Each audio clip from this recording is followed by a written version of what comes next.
In truth, King Ghidorah did not perish after being vanquished by Godzilla. Instead, one inadvertently traversed through time, arriving at the sea from centuries past, yet due to the obliteration of one's own soul. Thus, upon consuming thee, I was transported through the fabric of time and space by your intervention. Yet your arrival has profoundly impacted Im's reign. Thus, Im devised a cunning strategy utilizing the energy of seawater and the eternal freeze lock. You have been utterly confined within a colossal underwater tower situated in the doldrums. Thus, you have been ensnared for a century. Until Ace was captured, the war was on the verge of commencing. Blackbeard and Monkey D. Luffy shall also wreak havoc in the Push City. And you shall, through this tempest, reclaim your summit. At this moment, the avian forest is a realm of multitude and conflict. General of the Warring States. Just moments ago, an urgent report arrived from the front line. Suddenly, a messenger burst into the chamber, interrupting the contemplations of the general. What has transpired? Could it be a matter concerning the beard? Upon hearing news related to the advancement of the city, the Warring States were immediately filled with urgency. No. The report states that the Straw Hat Kid, Luffy, has invaded. The messenger replied. What is this? It is actually the Straw Hat Boy. What is going on? Wasn't Bartholomew Kuma supposed to have dealt with him? Upon hearing this, Sengoku's entire countenance darkened, his brow furrowing as he spoke. The report stated thus. However, why would pirates venture into a prison? What exactly does that man possess? The messenger wore a look of incredulity, as if this news seemed rather absurd. A pirate has unexpectedly rushed in to attack, while those inside are racking their brains, pondering how to escape. Now, astonishingly, someone has voluntarily charged in. However, at that moment, the sound of Kapu's laughter echoed from outside the office. Ha ha, my grandson truly is audacious. Silence. Do you comprehend the words that escape your lips? The general of the Warring States exclaimed with a frown, his voice laced with fury.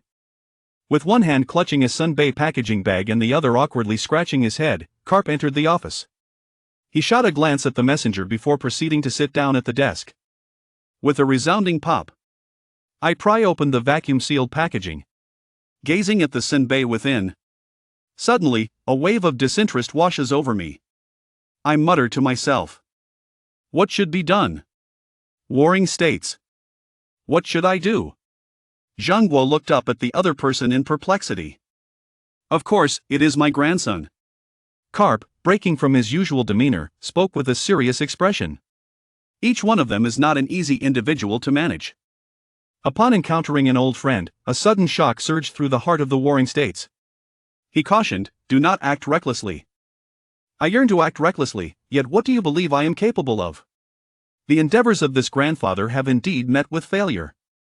Kapu, in a state of despondency, cast the Sunbay onto his desk, leaning back and gazing at the ceiling of the office. Clearly, both belong to oneself, yet love remains elusive due to issues of identity. Over the years, reflecting upon that so-called justice, my heart has grown increasingly discontented. This sense of justice stands in stark contrast to the ideals of righteousness that initially compelled him to enlist in the military. The justice of the people has now become the exclusive privilege of a select few. How absurd! Hearing this, the heart of the Warring States era let out a sigh of relief. I truly fear that this old friend of mine may engage in some outrageous behavior. However, upon reflection, everything seems to fall within the realm of reason. It seems that a solution must be devised to address the matter concerning the Straw Hat Boy, otherwise, it may truly dishearten this aging naval hero. I went to Pushing City to see Ace. Suddenly, Carp, in a moment of confusion, diverted the conversation towards Impel Down. I understand. It's worthwhile to take a look. The Warring States period seems rather unremarkable to Carp. There exists a colossal cage within the advancing sixth layer of the city. Carp, reminiscent of days gone by, pondered thoughtfully before responding. What? Upon hearing this, Warring States suddenly stood up, gazing intently at Carp, endeavoring to discern something from him.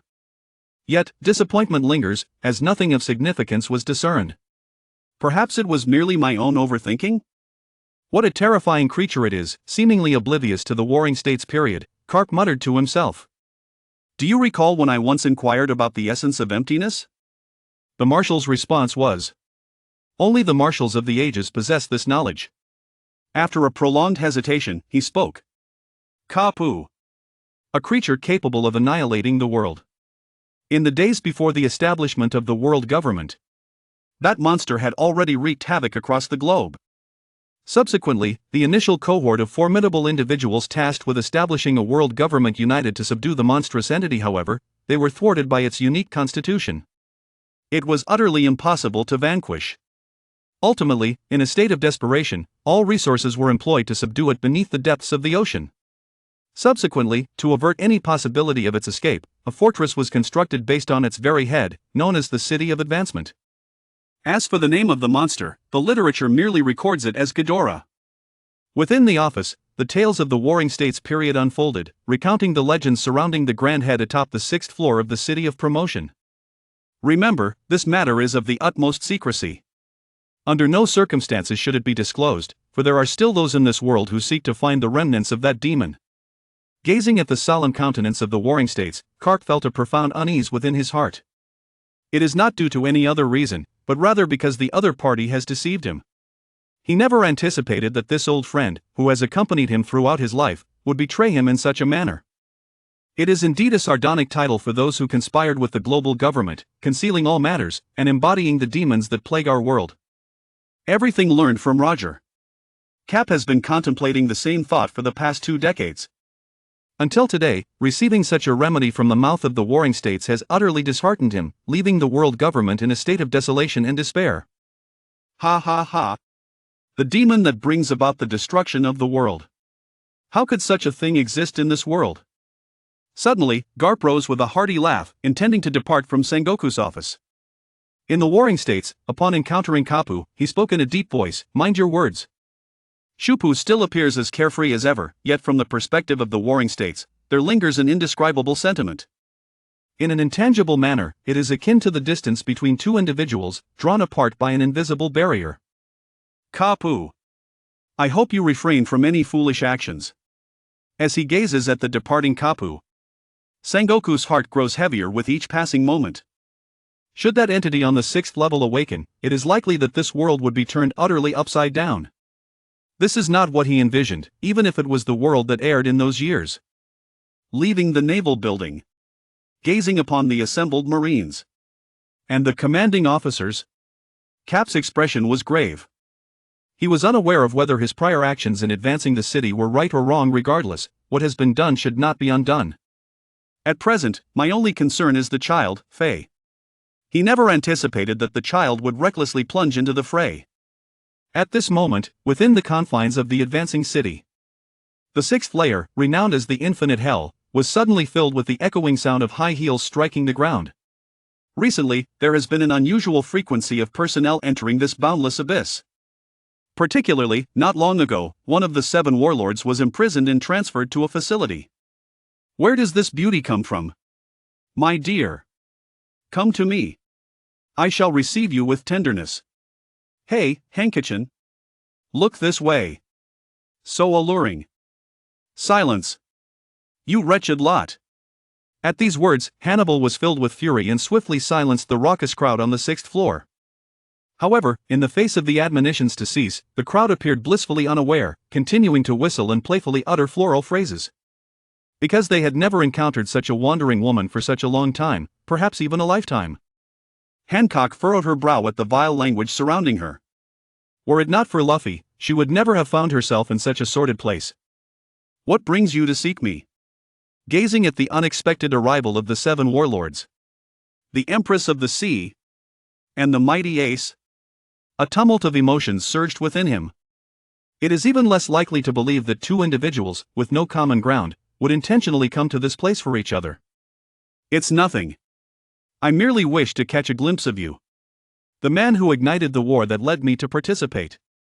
The valiant hero destined to extinguish the chaos. Hancock gazed upon this ostensibly grand figure, yet within, he felt an overwhelming tranquility. What a splendid jest, Ace remarked as he gazed at the other person. Having just been imprisoned, Jinbei was unexpectedly taken aback by the Empress's presence. He could not fathom the reasons behind her arrival in this place. Previously, no matter how fervently he extended invitations, the Empress remained indifferent. Yet, at this moment, she astonishingly chose to assist the government. Was it that she could not bear to part with the title of Warlord of the Sea? Are you Jinbei? Do not be so aggressive, Hancock. Moving forward with light. I gaze upon Jinbei, whose body is adorned with scars. Ah, come forth, dear lady. We shall treat you with kindness, even within the confines of this prison, where foul language and obscenities persist unceasingly. At last, Magellan, who had been standing aside, could no longer contain himself and exclaimed with indignation, "Are we not in the midst of a meeting? Could you not maintain a semblance of quiet? The noise is unbearable." Magellan, the incessantly troubled by his own ailments. Indeed, a man plagued by such afflictions. Hand over that woman to us. Listening to the arrogant remarks of the surrounding inmates, Magellan could no longer contain himself. His eyes were bloodshot, veins bulging on his forehead, and with a somber voice he declared, "What a truly unreasonable bunch of individuals. I can bear it no longer." Boom! Accompanied by a rhythmic tremor, Magellan transformed entirely into a figure of violet poison, dissolving with a resounding splash into a state of purple venom. Director Hannibal, observing Magellan's condition, was taken aback, his eyes bulging in terror as he shouted vociferously to intervene. Within the confines of the six-story prison, all the inmates gazed in wide-eyed horror at Magellan, whose form had transformed into a state of toxic fluidity. Do not become overly complacent. The purple liquid recognizes Magellan, shrouded in somberness.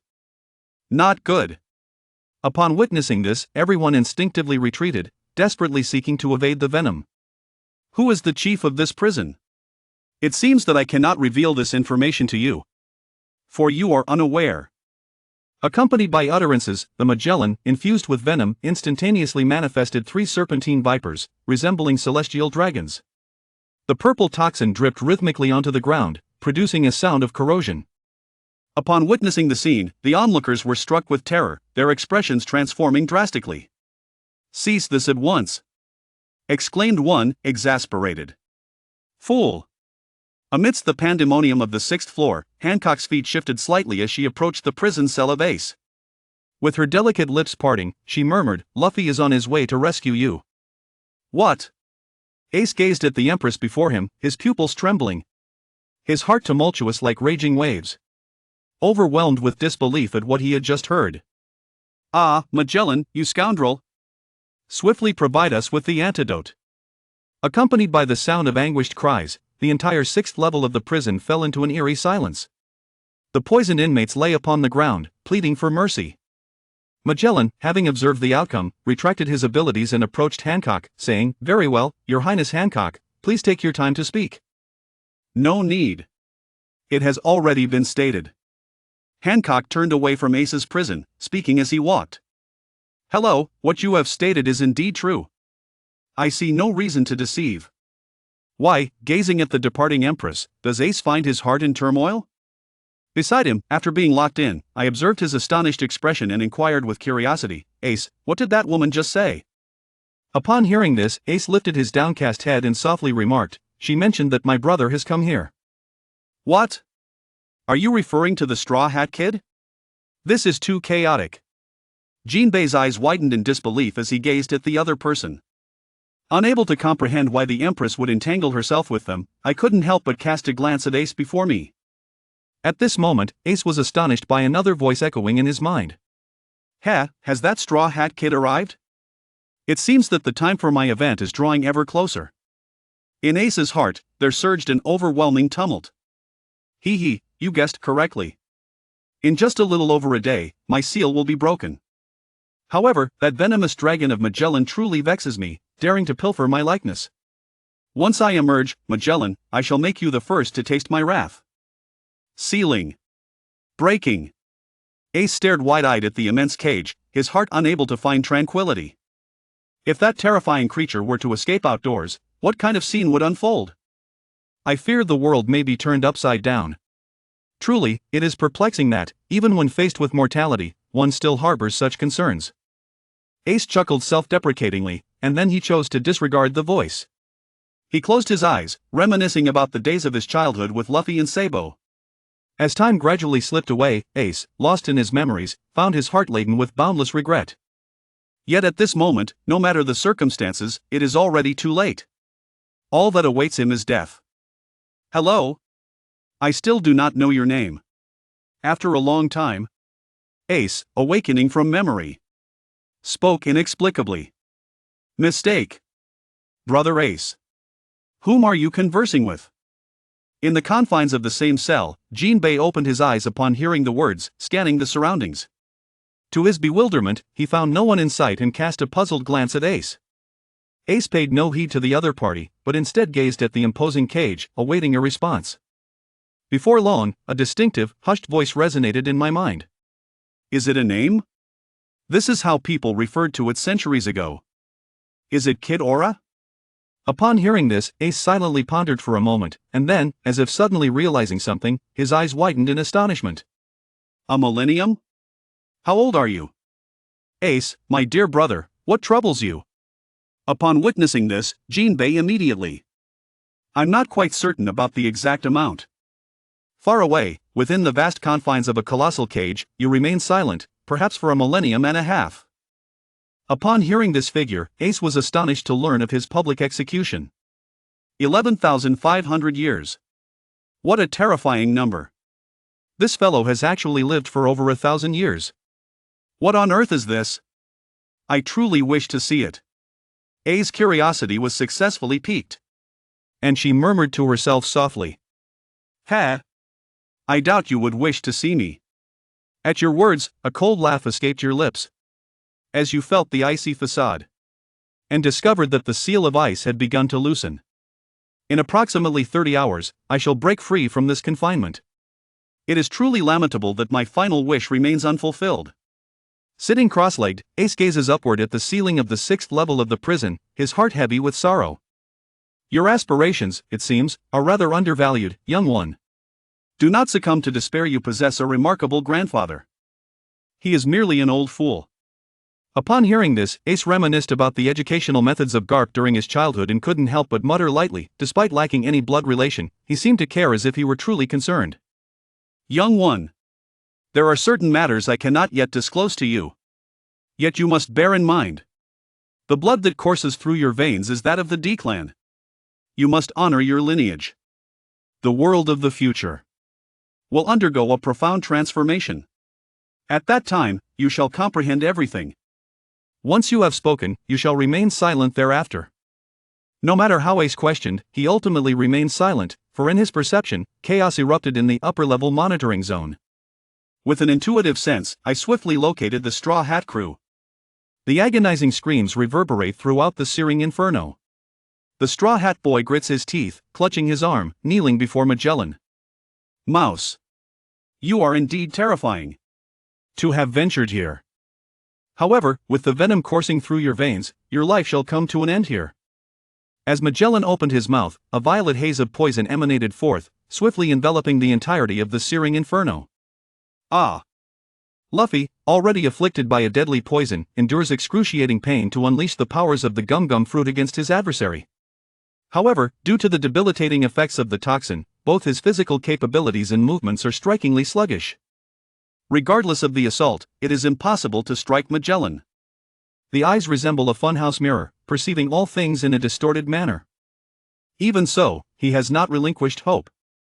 Driven by an unwavering resolve, he continues to engage in his final, desperate struggle.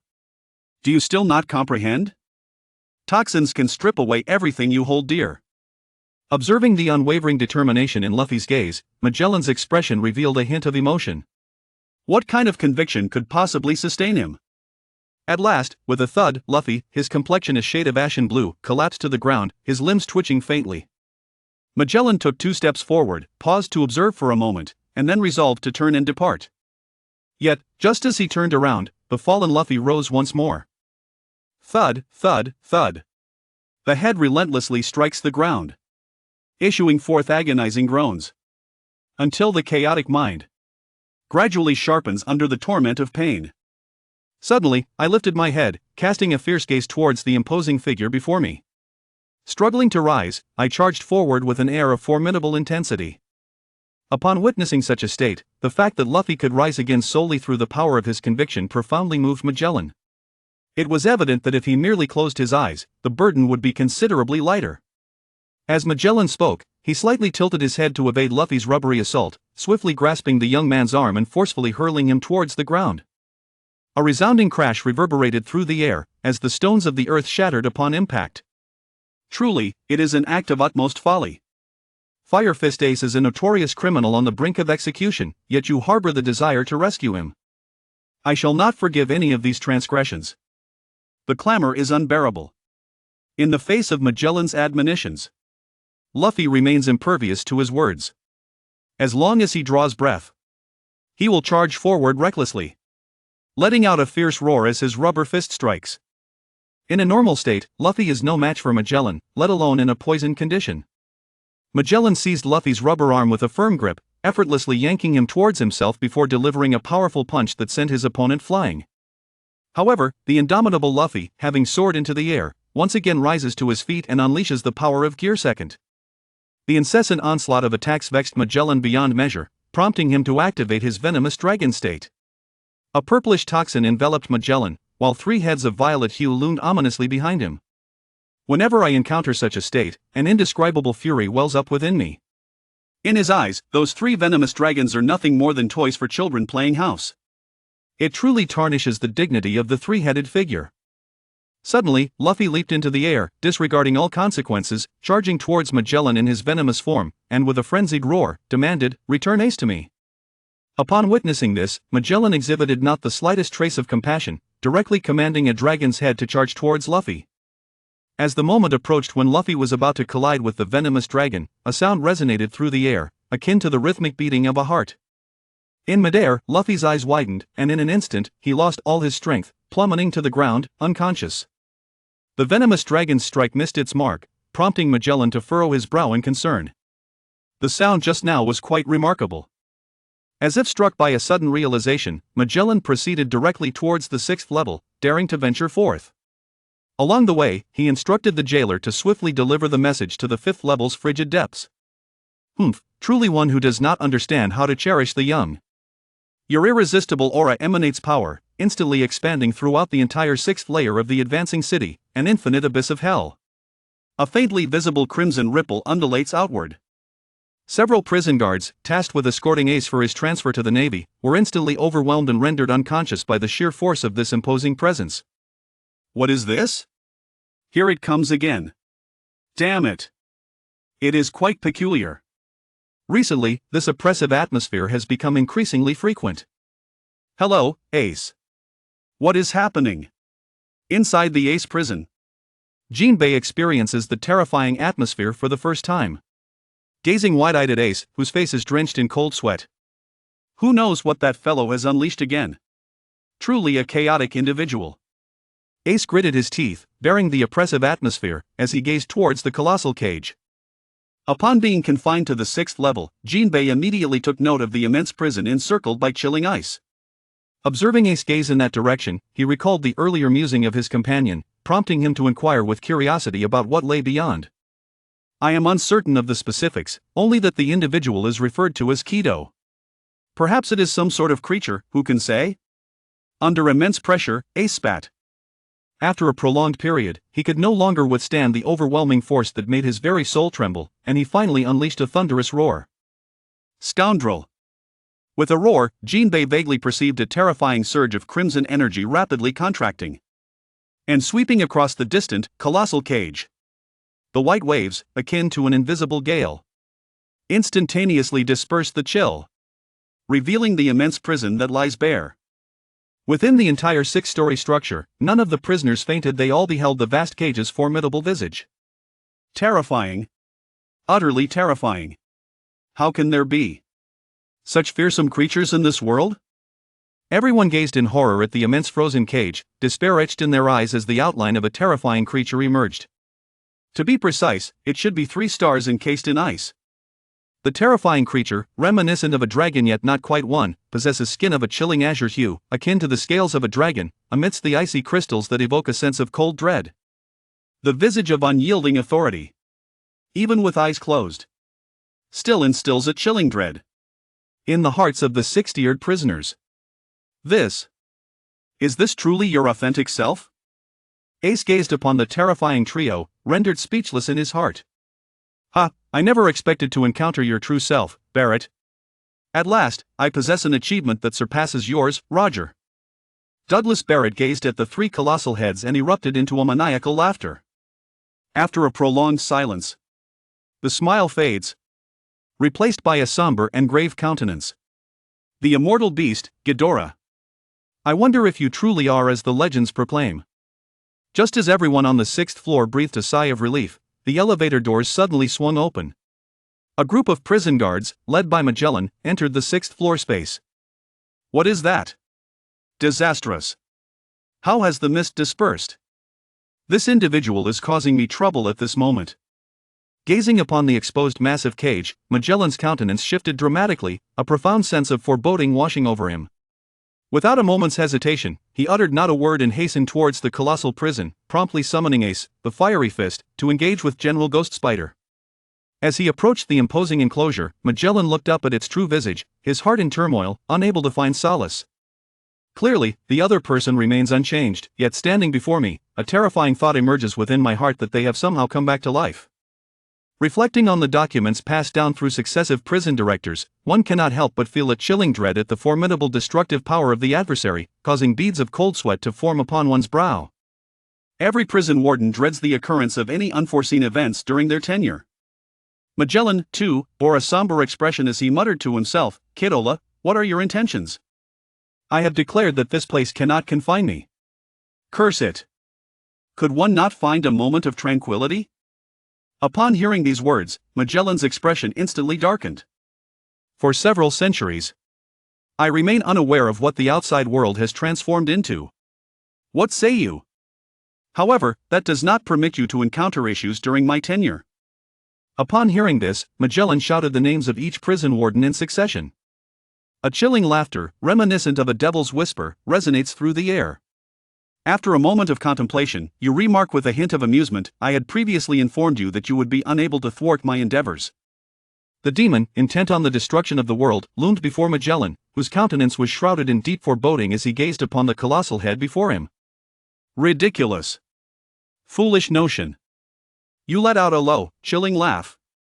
Its sound gradually taking on a somewhat morbid quality. It seemed as though he were mocking the ignorant Magellan before him. Just as Magellan intended to inspect the seal of Ghidorah, the phone bug in his pocket rang. "Oh no, Director, there has been another invasion at Impel Down." The moment the phone bug was answered, the terrified voice of a prison guard echoed through. "What? Who is it?" Magellan's eyes widened, his expression grave.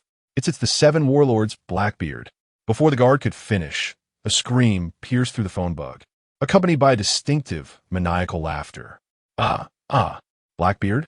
Upon hearing this, Magellan's mind raced back to the documents he had received about Blackbeard, a terrifying individual capable of capturing the Fire Fist Ace. He was certainly not a foe that an ordinary prison guard could contend with. Realizing this, Magellan cast a fleeting glance at Ghidorah before turning towards the elevator. As he passed by the cell of Shiryu of the Rain, he paused momentarily and contemplated, "I will have someone release you shortly. I hope you can assist me in quelling this rebellion." "Rebellion, you say? I would be more than willing." The words of Shiryu, cloaked in darkness, elicited a glint of bloodlust in his eyes as he smiled ominously.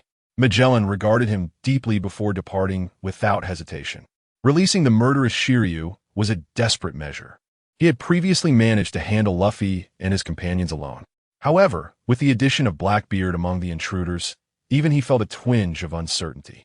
Yet, he was unaware that the one he was releasing was not a helper, but rather a more unstable element.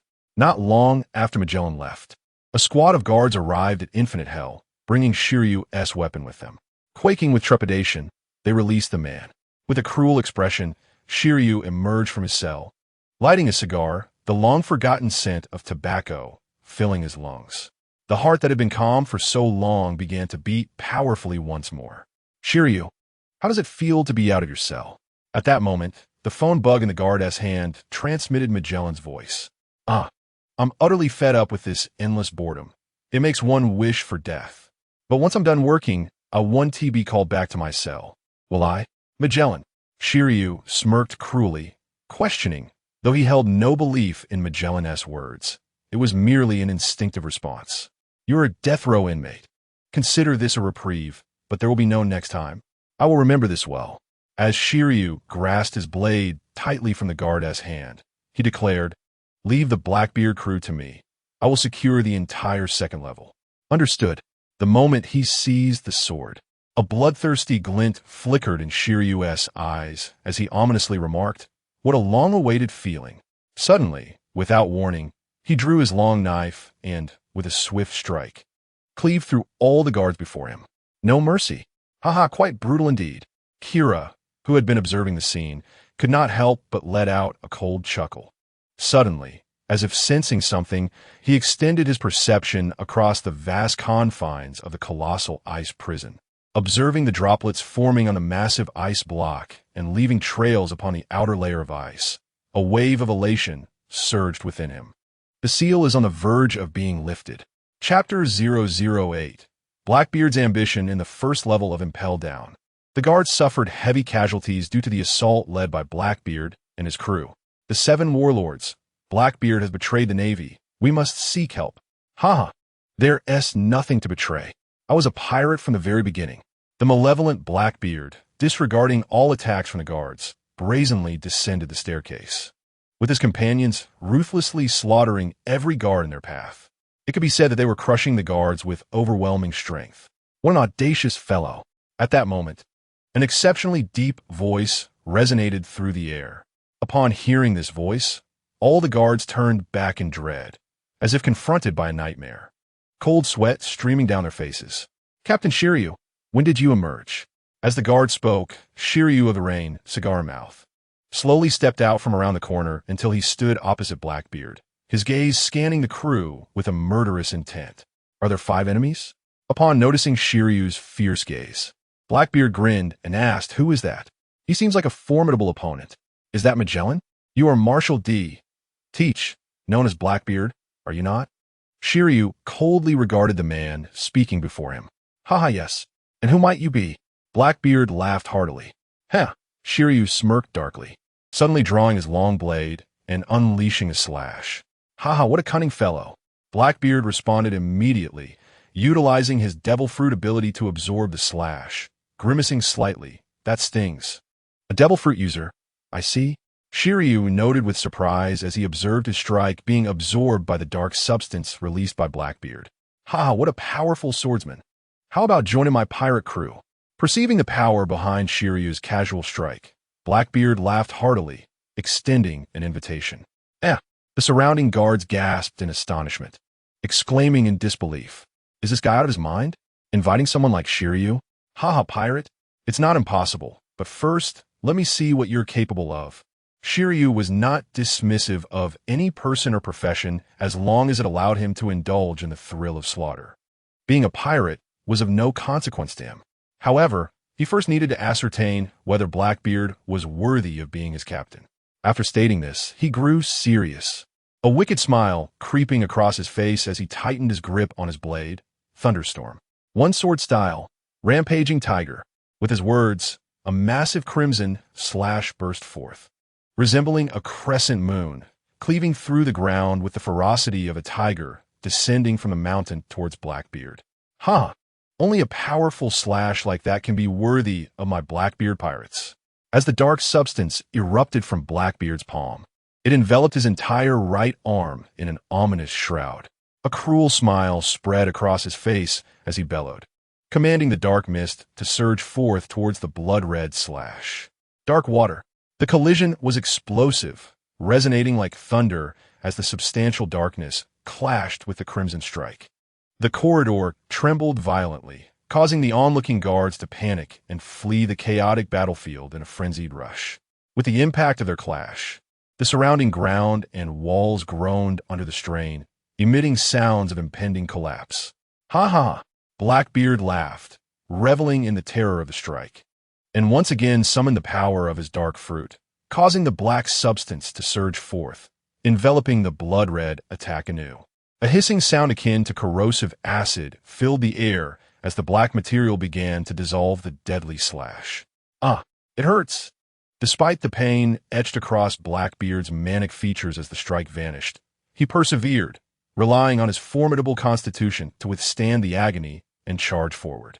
His massive fist crashed against Shiryu's sword with a resounding thud. "Ha, is that all you've got?" Shiryu of the Rain retorted, feeling the immense force of the attack as he bit down on his cigar. Harnessing that overwhelming power, he leaped back, raising his weapon as murderous intent radiated from his eyes. "If you can withstand this blow, I shall acknowledge you as captain." With those words, an aura of palpable energy erupted forth, revealing a swirling crimson essence enveloping him. Observing this, Blackbeard would have typically retaliated immediately, but he found himself intrigued by Shiryu's performance. Wishing to subdue him, he chose to exhibit restraint and remained stationary, allowing Shiryu's energy to reach its zenith. The crimson aura, thick with a metallic scent of blood, intensified, and the air around Shiryu crackled with the sound of bursting bubbles as he prepared his attack. A sinister grin crept across his face as he proclaimed, "Catch this!" A slash that cleaves through the depths of hell. With a mighty swing, the crimson energy surged forth like a torrential river, hurtling towards Blackbeard and his crew. "Good heavens! I'm done for," croaked the poison-laden figure, hunched over on his horse, as the others widened their eyes in silent terror at the sight of Shiryu's lethal strike. The relaxed demeanor on Blackbeard's face evaporated, replaced by a grave intensity. Without hesitation, he summoned the full extent of his fruit's power. Dark Hole. In response to the howling, blood-red slash, a dense black mist erupted from Blackbeard, swiftly coalescing into a towering black wall that loomed before them all. The moment the blood-red slash collided with the towering black wall, it did not emit an earth-shattering force. Instead, it produced a sound reminiscent of water and fire merging. "Ha ha ha, absorb it all!" Blackbeard exclaimed, his eyes ablaze with madness as he spread his arms wide, fully unleashing the powers of the dark fruit. At this moment, he needed to crush his opponent with an air of supremacy, ensuring their defeat was both complete and undeniable. "Ace! Ace!" Suddenly, a voice echoed through the tranquil sixth layer of space. Well, what a lively fellow. Did every generation of gum fruit users possess such vitality? Upon hearing Luffy's call, Kidora, on the verge of being unsealed, couldn't help but ponder. He then expanded his perception, just as the original narrative unfolds. Upon entering the sixth layer, Luffy encountered his former adversary, Crocodile, who demanded to be released. As Luffy and Ivankov argued over Crocodile's release, the voice of Jinbei emerged from the nearby prison. "Please, take me with you. I shall be of assistance. Ace and I have been acquainted since he joined the Whitebeard Pirates. He often spoke to me about his brother." Upon hearing that the other party was acquainted with Ace, Luffy instinctively made his way toward the nearest cell. However, midway, he appeared to witness something terrifying. His astonishment was palpable, his eyes bulging, and his tongue protruding in shock. "What on earth is that? Are you speaking to me?" In a melting ice prison, Kidora sensed Luffy's state and was momentarily rendered speechless. This is the Straw Hat Kid." Jinbei, in the cell, was visibly flustered. This is my first time seeing Kidora's 3 colossal ice heads." Ivankov and the others were instantly petrified with fear. "What on earth is this creature? A Sea King? Why does it feel so terrifying?" After a brief pause, everyone erupted in exclamations. Observing their reactions, Kidora felt no surprise. After thousands of years, such astonished gazes had become commonplace, and he found them rather mundane. "Straw Hat Kid, how about releasing me?" Although the seal would soon be lifted and he could break free using his own power, he preferred to communicate with Luffy to avoid complications. "Hey, Chapter 009, The Tremor of the Five Elders." A strange voice echoed in Luffy's mind, causing him to appear fearful. "Hey, how about letting me out?" Kidora urged once more. This time, sensing something, Luffy turned to gaze at Kidora's head. "I refuse," he declared after a moment's thought. This time, it was Kidora who was astonished. In his memory, this boy was supposed to be rather simple-minded. "Why?" Kidora inquired after a pause. "No reason. I just feel you are very dangerous," Luffy replied without hesitation. "Dangerous? What kind of reason is that?" Kidora's anger flared, and with it, the restrained aura he had contained erupted once more. "Buzz! A chilling aura suddenly enveloped the entire sixth floor, rendering the air thick and oppressive. Luffy, what have you done? Jinbei, just released, recognized this formidable power and turned to Luffy in sheer horror. I merely refused to let him out. Luffy, bearing the weight of immense pressure, pointed towards the vast prison of Kido with a pained expression. What? The crowd was left in a daze, their minds buzzing with disbelief. Even if you refused, couldn't you have done so more tactfully? What on earth have you provoked? Everyone, we must flee this place. Ivan Koff, drenched in cold sweat and under tremendous strain, shouted urgently. If this continues, no one will escape. When Magellan returns, our prison break will undoubtedly fail. Upon hearing his words, the group hastily turned and dashed towards the elevator. Jinbei, seeing Luffy teetering on the brink, swiftly scooped him up and ran. Damn it! How dare you defy me? You got some guts, kid. Kido, still partially sealed, could only emanate a faint pressure. He was incapable of taking any substantial action. Helplessly watching as Jinbei carried Luffy away, he found himself at a loss.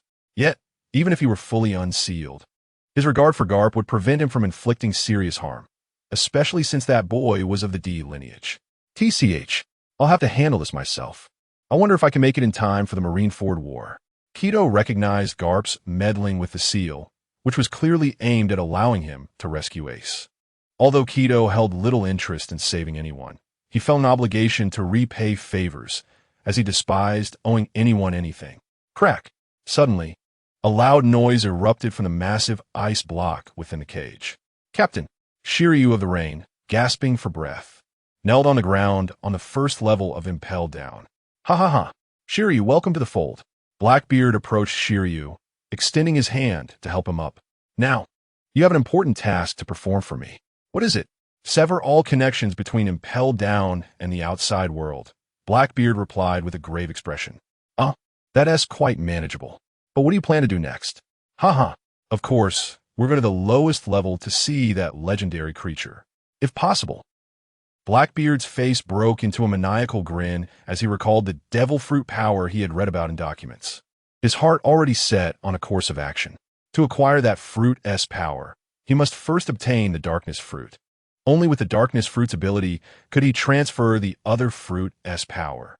Thus, he was willing to spend a long time lurking within the Whitebeard pirates. After all, that creature was said to be immortal. You shall witness this. In a few hours, we will present the world with a spectacular performance. That monster? Even the bloodthirsty Shiryu felt a flicker of fear at the thought of the horrifying being on the sixth level. What a truly mad idea. Watching Blackbeard depart, Shiryu hesitated momentarily before making his way to the communication room. Trouble. Fleet Admiral Sengoku. What has happened? In the tense atmosphere of Marineford, where 100,000 elite naval forces had gathered, the door to the War Office was abruptly pushed open.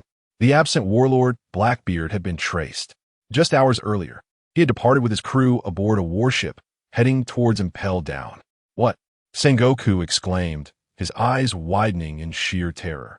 Even when the Straw Hat Kid wreaked havoc at Impel Down, he had not shown such a countenance. But Blackbeard was different. Not only was he immensely powerful, but his motives for joining the warlords of the sea remained ambiguous.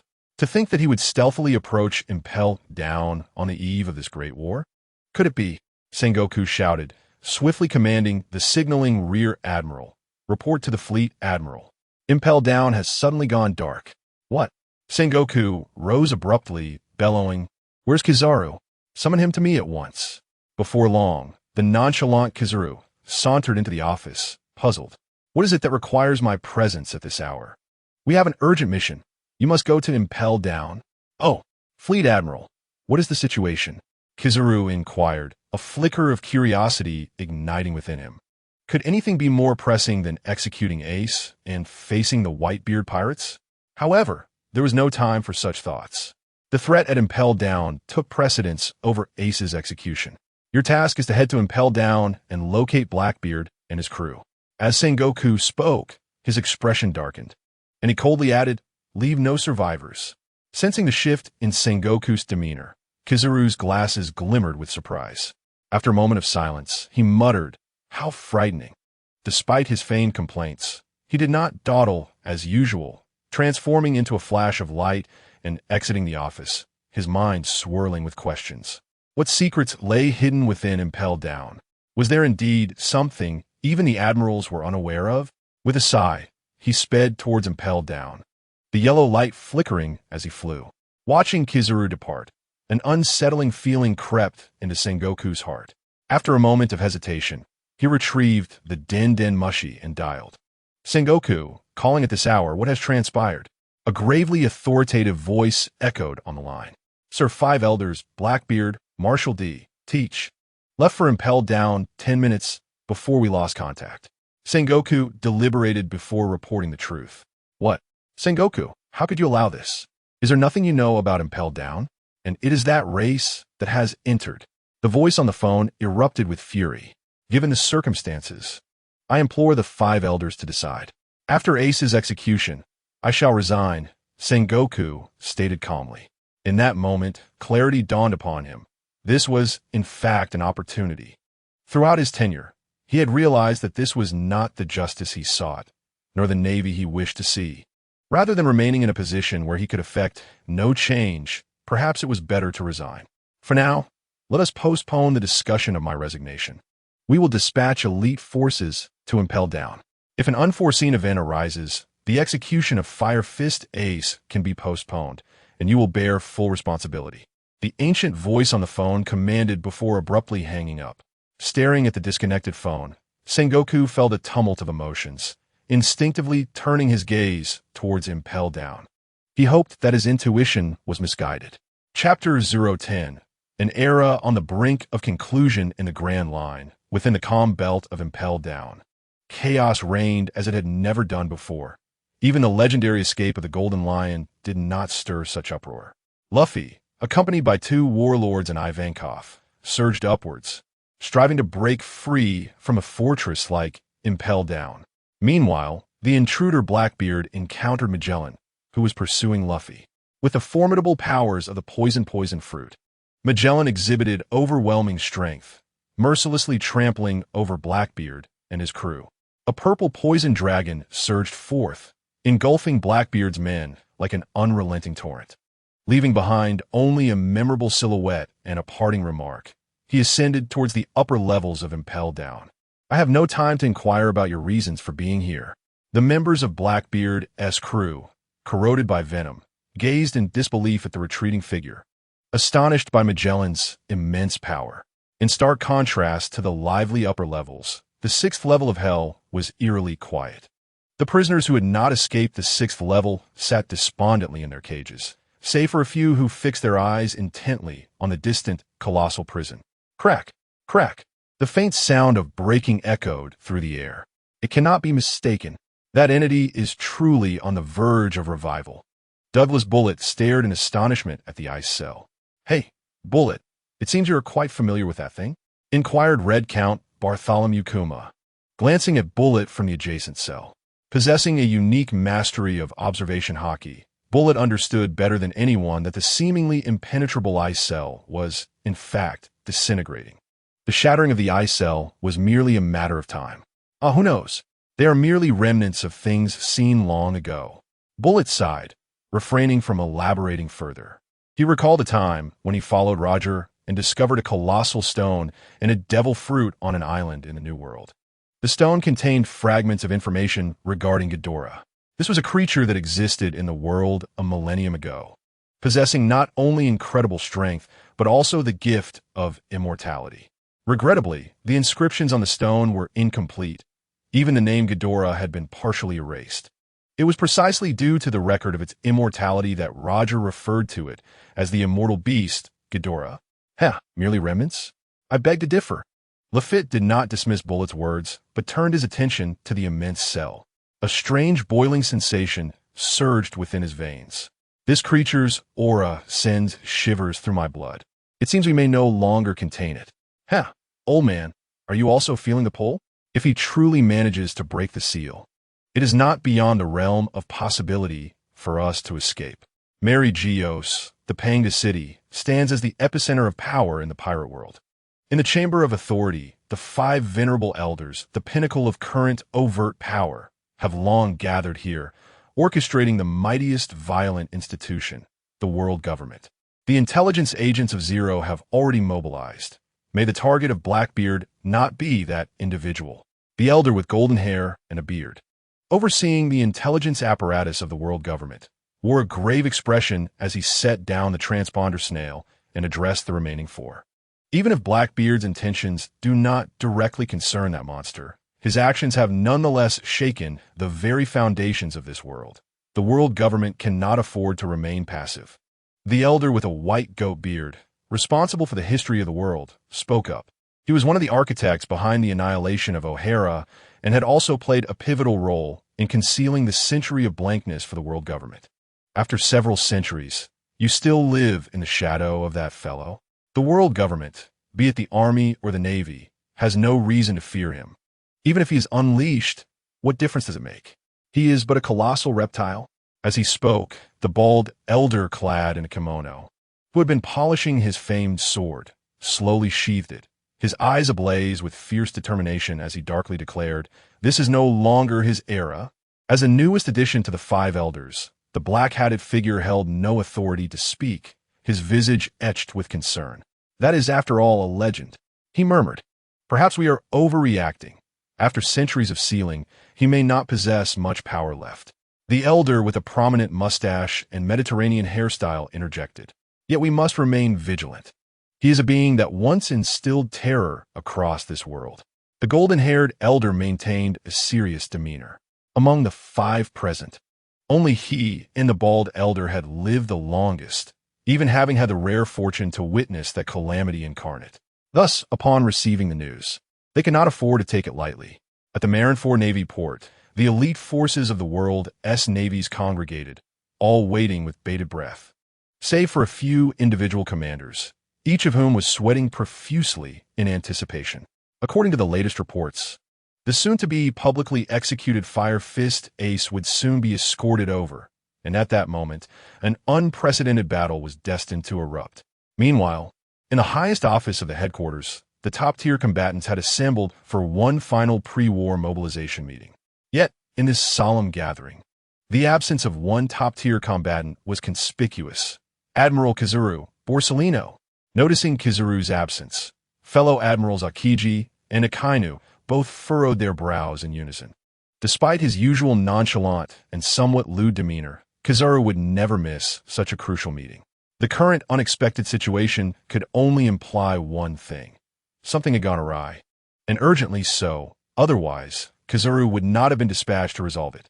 Both men, suspecting something amiss, contemplated in silence, deeming it inappropriate to voice their concerns at this juncture. Meanwhile, seated on the sofa, exuding no sense of pre-battle tension, was Garp, blissfully indulging in a donut. On the surface, one may appear indifferent, yet internally, doubts abound. Surely, something must have transpired at Impel Down. I wonder if it is too late. The beliefs that have sustained me through the years may fade into oblivion with this impending war. Beneath the emblematic Navy seagull cap, the gravity of the situation was palpable as the war drums resonated, revealing the expressions of all present. After a moment of silence, I spoke.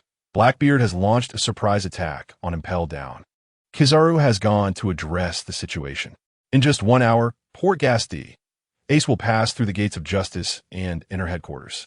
At that moment, the Whitebeard pirates will undoubtedly attempt to seize Ace, and we shall confront the monarch of the seas head-on.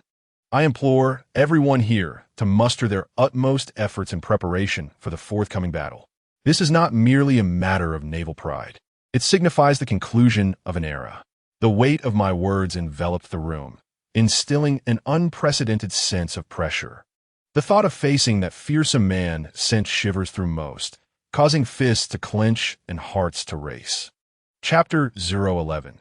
The deprivation of fruit abilities. The battle at Impel Down raged fiercely as Magellan caught up with Luffy and his companions, only to find himself ensnared by Luffy's fruit abilities, resulting in a stalemate. As the enemy prepared to escape, Magellan, unwilling to allow a blemish on his record, erupted in fury, transforming into a toxic giant with the intent to capture the escaping criminals in one fell swoop. Meanwhile, the motley crew, led by Buggy, burst forth from the gates of Impel down into the port, only to find a complete absence of naval vessels. Staring at the empty waters, disbelief washed over them. Without a ship, how could they possibly escape? Were they to swim instead? Suddenly, a sea king leapt from the depths, dispelling any such thoughts. Never mind. We are all devil fruit users. Entering the sea would only feed the turtles. On the 6th level of Impel Down, Blackbeard, having narrowly escaped death, erupted into laughter. Ha ha ha! Shiryu, your arrival is most timely. Otherwise, we would have met our demise. At this, the others cast grateful glances at Shiryu. Had he not come with the antidote to Magellan's poison, their fate would have been sealed. Yet, having reclaimed their lives, the group buzzed with renewed energy. I believe this will prove useful, so I took a few, Shiryu remarked with a devilish grin, cigar in mouth. Indeed, he is a formidable opponent. Now let us raise some hell. Blackbeard laughed boisterously. In the now quiet 6th level, the arrival of more individuals stirred the inmates, who eagerly clustered at the bars, straining to catch a glimpse of the merriment. Shiryu, some prisoners, seemingly recognizing a terrifying figure, recoiled in fear from the bars. Let Shiryu release them? Is that not akin to inviting death? So, these are the 6th level inmates? Quite disappointing, but worry not. I shall liberate you all. Blackbeard exhibited a palpable disdain for the feeble prisoners, his malevolent visage twisting into a grin as he proclaimed, engage in combat. All you need to do is fight, and I shall take the victor away with me. How's that sound? Without waiting for a response, he gestured for Lafitte to unlock all the cages. With a creaking sound, the prison doors swung open, yet the group of inmates hesitated to emerge, cautiously surveying their surroundings and the few uniquely positioned cells. The prolonged wait became a torment, and they soon observed that the most distinct cells remained unopened by the dapper figure in the top hat. Upon realizing this, the prisoners' eyes brightened, and they surged forth without hesitation, shouting kill. A cacophony of battle cries erupted on the 6th level of the city, resembling a chaotic coliseum. Seeing this, Blackbeard let out his signature laughter, exclaiming, ha ha ha, let the slaughter commence. Shiryu, guard the entrance. Anyone attempting to escape amidst the chaos shall be executed without mercy. He then turned his gaze toward the nearby locked cell. An intriguing individual. Barrett stood within the cell, smirking coldly as he watched Blackbeard approach. He could sense the vast ambition harbored by the loathsome man. Ha ha ha, the devil fruit successor, Douglas Barrett, Blackbeard called out with a grin, continuing, currently, subduing you poses a challenge, but fear not, I shall resolve that soon. He proceeded to the front of the Lidefield prison. And you, the Red Count Bartholomew Lidefield, I have heard many tales about you. A legendary figure capable of standing against Roger or the Whitebeard pirates single-handedly. Truly a formidable foe. While Blackbeard was audacious, he had not yet succumbed to the intoxication of power. These two men before him were not to be trifled with. It would be a shame to release them so soon. Better to keep them confined a while longer. Once I obtain that fruit, everything will fall into place. Suddenly, a commotion erupted behind Blackbeard as Burgess and Lafitte gasped in astonishment. The ailing poison nearly coughed himself into unconsciousness from shock. Ha ha ha! Is that the legendary monster? Blackbeard turned to see the colossal, three-headed dragon, his eyes widening with awe. He recalled only a sketch of the beast from his childhood notes, never imagining the true form would be so immense. Contemplating the abilities described in the notes, a fervent desire glimmered in his predatory gaze. Well, what a fearless creature! As Blackbeard approached the enormous ice prison, a flicker of disdain crossed Barrett's eyes, and he scoffed. In his view, while Blackbeard was indeed powerful, he was woefully unqualified to face such a terrifying entity. Merely the presence of the creature was enough to suppress that arrogant brute. Wait, is there another person? Before the immense, icy prison, Blackbeard observed a rather inconspicuous ice cell nestled in the corner, within which lay a frozen human figure. Who could this individual be? Never mind. They likely hold no significant importance. Unfamiliar with Vard, Blackbeard chose to disregard the presence and turned his gaze once more to the three heads of King Ghidorah. Excitement and yearning ignited in his eyes. At last, my wish is about to be fulfilled. Ghidorah, you have been my idol since childhood, and from that moment, I vowed that one day I too would possess abilities akin to yours. I have perused countless notes and discovered that there exists a fruit capable of stripping others of their powers. Finally, the opportunity has arrived. Even the heavens seem to favor me. Marshal D. Teach. Soon, I shall become the sovereign of this world. I shall claim your power. With manic gestures, Blackbeard failed to notice the faint cracking sounds of the ice.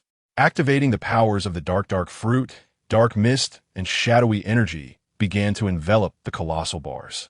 As the dark energy surged forth, the massive bars emitted ominous creaks under the strain. Boom! At last, with a resounding crash, the bars could no longer withstand the onslaught of dark energy and shattered. Even the chains connecting the 5 levels above snapped with a violent jolt. Ha! I shall seize your abilities. The deranged Blackbeard cackled, while the dark energy beneath him surged like towering waves against the immense ice crystal. The dense, fog-like dark energy gradually eroded the colossal ice encasing Ghidorah. In the distance, Barrett and Raidfield gazed in horror at the swirling dark energy. Their eyes widened in astonishment. Is that a fruit ability?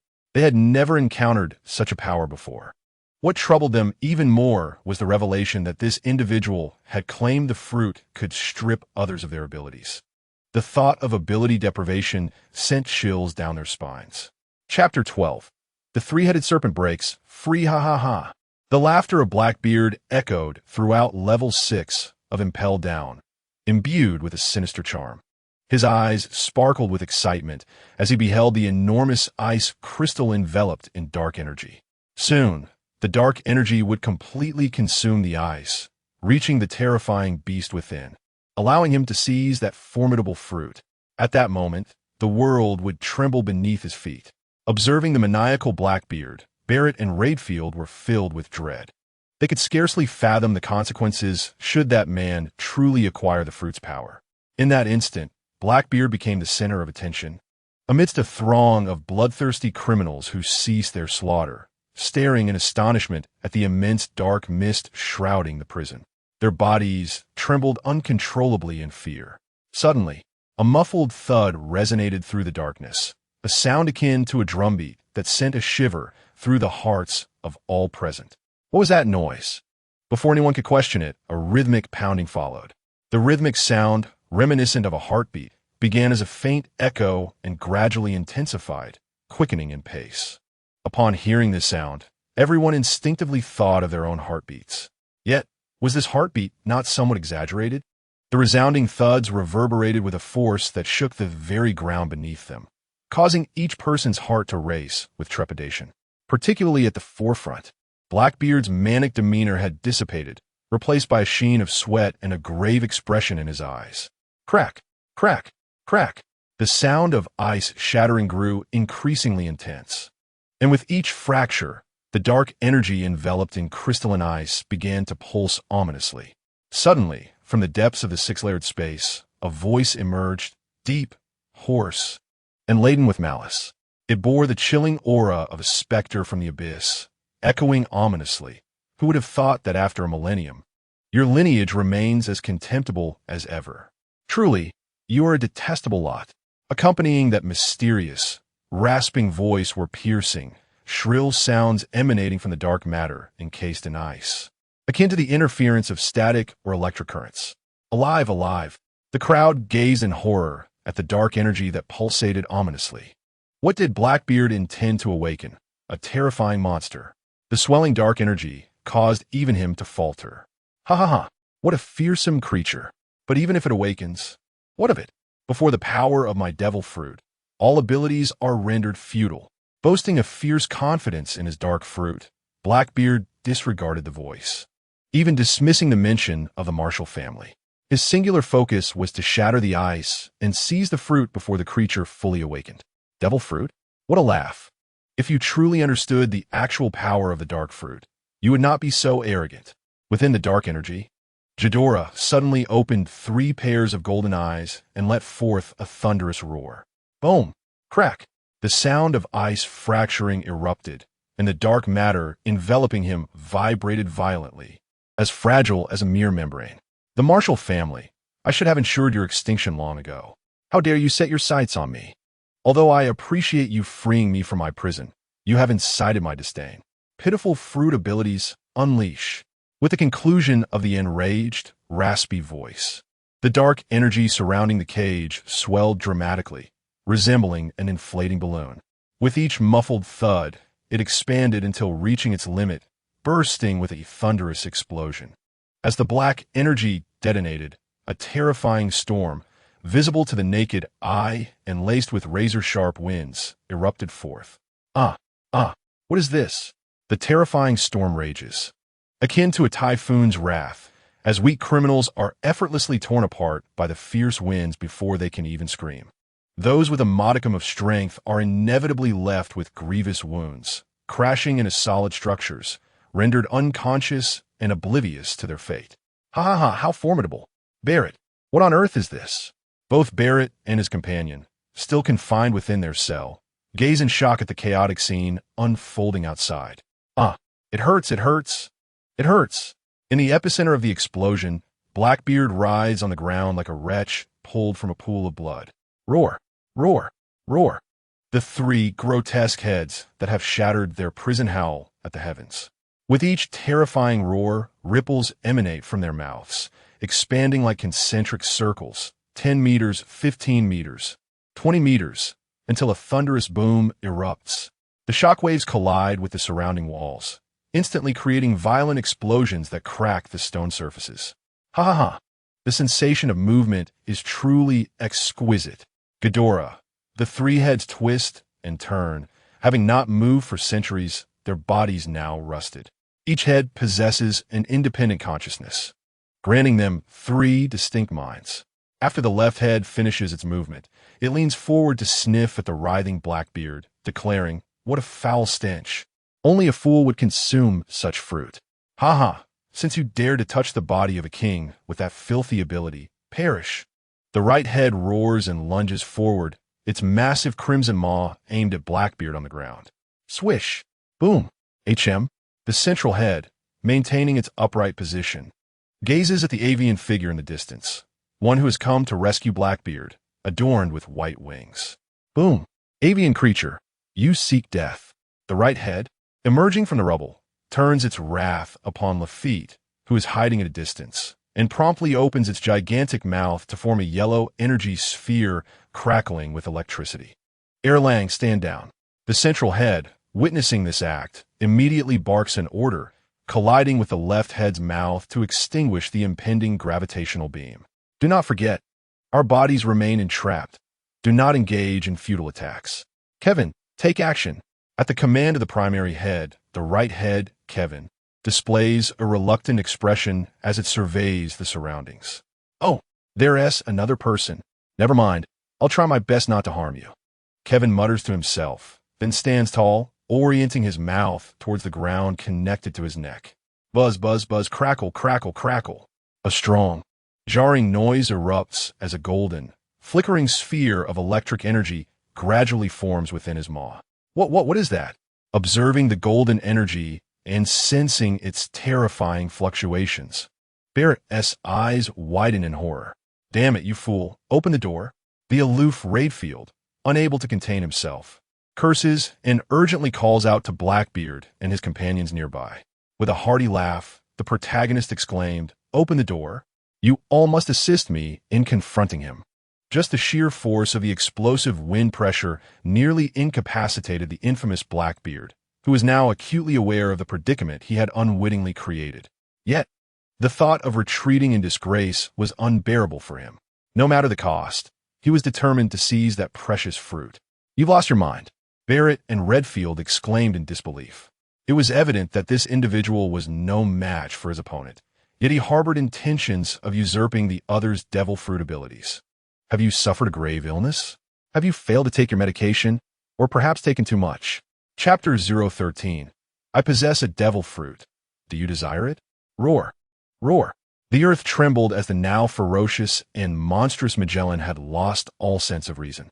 His meticulous nature forbade any chaos during his tenure and impelled down. Little did he anticipate that just as he prepared to strike, the very foundations of the prison began to quake violently.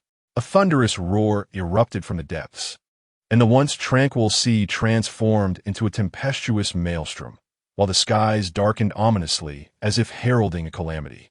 This is not good. Upon witnessing this upheaval, the rampaging Magellan regained his composure, horrified as he gazed towards the depths of Impel Down. If the Straw Hat crew had escaped, it would signify his dereliction of duty. However, should that entity awaken from the depths, he would have no choice but to commit seppuku in atonement. In an instant, Magellan discerned the gravity of the situation and abandoned Luffy and his companions, channeling every ounce of his energy towards the 6th level. Just as he turned to leave, a frivolous voice interrupted the tension. Well, what a vibrant bunch you are. Accompanied by the voice, a radiant golden light coalesced into a humanoid form, blocking the path of Luffy and his comrades. What? The Marine Admiral Kizaru. Ivanov and Jinbei widened their eyes in astonishment at the sight of the figure materializing before them. Shouldn't the Marine Admiral be at Marine Ford preparing for war? How could he possibly be here? Never mind. I don't know why Magellan let you go, but something ominous seems to be afoot, Kizaru remarked, tilting his head and observing the bewildered expressions on their faces before transforming into a beam of light, shooting directly into Impel Down. In comparison to the escapees, the disturbances in the waters surrounding Impel Down appeared far more pressing. Moreover, the instigator of the turmoil was none other than the grandson of Garp. Quite a formidable concern indeed. Hey, he's leaving? The group standing at the entrance of the 1st level found themselves momentarily perplexed. The Marine Admiral had just let them go so easily? They had narrowly escaped. Regardless, they collectively exhaled in relief, their anxieties temporarily alleviated. Following a cheer, they excitedly raced towards the port. What is happening in Impel Down? With Kizaru's speed, catching up to Magellan was as effortless as a game.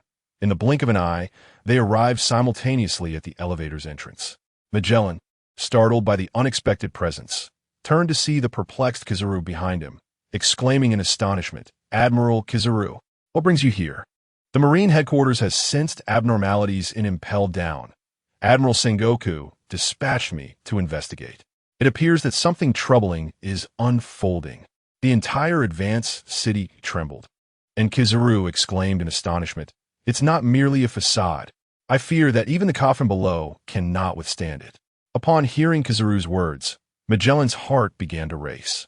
It seemed that this time, the situation could not be concealed any longer. He might indeed have to commit seppuku in atonement. The thought of such a scandal occurring during his tenure filled Magellan with intense fury. Suddenly, the elevator door opened, and without a moment's hesitation, he stepped inside, urgently beckoning Kizaru. "Time is of the essence. I cannot provide a detailed explanation. Please descend with me to suppress the situation." Whether they could subdue Ghidorah remained uncertain in Magellan's mind, even with Kizaru's assistance. However, he could not afford to remain idle.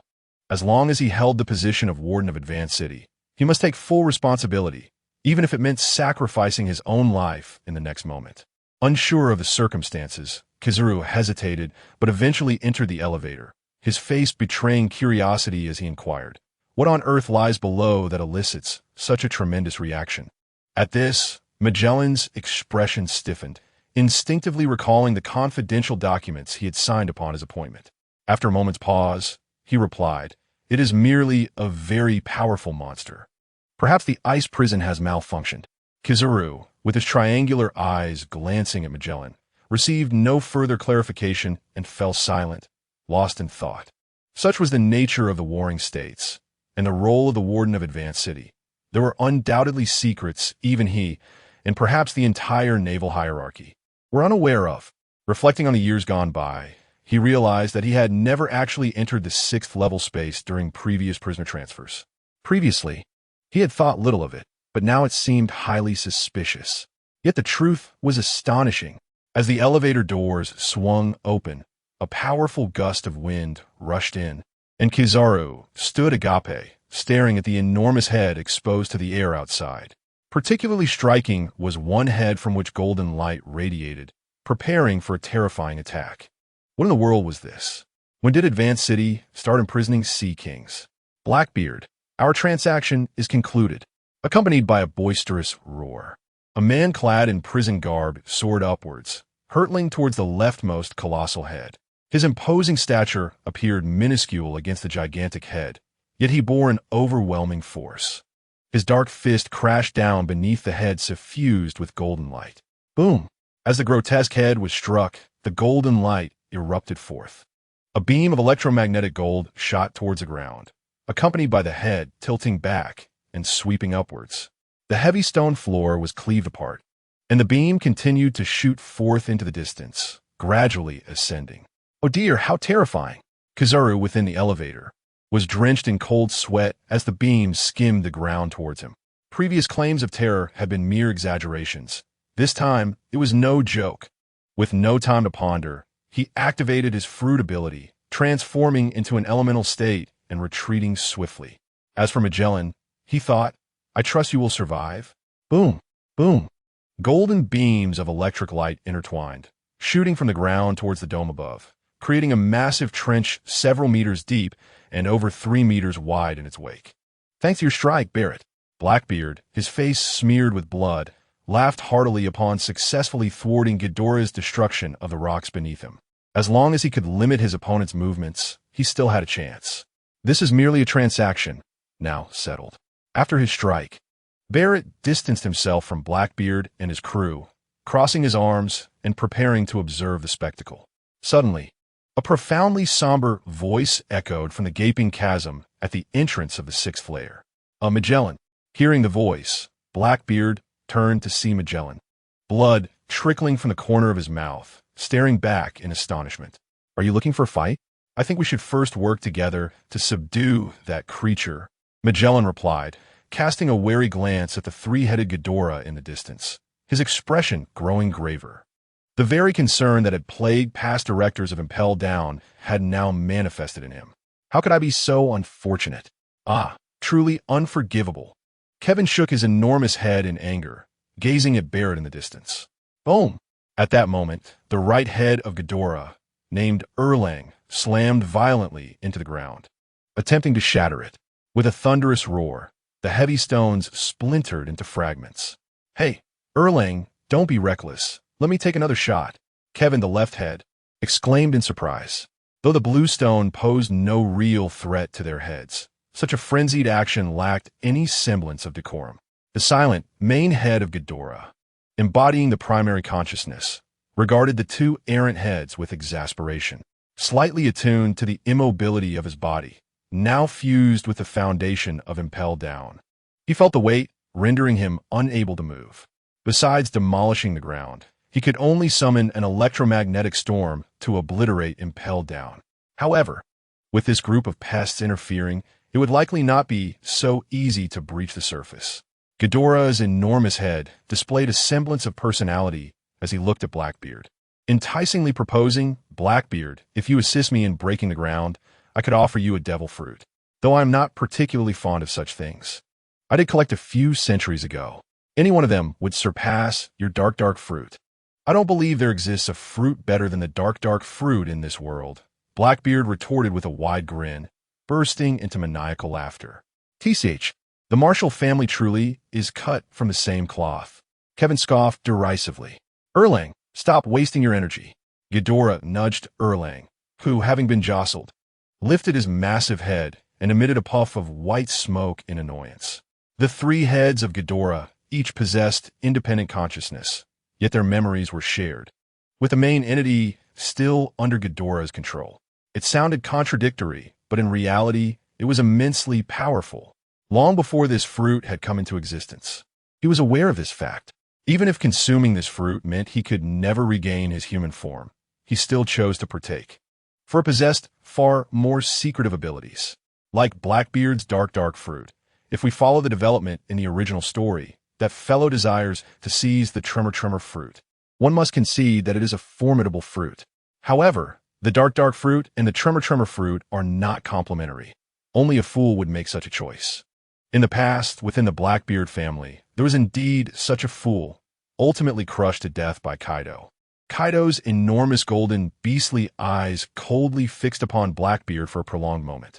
Blackbeard, do you wish to meet your end? When I emerge, it shall be your doom. As the words echoed, Kaido raised his fearsome dragon head. For convenience, I shall refer to it as such henceforth. The second dragon head followed closely, while Kevin gazed perplexedly at the two dragon heads, somewhat out of touch. Roar! Roar! In an instant, piercing roars erupted, causing the air to tremble. Roar! A moment late, Kevin finally comprehended their intentions and quickly joined in the roaring. Buzz crackle. Golden beams, akin to electromagnetic rays, surged forth from the mouths of the three dragon heads.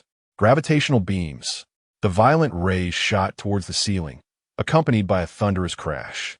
The falling debris, disturbed by the gravitational waves, was directly absorbed into the electromagnetic rays, exploding into fragments. A fierce wind stirred the air, dust swirling around the rays, golden electric serpents flashing incessantly. The scene, reminiscent of a vast nebula, delivered a stunning visual impact that left the onlookers in stunned silence. Boom! Crack! The sound of earth-shattering fractures echoed as the massive ceiling began to fissure. Stop him! Magellan bellowed upon witnessing the scene. Although he did not fully understand what was unfolding, it was undeniably terrifying.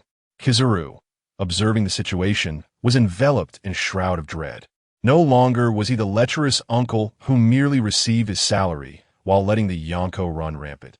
He clearly recognized that this entity, even with the treatment of the five elders, would be beyond his reach. Yet this was not the time to hesitate. Sengoku, you've led me astray. With a heart full of resentment, Kizaru dared not delay. Leaping into the air, his hands radiating golden light. Yada no Kagami. Beams of golden light erupted from his hands like a Gatling gun, firing countless dazzling golden projectiles. Boom, boom, boom. The once great god of war, now transformed into a god of guns, directed all the projectiles towards the right dragon head. Venomous dragon. Amidst the violent explosions, the three grotesque, purple venomous dragons, shrouded in toxic mist, lunged toward Kaido's left dragon head. Seeing this, Blackbeard, unwilling to fall behind, summoned all his might, propelling himself from the ground with a resounding crack, the earth fracturing into a web-like pit beneath him. In the next instant, he shot forth like a cannonball, dark energy swirling behind him like a plume of smoke, resembling a humanoid meteor hurtling towards Kaido. That fruit he must possess. Barrett cast a glance at the nearby raid field, pondered briefly, then turned to dash towards the elevator. Raid field, upon seeing this, hesitated for a moment, then smirked coldly, transforming into a swarm of blood bats to escape. Rain's Shiryu, witnessing the events, deftly evaded the path. He was a creature of bloodlust, not one to act without cunning. Neither of these two were to be trifled with. They would not drag him into their demise. Dark water. In the blink of an eye, Blackbeard, with a grim expression, hurled a fistful of dark energy resembling dense smoke towards Ghidorah. The black mist surged like waves, enveloping Ghidorah's neck, and with a thunderous crash, it dispersed, climbing up his neck and beginning to consume him. Simultaneously, Magellan's poisonous dragon collided with the left side of Ghidorah's neck, its toxic form enveloping the thick neck. Sensing the dark energy's encroachment, Ghidorah's golden, beastly eyes flickered as he cast a sidelong glance at Blackbeard below, a cold sneer forming in his heart. Truly a man of fortitude. What is this? Kevin, afflicted by the poison dragon, retracted his gravitational beam, crying out in disarray. Damn it! Erlang, forced to cease his gravitational beam by an attack from Kizaru, glared furiously at the distant lecherous yellow monkey. With a roar, he unleashed a gravitational beam towards the latter. Buzz! The rough, electromagnetically intertwined gravitational beam surged forth at the speed of light. Startled, Kizaru had no choice but to elementalize to evade it. However, as the beam grazed his shoulder, a tremendous gravitational force tore at his body. In an instant, Kizaru was drenched in cold sweat, desperately elementalizing to escape. The terrifying gravitational beam, crackling with electromagnetic energy, tore through the air, sending ripples cascading outward and shaking the distant walls with a thunderous impact. Ghidorah was unaware of the quality of impel down as described in the original work, but he was certain that the impel down of this pirate world was as solid as a fortress. When the Golden Lion had escaped years ago, he had taken a normal route. Attempting to break through impel down with sheer brute force would be nothing short of a fool's dream. Tick-tick, perched atop a prison roof, Kizu's lecherous visage finally turned grave as he clutched his severely wounded right shoulder, filled with trepidation. Could that beam truly harm him? It's so hot. Kevin, encased in Magellan's venom, hauled like a banshee, then lowered his head to lick the poison off his body. What the hell? The prisoners in the 6th level, including Magellan, were momentarily bewildered by the sight of that left head's action. What is he doing? That is highly toxic. Is he out of his mind? With a forked tongue, slick and glistening with a viscous liquid, Kevin swiftly licked away a large portion of the poison. Phew! You scared me. I thought it was acid. Upon seeing his skin restored after licking away the poison, Kevin sighed in relief and began licking again. What the hell? Is he all right? The sight of that left dragon head's behavior sent ripples of anxiety through everyone. That was venom produced by a devil fruit user. Did he really treat it like a lollipop? Is he truly unharmed? Before long, Kevin, as if savoring a lollipop, had licked Magellan's poisonous dragon clean and even let out a belch laced with toxic mist. Suddenly, his expression shifted dramatically, turning ghastly, akin to a child who had mistakenly consumed horseradish. Looking around, upon seeing the dark energy enveloping Ghidorah's neck, his golden, beastly eyes lit up, and he plunged directly into the dark energy. Ugh, it's bitter. With a thunderous crash and a guttural sound, a torrent of noise erupted. Blackbeard, who was desperately expending dark energy in an attempt to seize the Ghidorah devil fruit, was momentarily frozen with a sinister grin on his face. What the hell are you doing? Chapter 015, The Thunder King Ghidorah. Ouch, that hurts.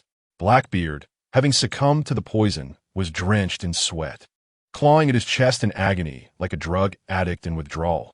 Seeing this, Shiryu wasted no time in rushing to his side, producing the last remaining antidote and injecting it into him with a swift motion. As he watched Blackbeard's bulging eyes, he smirked. Captain, you truly are a man. Daring to swallow Magellan's poison, Blackbeard, his eyes wide with pain, displayed a helpless expression. It was as if he had willingly chosen this fate.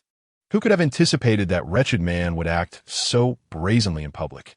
Magellan's face darkened with fury as he glared at Shiryu, his teeth clenched in rage. How dare he betray me, an ally with that man? Why? I had promised to grant you clemency. Why resort to such actions? Shiryu, with a cigar clenched between his teeth, scoffed dismissively. What could I possibly accomplish by remaining here? In the end, I would only be imprisoned by you. Rather than that, it's better to be decisive. Magellan found himself at a loss for words. He understood Shiryu's character well. The latter was correct. If he remained, the killing would persist. Yet, such blatant betrayal was infuriating. Damn it, I nearly lost my life. At that moment, Blackbeard, who had been rolling on the ground, struggled to rise, his dark complexion lightening. Suddenly, a deafening crack echoed above, accompanied by violent tremors. The ceiling shattered completely, and massive chunks of stone mixed with ice began to rain down. It's collapsing. The prisoners gaped in horror at the fractured dome, their minds blank. Boom! A falling boulder struck a prisoner, instantly reducing him to a puddle of blood. The horrific sight jolted the remaining prisoners into a frenzy of panic screams. Push! The prison is collapsing. Run! Desperate and disoriented, the inmates fled towards the entrance of the 6th level, turning the space into chaos. Blackbeard, witnessing the pandemonium, felt a flash of reluctance but urged Shiryu and the others to escape. The fruit was indeed valuable, but life was paramount. In the blink of an eye, only Kizaru and Magellan remained standing in the now unstable 6th level. As the ceiling collapsed, the frigid depths of the 5th level fell into the 6th, and Ghidorah's gravitational rays struck the 5th level's dome once more. With no one to hinder it, the raging energy exploded violently, instantly piercing through the 5th level ceiling. With a thunderous roar that shook the very foundations of Impel Down, the moment the 5th level's dome was torn apart, molten lava, red and searing, cascaded down like a waterfall, illuminating the entire space. The desperate fugitive, lured by a crimson glow, turned to look back. Haha, there is no need to run. Look, lava, lava. We are saved. That molten rock can melt even steel. Gazing at the cascading magma, the weary escapees paused, excitement flickering across their faces as if they had found a glimmer of hope. However, in the next instant, they were once again engulfed by fear and despair. The infernal landscape, illuminated by the magma, revealed three monstrous beasts rearing their heads and unleashing beams of energy, while the magma flowed like a celestial river from the heavens. To them, it was a breathtaking apocalyptic scene. The unstoppable magma poured over the heads of the giant creatures, splattering without inflicting any harm. This is utterly absurd.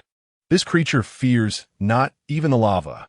Is it truly invulnerable, impervious to blades and bullets? The snow that had fallen moments before transformed into wisps of mist upon contact with the lava, mingling with volcanic ash and rising into the air.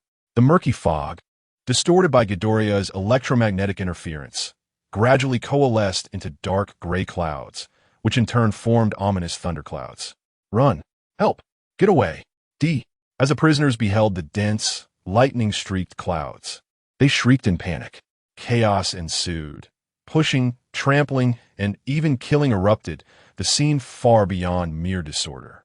The thunderclouds expanded ominously, rumbling with the sound of rolling thunder. A low, raspy, terrifying laughter echoed. Accompanying the laughter, a bolt of cerulean lightning descended from the brewing storm, striking the ground with precision. With a thunderous boom, the magma erupted, sending shards flying and exposing the fractured earth beneath. Following the initial strike, a barrage of coarse thunderbolts fell like torrential rain upon the area. What terror! The injured yellow monkey, witnessing this calamity, could not help but display a look of horror. Was there truly no escape? Amidst the flashes and sparks, Magellan wore a grim expression, his eyes brimming with defiance. This is frightening. What can we do? Casting a glance at Magellan, Yellow Monkey sighed, recognizing the gravity of their situation. Resolutely, he declared, "We must find a way to retreat and relay this information to the Wano country." Understanding that halting the onslaught was impossible alone, Magellan nodded in agreement. After a brief exchange of glances, the two simultaneously fled towards the upper levels of the castle. From that moment, the entire sixth floor was left to Ghidorah undisturbed as he unleashed his gravitational beams with reckless abandon, erupting like a torrent. The small thundercloud, affected by electromagnetic disturbances, became increasingly frenzied. Thunder rained down in relentless waves, battering the ground beneath. Boom, boom, boom. Ha ha! Feeling the earth that had previously bound him loosen, Ghidorah ceased his beams and roared towards the sky. The ground, fractured by the magma's eruption, began to tremble violently, splitting open with vast fissures. Crack, crack. With a thunderous sound, the earth bulged slightly around his neck. It was as if something were striving to break free from the earth. Boom! With a resounding crash, the fractured blue stones were hurled aside by a pair of immense fleshly wings. A roar echoed, a tempest of thunder. With a furious shout, the colossal wings unfurled with a thunderous clap, stretching over 500 meters, forcibly displacing the ground on either side as they connected with the descending thunderbolts. The violent lightning instantly tore open the earth, revealing a magnificent form. The majestic Ghidorah, crackling with sparks and electricity, unleashed a thunderous roar. Boom, boom, boom. Accompanied by the cacophony, the ground behind it shattered, and two massive tails, each nearly 100 meters thick, burst forth from the soil. The tails, adorned with formidable barbs, swung with a whoosh, crashing down like a meteor hammer, shattering the dark stones that had been pressed upon it. Whoosh, whoosh, whoosh. The giant wings flared open, creating a ferocious whirlwind. With a resounding crash, its grand form forcibly emerged from the shattered earth. As it broke free, magma flowed and debris tumbled into the abyss below, followed by a thunderous impact upon the vast pit. Haha, I am free. Prepare to welcome the sky's sovereign of your world, pirate era. Only Kevin, with his foolish thoughts, could utter such words. Roar, With a disdainful glance at Kevin, the second son raised his head and bellowed, releasing centuries of pent-up frustration. The tumultuous roar reverberated throughout Impel Down. Ghidorah paid no heed to the two fools. Instead, it gazed upward, its golden eyes shimmering with excitement. Then, with a powerful flap of its wings, it pierced through the thunderclouds above, entwining with a mighty thunder as it soared upwards into the shattered dome. Chapter 016. Rampaging Magellan. The sky resembled a pool of impenetrable ink, with lightning serpents weaving through the clouds. The fierce winds ravaged the ocean surface, and monstrous waves crashed against the submerged walls. This chaos, which should belong to the New World, erupted in the traditionally tranquil doldrums. The desperate fugitives who had fled upwards stood transfixed, their minds blank, hearts pounding in terror. They could hardly believe their eyes. Could this truly be the doldrums? It should be, right? Boom! Boom! The earth trembled violently, leaving the onlookers pale and despondent as they gazed at the turbulent sea. Amidst the intense shaking, two figures shot forth from Impel Down. Admiral Kizaru, Mag Magellan. The escaped prisoners cried out in despair upon seeing the two. Yet, the two did not acknowledge the crowd.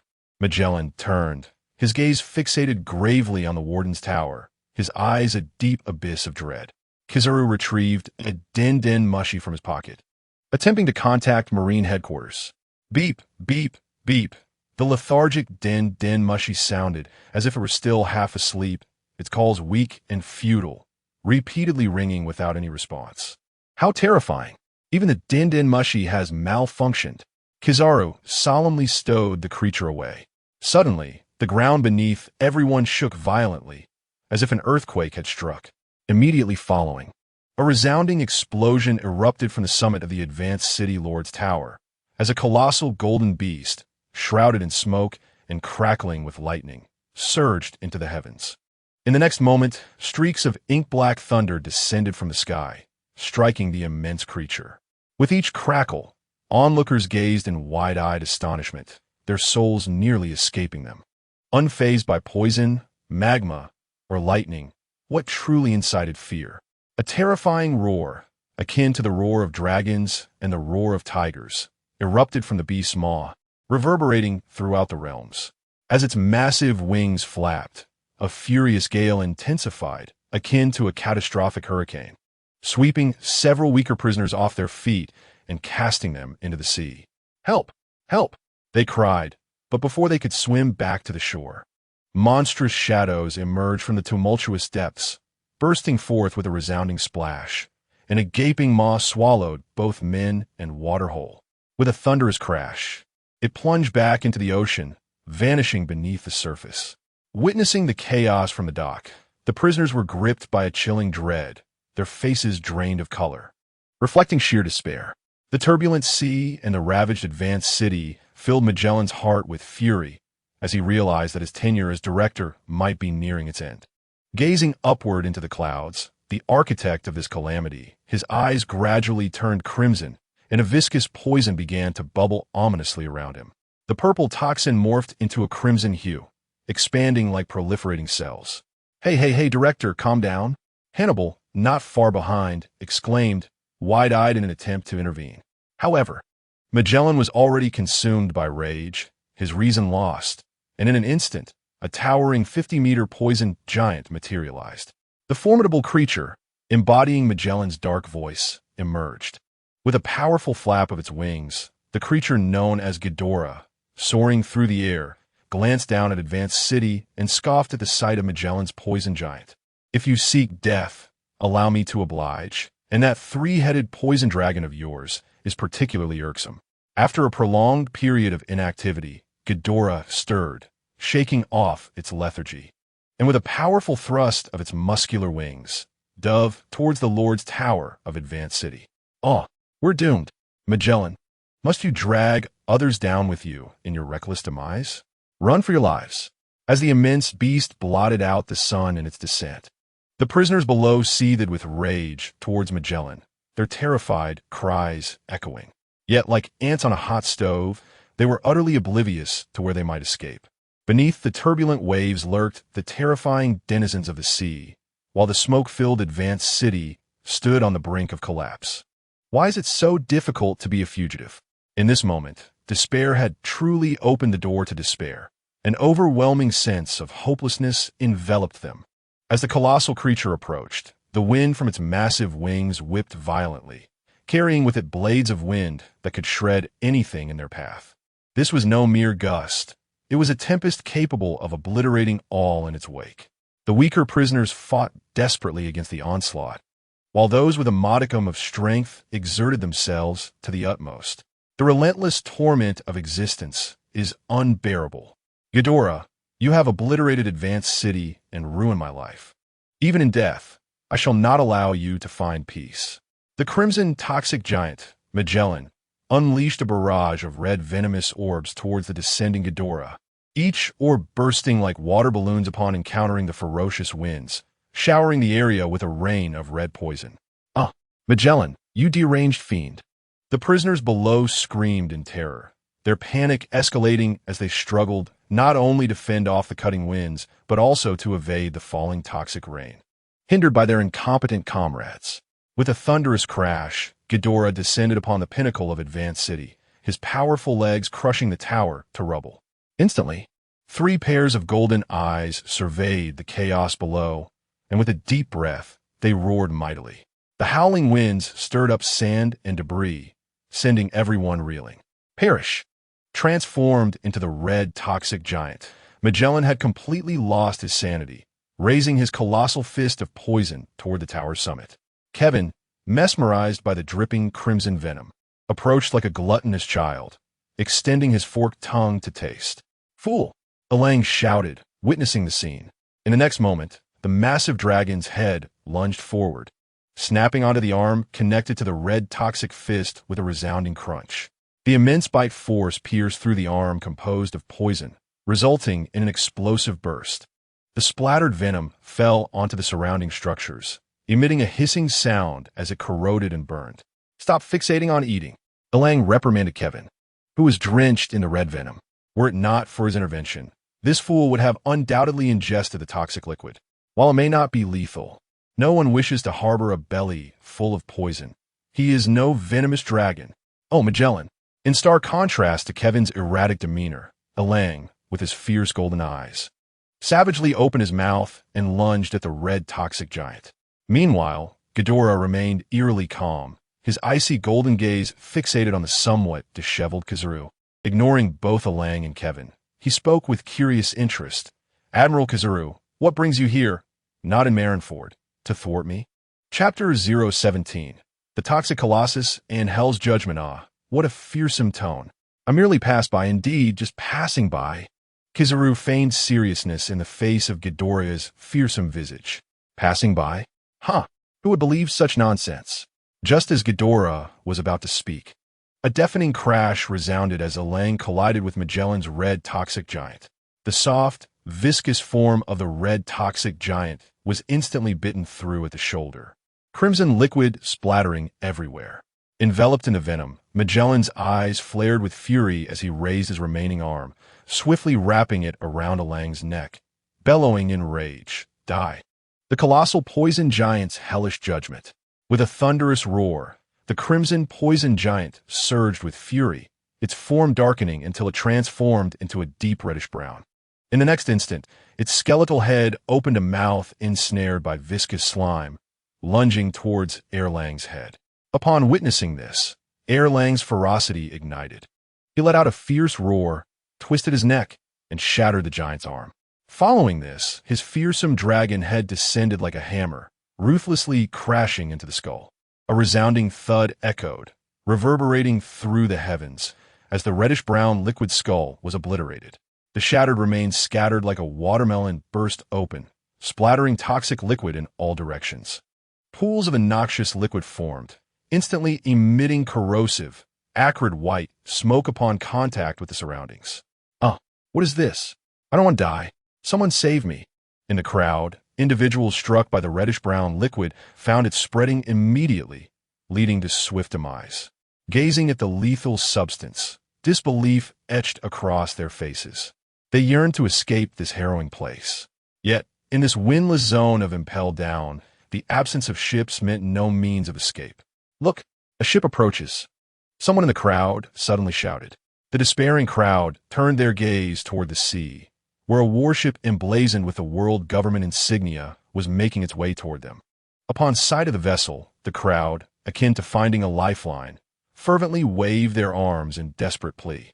On the ship, marked with the symbols of the world government and the letter 0, two towering figures clad in white robes and masks stood, their eyes filled with astonishment as they gazed toward impelled down. A singular question reverberated in their minds. Since when could sea kings ascend to the heavens? Defecating upon impelled down? Are they mocking the Navy or provoking the world government? The members of 0, dispatched under the orders of the 5 elders to investigate, had never anticipated encountering such a predicament. As the warship braved the waves and drew nearer, the two figures observed the entire harbor thronged with prisoners fervently waving in welcome. Magellan, that fool, cannot even handle a single reptile? Suddenly, one of the members, donning a black and white mask, coldly cursed as he witnessed the poisoned giant being smashed. Without delay, he leaped into the air, propelled by the moonwalk toward impelled down. The golden-masked figure accompanying him followed suit. Following the obliteration of the poisoned giant's skull, Magellan, shaken by the impact, coughed up blood, unable to sustain himself, and with a thunderous crash, collapsed beneath impelled down, transforming into a torrent of liquid. The uncontrollable poison flowed along the connecting bridges, spilling into the sea. Witnessing this, Erlang roared once more, opening his tooth-filled maw, intent on crashing down upon Magellan. As the architect of this blasphemous, three-headed creature, he had long sought to end the foe. Previously frozen and without opportunity, he would not let this once-in-a-lifetime chance slip away. Boom! A sudden explosion resonated as Erlang's head, reaching for Magellan, was repelled by a tremendous force, crashing into the side of the main tower of impelled down, sending earth and stone flying. Roar! Erlang lifted the dragon's head from the rubble, momentarily taken aback by the unexpected guest before him. Clad in a white robe and adorned with a black and white mask, Magellan, you have brought great shame upon the world government, he remarked. The masked figure, an enigma cloaked in icy demeanor, cast a cold glance at the listless Magellan before turning his attention to the imposing figure of Kidora, who stood firmly on the grounds of impelled down. Regardless of your nature, to provoke the world government is to invite annihilation. With this chilling proclamation, the man in the mask vanished from sight. When he reappeared, it was before Kidora, his hands enveloped in an aura of dark, commanding power. Kidora regarded the masked man, who appeared as insignificant as an ant, with eyes of molten gold, unperturbed even by the escalating pressure emanating from his adversary. Provoke the world government? What is there to incite? The disdainful tone incited a surge of fury within the masked man, who retorted coldly, Zoan-type user, is it? Regardless of what you are but a mere speck before the world government. Prepare to perish. With that, the man propelled himself forward with a resounding boom, ripples cascading behind him. His arms, shrouded in the pinnacle of armament hockey, gleamed ominously as a violent gust tore through the air, revealing the ferocity of his onslaught. Is this the Navy? No. This is the most formidable intelligence agency of the world government. It is said to be filled with monsters.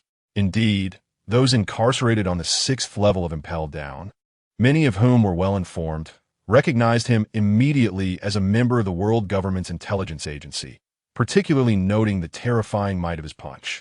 Even the behemoth before them would likely hesitate to confront such raw power head-on.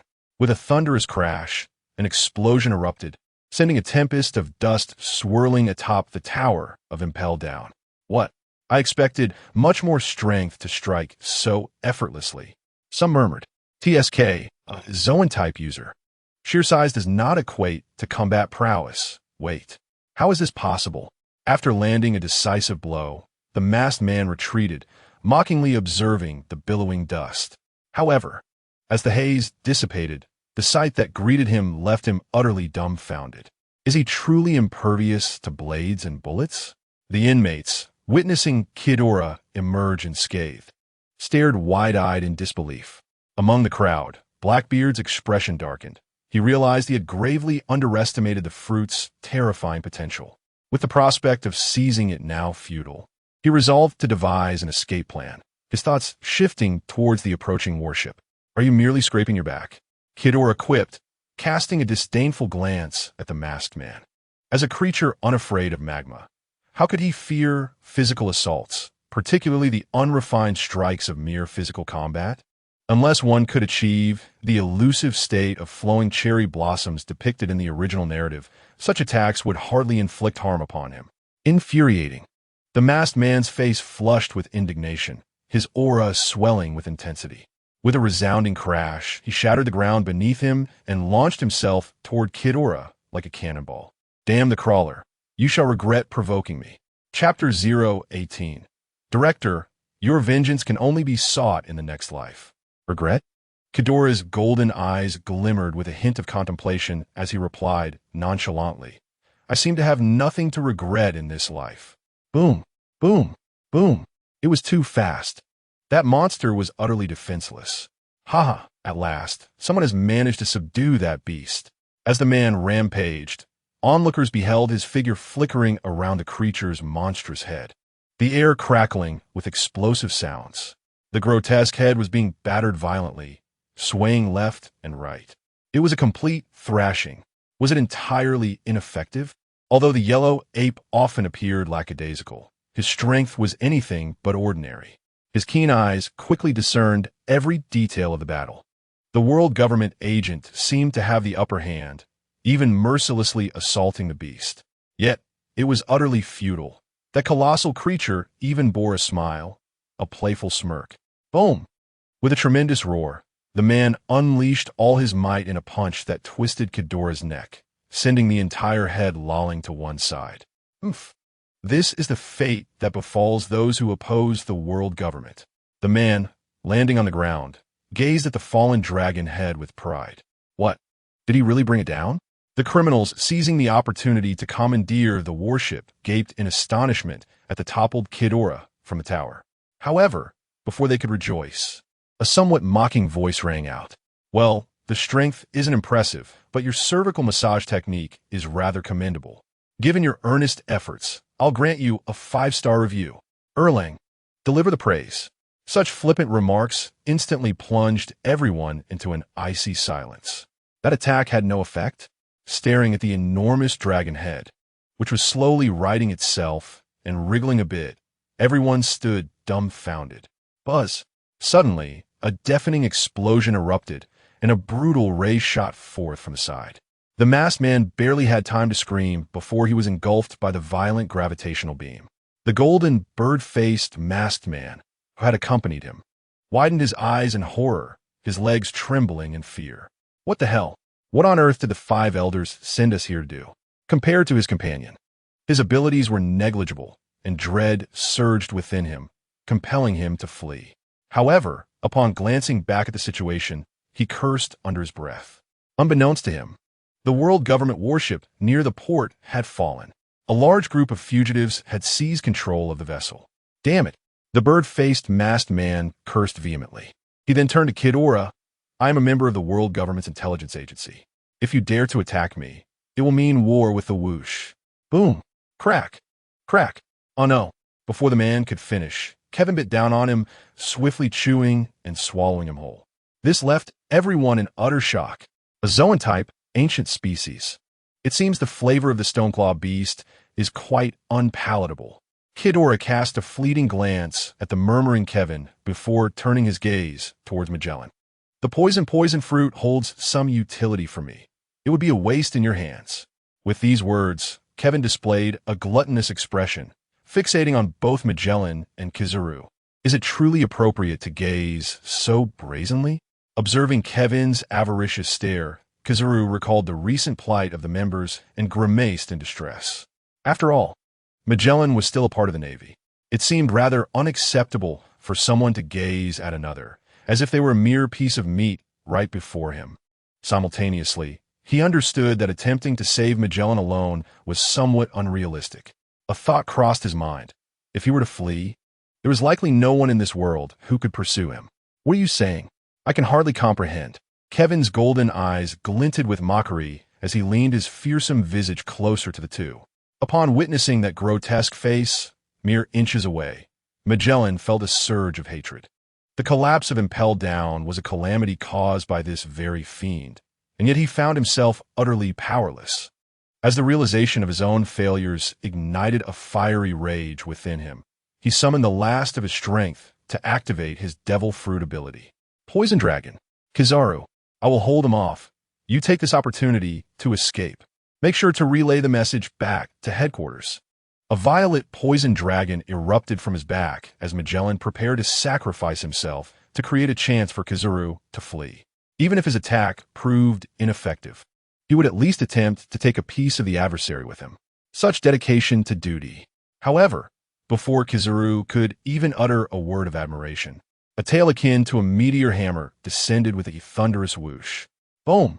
The ground shook violently as it shattered the 3 poison dragons and struck Magellan directly.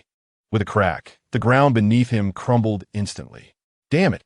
Amidst the collapsing earth, Magellan, bloodied and gritting his teeth, struggled to maintain his stance, raising his darkened arms in defiance. Despite his struggles, Kizaru paid him little heed, instead turning his neck to gaze at him. The glint fruit, while considered a lower tier of the light category, should have quite a delectable flavor, no? At this, Kizaru's eyelids flickered as he glanced at the tormented Magellan and replied, Director Magellan, I shall relay your heroic deeds to the Admiral. Take care. With that, a brilliant golden light enveloped Kizaru as he prepared to escape. Just as the radiant light began to shimmer, a beam suddenly shot from Kevin's mouth, hurtling towards the elemental Kizaru. Oomph! The golden light was struck by the ray, eliciting a cry of pain, and then vanished from the sight of all present. Set sail. The prisoners, witnessing even the Admiral Kizaru's flight, erupted into a frenzy of terror. Director Hannibal, who had somehow made his way onto the ship, stood at the rail, gazing at Magellan with anguish. Over the years, although he had sought to dethrone his superior and claim the position of director for himself, he had never harbored thoughts of wanting to see him dead. At this moment, gazing at the struggling figure, a sense of unease filled my heart. Hannibal, go. March forth to Impel Down. It no longer exists. Do not harbor thoughts of vengeance. Director, this grudge cannot be avenged in this lifetime. I can only speak of it in the next. Hannibal murmured in astonishment. To seek revenge on that monster, one must have their wits thoroughly scrambled. Boom. Your words are truly excessive. The immense force of the dragon's tail surged, crashing down with a resounding thud, burying Magellan beneath the earth. Kevin's fearsome head burst forth from the smoke, lunging at Magellan with a ferocious bite. Whether it was the barely alive Magellan or the jagged shards of rock, all were crushed by those razor-sharp teeth. With a gulp, they were swallowed whole. Truly, he exhibited a ruthless appetite, devouring both the soft and the hard. Quick, set sail. All the prisoners aboard the ship, witnessing Kevin's merciless act, were paralyzed with terror. Though the ship had been seized, the crew remained. Upon witnessing such a monstrous sight, they cared not for whether it was ally or foe. Hastily activating the warship to flee the port, carrying a ship full of fugitives towards the gates of justice. The cunning Blackbeard never anticipated that all plans had unraveled. On the deck, he gazed at the towering figure of Ghidorah, his eyes filled with reluctance. However, I have other options, as long as I acquire that fruit. Even you and I can engage in a battle. Contemplating the naval headquarters, the ambitious Blackbeard regained his confidence. If he could obtain Whitebeard's Tremor fruit, he would not be without hope in defeating Ghidorah. Chapter 019. The sinister bloodline. As Magellan was consumed by Kevin, a wondrous energy began to swirl, replenishing the energy he had lost. As for the poison fruit's abilities, due to Kevin's unique circumstances, they coalesced once more into a fruit stored within his pouch. The ability to absorb the powers of devil fruit users to replenish one's own energy is one of Ghidorah's capabilities. After all, in a world devoid of nuclear energy, he had already devised a contingency plan when utilizing the ancient Titan fruit. This was, in part, why he instilled fear a millennium ago. Hey, Blackbeard has fled. Kevin observed the retreating warship. Flee? In this small world, Where could he possibly escape? We shall meet again soon. Ghidorah's golden eyes gleamed with disdain. Thinking that the war at Marineford was likely about to commence, he hesitated no longer, casting a glance at the fortress that had imprisoned him for 8 centuries. With a powerful flap of his massive wings, he soared into the sky. Roar, roar, roar. 3 menacing dragon heads bellowed, unleashing 3 gravitational beams with a resonating hum. Boom, boom, boom. Infused with fury, the strikes crashed directly into the main tower of Impelled Down. The violent energy obliterated the tower, but that was not enough. He felt his wings tremble. In the next moment, the skies darkened ominously, a tempest brewing. A billowing cloud of black smoke loomed over Impelled Down. Zzz. Wrathful serpents of lightning suddenly appeared. Zing! In an instant, a torrential downpour of lightning cascaded down, some striking him, while others directly struck the fortress below. The gravitational rays surged violently, bombarding the main tower with relentless energy. Thunder rained down like a tempest, striking every structure with ferocity. The colossal bolts of lightning connected heaven and earth, resounding with thunderous roars. Massive rays, hundreds of meters wide, enveloped the city of propulsion above, while flames and smoke erupted, swirling like a tempest. Countless bolts of thunder continuously struck everything in their vicinity. In an instant, the surrounding sea began to boil, and the sea kings, with eyes rolled back, surfaced. Under the onslaught of violent energy and relentless thunder, the entire ocean realm resembled an apocalyptic scene. Moments later, the immense city of propulsion began to collapse, with seawater rushing in. From this moment on, this maritime prison, which had existed for 8 centuries, was irrevocably consigned to the annals of history. With a thunderous roar, Ghidorah cast a glance at the submerged city before taking flight in the direction of the fleeing yellow monkey. The war atop is upon me. At Marineford, the naval headquarters. Within the vast inner bay port, 100,000 elite naval forces and countless warships stood ready at the periphery. Hurry and prepare. Do not dawdle, commanded the naval generals, directing their subordinates to transport war supplies in readiness for the impending conflict. Shells were piled beside the massive cannons along the inner bay's walls. Do not let your guard down. Regardless of what transpires, the forces of justice shall not falter. Soon, the Navy will bring an end to all, concluding this wicked era. The solemn admiral's deep, resonant voice echoed powerfully, stirring the hearts of the 100,000 sailors gathered in the inner bay, igniting their spirits as their expressions turned grave.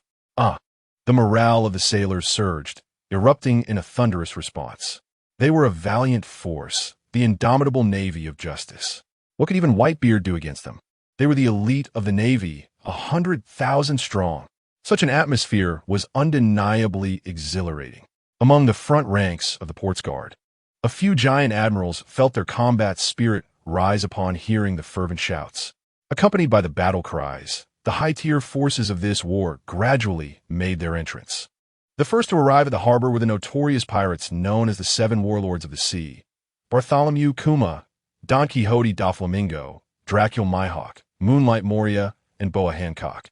Apart from Crocodile and Jinbe, the remaining 5 were all present. Upon seeing the 5 warlords, the spirits of the naval soldiers soared once more, invigorated by their presence. Yet, a few among them could not help but break into a cold sweat. Although they were all on the side of justice, their counterparts were infamous figures of the sea, often labeled as villains. As the fierce winds howled, the military flags fluttered violently. On the walls before the execution platform, figures began to appear. "Is that?" gasped the crowd. "The Admiral has arrived." As the words were spoken, the representatives of the Navy's highest combat power began to emerge.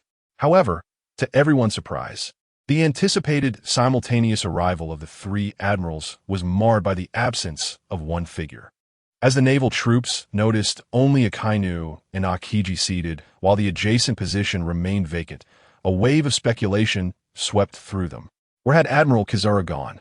In this unprecedentedly critical moment, the absence of a prominent general is indeed shocking and unexpected. What would be the reason? Was there an urgent matter that required his attention? Nevertheless, The Marines did not allow the absence of Admiral Kizaru to dampen their spirits.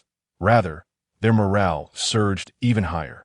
100,000 Marines, filled with fervor, erupted into cheers, their thunderous voices instantly dispelling any fear they harbored regarding the impending war.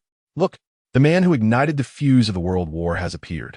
At that moment, someone noticed the makeshift execution platform, and the expressions of two figures, armed with long rifles, froze in astonishment. Could this be the mastermind controlling the fate of the world? Indeed, it is the fleet Admiral Sengoku. As Sengoku ascended the platform clad in his naval admiral's attire, adorned with the emblematic cap, the soldiers below could no longer contain their soaring spirits and raised their weapons in jubilant uproar. Observing this, Sengoku raised his hand to signal for silence, and the cacophony of cheers gradually subsided.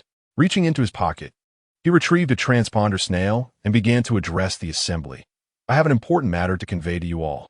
After a brief pause, Sengoku continued, Portgasti Ace. The significance of this man's death here today is monumental.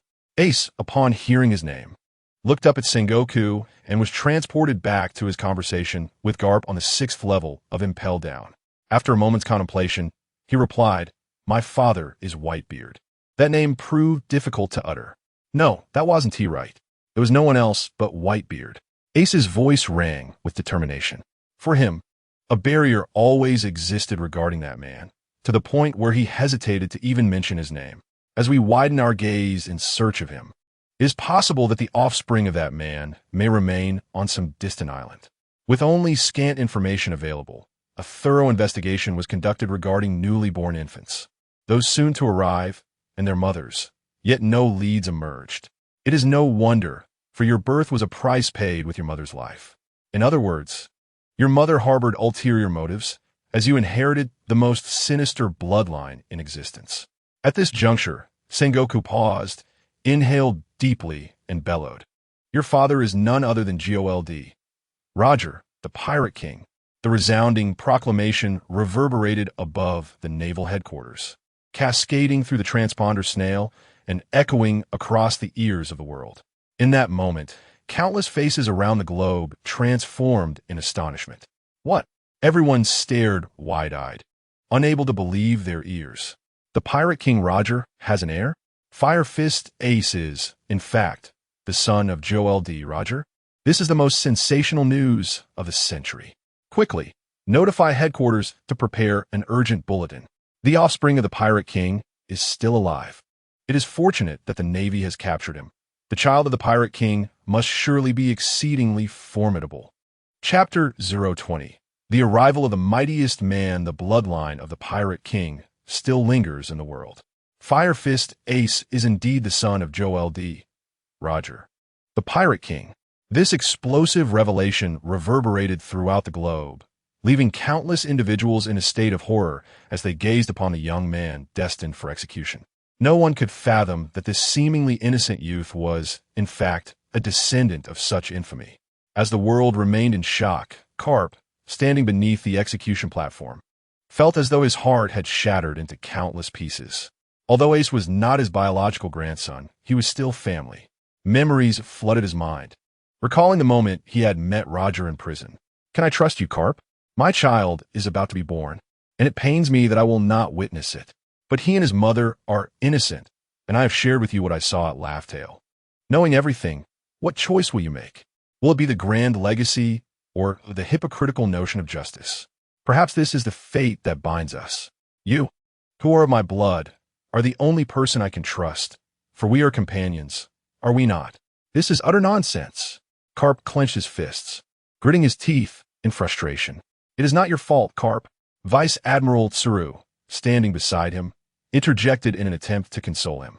Turning to Tsuru, Karp opened his mouth to speak, but was interrupted by the sudden blare of alarms. Outside the inner bay, a heavy mist enveloped the waters, revealing the ominous silhouettes of gigantic warships. It's the fleet of pirate ships, the lookout shouted. Upon hearing this, the soldiers trembled involuntarily as they beheld the approaching fleet. Quick, confirm Whitebeard's whereabouts. The riders Doma, the DeKalbin brothers, the great whirlpool spider Squarto, all renowned captains in a new world. The soldiers on the lookout cried out in terror, having found no trace of Whitebeard. Are we to engage? As the Whitebeard fleet steadily advanced towards the inner bay, the atmosphere in Marineford grew tense, signaling the imminent eruption of a colossal battle. Whitebeard hasn't arrived. Impossible. Sengoku, observing the fleet entering the bay without sight of Whitebeard, wore a grave expression. Suddenly, bubbles erupted from the surface of the inner bay, and in an instant, the water level surged dramatically, culminating in a thunderous explosion that sent colossal waves crashing forth. Accompanied by the tumultuous surf, a pirate ship resembling a whale, measuring over 100 meters in length, leapt from the depths of the ocean. The massive vessel crashed onto the water's surface, sending torrents of seawater cascading down like rain. What? As the sight of the gargantuan warship registered, all naval soldiers stood agape in astonishment, their eyes fixed on the ship. Whitebeard. He actually emerged from the depths. The Moby Dick has arrived. Sengoku, his expression grim, stared at the Moby Dick surfacing from the ocean's depths, his heart racing with shock. Gazing at the colossal warship that had breached the inner bay, Sengoku's face darkened. Unbelievable. They actually launched an attack from beneath the sea. Damn it. Our plans have been thrown into chaos. Boom. Boom. Shortly thereafter, a resounding roar echoed across the sea as two colossal ships of the same class surged forth from the depths. It was none other than Captain Marco of the 1st Division, a Marine, upon seeing the figures standing on the other two giants, exclaimed in astonishment. Under the banner of Whitebeard, all 14 captains had gathered, each a formidable figure renowned throughout the Grand Line. In the face of such a powerful pirate crew, was there truly any chance of victory? At that moment, all the Marines, confronted with the might of Whitebeard, felt their souls tremble. They had not anticipated the invasion to come so close. Sengoku, gazing at the looming ships of Whitebeard, could not help but break into a cold sweat. Everything had spiraled far beyond pre-battle arrangements, catching them utterly off guard. Kulalala, it has been 20 years, hasn't it, Sengoku? Whitebeard remarked, slowly making his way to the bow of the ship, his imposing presence rendering Marineford silent. Upon reaching the bow, Whitebeard appeared relaxed and self-assured, as if the 100,000 Navy personnel before him were no more than a swarm of ants. The entire assembly of Marines dared not utter a sound, their expressions tense as they gazed at the world's strongest man. Whitebeard drove his Naginata into the ground beside him, revealing a body marred with scars, robust and mighty. Leaning slightly forward, his muscular arms bulged as he forcefully swung them outward. With a resounding crack, the air on either side of him shattered like glass, the fractures rapidly expanding with each explosive sound. Boom! Boom! Boom! As the tremors reverberated, explosions erupted on the surface of the sea surrounding Marineford, sending waves surging skyward. The tumultuous sea rose 100 meters high, surpassing the height of Marineford's walls multiple times over. Under the ferocious onslaught of the towering tsunami, a 100-meter-high wave surged forth, instantly enveloping Marineford in a vast shadow. The sea trembles. That man has stirred the ocean. This is the power of Whitebeard. Is this truly the strongest power in the world? Kulalala.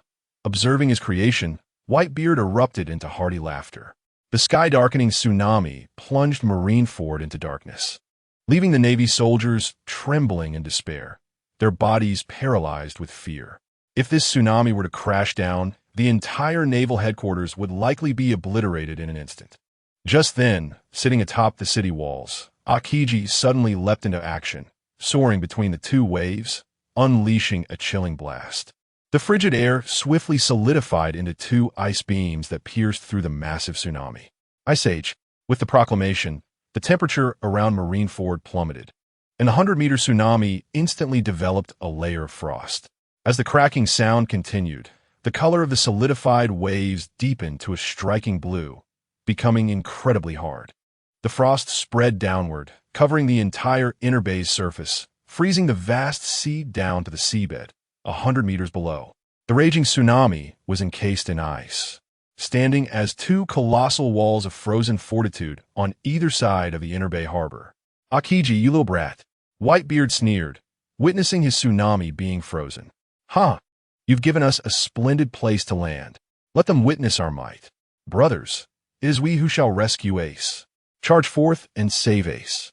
In an instant, the members of the Whitebeard pirates leapt onto the frozen surface of the sea, brandishing their weapons and surging towards the bay.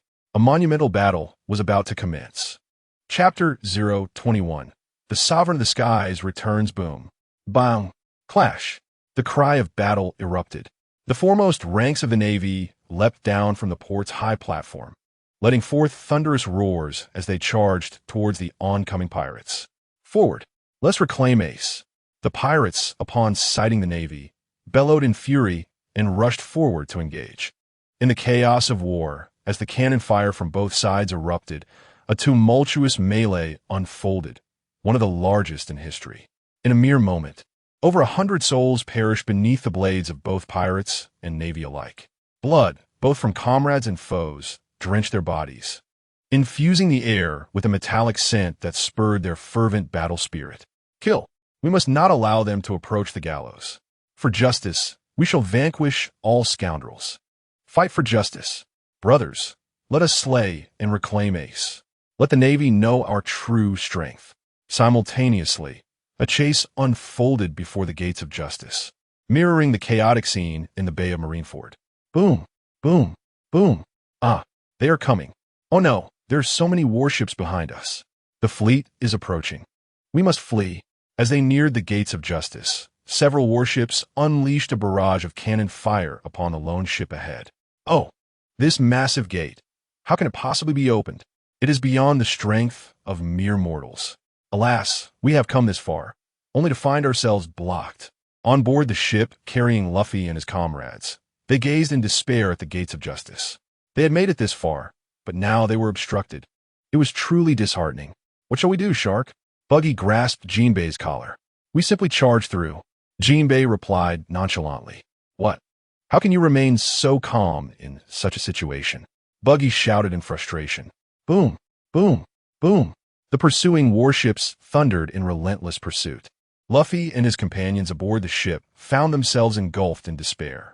If they could not enter the gates of justice, their fate was sealed. Shipwreck and demise awaited them. Suddenly, a tempest swept across the churning sea, casting the already dim sky into darkness. What is that? It's enormous. Crew members instinctively looked up, their eyes widening in terror. A colossal shadow emerged from the gloomy sky, descending rapidly, accompanied by a resounding roar that echoed in the air. "It is that fellow." Luffy's eyes bulged as he spotted the shadow overhead. "Could it be that he has come seeking retribution for my failure to assist?" Boom! Boom! Oh! Blocked by the gates of justice. Hearing the cannon fire, Kidora glanced down, instantly grasping the situation before the gates. With a sudden stirring of the heart, massive wings unfurled, gliding downward in a majestic dive. Ah! The clown Buggy watched in terror as King Ghidorah swooped from the skies, his body trembling in fear, shouting in a panic. Boom! Crack! A deafening sound erupted as a warship pursuing Luffy and his companions was instantly crushed under King Ghidorah's talons and sent plummeting into the sea. In comparison to the nearly 150,000 tons of King Ghidorah, the warship was as fragile as a paper boat. Having obliterated the vessel, he did not pause, but instead flapped his wings, hurtling towards the nearest remaining warship. A tempest surged, waves crashing as King Ghidorah, the architect of chaos, seized the ship with his talons and ascended into the air. Soaring nearly 1,000 meters high, he released his grip, sending the mangled warship crashing down like an aerial bomb onto a friendly vessel. Boom! After the thunderous impact, as the waves receded, only debris and a group of despairing, injured soldiers remained on the turbulent surface. The colossal flying sea beast was their calamity, King Ghidorah. Sanji's expression turned grave as he beheld the monstrous shadow. He recalled Ace's words to him before leaving Impel Down's 6th level, a creature named King Ghidorah, a terrifying being that had lived for millennia. At that moment, this dreadful entity was aiding them in their battle against the pursuing navy, leaving them utterly perplexed as to the true motives behind such actions. "Wow, King Ghidorah is so cool," exclaimed Luffy, his eyes sparkling with excitement as he gazed skyward, having cast aside his earlier fears. Hey, don't shout like that. That kind of creature is not something we can provoke," Sanji warned, wide-eyed, directing a stern look at Luffy. "Who knows what that behemoth in the sky is planning? If we inadvertently anger it, we could suffer the consequences of its wrath." Fortunately, Sanji's concerns did not materialize. After a series of maneuvers, the remaining warships on the surface ceased all actions, the Navy personnel on deck paralyzed with fear, standing frozen like statues. In midair, King Ghidorah cast a glance at the Straw Hat crew on the warship before turning his gaze towards the Gate of Justice, a cold smile creeping upon his visage. The world government truly consisted of a band of scoundrels. They shamelessly adorned even the gates of fallen nations with their insignia. It was utterly disgraceful. Although he was aware of the Gate of Justice from the original narrative, witnessing it in person now ignited a profound fury within him. He recalled the fool who crafted this grand door, dreaming daily of leaving behind a miraculous structure in this world. Das Bones, your wish has come true. One day, I shall bring it all back." King Ghidorah sighed, suddenly flapping his wings and soaring towards the sky, aligned with the colossal Gate of Justice. "Straw Hat Kid, your strength is still insufficient to rescue Ace. In the forthcoming battle, you may face death. Out of respect for Carp, I advise you to take your ship and sail as far away as possible. After today, there shall be no more Marineford." Upon hearing Ghidorah's words, the crew aboard the warship gaped in astonishment, their eyes bulging. After today, Marineford will no longer exist. In this world, even Whitebeard would likely not dare to utter such sentiments. Gazing in trepidation at the towering figures soaring upwards, an unrealistic thought began to stir within them. Perhaps he could accomplish it? No, Luffy vehemently refused, and his expression shifted as he shouted towards Ghidorah's retreating form. "I will rescue Ace, even if it costs me my life." Truly, he is a stubborn little rascal. Ghidorah, ascending towards the Navy headquarters, murmured to himself and chose to disregard Luffy's response. Luffy's rejection of his goodwill had been anticipated. This mission to the battlefield was inevitable. It was not merely out of interest, on one hand. It was to repay Carp's favor by saving Ace. On the other hand, it was to declare to the world government and the entire world that he, the former sovereign of the skies, had returned. Although 8 centuries had passed, he believed that the elders of that era still thrived. After all, it was a time when the secret of longevity was not unknown. The catalyst for that historic war was indeed the greed for eternal life. Those avaricious beings would ultimately face retribution, even if they were gods, for he would drag them down from their pedestals. Chapter 022, The Phoenix Marco Marineford, the Navy Headquarters. Amidst the thunderous clamors of battle, various voices intertwined, merging into a spine-chilling symphony of fervor. The entire inner bay transformed into a colossal slaughterhouse. Ruthless pirates and equally merciless Navy soldiers, both sides, in a frenzy, cast aside all fear and convictions, leaving only the instinct to kill. Each breath taken resulted in another life extinguished. The spilled hot blood dripped onto the icy surface, staining it crimson, while the frigid air crystallized the red liquid into brilliant ice shards. On the execution platform, Sengoku gazed at the battlefield below, his expression growing increasingly grave. The war, having reached a boiling point, was merely the beginning of a brutal clash between soldiers. The arrival of formidable warriors would undoubtedly escalate the carnage. The ice surface of the inner bay was densely populated with heads, truly a monumental confrontation. Suddenly, a violent tremor rippled through the battlefield's ice. A colossal, giant admiral leaped from the city walls, landing upon the ice. Grasping a sword as large as a door, he swung it like a windmill, crashing it down with a thunderous boom. The fierce impact surged forward 100 meters, sending dozens of pirate henchmen flying.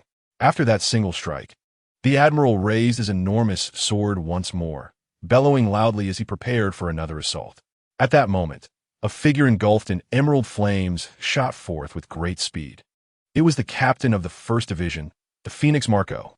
The naval officers, upon recognizing the figure, couldn't help but exclaim, "Marco!" Surrounded by swirling emerald flames and unfurling his wings, swiftly approached a certain vice admiral and, with a deft turn, delivered a merciless kick with his right foot. Phoenix strike! With a resounding crash, the turbulent emerald flames erupted violently, engulfing the vice admiral completely. A chilling scream echoed from within the flames as the giant vice admiral fell, rolling on the ground in a desperate attempt to extinguish the burning emerald fire. "I cannot allow you to slay my comrades like this." In midair, Marco cast a cold glance at the blazing giant vice admiral before shifting his focus to other battlefields. Whenever he encountered targets his subordinates could not handle, he would flap his wings and soar towards them. In the inner bay battlefield, figures engulfed in emerald flames flickered by intermittently. "You scoundrel! I cannot permit you to act with such impunity." From the observation deck, Akainu, witnessing the scene, clenched his fists tightly and suddenly stood up, leaping high with tremendous force towards the inner bay battlefield. Simultaneously, a flash of golden light intersected with him, and in the blink of an eye, the golden light landed on the observation deck, collapsing onto the exclusive seat reserved for the three admirals. Those who noticed the golden light gasped in astonishment as they beheld Kizaru materialize completely. The usually composed and serene Sengoku lost his usual calm demeanor. He rushed to Kizaru's side, observing his injuries, and exclaimed in disbelief, "Something has gone awry at Impelled Down. That monster could not be stopped at all." Kizaru, already battered and exhausted from his rapid journey, wore a resigned expression on his pale face. "What?" Upon hearing Kizaru's words, Sengoku was utterly taken aback. "How'd he come back to life?" "Blackbeard, is that you?" Meanwhile, far beyond the gates of justice, aboard a warship packed with escaped convicts, a furtive young man lurked in a corner of the lower deck, reporting to his contact via a transponder snail. At Pangea Castle, within the Chamber of Power, the golden-haired celestial dragons were left aghast as they listened to their subordinates' report. Members sent to Impel Down have perished, and that is not the most terrifying part. What is truly dreadful is that they fell to a flying three-headed monster. The atmosphere in the Chamber of Power turned frigid. Contemplating the horror of that creature and what it represented, the five-seated figures were gripped by a chill and their scalps prickled with fear. Report to the 5 Elder Stars. The entire ship is filled with escaped convicts. What should we do? What can we do? Impel Down is no more. How can we proceed? We must find a way to pass through the gates of justice and send this rabble to the Army headquarters, to the Navy. Before the 5 Elder Stars could finish speaking, a scream erupted from the transponder snail, followed by a deeply sinister and mocking voice. "Ha ha ha! I didn't expect to find a rat lurking in the lower deck. Who goes there?" Upon hearing the words, the golden-haired Elder Stars realized that their undercover agent had been eliminated, and they immediately expressed their fury. "Regardless of your identity, your actions constitute a blatant provocation against the world government." "Ah, the Elder Stars. I thought you were merely the Navy's pests. I never anticipated offending such significant figures. However, I must say, I am also a contributor to your cause, for I was the one who delivered Ace into your hands." Blackbeard. Upon hearing this, the golden-haired Elder Star's expression changed abruptly, and he exclaimed in anger, "You scoundrel! What on earth do you intend to achieve by releasing that individual?"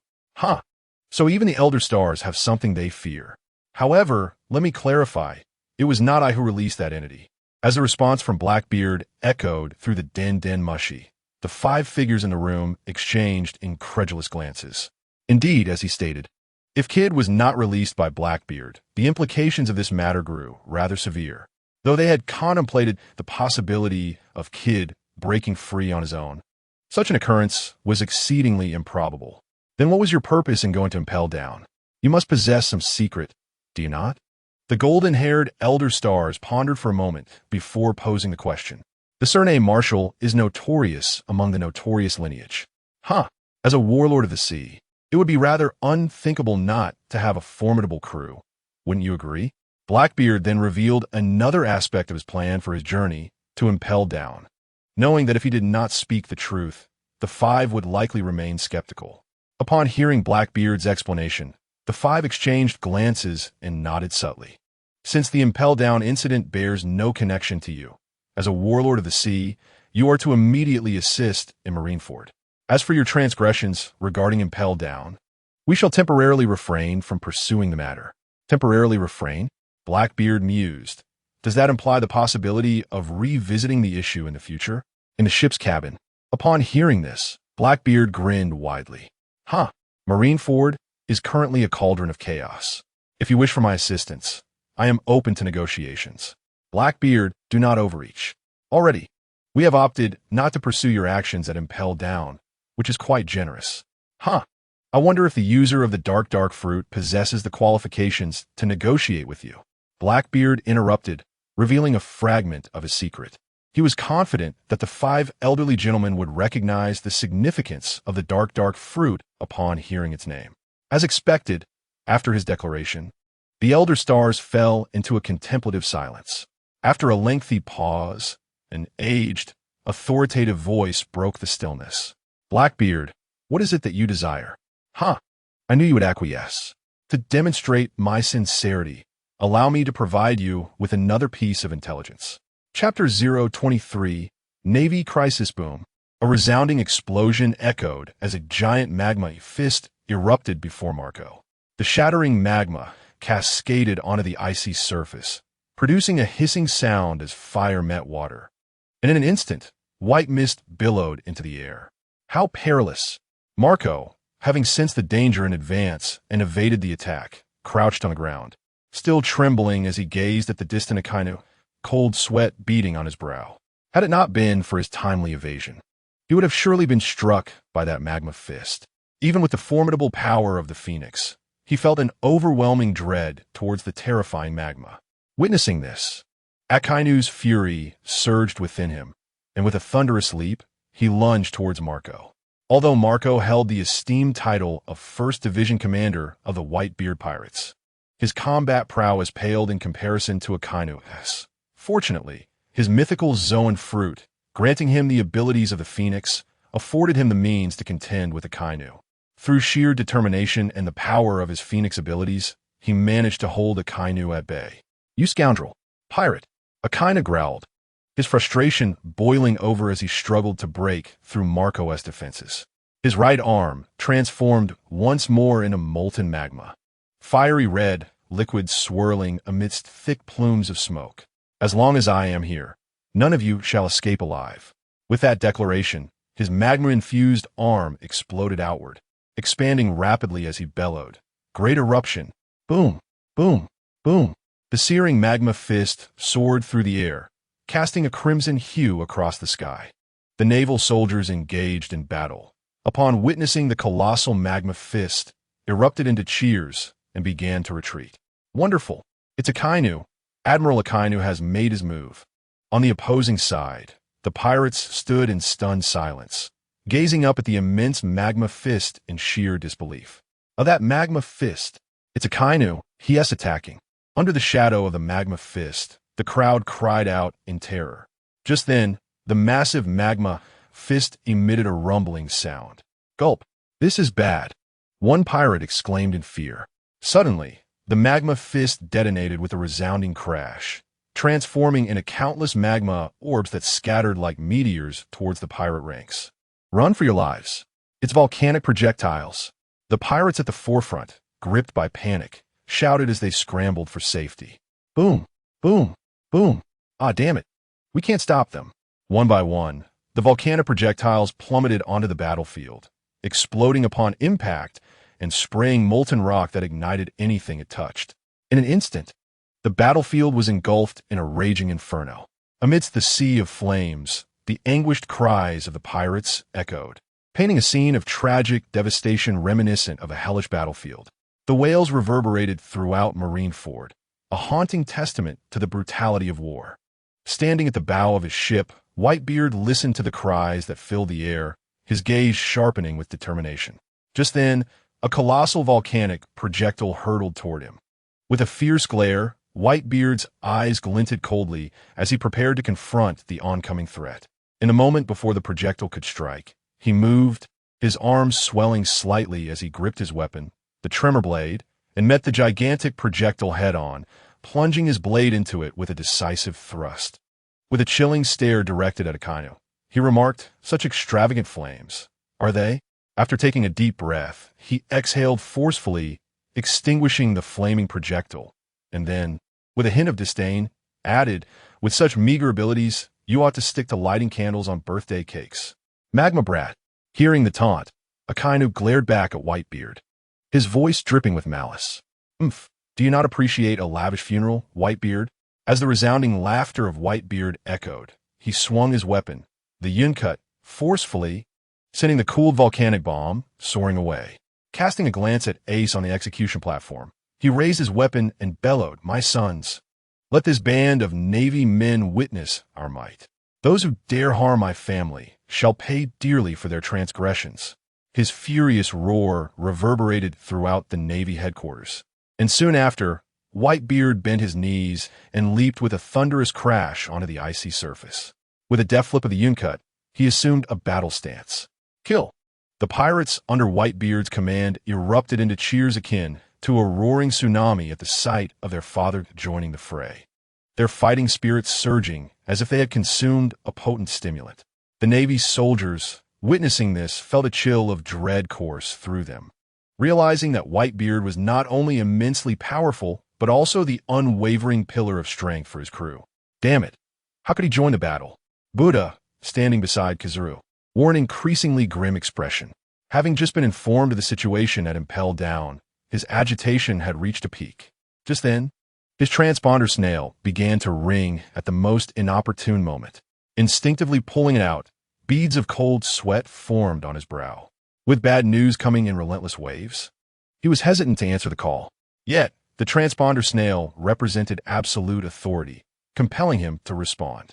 After a moment's hesitation, he finally answered, and an imposing voice resonated from the device. "Sengoku, this is the Gorosei. Greetings, esteemed Gorosei. This is Sengoku. How may I assist you?" he replied, his heart heavy with foreboding, knowing that the news would likely not be favorable. Indeed, the words that followed were shocking beyond his expectations. According to our information, Kaido has breached the gates of justice and may arrive at Marine Ford at any moment. What? Sengoku was utterly taken aback. Although he had never personally witnessed Kaido's formidable strength, the documented incidents were undeniably terrifying. If the records were accurate, it seemed the entire Navy headquarters was on the brink of peril. What about the public execution? After a moment of contemplation, he voiced his gravest concern. "From now on, you are entrusted with full responsibility for this matter," came the unequivocal response from the transponder snail. What? Sengoku could scarcely believe his ears, his eyes widening in disbelief, anger boiling within him. If the records were indeed true, glancing at the elite Navy personnel surrounding him, a wave of sorrow washed over him. "I accept, but I request to resign following this incident," Sengoku stated, his expression darkening. "We grant your request. Sengoku, do not bear too much pressure. Blackbeard will come to your aid shortly." With that, the Gorosei ended the call, leaving Sengoku with no opportunity for further inquiries. Reflecting on the Gorosei's words, he furrowed his brow. It seemed a clandestine agreement had been reached between the Gorosei and Blackbeard. The ground trembled violently. Boom! Suddenly, the ground trembled violently, as if something was approaching from the depths. Chapter 024, A Gaze from the Abyss. Hut, hut, hut. The muffled sounds reverberated through the smoke, reaching the ice-covered cove. The intense tremors caused everyone to halt their actions, turning their gazes towards the sea beyond the cove. Amidst the dissipating smoke, a colossal shadow emerged, growing larger with each tremor. What is that? The naval soldiers gazed in terror at the expanding silhouette. In stark contrast, the crew of Whitebeard displayed excitement upon witnessing the immense shadow. It's here, it's here. Go, oars, destroy all the warships. The morale of the pirates surged as they cheered. With the fervent calls from the pirates, the gigantic shadow finally emerged from the smoke. Whoa, Ace, I have come to rescue you. A roar reminiscent of a beast echoed as a giant, over 100 meters tall, revealed itself, wielding a massive cleaver that struck down with a thunderous crash, instantly splitting the warship in front of it in two. The soldiers, thrown back by the immense shockwave, let out anguished cries. Well done, little oars. Everyone, charge with oars. We must rescue Ace. Charge. Let the Navy witness the might of the Whitebeard pirates. With little oars joining the fray, the pirates felt invigorated, their spirits soaring. They charged forward with reckless abandon, undeterred by the danger. Faced with the bolstered spirit of the pirates, the Navy retreated steadily, especially in the presence of the towering oars, which instilled fear deep within their hearts. Oh, there's a man this huge out at sea? Boa Hancock, standing atop the Serpent's head beneath the city walls, exclaimed in astonishment. Ha ha, truly a demon. If I can obtain his corpse, I can create the strongest zombie once again. Moria atop the city walls thought of his earlier creation, his eyes gleaming with greed upon seeing little oars. Gaha! Doflamingo, glancing at Moria, let out a sinister laugh laced with mockery. Fire! Open fire! The soldiers on the warships, witnessing the mountain-like figure, shouted desperately in an attempt to halt its advance. Boom! Boom!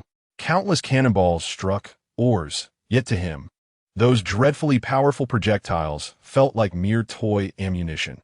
They neither impeded nor inflicted harm upon him. Bang! A loud explosion erupted from below the city walls as several giant vice admirals hurled the pirate minions aside, marching heavily towards oars. Stopping him is our duty. We cannot allow him to approach the cove. Bang, bang, bang. Boom, boom, boom.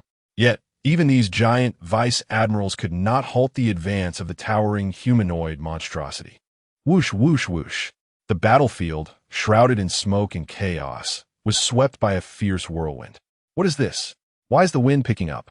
Both the Navy and the pirates swayed unsteadily in the face of the raging winds. What is that? The clouds in the sky are unexpectedly moving towards us. The crowd, swaying unsteadily, inadvertently notices the situation above, their mouths agape as they gaze at the ominous clouds gradually coalescing. A chilling gust of wind sweeps through, swirling the dark clouds like thick smoke, interspersed with flashes of lightning. These cataclysmic clouds surge towards the sky above Marineford like a relentless tide. Damn it! Sengoku, standing beside Kizu, becomes grave upon witnessing the spectacle. He soon directs his ire towards the massive Oz, addressing the 7 warlords below. How long do you intend to stand idly by? Is this the moment you finally lose your composure? Yet what is the meaning of these clouds? Hearing Sengoku's furious shout, Don Quixote Doflamingo chuckles, casting a glance at the changes in the sky before leaping towards the battlefield below. Damn you, Doflamingo. That demon is mine. Moonlight Moria, unwilling to be outdone, swiftly follows suit. After all, he cannot allow anyone to interfere when a demon is finally within reach. Something is approaching. Hawkeye stands atop the city wall, his sharp gaze fixed on the rolling black clouds, a foreboding feeling gnawing at his insides. This intense premonition envelopes him with an unprecedented pressure, stirring a sense of excitement within him. Since becoming the world's greatest swordsman, he has never experienced such overwhelming intensity. Damn it, this is my first time gazing up at a giant. A giant admiral, looking up at Oz, cannot help but exclaim, the oppressive weight rendering him breathless. Nevertheless, they steadfastly hold their ground on the front line. Yet, even in the face of that terrifying blade, he, born of the giant race, finds himself utterly devoid of the strength to resist. With a resounding crash, his weapon is shattered, and he charges towards the colossal sword in despair. Ha! What a perfect physique! You belong to me. Moria exclaims excitedly upon witnessing Oz's display as he reaches the front lines. Shadow Master, as Moria's shriek pierces the air, the shadows beneath him stretch ominously. Go! Before he can unleash his fruit's power, Kuma suddenly materializes before him. Kuma, what do you intend to do? Moria queries, but Kuma offers no reply. His cold visage betrays no emotion, his white glasses glinting with a chilling light as he gazes at Oz for a moment before raising his arms wide. Upon witnessing this, Moria's expression shifts, and he instinctively retreats behind Kuma. In the next instant, a sound reminiscent of a heartbeat resonates between Kuma's outstretched arms. Hud, hud, hud, hud. With each resounding beat, white energy begins to coalesce between his hands, gradually forming a claw-like bubble. Thud thud. With every violent tremor, the claw-shaped bubble expands until it reaches a diameter of 50 meters, only to then begin to contract.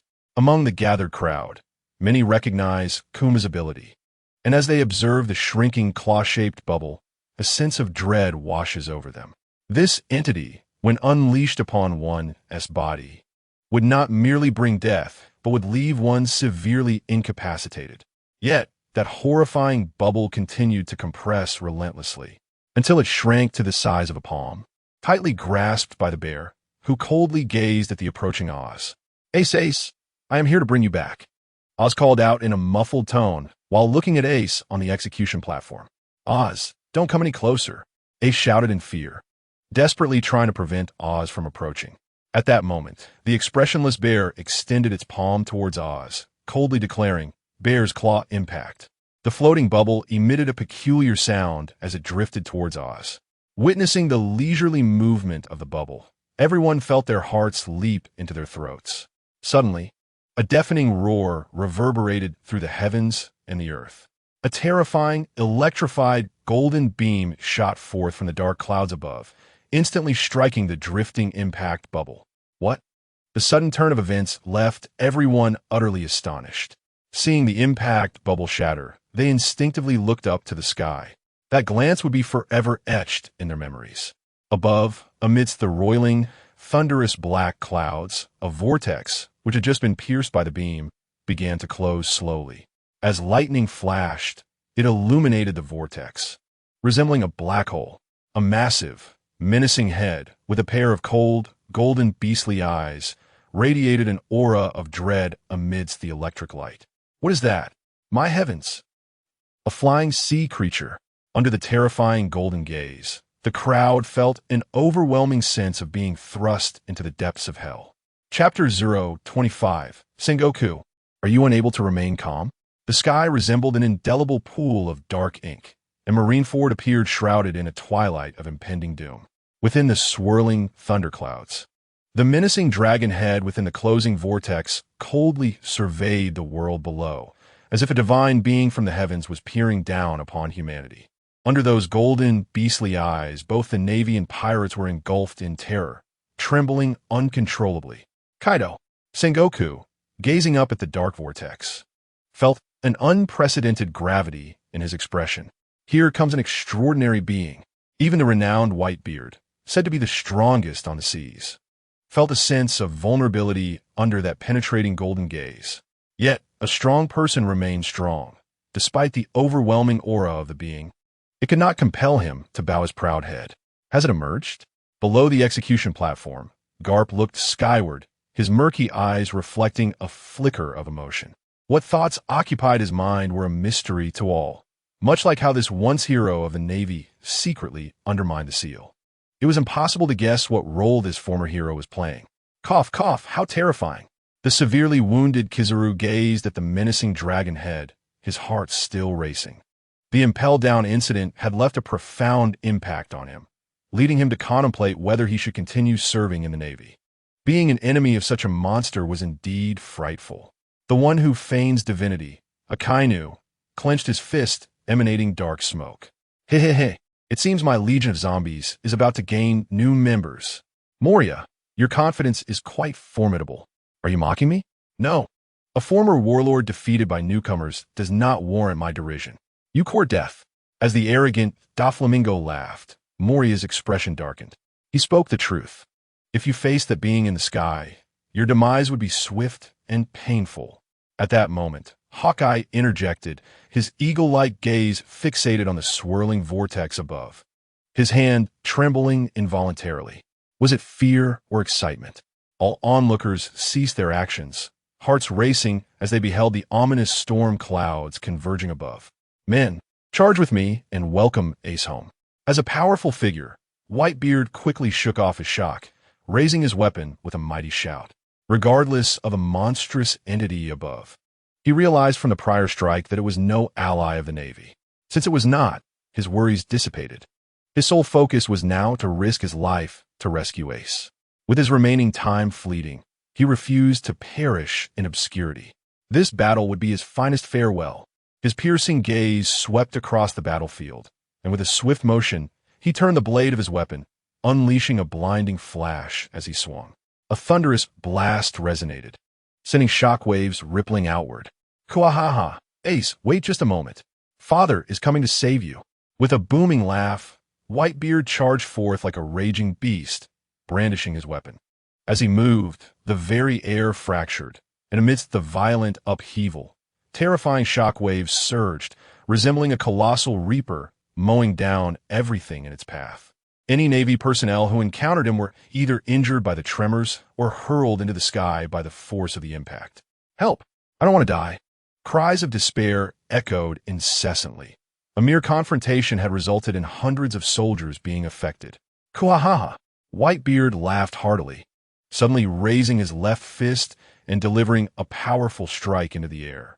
The white energy waves instantaneously shattered the atmosphere, cracks forming as surrounding soldiers felt the world spin. Accompanied by excruciating pain, heart-wrenching screams reverberated through the bay. Yet, the chaos was far from over. As the tremors erupted, a terrifying, violent gale radiated outward, clearing the area of Navy personnel, creating a vacuum spanning 100 meters. Witnessing Whitebeard's merciless slaughter, Akainu's eyes narrowed, and he growled ominously, "Whitebeard, you relic of a bygone era. Today, I shall send you to hell." With that declaration, he activated his moonwalk and leapt into the air, his arms transforming into flowing magma, shrouded in billowing smoke, crashing down upon Whitebeard. Hellhound! With a thunderous roar, the magma arms descended with astonishing speed. On the icy surface, gazing at the two colossal magma arms descending upon him, Whitebeard's eyes flickered with disdain. His gaze sharpened, and gripping his weapon, the Tsongyun Xie, he swung the blade, generating a spherical burst of energy. Magma Brat, you are still too inexperienced. With that, he forcefully slashed forward at the magma. The moment the blade made contact, rather than a thunderous roar, a series of fissures appeared in the air, followed by a sound akin to shattering glass as the robust magma arms disintegrated. The remnants of the magma fell upon the ice with a resounding crash, enveloping the area in rising white mist. Brat! Suddenly, just as Akainu prepared to launch another assault, Whitebeard materialized beside him with astonishing speed. What? Even Akainu, witnessing the towering, muscular figure at his side, felt a tremor of apprehension.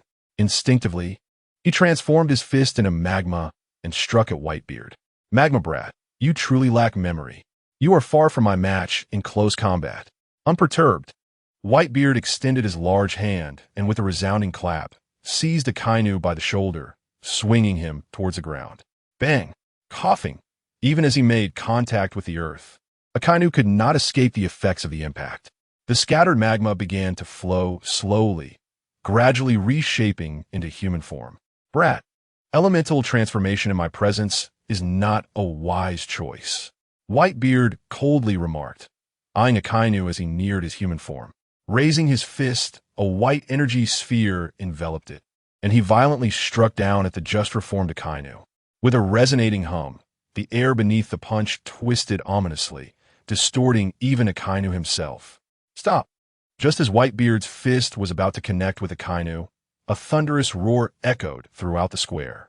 Unbeknownst to them, Sengoku had transformed into his Buddha form and descended from the sky towards Whitebeard, accompanied by a massive shockwave. Sengoku, are you unable to remain passive as well? Whitebeard noted, his movements unceasing, even accelerating as he bellowed, Die, Magma Brat. Boom! The violent shockwave radiated outward, propelling everyone nearby away. As the explosive smoke cleared, 3 figures emerged. The imposing Whitebeard, with piercing eyes, was momentarily taken aback as he beheld Sengoku, who had blocked his strike in his Buddha form. Sengoku, it has been decades since we last clashed, hasn't it? Whitebeard, prepare to meet your end. Suddenly, Akainu surged from the ground, his fist transformed into magma, striking directly at Whitebeard. Sakazuki, Sengoku, in his Buddha form, sensed the imminent danger, his eyes flashing with anger as he raised his palm to disperse the magma, pinning Akainu to the ground. Do not act rashly. The situation has changed. Reflecting on the prior messages from the Godzilla, he reluctantly turned to Whitebeard and proposed, "Whitebeard, shall we cease hostilities here?" What? Regardless of whether it is Whitebeard or a Kainu who is being held down, and even the surrounding combatants of the Navy and pirates, all were taken aback, their eyes wide with disbelief upon hearing Sengoku's words. It is utterly astonishing that a Marine admiral would utter such sentiments. Kuhuhu. Sengoku, are you foolish? Or do you take me for a fool? The war has commenced. How could it possibly cease? After a moment, Whitebeard let out a hearty laugh, swinging his weapon, the Tsung Yun Xia, decisively toward Sengoku. Damn it! Sengoku, witnessing this, hastily seized a Kainu and retreated. A rumble and a cacophony of shattering space ensued, obliterating the very ground where they had stood. Sengoku, what do your words mean? A Kainu, having freed himself from Sengoku's grasp, glared at him with fury. I observe a Kainu, who could not even muster the respect to address Sengoku with the title of Admiral, and Sengoku's expression darkened considerably. Some matters, even if he wished to clarify, were beyond articulation. He could only grit his teeth and declare, "This is a directive from the Godzilla." What? How can that be? A Kainu, who had frequently interacted with the Godzilla in private, wore an expression of incredulity. He was more aware than anyone of the Gorsiai's desire to eliminate the remnants of the old era. It was precisely because of this understanding that he had recently volunteered to support the Gorsiai in cleansing the seas. However, now such news emerged. How could he possibly accept it? Kuhuhu. Sengoku, I do not know what conspiracy you are orchestrating, but once war is initiated, it only ceases when one side is vanquished. I shall risk everything to rescue Ace today. Spare me your absurdities. With that, Whitebeard brandished his Tsung Yun Xia, smashing the ground and charging towards Sengoku. Undaunted even in the face of two opponents, his eyes gleaming with determination. Old man, I concur with your sentiment. How could war be halted unless all pirates are eradicated? Akainu, for once, agreed, his arms transforming into seething magma as he confronted the advancing Whitebeard. Damn it, why has it come to this? Sengoku, known for his intellect, found himself in a state of exasperation. A straightforward execution had spiraled into chaos. Gazing at the smoke-filled bay, he felt an overwhelming fatigue. Boom! The explosive magma was scattered by a powerful impact, splintering like meteors. The Marine Admiral Akainu was instantly sent flying by Whitebeard's might. Realizing the urgency, Sengoku could no longer afford to hesitate and charged into the fray. Thus, the entire Marineford War had descended into utter disarray, a far cry from its original narrative. The Gura Nomi has been developed to such an extent. Truly, he is the strongest man. Amidst the stormy clouds, Marco, who had been patiently awaiting his moment, found himself filled with admiration. Although Whitebeard's fruit had not been fully realized, achieving such a magnitude capable of triggering tsunamis was already commendable. It seems this fellow truly possesses some profound knowledge. At this moment, Ghidorah noticed Carp, who was gazing upward with clenched fists beneath the execution platform. From the depths of Carp's eyes, Ghidorah discerned an unusual glint. He then turned his attention to Ace, who was kneeling on the execution platform, a massive and fearsome dragon, head curling into a sinister smirk. With a thunderous flap, colossal wings unfurled, stirring the tempestuous clouds and unleashing golden lightning.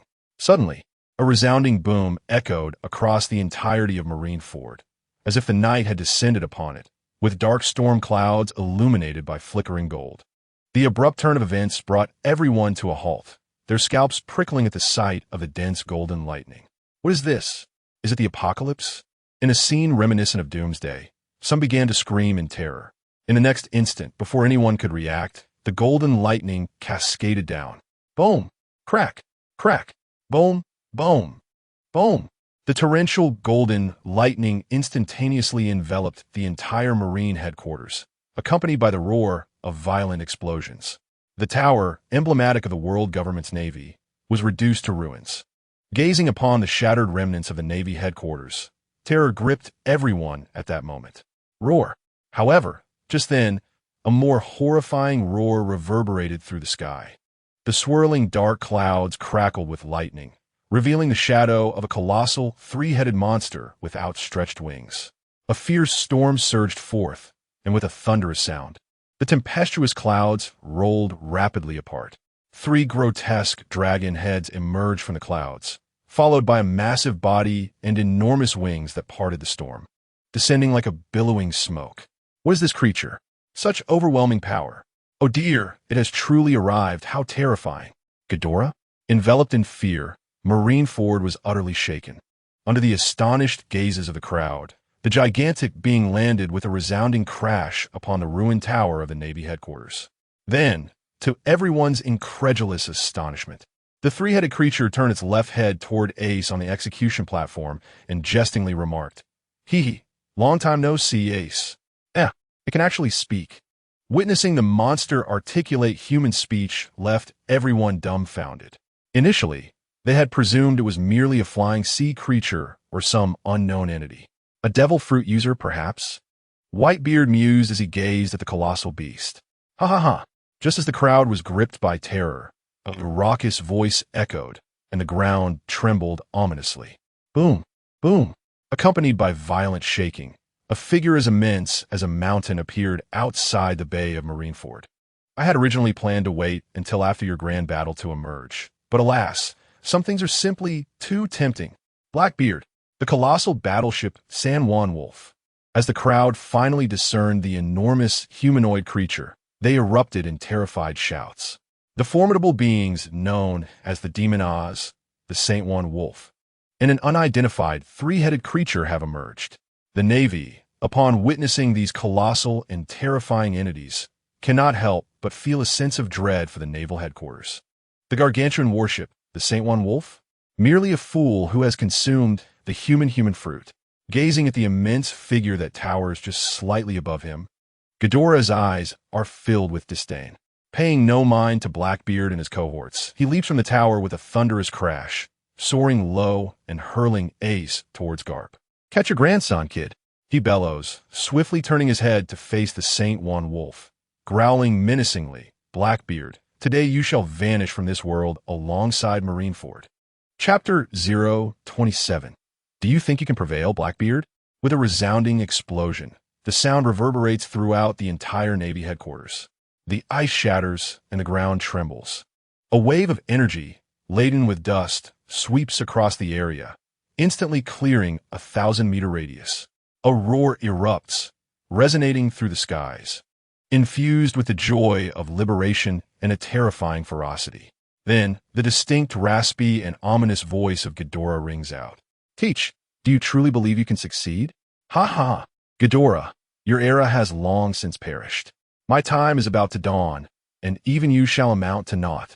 Blackbeard's face is a mask of arrogance as he laughs heartily. He has emerged from the depths of obsession, realizing that his previous fixation on acquiring Ghidorah's fruit was misguided. Following the events of Impel Down, combined with the powerful fruit bestowed upon him by the elders, he has come to understand that his choices extend far beyond a singular path to power. He now believes himself unmatched. Oh, Ghidorah is momentarily taken aback, surprised that his opponent has acquired another fruit. Yet, considering the chaos of the current situation, he quickly acquiesces. Curiosity about the nature of Teach's fruit stirs within him.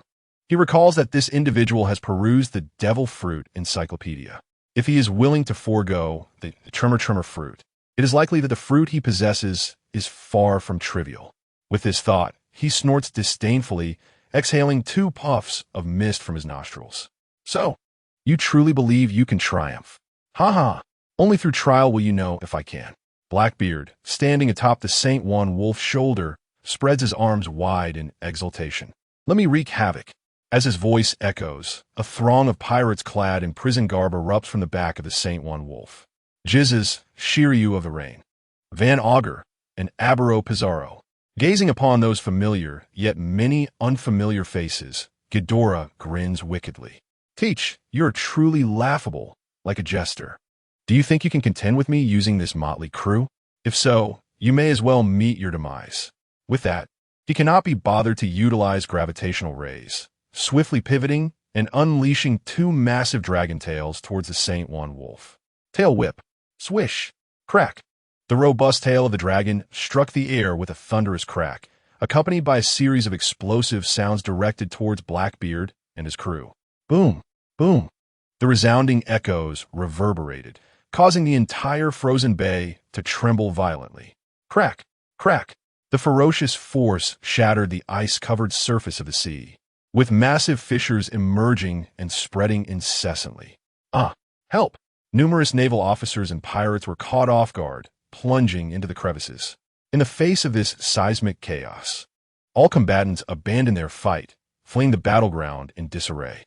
Ice and dust filled the air, shrouding the world in confusion. The powerful figures from both the Navy and the pirates gazed upon the battlefield, their hearts shaken. What on earth is that creature? Just a mere sweep, and it instills such terror. It hurts. As the dust settled, the colossal St. Juan wolf emitted a painful howl. Its once stoic visage was now nearly twisted, with tears glistening at the corners of its eyes. I will annihilate you. Following its anguished scream, the mountain-like form writhed, lunging directly at Ghidorah. Despite failing to fell his opponent with a single blow, Ghidorah appeared unfazed. Even if lacking in strength, his mass remained formidable. As the creature charged, the two dragon heads on either side let out fierce roars, snapping down on the opponent's arm and crushing bone with a resounding crack. A fool indeed. Ghidorah cast a disdainful glance at the contorted face of St. Juan Wolf, not hesitating to lunge for its throat. Rather than relying on his abilities, he relished the prospect of engaging in close combat with such a colossal being. After all, the sensation of flesh against flesh was exquisite. Just as he was about to sink his teeth into the creature's throat, a deep voice resonated. Subsequently, Blackbeard's subordinate, Burgess, leaped high into the air, unleashing a massive shockwave towards him. Boom! The ferocious wave struck Ghidorah's head, triggering a violent explosion. Following this, Lafitte, Van Augur, and Poison surged forward, determined to unleash their full arsenal, attacking the head that Burgess had struck. Shockwaves, slashes, devil fruit abilities, gunfire, all manner of assaults rained down indiscriminately, leaving observers from afar utterly dumbfounded. Even Whitebeard would have met his end under such an onslaught, wouldn't he? Nonsense. Old Man is the strongest man in the world. How could he possibly be defeated by such attacks? On the battlefield, the Navy and pirates had temporarily ceased hostilities, each party gazing in terror at the inner bay. Various exclamations erupted, igniting yet another war of words. Ghidorah, Ace standing beside Carp, felt a wave of concern wash over him as he observed the distant conflict. Ha! Kid, wipe that expression off your face. Noticing Ace's anxiety, Carp laughed heartily and tossed him the key to the handcuffs from his pocket. Old Man, Ace instinctively caught the key, astonished as he looked at Carp. In his memory, this elder had always taken pride in the Navy, making it inconceivable for him to betray them in such a manner. Yet, the truth now stands before us. Do not regard me with such eyes. From this day forth, the naval hero Garp has retired. All that remains is a grandfather who hopes for his grandson to fulfill his dreams. Ha! Upon finishing his words, Garp erupted into laughter, a sound that resonated with an unmistakable sense of helplessness. You old rascal, Ace exclaimed, his eyes brimming with tears. Without hesitation, he unlocked the handcuffs, and with a resounding crash, flames surged forth towards the Whitebeard pirates. As he leapt into action, he softly uttered, "Thank you, Grandpa." Garp, who had initially displayed a look of resignation, suddenly froze, and tears welled in the corners of his eyes. You little brat. Meanwhile, Vice Admiral Tsuru observed everything in silence, her profound gaze reflecting her contemplative thoughts. Boom! Boom! Boom! The relentless barrage continued for over half a minute, leaving everyone on edge. Surely, that monstrosity must have fallen, right? However, in the next instant, a furious roar erupted from the billowing smoke. Roar! Accompanied by the roar, a pristine dragon head burst forth from the haze. To the astonished eyes of the spectators, it opened its maw, lined with razor-sharp fangs, and unleashed a beam entwined with golden electricity. Bang! The golden beam obliterated everything it touched and decimated half of St. Juan Wolf's head. Simultaneously, the The two dragon heads abruptly yanked, severing Saint One Wolf's arms with a brutal force. In the blink of an eye, crimson blood gushed forth like a waterfall, as the dragon heads flung the severed limbs aside. Boom! Boom! The colossal arms crashed onto the ice, causing a violent tremor that elicited screams from the crowd. How terrifying! They gasped. It was actually torn apart. In the distance, onlookers gaped in shock as the gigantic figure was mercilessly dismantled, their eyes wide as saucers.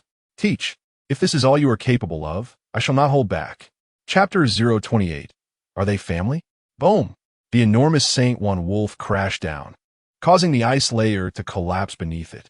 The splintered ice shot out like bullets, shaking Marineford as if struck by a magnitude 7 earthquake. As the ground trembled, the lifeless body of Saint One Wolf rapidly shrank until it transformed into a giant over 6 meters tall. With a mind to waste no resources, Ghidorah ordered Kevin to devour the remains. The gruesome and terrifying scene sent shockwaves of horror through the onlookers, inducing nausea and retching. No one could have anticipated that the beast would resort to cannibalism. Ghidorah looked down at Blackbeard and his companions, whom he regarded as mere ants, and spoke coldly. Teach! Ha ha! Blackbeard glanced at his fallen comrades, noting that those who had perished were primarily weak prisoners, with the core members only losing Saint One Wolf. He suddenly burst into laughter. Ghidorah, I admit your strength, but before the power of my second devil fruit, even you shall know no fear. Withdraw from the battlefield.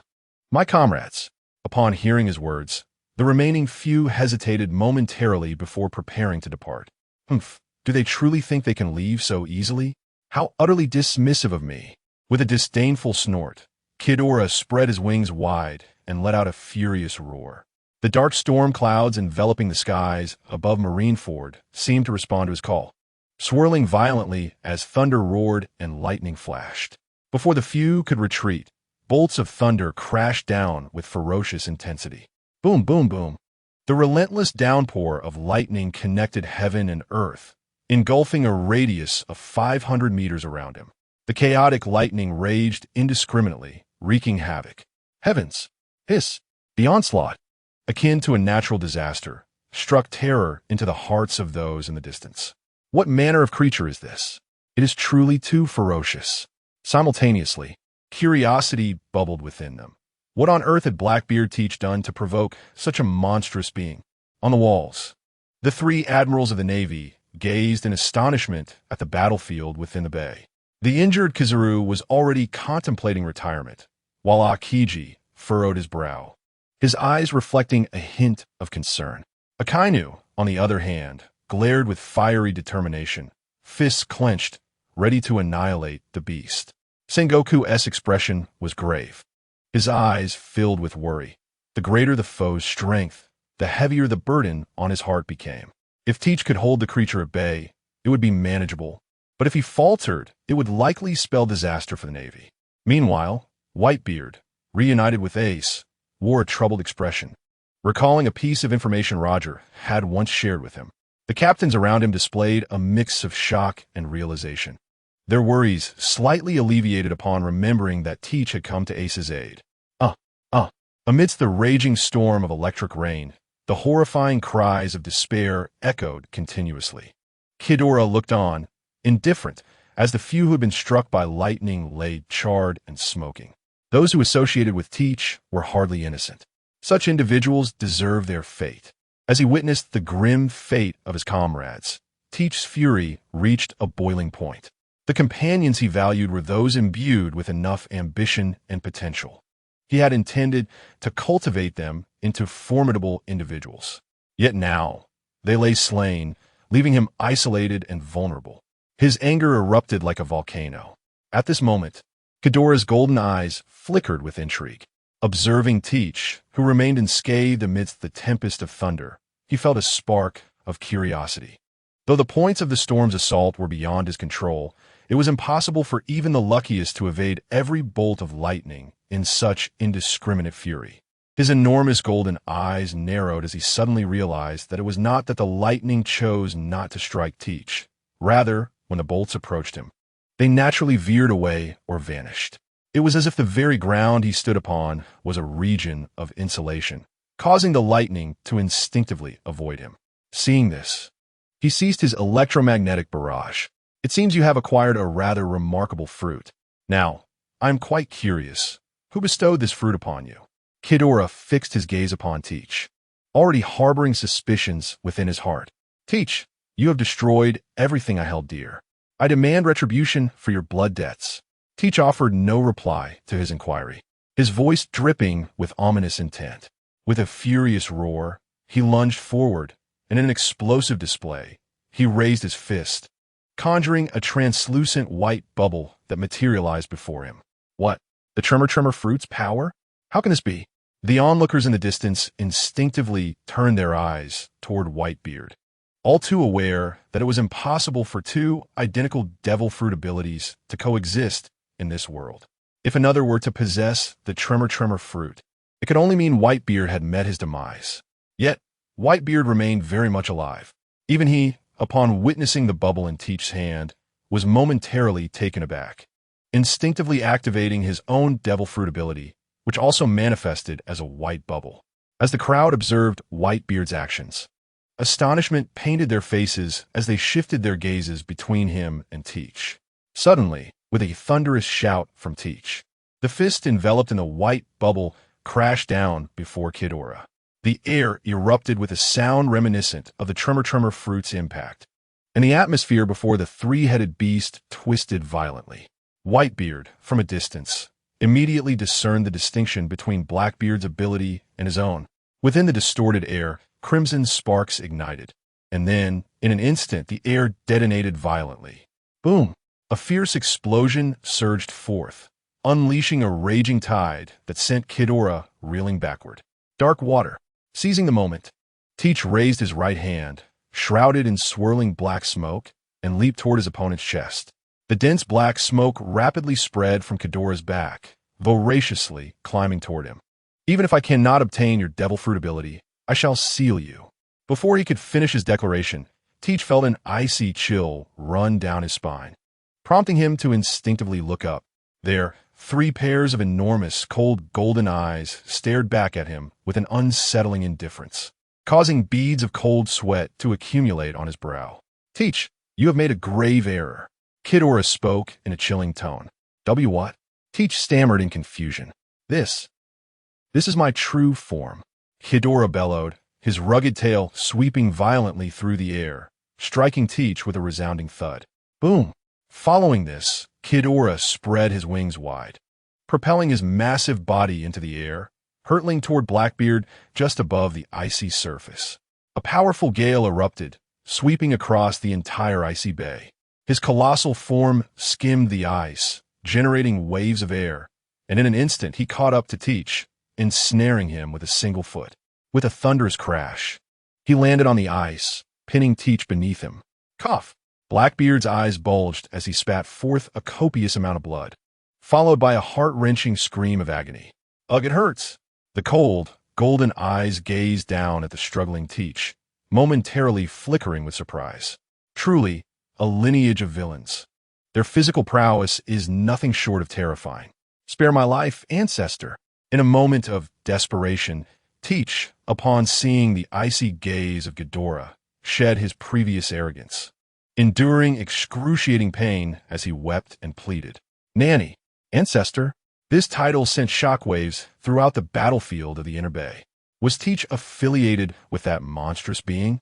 What was the situation? Chapter 029.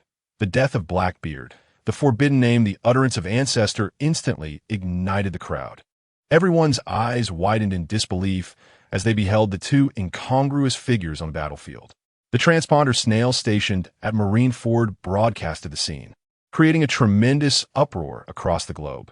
The newly ascended warlord, Blackbeard, dared to refer to that terrifying creature as ancestor. This was utterly unbelievable. On Sabeti Archipelago, Rayleigh, perched upon a tree trunk and watching the broadcast, widened his eyes in astonishment. Gazing at the colossal creature depicted on the screen, he spoke in a tone of awe. Ghidorah? Having witnessed everything alongside Roger on the final island, Raftel, he was well aware of the hidden secrets. Reflecting upon that moment, he He recalled Roger's lamentation about not being born in that era, yearning to witness the legendary Ghidorah. Little did he know that Roger's regret would be realized, murmuring to himself, "Roger, with the emergence of this legendary creature, it seems the world government has reached its end. From this moment forth, the terrifying being known as Ghidorah would be etched into the annals of history. In the North Sea, the darkest and most chaotic expanse of the four seas, organized crime, bounty guilds, and ancient families permeated the region. On an unnamed island near the doldrums, the Seoul town square was broadcasting the events of the Marineford battle. At the forefront of the crowd sat an elderly man with graying hair, a wrinkled face, and thick black eyebrows. Upon seeing Ghidorah on the screen, his murky eyes suddenly widened, sparkling with intensity. His hand trembled around his cane as he muttered to himself, "The Guardian, the Protector has returned." Tears welled in the corners of his eyes. After a moment, as his excitement slightly subsided, he slowly rose, stooping to leave. "Old man, aren't you going to watch anymore?" Someone inquired. "I'm tired." "You may continue watching," he replied, leaning on his cane as he departed. Similar reactions unfolded worldwide. Those ancient descendants hidden within society responded in kind. Some with joy, others with fear. As the slumbering creature awakened after 8 centuries, the entire world began to rouse, including several colossal kingdoms. "Teach, do not dare to call me that indiscriminately. I have no kinship with your kind, nor are you a descendant of mine. Joy Boy has excluded the Marshall clan from history." Ghidorah sneered at the struggling Teach beneath him, opening his mouth to prepare for an imminent attack. In a state of sheer terror, Teach struggled desperately and shouted, Wait. I have information about the Sky Lord Layden. I know where he is sealed." "Layden?" Hearing this, Ghidorah could not help but recall that fiery little pest. Memories from a millennium ago surged forth, momentarily causing him to lose his focus. An opportunity. Blackbeard, noticing this, felt a surge of joy and shouted fiercely, "Vacuum." With that exclamation, a resounding wave echoed, and the surrounding air began to swirl rapidly. A milky white barrier instantly expanded, enveloping an area of 1,000 meters. Wails for help echoed as several unfortunate soldiers were caught within the dome of light, their faces turning crimson, pupils constricting like needles, clutching their throats as if on the brink of suffocation. Ha! Ghidorah, did you ever imagine this? This is my second ability, the gas fruit. Within this 1,000-meter radius, all the air is under my command. Can you survive in this oxygen-deprived vacuum? Blackbeard proclaimed, his laughter resounding with triumphant malice. As he spoke, a few naval soldiers affected by the vacuum turned a ghastly shade of purple and fell lifeless to the ground. Witnessing the horrific fate of those soldiers, a wave of terror swept through the crowd, each face reflecting fear. Amidst this shock, a cold laugh resonated from within the vacuum. "Who told you that I rely on oxygen to live? Moreover, the gas fruit is not meant to be wielded by someone like you." Then, to the astonishment of all, the terrifying beast appeared unaffected, its wings unfurling with a thunderous clap, and in the next moment, it descended upon Blackbeard like a shroud of darkness. He was a purebred Ghidorah. Its biological structure enabled it to survive without oxygen. With sufficient strength, it could even venture into the void of space. Yet, one question lingered in his mind. Wasn't the gas fruit hidden away by Joy Boy? How had it come into the possession of his adversary? Regardless, the fruit must be reclaimed. If it were to awaken, the consequences would be catastrophic. With a thunderous roar, its massive wings descended, unleashing a tempest of wind that instantaneously shattered Blackbeard's vacuum domain. Caught off guard and sent flying once more, Blackbeard's eyes were filled with terror. In an instant, he resolved to flee. With his ability exposed, he no longer sought to conceal it, utilizing the air to propel his corporeal form away from Marineford. You think you can escape before me?" Ghidorah scoffed, unleashing a fierce roar from its 3 heads, sending forth 3 strands of golden electromagnetic rays. The violent beams struck Blackbeard with a sizzling impact, resulting in a catastrophic explosion. The gravitational rays, with their formidable destructive power, ruthlessly tore apart the vacuum shield that surrounded him. Boom! The violent explosion generated a crackling sound as it ignited the air, producing orange flames. An overwhelming shockwave radiated outward, instantly obliterating everything in its vicinity. It hurts so much. Blackbeard, engulfed in flames, writhed on the ground in agony. After a while, the milky white ripples surged, extinguishing the flames that engulfed him. As the fire receded, it left behind a charred and unrecognizable figure of Blackbeard, his body marred by burns. He struggled, gazing at Ghidorah in terror, kneeling as he pleaded, "Cough, cough, I beg you, do not kill me, my ancestor. I am indeed your descendant." Ghidorah descended thunderously before Blackbeard, his cold, golden eyes devoid of any emotion. "I certainly have no descendants like you. Moreover, I do not bear the surname Marshall. Go to hell and repent to Saki." As he bellowed in fury, Kevin to his left roared in wrath, his golden eyes gleaming with insatiable greed as he unhesitatingly opened his terrifying maw, sharp fangs glistening. "No, please, I can reveal the whereabouts of Rafton." Upon seeing that gaping mouth, Blackbeard was utterly panicked, desperately begging for mercy. "I will seek Rafton myself." However, Kevin showed no mercy.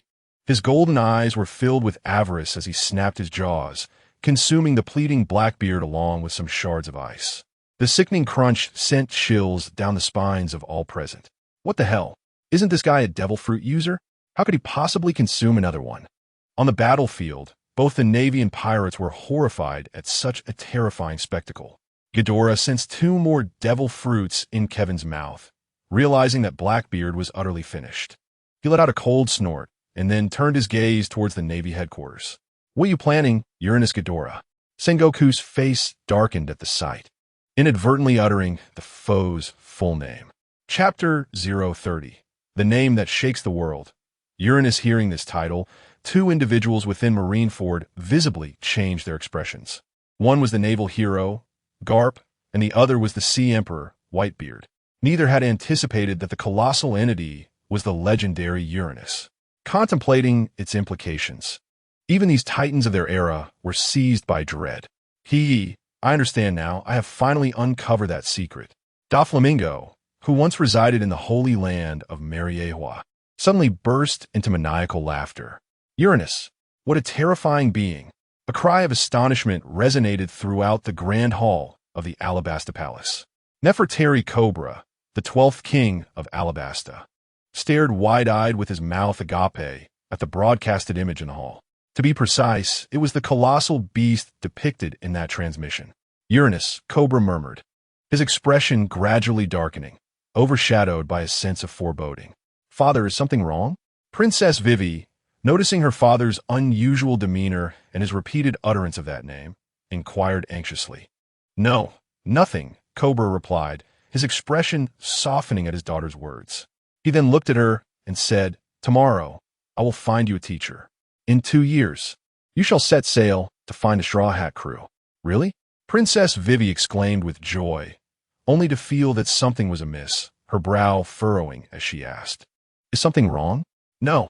Cobra concealed his concerns deep within, donning a smile as he remarked that Mikey had already contributed enough to this nation, urging her to pursue her dreams while she was still young. With the emergence of Uranus, the secrets of this desert kingdom could no longer remain hidden. After all, the Nefertari family had played the role of villains in that past incident, even though they later renounced all glory to choose a life of seclusion.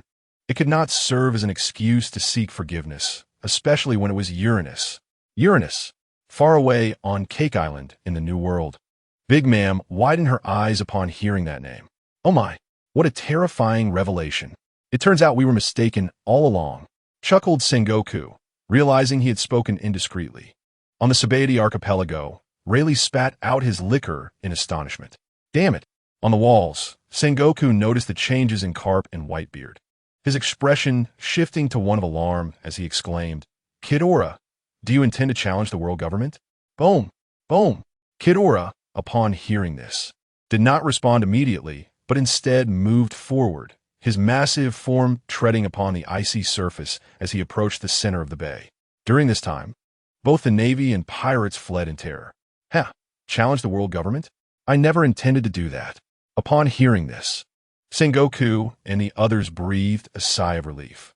However, before they could celebrate, the fearsome beast's face hardened as he coldly declared, "I intend to annihilate it." Such grotesque politics should not exist in this world. What? The hoarse yet supremely confident words sent a chilling wave throughout the crowd, even resonating across the globe. The world government, a powerful organization comprising 100 member nations, was dismissed by this terrifying creature as easily as a child might topple a sandcastle. Damn it! Shut down all broadcasts. Sengoku's face turned grim as he shouted. The soldiers immediately sprang into action to disable all transponder snails. Yet, unbeknownst to them, during this monumental battle, the Navy headquarters had already been discreetly equipped with countless monitoring transponder snails. In no time, the broadcast images from the Sabeti archipelago and other locations resumed. Arrogant fool, perish! At that moment, a thunderous roar echoed from the city walls of the bay. Suddenly, Akainu leaped forward, his arms erupting with crimson lava, trailing long plumes of black smoke as he charged toward Ghidorah. While the crowd was momentarily stunned, Akainu's attack followed swiftly. The surging, tumultuous lava coiled and formed a colossal fist nearly 20 meters high. The fiery fist, exuding black smoke, appeared like a mere infant's hand before Ghidorah. Yet, with calm golden eyes, Ghidorah remained unfazed. Just as the molten fist was about to strike, he twisted his immense body, his gigantic tail swirling like a tempest as it lashed out at the lava fist. Boom! A thunderous explosion resonated, unleashing a powerful shockwave that made the very air tremble. Under the searing heat, ripples formed, and the erupting magma burst forth like meteors, trailing long plumes of black smoke. The scorching waves of air, mingled with high-temperature lava, instantly enveloped the vicinity of Ghidorah. Little demon, magma is not to be trifled with. Amidst the roaring flames, Ghidorah writhed as if in a hot spring, suddenly unfurling its colossal wings with a powerful sweep. A fierce gale erupted, sweeping up the heated lava and mist, hurling them like a meteor shower towards the distant naval headquarters. Oh no! The moment the magma soared toward them, Sengoku's expression changed dramatically. Without a moment's hesitation, he activated his Buddha form, unleashing two enormous shockwaves from his hands to shatter and disperse the lava. Ghidorah, are you truly intent on this? After averting the crisis in his golden Buddha form, Sengoku gazed at Ghidorah with a calm, yet commanding presence, his voice low and steady. Enough of your prattle.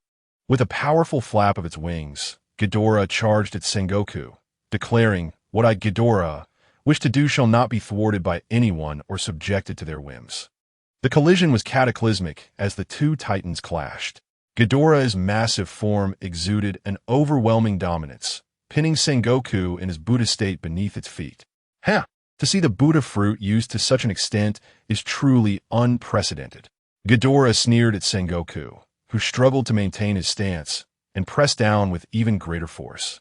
The sound of earth-shattering cracks resonated as visible fissures spread from beneath Sengoku, and in an instant, the ground beneath him gave way with a thunderous roar. Blood spurted from Sengoku's mouth as his eyes widened in horror. Impact! Gritting his teeth, he summoned two powerful shockwaves from his hands. The air crackled with tension as the furious energy surged forth, creating a deafening hum. You little imp, this level of impact is hardly sufficient. Ghidorah remained unfazed, tightening its grip. With a resounding blast reminiscent of a bursting balloon, a torrent of energy erupted between Sengoku's palms and Ghidorah's feet. An invisible force unleashed a wave of dust and debris, radiating outward with terrifying force. The violent energy obliterated everything in their vicinity, as shattered remnants of structures flew amidst the swirling smoke. As the dust settled, revealing a devastated naval plaza, Sengoku, bloodied and enraged, roared, "Ghidorah!" Chapter 031. The world shall tremble beneath my feet. The golden Buddha's radiance illuminated the land, which cracked inch by inch. There was no compassion for the sorrowful, only the fierce resolve of a wrathful deity. Gazing upon that towering, majestic figure, Sengoku stood unyielding, channeling a tremendous force from the golden Buddha's palm. erupting forth like a torrential flood. The air screeched in protest, and Marineford trembled violently. Boom! Yet, in the face of that overwhelming onslaught, the colossal beast raised one of its massive feet and brought it down with tremendous force. A thunderous roar erupted, unleashing a tempest of chaotic energy. An invisible shockwave swept through the naval plaza, engulfing debris and sweeping away the weaker soldiers like a sandstorm. The terror of staring into the abyss and the fear of death plunged all the soldiers into despair. They discarded their weapons and fled madly into the distance. Your strength is inadequate. With such feeble power, you cannot hinder me. Ghidorah's icy golden eyes fixed upon Sengoku below, and he maliciously curled his lips in a mocking grin. Damn it! Sengoku, injured by the backlash of the shockwave, gritted his teeth as he gazed at the monstrous being before him. He recognized the formidable power of his adversary, but had never anticipated such a vast disparity. As he surveyed the devastated naval headquarters, a wave of bitterness surged within him. He had reached the pinnacle of his naval career. Confronted by such an insurmountable terror, a sense of insignificance and helplessness arose within him. However, upon witnessing the fleeing and wounded soldiers, all his previous doubts and negative emotions were swiftly swept away. He was the pillar of the Navy. If he succumbed to fear, what hope remained for the Navy? Even if I cannot stop it, I will still strive to resist. Even in the face of the invincible, I will persist. I am the fleet admiral, and I cannot stand idly by as you obliterate everything. Such a thing is beyond my capacity. Sengoku, resembling a wrathful deity, met Ghidorah's gaze fearlessly, his tone resolute and unwavering. You may lack the ability, but your bravado is quite grand. Ghidorah scoffed, his enormous wings sweeping forth with a crash, sending Sengoku flying.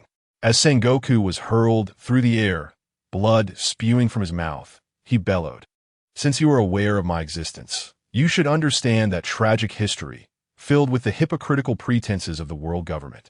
This world has been twisted by those grotesque beings. As the avenger of a fallen nation, those creatures from 1,000 years ago should silence." Sengoku's expression shifted dramatically as he interrupted fiercely, knowing that certain truths must remain concealed from the world. His fierce eyes glimmered with intensity. Your era has long since passed. Do you not comprehend this? Comprehend? I do not require understanding, nor do I wish to. Ghidorah thundered, spreading his wings wide, causing them to tremble violently while emitting a hissing sound akin to a rattlesnake's tail. In the next moment, golden electromagnetic energy manifested across his wings.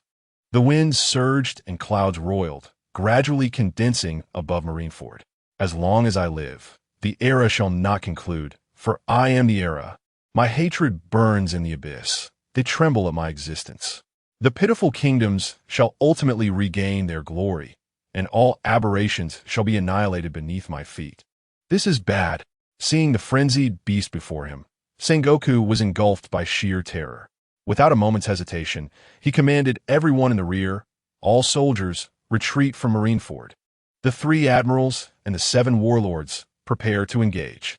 The soldiers, who had been struck dumb by the spectacle before them, snapped back to attention upon hearing Sengoku's orders. Gazing upon the colossal beast that resembled a calamity, the crowd descended into madness, shrieking as they rushed toward the icy expanse of the inner bay. In that moment, people surged like a tidal wave down every available path. How could this happen? Some soldiers, struck by the frenzied throng and thrown off balance, remained oblivious, their eyes fixated on the flickering monstrosity. Father. On board the Moby Dick, Marco cast a complex gaze toward the Naval Headquarters Plaza, instinctively calling out to Whitebeard. Instantly grasping the meaning behind Marco's call, Whitebeard pondered deeply before responding with a grave tone. Let us observe the unfolding events. The Navy is already overwhelmed. As time passed, the clouds above Ghidorah thickened ominously. The ever-impatient Akainu, upon receiving the command, felt a fierce glint ignite in his eyes. His molten arms swelled and writhed with vigor. In the next instant, he leaped forward, launching an assault on the looming beast. Dogtooth, Red Lotus. The magma twisted wildly. transforming instantly into two fearsome canine heads towering 30 meters high. With bared crimson fangs, they lunged towards the creature's neck. Ice shards, two-pronged spear. A chilling voice echoed. Following closely, the youthful greenhorn leapt into the air, conjuring two ice spears exceeding 20 meters in length, which shot forth with rapidity. "How terrifying," muttered the despondent Kizu. "I'm an injured soldier. Without the popcorn benefits, my spirits are utterly deflated." The incident in Impel Down had already nullified this month's wages. Whether he worked next month or not was inconsequential. Thus, he opted to retreat with the team to the inner bay. As he departed, he cast a glance at Bartolomeo, who stood atop the city wall, compressing the impact. "They've indeed made a thorough change," he murmured absent-mindedly. Beside him, Boa Hancock had long distanced herself from the fray, having joined Whitebeard upon Luffy's arrival. Truly, it is said that female and small-minded individuals are difficult to nurture. As for Don Quixote da Flamingo, he remained enigmatic, wearing a mysterious grin, reminiscent of a schemer. Surely, he was in need of some remedy. As for Gecko Moria, who was he? Merely an inconspicuous figure, his existence unnoticed by all. Even if grass grew 3 meters high on his grave, no one would remember such a person. To be alive in such a manner is indeed tragic. Most astonishingly, the world's greatest swordsman, Dracul Mihawk, typically motivated by his own interests, seemed to have lost his bearings. Drawing his black blade, Yoru, he soared forth like a darting arrow. Youth is indeed a blessing, allowing one to act without restraint, unlike him, who could only survive on a meager monthly salary as a general. The only surprising sight was that of the naval hero, Monkey D. Garp, clenching his dark fists tightly, standing in place with a visage of anguish, as if enduring immense torment. Roar!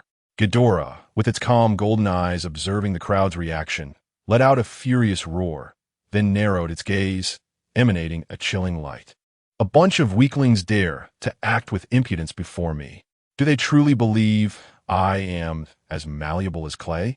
In the next instant, with a thunderous roar, two ferocious dragon heads surged forward, launching themselves at the two magma hounds. Chapter 032. The World of Mass Farming, with Nourishment and Dual Sorcery. If only there were a middle finger, Ghidorah would undoubtedly show it to everyone. Good grief. A meat shield, a rogue, dual elemental sorcerers, and a physical priest poised to unleash a tremendous attack from behind. Are they planning to treat me as a mere world farming tool? In the icy expanse of Marin Vandon Bay, nearly 100,000 spectators stood in stunned silence, their eyes glazing over with a thick veil of fear as they gazed upon the unfolding spectacle in the square. At that moment, the world was poised to tremble once more. Even the legendary jailbreak lion from years past had never received such a grand treatment, it seemed. Amidst the astonished gazes of the crowd, two colossal trident ice spears, imbued with the chill of winter, struck with an irresistible force, crashing against the monster's head. The naval soldiers erupted in jubilant cheers. "Hooray! Admiral Akiji, well done. You hit it." But in the next heartbeat, the ice spear, enshrouded in the frigid current, shattered like fragile glass, scattering crystalline shards across the ground. Such a spectacle. Your ice is only fit for making stir-fried ice, without even a hint of fruit flavor, Ghidorah remarked, shaking its frost-covered head, entirely unscathed. Is that so? Akiji instinctively glanced at his palm, emanating a chilling aura. Am I truly that weak? This is quite a blow to my confidence. At that moment, a massive magma hound, radiating intense heat, charged forward, colliding with the other two fearsome dragon heads. Boom! Boom! The air erupted with violent explosions, and two colossal plumes of volcanic smoke obscured the battlefield, rendering the situation indecipherable. Surely, no matter how strong the monster was, it could not withstand the lava unleashed by Admiral Akainu, could it? Witnessing this, the soldiers present began to murmur amongst themselves, their focus entirely captivated by the two enormous clouds of volcanic ash. In the realm of common understanding, magma was known to incinerate all in its path. Even if that monster was formidable, could it truly withstand such molten fury? Before the crowd's thoughts could settle, A series of whooshing sounds pierced the air. Subsequently, the enveloping smoke was ruptured by a barrage of fireballs, each carrying searing heat. Dozens, if not hundreds, of volcanic projectiles tore through the smoke, creating gaping holes and trailing long streams of blackened vapor. "Ah, that creature!" someone shrieked. All present stared in terror, wide-eyed at the obscured area shrouded in smoke. As the volcanic projectiles erupted, the billowing smoke began to reveal a chilling sight. Within the thin veil of haze, beneath the emotionless golden eyes and the half-opened cavernous maw, crimson liquid began to drip slowly, though they were some distance away. The onlookers could clearly discern that the crimson liquid was none other than the magma launched by Admiral Akainu. A chilling gasp escaped the lips of all present as they beheld a sight that defied reason and was utterly terrifying. No one could have anticipated the existence of a creature unafraid of molten lava, a revelation that shattered their understanding of the world. "Hot drinks require sugar," came a roar tinged with fury. In the midst of the crowd's horrified gaze, two monstrous, grotesque heads emerged from the shrouded black smoke. Gulp. The Navy personnel, with eyes wide in terror, instinctively swallowed as they beheld the fearsome visage with molten lava dripping from its jagged maw. It was simply horrifying. The creature had actually bitten through the lava. Moreover, there was an unpleasant odor emanating from it. 1 star for this foul experience. As if bursting forth from the depths of an abyss, the heads glared at the sullen-faced Akainu with unbridled rage. "Impressive," exclaimed Mihawk, having just arrived at the battlefield. Upon witnessing the emergence of those two heads from the smoke, he abruptly halted. In the next moment, his hawk-like eyes shone with fierce determination. "Let me see just how vast the difference between us truly is." With those words, the veins on the back of his hand pulsed, gripping the renowned black blade, reputed to be the strongest sword in the world.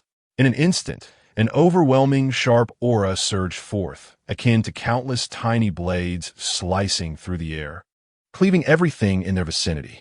This momentum continued to escalate. Moments later, beads of sweat began to form on Mihawk's solemn brow as he narrowed his keen eyes and declared in a low voice, "Slash." At this juncture, facing the monstrous entity, there was no need for elaborate techniques. He would simply unleash his utmost strength in a singular, decisive strike. With a swift motion, a green, slashing wave, exceeding 50 meters, erupted from the black blade. It resembled a colossal crescent moon, piercing the sound barrier with a shrill, terrifying wail, hurtling towards the right head. "Oomph." In response to the cataclysmic slash, the right head let out a disdainful grunt, its golden-scaled jaw quivering as its spiny mouth slowly opened. Simultaneously, a golden, electrified beam shot forth with a sizzling sound. This beam, resembling a golden lightning serpent, surged forward with a hum, colliding with the green slash in an instant. Boom! A deafening explosion resonated throughout Marineford. In the blink of an eye, the brilliant azure light dissipated beneath the onslaught of the golden beam, shattering into a tempestuous wind. An immense, invisible wave of energy radiated outward, akin to tumultuous sea surges creating ripples. Bang! A dull thud echoed as the residual force of the extinguished blade struck the plaza below. The ground trembled violently, instantly forming a massive crater. A fierce circular shockwave expanded outward with a resounding thrum. The decorative structures within the plaza were reduced to mere dust upon contact with the shockwave, vanishing into the gusts of wind. Amidst the howling winds, Jorakarl and Mihawk stood resolute, their black cloaks billowing fiercely, their hawk-like eyes filled with astonishment. He was acutely aware of the chasm that lay between himself and that creature, yet he had never anticipated it to be so vast. As if it were an insurmountable divide. Had he been defeated? The sharpness in his eyes waned, clouded by confusion as he murmured to himself, "No, I have not been vanquished." After a fleeting moment of despondency, the haze in his gaze dissipated, replaced by a terrifying resolve and clarity. He suddenly lifted his head to meet Ghidorah's gaze, slowly raising the obsidian blade in his hand, proclaiming loudly, "Ghidorah, I thank you for allowing me to experience what it means to be the strongest in the world." Here I vow by the black blade in my hands, that you shall henceforth be the target I strive to surpass. With that declaration, without waiting for a reaction from the crowd, he sheathed the black blade behind him and turned away decisively. Where you going, Hawkeye? Akainu, standing not far off, felt his already grim expression darken further at Hawkeye's departure. I am no match for him. Engaging in such a lopsided battle is utterly meaningless. Hawkeye hesitated for a moment, casting a glance at Akainu and the others before resolutely departing from Marineford. Damn it! Akainu's fury ignited as he prepared to launch another attack. Just then, a peculiar sound echoed in the ears of those present. The compressed impact sent a shiver through the hearts of all. No one doubted the terror of that entity. Chapter 033. The final form of the devil fruit. Star Eater Thump. Thump.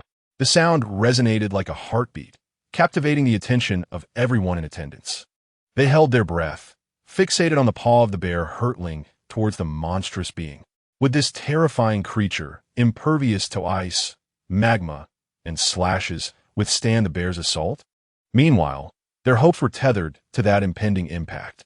They wished fervently for the bear's attack to bear fruit against the colossal beast before them. Gulp! The heavy, tense atmosphere compelled them to swallow hard. However, at that moment of collective anticipation, an abrupt, unruly voice broke the silence. Super Strike Whip. Alongside the utterance, a beam of white light surged forth, instantly piercing through the paw-shaped bubble enveloping the bear's strike. The unexpected scene unfolded before the astonished eyes of the onlookers, culminating in a resounding explosion as the bubble detonated. Furious energy erupted, unleashing a torrent of terrifying shockwaves. Akainu was taken aback, hastily retreating to avoid the chaos. In an instant, the overwhelming impact obliterated everything in its path. The very ground at the epicenter began to collapse, fissures spreading like a spider's web. Don Quixote Doflamingo. In the gale, his cape billowed wildly as Akainu turned sharply to regard the city wall, his eyes, concealed beneath his hat, ablaze with unrestrained fury. Only then did the crowd discern that the shattered white light was a pillar composed of hundreds of thread-like, transparent strands. All gazed in astonishment at Doflamingo on the wall, utterly baffled as to why he would intervene against the assault. Under the watchful eyes of the multitude, Doflamingo, seemingly unperturbed, lightly leapt into the air, casting his gaze towards Kid Ora, proposing, "How about we collaborate?" The crowd gasped, their eyes widening in astonishment as if they were beholding a monster. Below, Sengoku's voice thundered in anger.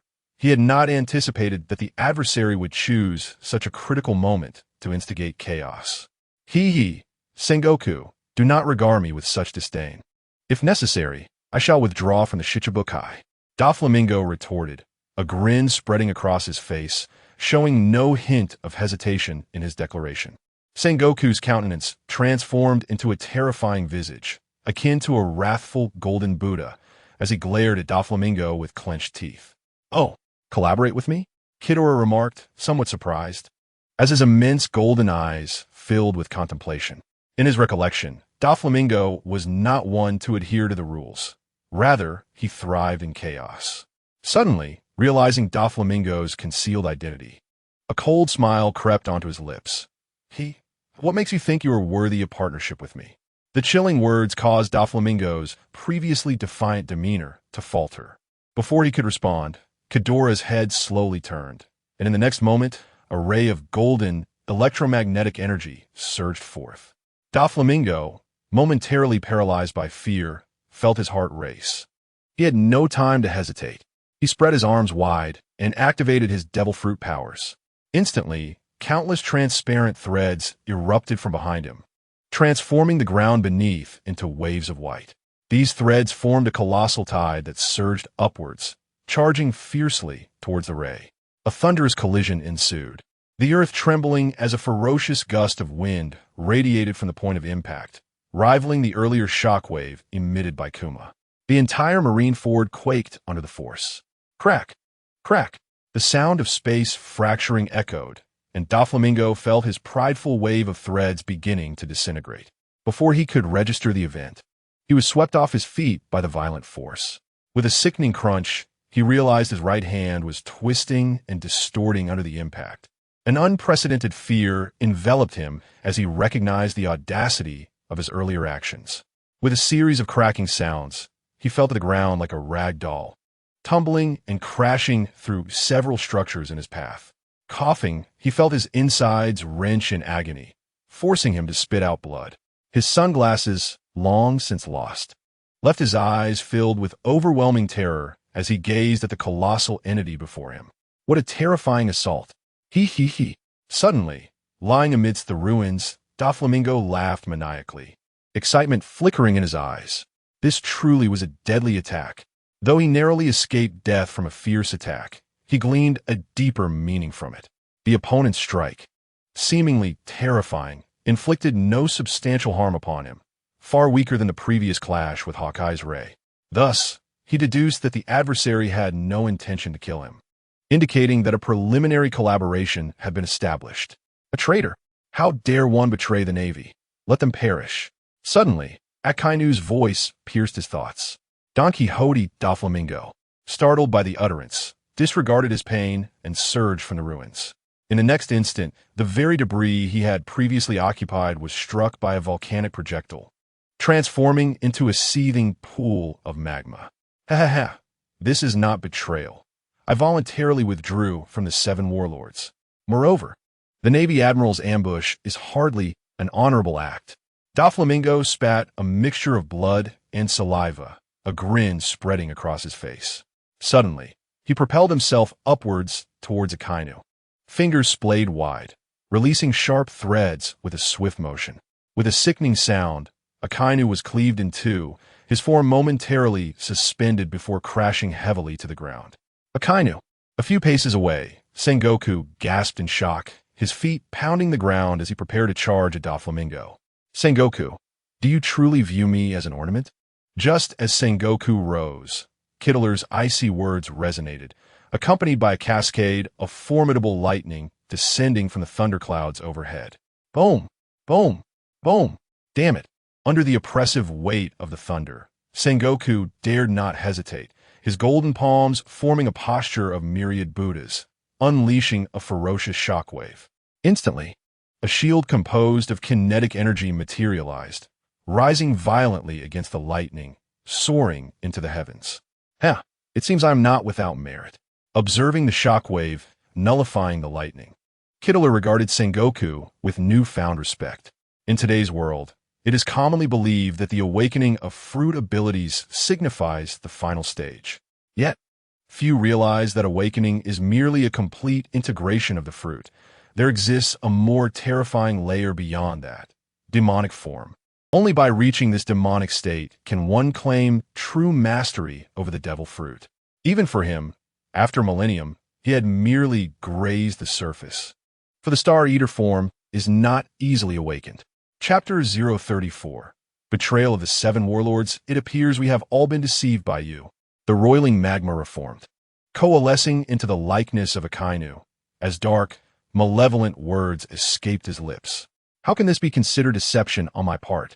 It is merely your own misconception. Doflamingo raised an eyebrow, a cold smirk curling his lips. Ha. Once again his form shifted, fingers splayed, translucent threads rapidly shooting forth towards Akainu. Bang! The fist, imbued with haki, met Doflamingo's threads. Akainu's expression darkened, waves of scorching heat radiating from him, as the searing air erupted, transforming his arm into a torrent of magma. In his furious gaze, a chilling intent sparked as he growled. You are clearly a villain. The world government has long harbored disdain for you. The audacity to choose betrayal warrants your demise. A resounding roar erupted as a searing wave of heat surged forth, unleashing a terrifying propulsion that swiftly severed Don Quixote Doflamingo's strings, violently colliding with him. Such an irresistible force. It appears that concealment is no longer an option. Moreover, I've always been a pirate. The notion of betrayal is entirely foreign to me. As the molten fist surged forward, Doflamingo grinned, lightly retreating on his feet and murmuring. In the past, he would never have dared to confront an admiral of the Navy, let alone engage in battle. However, circumstances have shifted. Now, he possesses compelling reasons to act. He must demonstrate his worth, revealing his value to Kizuru. With this thought, he suddenly spread his arms wide, unleashing countless transparent threads that blossomed into the air behind him. These razor-sharp threads swept through the atmosphere, instantly slicing the smoke-laden molten fist into countless small molten orbs. A crackling sound echoed. Has he even awakened his devil fruit ability? Akainu's pupils contracted as he halted, a shadow of darkness clouding his expression. Observing an ability that surpassed the ordinary 7 warlords, especially the awakening of such power, was indeed surprising. This was undeniably a shocking revelation. In these vast seas, there are countless devil fruit users, yet only a select few ever awaken their abilities. Doflamingo chuckled, his threads dancing behind him. While he appeared formidable in this moment, he was acutely aware of the vast chasm that divided him from a foe like Akainu. At his current strength, he could only be considered a candidate for admiral, far from matching a true admiral's prowess. Thus, your existence is even less justifiable. With a thunderous roar, the murderous intent emanating from beneath Akainu's hat surged forth, his arms transforming into boiling magma, launching toward Doflamingo without restraint. A chilling laughter escaped Doflamingo's lips as he suddenly leaped into the air, propelled by his threads. "White wave!"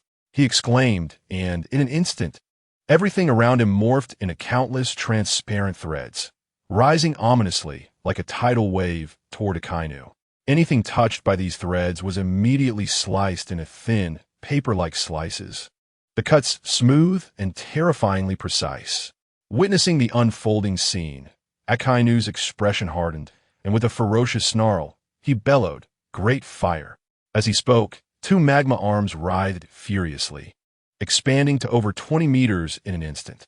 These colossal arms, accompanied by the heat of incineration, crashed against the white wave of threads. Boom!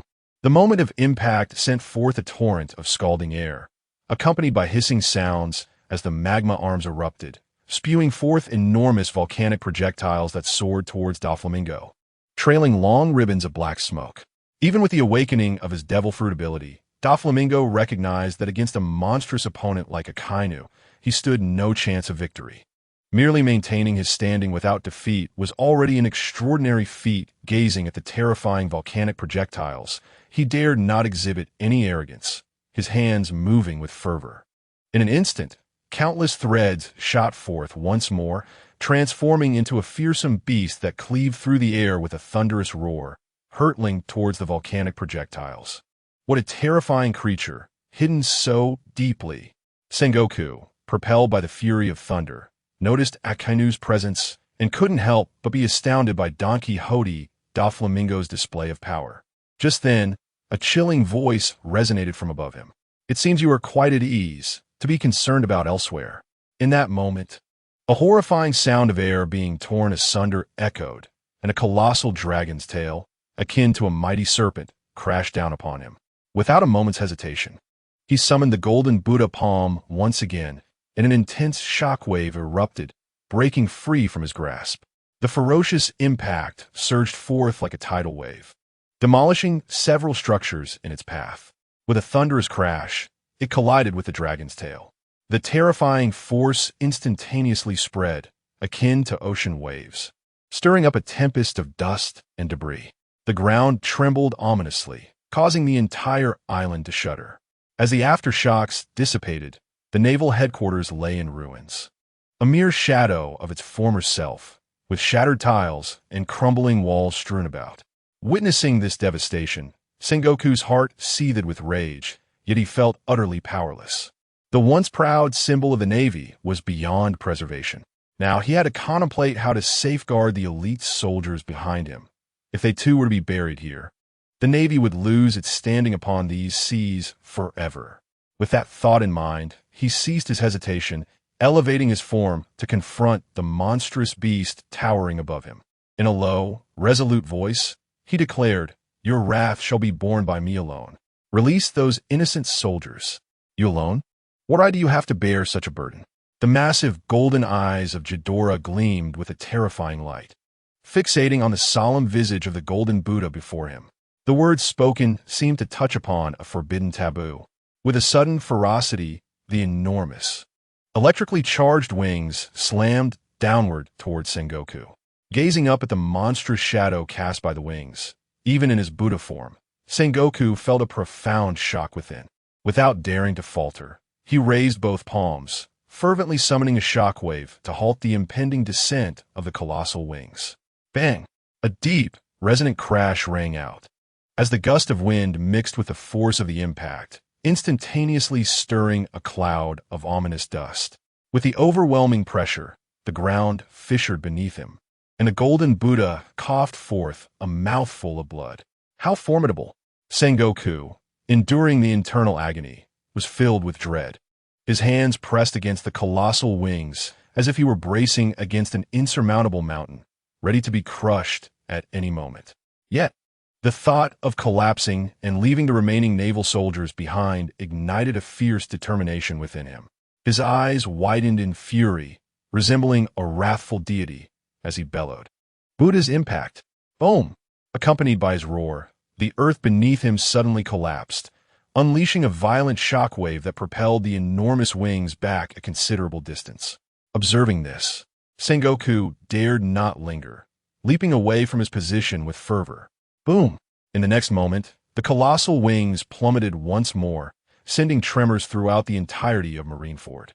Chapter 035. The Pillar of the Navy Marineford, in relation to Ghidorah, served as a vast battleground of sand. With every step taken, it felt akin to a calamity. Not to mention the onslaught from those colossal wings. The ground trembled. As the immense wings descended, several edifices crumbled, and a fierce whirlwind swept through the streets, carrying dust like a raging torrent. Thud! Thud! The battle-weary Sengoku gasped for breath, his heart racing. His eyes, slightly bloodshot, gazed coldly and deeply at the rampaging beast wreaking havoc. One could not help but admire your indomitable spirit. Amidst the swirling smoke, Ghidorah extended his form, observing the exhausted Sengoku not far off. Your tone is truly irksome. Wiping the blood from the corner of his lips, Sengoku's resolute gaze pierced through, as he spoke with unwavering conviction. The symbol of the Navy has been obliterated by you. However, the Foundation, I shall never allow you to destroy. The Foundation?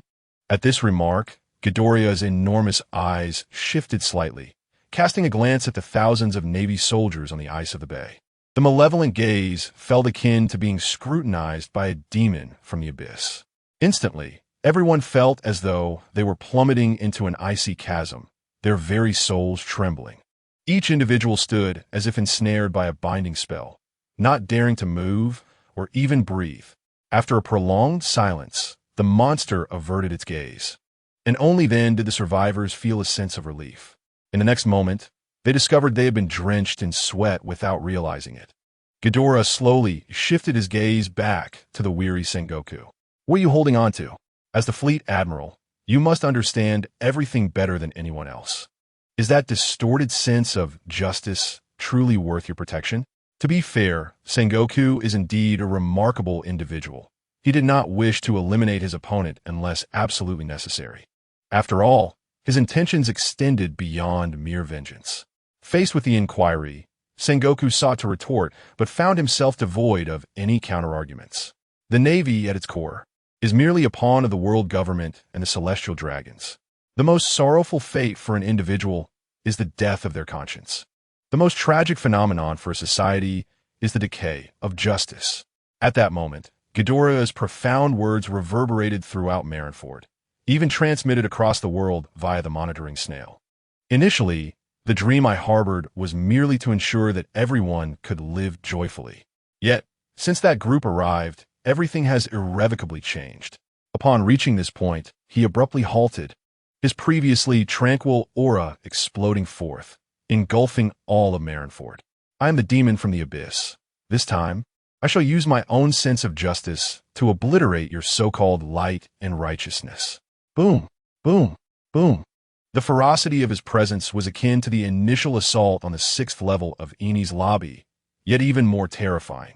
The very air seemed to congeal instantaneously, and the dilapidated structures crumbled under the weight of this overwhelming force. An invisible, circular ripple spread like a wave of radiation. This is... I can hardly breathe. Within the radius of the radiation waves, the thousands of Navy soldiers on the ice felt an immediate sense of suffocation. The thick air forced them to gasp for breath. However, immediately following, as the pressure intensified, a more terrifying aura surged into the heart. Some soldiers of lesser strength instantly rolled their eyes and fainted. In an instant, tens of thousands of soldiers in the inner bay collapsed like wheat being harvested. Yet, that dreadful, invisible ripple continued to spread, swiftly reaching the outer seas where the Whitebeard fleet resided. Bang! Bang! Upon witnessing the crew fall in droves, Marco exclaimed, "Old man, this is indeed terrifying." "Fear not, Marco. They have merely fainted." On the bow of the Moby Dick, Whitebeard gazed into the distance at the colossal beast that resembled an ancient demon, his eyes radiating a fervent battle spirit. As his life approached its end, he was loath to succumb quietly to death. Feeling the presence of his family behind him, he found himself caught in a dilemma. Damn it, such overwhelming haki. Sengoku's expression darkened considerably. Haki? I have no mastery of such things. Hearing this, Kizuru bellowed in anger, his massive dragon tail sweeping toward Sengoku. Boom! Gazing at the colossal tail that could crush everything, Sengoku let out a furious roar, his body enveloped in golden light. Channeling his palms, he unleashed another violent shockwave. Boom! The moment their strikes collided, a cataclysmic shockwave radiated outward, shattering and collapsing everything in its vicinity. The entire marine fort plunged into a scene reminiscent of the apocalypse as the two battled fiercely. With each palm strike and tail swipe, even as his bones shattered, Sengoku fought with every ounce of his being, forgetting the pain, driven solely by the conviction to halt his opponent. Otherwise, the Navy would truly be obliterated. Even if it meant being crushed to pieces, he remained unconcerned. A powerful belief sustained him, preventing his collapse. Bang! A tail strike signified the partial collapse of the highest tower of the Navy headquarters. The golden figure that flew out crashed into an office building. Though it did not fall, it teetered precariously. Boom! The massive form took another step, and the dilapidated structures were utterly reduced to ruins. As it trampled through the debris, clouds of dust erupted.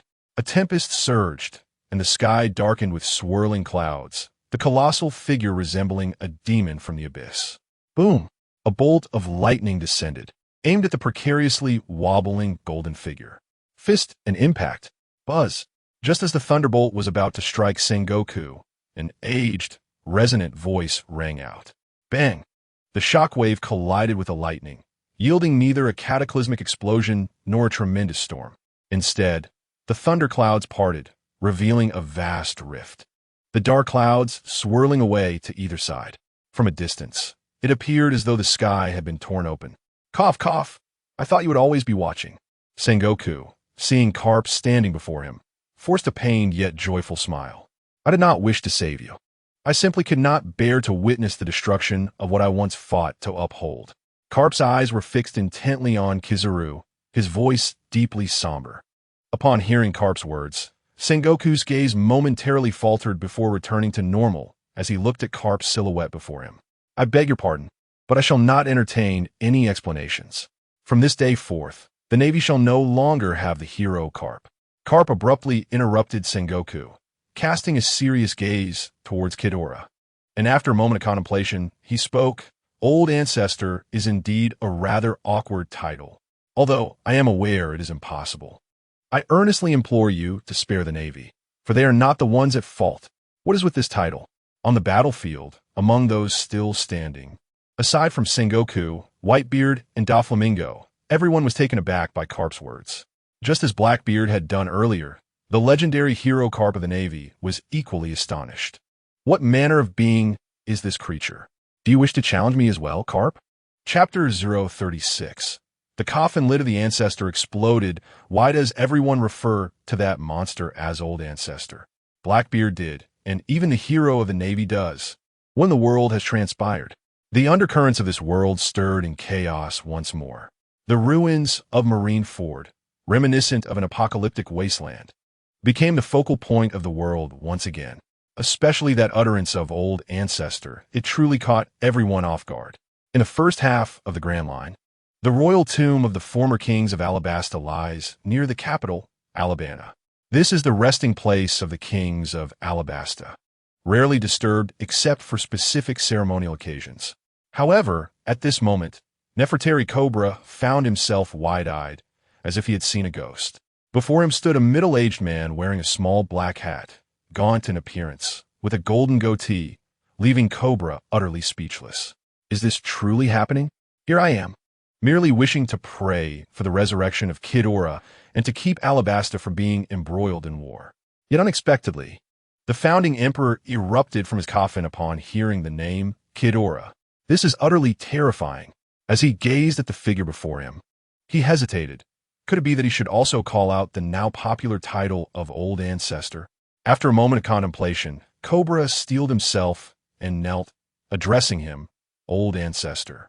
It surprisingly rolled off the tongue rather smoothly. Nefertari Ivan looked at his descendant, who appeared older than himself, momentarily at a loss for words. Upon inquiring about the time, he learned he had been asleep for 800 years. Suddenly recalling the mention of Kid Ora, he immediately asked, Kid Ora has been resurrected? Indeed, Cobra nodded, adding, the palace is still broadcasting the battle at Marineford. As he said this, he faltered, realizing he was unsure of how to refer to himself. Should he say my son, my great-grandson, or this humble one? In that moment, he discovered that none of these titles suited him. Enough, let's hurry and show me. Ivan waved his hand nonchalantly and strode towards the entrance of the royal tomb. Seeing this, Cobra could not help but exhale a breath of frustration and hurriedly followed suit. What on earth is happening in this world? Why has the resurrection of the old ancestor become a trend? Oh well, let us designate this day as Alabastus Easter henceforth. Under the guidance of Cobra, Ivan arrived at the palace, a place both familiar and somewhat alien. The portrait of Nefertari hung in the long corridor of the palace, showcasing her remarkable achievements to the world. Yet, no one could have anticipated that one day they would behold her living descendant. Eyes widened and mouths agape. The onlookers were astonished, akin to witnessing the wonders of a zoo, tinged with a hint of dread. Fortunately, the former king remained unfazed by their astonishment, as he and Cobra eagerly made their way to a grand hall, where images of Marineford's fierce battles were being projected upon the walls. The colossal figure of a man stood atop the ruins of the naval headquarters, his rugged dragon tail sweeping through the air, causing structures to collapse.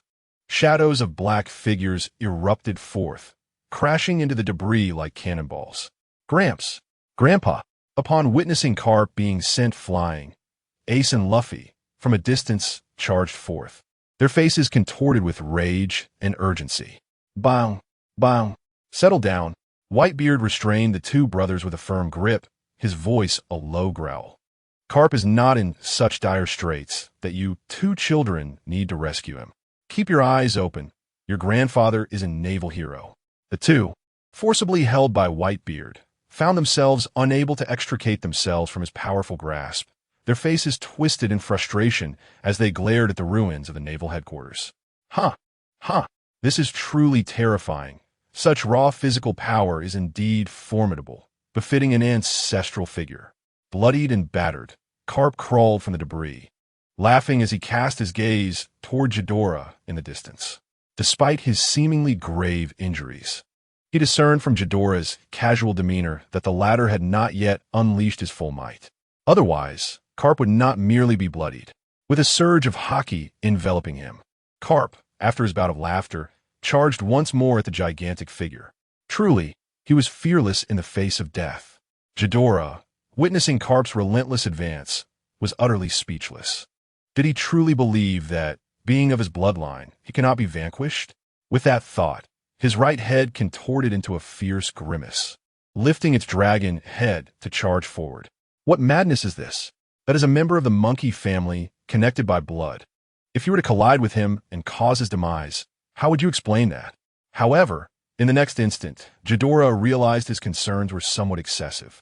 Carp, shrouded in hockey, his visage fierce, veins bulging as if he were a super scion, unleashed a furious assault, his fist striking the incoming dragon head like a tempest. Meeting the onslaught, Ghidorah's right head narrowed its golden eyes, thrusting forward to retaliate. "Your attack is feeble, Carp." As the words left his mouth, the massive dragon head charged forward like a locomotive, crashing into Carp, propelling him through the remnants of crumbled structures. Poof! Soaring through the air, Carp spewed forth blood. "Carp, should this continue indefinitely, I shall truly show no mercy," Ghidorah declared, ignoring the astonished gazes of those around him, his voice dripping with malice. The intent to protect was glaringly evident, unmasked. After a moment, a deep voice emerged from the ruins. "The old man did not summon you to offer protection. Today," devoid of monkey Kapu, with a resounding crash, Kapu emerged once more from the ruins, wiping away the blood at the corner of his mouth, and bellowed in fury. "I am merely an old soldier. Merely because I possess the bloodline of a certain tribe, I have repeatedly refused promotion to admiral. It is this very bloodline that has ensnared me in a dilemma. Witnessing my mischievous grandson facing public execution fills my heart with anguish. It is due to those damned nobles that I have begun to see my most fundamental beliefs crumble. I can find no reason to continue living, nor do I wish to oppose you. However, allow me to fulfill my final duty as a Marine." With gritted teeth, Kapu's eyes welled with tears of pain as he unleashed all the repression within him with a roar. Boom! His tormented visage, veins bulging, suddenly erupted with an overwhelmingly terrifying aura. A dreadful presence enveloped him, with faint hints of white electric arcs flickering around. What? The Conqueror's haki is entwined. Sengoku gazed at his friend, who was radiating such intensity, his eyes filled with astonishment. While he was not surprised that Kapu could wield the Conqueror's haki, he was taken aback by the white arcs, which were entirely contrary to his prior impressions of this power. Chapter 037. Let us engage in a fierce battle, Kapu. Sengoku approached Kapu, standing side by side, and called out in a solemn tone. Casting a glance at this dear friend with whom he had grown up, he felt a profound sense of guilt. Not only had he concealed the truth of the tribe, but he was also compelled to kill the other's grandson. Reflecting on all he had done and then looking at his friend, he realized that even after learning the entire truth at the precipice of life and death, Kapu still chose to stand with the Navy. From this day forth, whether in life or death, the Navy shall have no Kapu. Surrounded by the swirling aura of Conqueror's haki, Kapu's calm tone conveyed an unwavering determination. You, Sengoku, taken aback by his words, widened his eyes in disbelief. And after a moment of silence, he replied, Very well, let us engage in a fierce battle. Buddha's impact. As Sengoku's words echoed, the air trembled violently, and a ripple spread from the golden palm he had raised. Bone-crushing force, impact. Following this, Kapu unleashed a furious roar, shattering the ground beneath him, and soared into the air with fierce resolve. His dark fist flickered with white electric sparks. As the two men moved, the atmosphere of the Marine headquarters at Marine Ford trembled with a low hum. Within a radius of 1,000 meters, the air visibly warped. A violent, terrifying surge of energy rushed forth like a torrent toward the colossal beast that emerged from ancient times. That looks promising, but do not let me down. Sengoku, Kapu. Ghidorah watched with a sinister grin, revealing his fearsome maw as the heads on either side opened wide, ready to unleash their power. Roar! The formidable, brutal golden energy quickly coalesced, and with a thunderous boom, it shot toward the two men. The darkened sky and the dim Marine Ford were suddenly illuminated by the two golden, electrically charged beams, filling the entire Marine headquarters with blinding light. The violent crackling of electricity resonated like piercing birdsong. How terrifying! How dreadful! The attacks unleashed by that monster felt like the harbingers of doom. In the face of such a fearsome assault, did Sengoku and Kapu truly stand a chance? On the Moby Dick, the captains of the Whitebeard pirates engaged in fervent discussions, all eyes fixed upon the unfolding battle. Luffy and Ace gazed in terror at the horrifying ray. Boom! Boom! In the blink of an eye, the terrifying energies unleashed by both sides collided. Two thunderous roars reverberated across the vast sea. Following closely was the colossal shockwave born from the intertwining energies, as two formidable forces spread outwards. Instantly, a dreadful gale erupted. The fierce winds surged forth, an invisible wave of despair emanating from the epicenter. Boom, boom, boom. The overwhelming impact sent Kidora staggering back 2 steps, crashing into the symbolic tower of the Navy headquarters, instantly reducing the already battered edifice to ruins. Crackle, crackle. The violent energies continued to rampage. The air at the center of the explosion resonating with the sound reminiscent of shattering glass. Distorted air revealed strands of darkness, as if that space were on the verge of fracturing. Boom! In the next moment, a sound even more terrifying erupted. A colossal energy, akin to an atomic explosion, ascended in a mushroom shape. From its center, ripples of energy radiated outward, crashing down towards the ground. Sengoku and Garp, both spouting blood, found themselves beneath those waves. And before they could react, the ripples descended upon them. Feeling the ferocious force, their expressions changed instantaneously. Yet it was too late. The overwhelming shockwave surged forth relentlessly. Thud, thud, thud. Even as their bodies were enveloped in hockey, their skin still tore under that energy. Farewell. Garp, drenched in blood, suddenly grinned, silently mouthing the words. Grandpa, Grandpa. In the distance, Luffy and Ace, witnessing the dark figures beneath the onslaught, cried out in desperation, struggling fiercely to break free from Whitebeard's grasp. However, all was in vain. No matter how they fought against it, the massive hand upon them felt as heavy as a mountain, until their heartbreaking cries tore their throats raw and hoarse. They remained ensnared. Vice Admiral Garp, Admiral Sengoku. Not far from the explosion's epicenter, Akiji and Akainu stood aghast, their hearts sinking like lead. Gazing at the 2 pillars of the Navy under the onslaught, they felt as though the sky had collapsed. They attempted to advance, only to be repelled by the rampant energy that forced them to retreat. Their bodies, constantly maintaining elemental form, sustained countless wounds that healed in an instant, only to be reopened again and again. Hey. The scorched Don Quixote Doflamingo had long since seized the moment of the attack's descent to escape, interspersed with his chilling laughter. What incredible power! In the raging winds, Kidora's golden eyes glinted sharply as he remarked, observing the 2 bloodied figures. Blood fell like rain, the backdrop steadfast as a mountain. Their bodies riddled with scars, their lips stained crimson.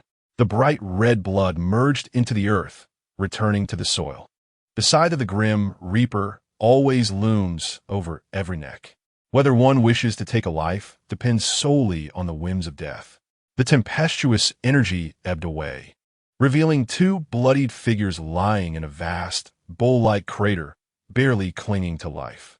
Before him lay the remnants of 2 illustrious pirates, their legendary status palpable. With but a gentle lift of his foot, he could erase them from existence. Kidora's immense golden eyes scrutinized the duo for what felt like an eternity. Yet he found no justification to extinguish their lives. One was a descendant of noble blood, while the other was a strategist he deeply admired. Suddenly, a thunderous roar echoed as searing magma cascaded from the heavens, disrupting his contemplation and steering his decision. He raised his gaze to the crimson-tinged volcanic projectiles and sprang into action. With a formidable sweep of his dragon tail, he obliterated the falling magma with a resounding crash. His golden eyes glinted with cold derision as he addressed Akainu. Child playing with magma. Perhaps you should return home and light some candles. In Kidora's presence, all were mere children, for he had outlived them all. Akainu's expression darkened. Since becoming an admiral, none had dared to address him so.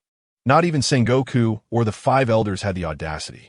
Kidora, today marks your demise, he declared, even as Akiji, ever prepared, swiftly seized Garp and Sengoku, retreating into the distance. This was a prearranged strategy. The Navy could manage without Garp, but Sengoku was indispensable. Yet Kidora, keenly observing all, was unfazed. His mind was resolute, and he harbored no regrets. Should remorse arise, he would simply obliterate them again. To him, The act of killing was merely a matter of whim. However, Akainu was a target he had firmly set his sights on. I hope you are not merely boasting. Ghidorah sneered, unfurling his colossal wings, causing the very heavens to tremble with flashes of lightning. Unfazed, Akainu narrowed his eyes and prepared for battle. Great fire, he bellowed, unleashing a torrent of molten lava that surged forth, erupting into two colossal magma arms that detonated violently, sending a barrage of volcanic projectiles hurtling toward Ghidorah. Aware that the magma would have little effect, Akainu opted for a widespread assault, believing that sheer volume would prevail. If a small amount of magma proved ineffective, then he would unleash a deluge, even willing to transform Marineford into a sea of molten rock. Yet, he remained oblivious to the magnitude of his blunder. As he watched the fiery meteors rain down, Ghidorah remained serene, utterly unfazed, perceiving Akainu as nothing more than an inconsequential ant. Boom, boom, boom. Regardless of the volcanic projectiles that struck him or detonated nearby, he remained unperturbed, his wings crackling with thunder across the sky. He simply observed Akainu's futile display with quiet amusement. However, Ghidorah's calm demeanor only fueled Akainu's fury further. His face darkened ominously, his voice dripping with menace as he bellowed. Great fire!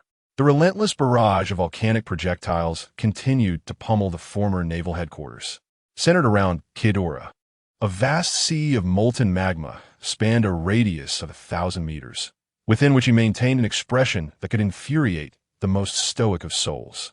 It was as if he held no interest in the tumult around him, almost casually whistling while enjoying a bath. Akainu, witnessing this, was on the verge of exploding with rage, his dark eyes gradually turning crimson. The dignity of an admiral was in shambles. How could that monster appear unscathed? Aboard the Moby Dick, the captains of the Whitebeard pirates stared in disbelief at the colossal beast standing amidst the magma pool. What a foolhardy notion! Whitebeard questioned himself, realizing he could never reach such a state. In hindsight, he had entertained thoughts of challenging this creature, which was akin to courting death.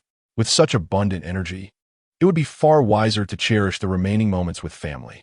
In that instant, he felt as though he had glimpsed the essence of life, recognizing that neither fame nor fortune held a candle to the importance of family. Perhaps, to quietly fade away was a form of enjoyment in itself. Suddenly, Akiji approached the bow of the ship, bearing the weight of Garp and Sengoku on his shoulders. Akiji, what are you planning to do?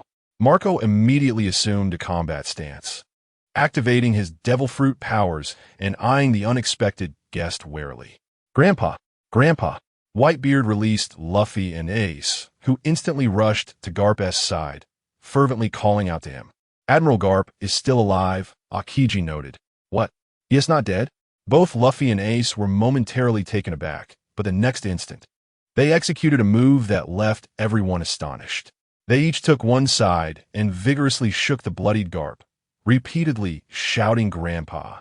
The onlookers couldn't help but break into a cold sweat at the sight.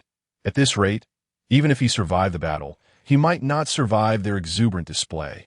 Fortunately, due to the fierce battle, many skilled ship doctors were present within the Whitebeard pirates. Whitebeard's magnanimity truly befitted the title of King of the Seas, as he commanded his subordinates to summon doctors for the two. The relationship between him, Garp, and Sengoku was neither purely adversarial nor entirely friendly. Boom, boom, boom. The sound of magma cracking reverberated again, as Akainu, on the verge of losing his sanity, was nearly driven to madness. The relentless magma posed no threat to the beast before him. Meteor volcano. The scorching magma churned violently, with massive magma fists soaring into the sky, before plummeting like meteors toward Ghidorah. Boom, boom. Ghidorah deftly swayed his colossal head, evading the descending magma fists. Each impact on the ground sent molten rock splattering, transforming the area around him into a bubbling pool of magma. Is this all they can muster? Observing the panting Akainu from a distance, Ghidorah's cold eyes gleamed with mockery. Damn it, the demon that dared to upend the world. I, Akainu, shall not grant you an easy demise. Beads of sweat formed on Akainu's brow as his powers waned. Want to die? How simple. Ghidorah's golden eyes narrowed as he lifted one massive foot, crashing it down with tremendous force. Bang! With a resounding crash. The entire Marineford trembled violently, the ground beneath resonating with cracking sounds. In an instant, a colossal fissure erupted within a kilometer radius of his position, as surging magma flowed into the chasm, subsequently splattering upwards. The next moment, the thunderous force emanating from him roared as it unleashed a formidable golden beam from its gaping maw, empowered by the celestial thunder. This golden ray was several times thicker than before, clearly intent on annihilating its opponent. In a flash, the beam surged forth like a thunder dragon, hurtling towards Akainu. The scythe of death had long been poised at his throat. Whether or not to take your life would depend on my whims. If favorable, your life would be forfeit. If not, you would still meet your end. With these words, a deafening explosion ensued, and a mushroom cloud, nearly 1,000 meters in diameter, erupted from the spot where Akainu had stood. Even in his demise, Akainu's mind echoed with the prior words of his adversary, lingering in confusion. How utterly laughable! With such combat prowess, he dared to challenge Kaido. Ivan, watching the broadcast, couldn't help but mock the fallen Akainu. That was a Navy admiral, Cobra exclaimed, his eyes wide with terror. What is the Navy? Ivan questioned, perplexed. It is an agency under the world government, tasked with maintaining order, Cobra explained patiently, as if to a novice. Upon hearing the Navy associated with justice, Ivan suddenly erupted in laughter. Huh, justice? How preposterous! It is merely a gathering of vile faces. Where is the justice in that? Cobra felt embarrassed, reluctant to acknowledge his ancestors' shocking statements, and hesitated before saying, currently, Alabasta is also a member of the world government. Member state? Which fool signed up for that? After all the effort I put into escaping that organization, you all eagerly dove in head first? Ivan's expression darkened instantly, realizing that all his past efforts were in vain. The frustration was palpable. I hope you will temper your anger, for the former king acted in the best interest of Alabasta.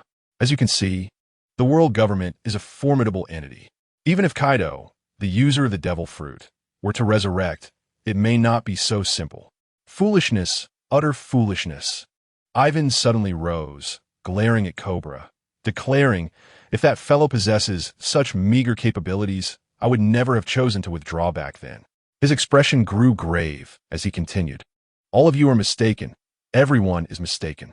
That individual is not merely a user of the devil fruit. He is a demon. Chapter 039.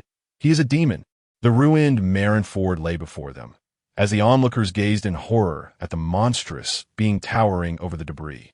The sinister smile, curling at its lips, instilled a chilling dread within their hearts. Bartholomew Kuma, expressionless, fixed his gaze upon the demon-like creature. Do you wish to join the dance as well? Emerging from the depths of the lava, Kaido coldly addressed Kuma. Yet, his words fell into silence, like stones sinking into the sea. The other party remained unresponsive, not even moving an inch, resembling a power-drained metallic toy. Aren't you going to speak? Ghidorah squinted and turned his gaze towards the bay. Boom, boom, boom. The remnants of buildings crumbled under his weight, failing to impede his advance. Do not move. Suddenly, Akiji appeared directly in front of him, his voice icy. Do not move? Gamera, stand still. This expedition to Marineford was, for the most part, a success, with only one final task remaining, to sink the entire island. Faced with Akiji's obstruction, he strode forward without hesitation. Should the opponent fail to recognize the situation, he would be more than willing to impart a lesson in humility. Buzz! Whoosh! At that moment, the seemingly dazed Bartholomew Kuma opened his mouth and unleashed a laser beam towards him. Boom! The searing laser struck his right wing, instantly raising a wave of force. Damn, you really dare to dance. Ghidorah, caught off guard by the laser, narrowed his golden eyes. Although that attack wouldn't cause him significant harm, akin to a mere scraping, it was a matter of pride. When pride was at stake, one could not afford to be lenient. His right head opened its mouth to unleash a gravitational ray. Boom! Boom! However, something faster than him intervened. Two golden lasers swiftly approached, and struck his body. What is happening? His initial reaction upon seeing the lasers was to think of the paymaster, Kizaru. It has nothing to do with me. Upon meeting his gaze, Kizaru, sitting aboard a distant warship, immediately raised his hands in surrender. Observing the other S still grievously wounded state, he felt a twinge of confusion. Just then, lasers pierced through the icy mist towards him. Pacifists. The term flashed in his mind. These were humanoid weapons developed by the world government, resembling Bartholomew Kuma, and equipped with the same laser technology as Admiral Kizaru. The ordinary laser beams were not particularly powerful, akin to a light scrape for him. However, the superheated laser was an entirely different matter, boasting terrifying explosive force. Nevertheless, its damage to him was limited. The shock waves from the explosions were merely annoying. Yet, considering its cost, even the world government would not squander resources on mass production. As he speculated, 5 warships emblazoned with the world government insignia emerged from a mist. Coming into view, upon getting a clear look at the 5 warships, he couldn't help but gasp. The world government was indeed extraordinarily wealthy. No wonder it was said that war was a game for the affluent. From a distance, each warship's deck bore 10 pacifists. On one relatively larger ship, at the bow, stood a watermelon-headed figure in a red belly band, wielding a hatchet with an ambiguous appearance of gender. Warrior of the Sea, Kizaru's expression brightened upon spotting the figure on the ship's bow, and he flew directly to their side. "Oh dear, it's so good to see you. What a fearsome creature. I nearly met my end." Indeed, the injuries were quite severe. Jean Tamaru cast a glance at Kizaru and remarked, "The 5 elders have issued a kill order, and they are determined to annihilate the enemy at any cost. Furthermore, a significant figure is en route to this location." A significant figure? How significant? The 5 elders? Kizaru pondered, his curiosity piqued. After a moment of reflection, he dismissed the possibility of it being the 5 elders themselves. Given their customary demeanor, it was unlikely they would abandon Panga City even if the Navy were to be eradicated. Contemplating further, he struggled to identify who this might be, underscoring the depths of intrigue within the world government. "Ah, I am but an injured man in need of rest," he declared, brazenly making his way to a set of steps on the deck to sit down. Observing this, Jean Tamaru refrained from further comment and instead turned to command the pacifistas to attack. With a swift series of sounds, 5 warships unleashed their lasers, a brilliant yellow light erupting as they collectively targeted Marineford. Good heavens! Kizaru, having only just settled down, was startled into a crouch, exclaiming in astonishment, "Jean Tamaru, have you lost your mind? There are still many unconscious Navy soldiers over there." While he was indeed performing his duty for a salary, the unconscious soldiers were innocent. It was unacceptable for their lives to be extinguished without cause. "The 5 elders have issued a death order to sink that monstrosity along with Marineford," Jean Tamaru replied coldly. "What?" Kizaru's eyes flashed with a glimmer of rage, quickly veiled by his usual languid demeanor. Yet internally, he seethed with fury. Regardless of their identities, what fault lay with the soldiers before him? Upon further reflection, however, this course of action aligned perfectly with the methods of the world government and its upper echelons. Am I merely a test subject to them? As the overwhelming barrage of laser beams descended, Ghidorah felt a tremor of unease. In the next instant, a wave of furious anger surged within him, and with a deafening roar, each of his 3 heads unleashed a gravitational beam. The ferocious gravitational rays, akin to golden whips of lightning, intertwined violently with the laser energy. The wildly oscillating gravitational beams twisted and contorted, obliterating any lasers that dared to make contact. Boom, boom, boom. The cacophony of explosions resonated throughout Marineford. The violent tremors and the cracking of ice roused some of the unconscious individuals. As they opened their eyes, they were nearly blinded by the dazzling golden light. Gradually adjusting to their surroundings, they were met with a sight that made them wish they had remained in slumber. The terrifying laser beams, one after another, soared above their heads like intercontinental missiles. The sensation of their hair standing on end and their scalps tingling was maddening. Even Ghidorah could not fend off the relentless onslaught of lasers. Over a dozen beams struck the Navy Plaza where he stood. having moved closer to the shore moments before. The terrifying lasers detonated around him, creating waves of impact that compounded into an even more formidable force. Under the colossal impact, the Navy soldiers below were left dizzy and disoriented, propelled by the violent shock waves. They fell to the ground, emitting cries of agony. Some were unfortunate enough to collide with the remnants of a previous cataclysm, shattering upon the jagged ice, instantly erupting into a crimson mist. Casualties emerged, and the surrounding area erupted into chaos as the crowd surged towards the ships anchored in the bay like a relentless tide. Chapter 040. Following one's heart is the essence of justice. Flames ravaged the earth, while the sky was suffused with a scarlet glow. On the battleships, pacifists continuously unleashed beams of laser light. Marine Ford was enduring a catastrophic onslaught. This former naval headquarters was on the brink of becoming a mere footnote in history. The fleeing Navy, steeped in despair, never fathomed that the world government they had pledged allegiance to could be so mercilessly deranged. Suddenly, a man ascended into the sky, a chill emanating from his outstretched hands as he desperately erected an ice wall, attempting to rescue the affected soldiers, only to realize that his efforts were in vain.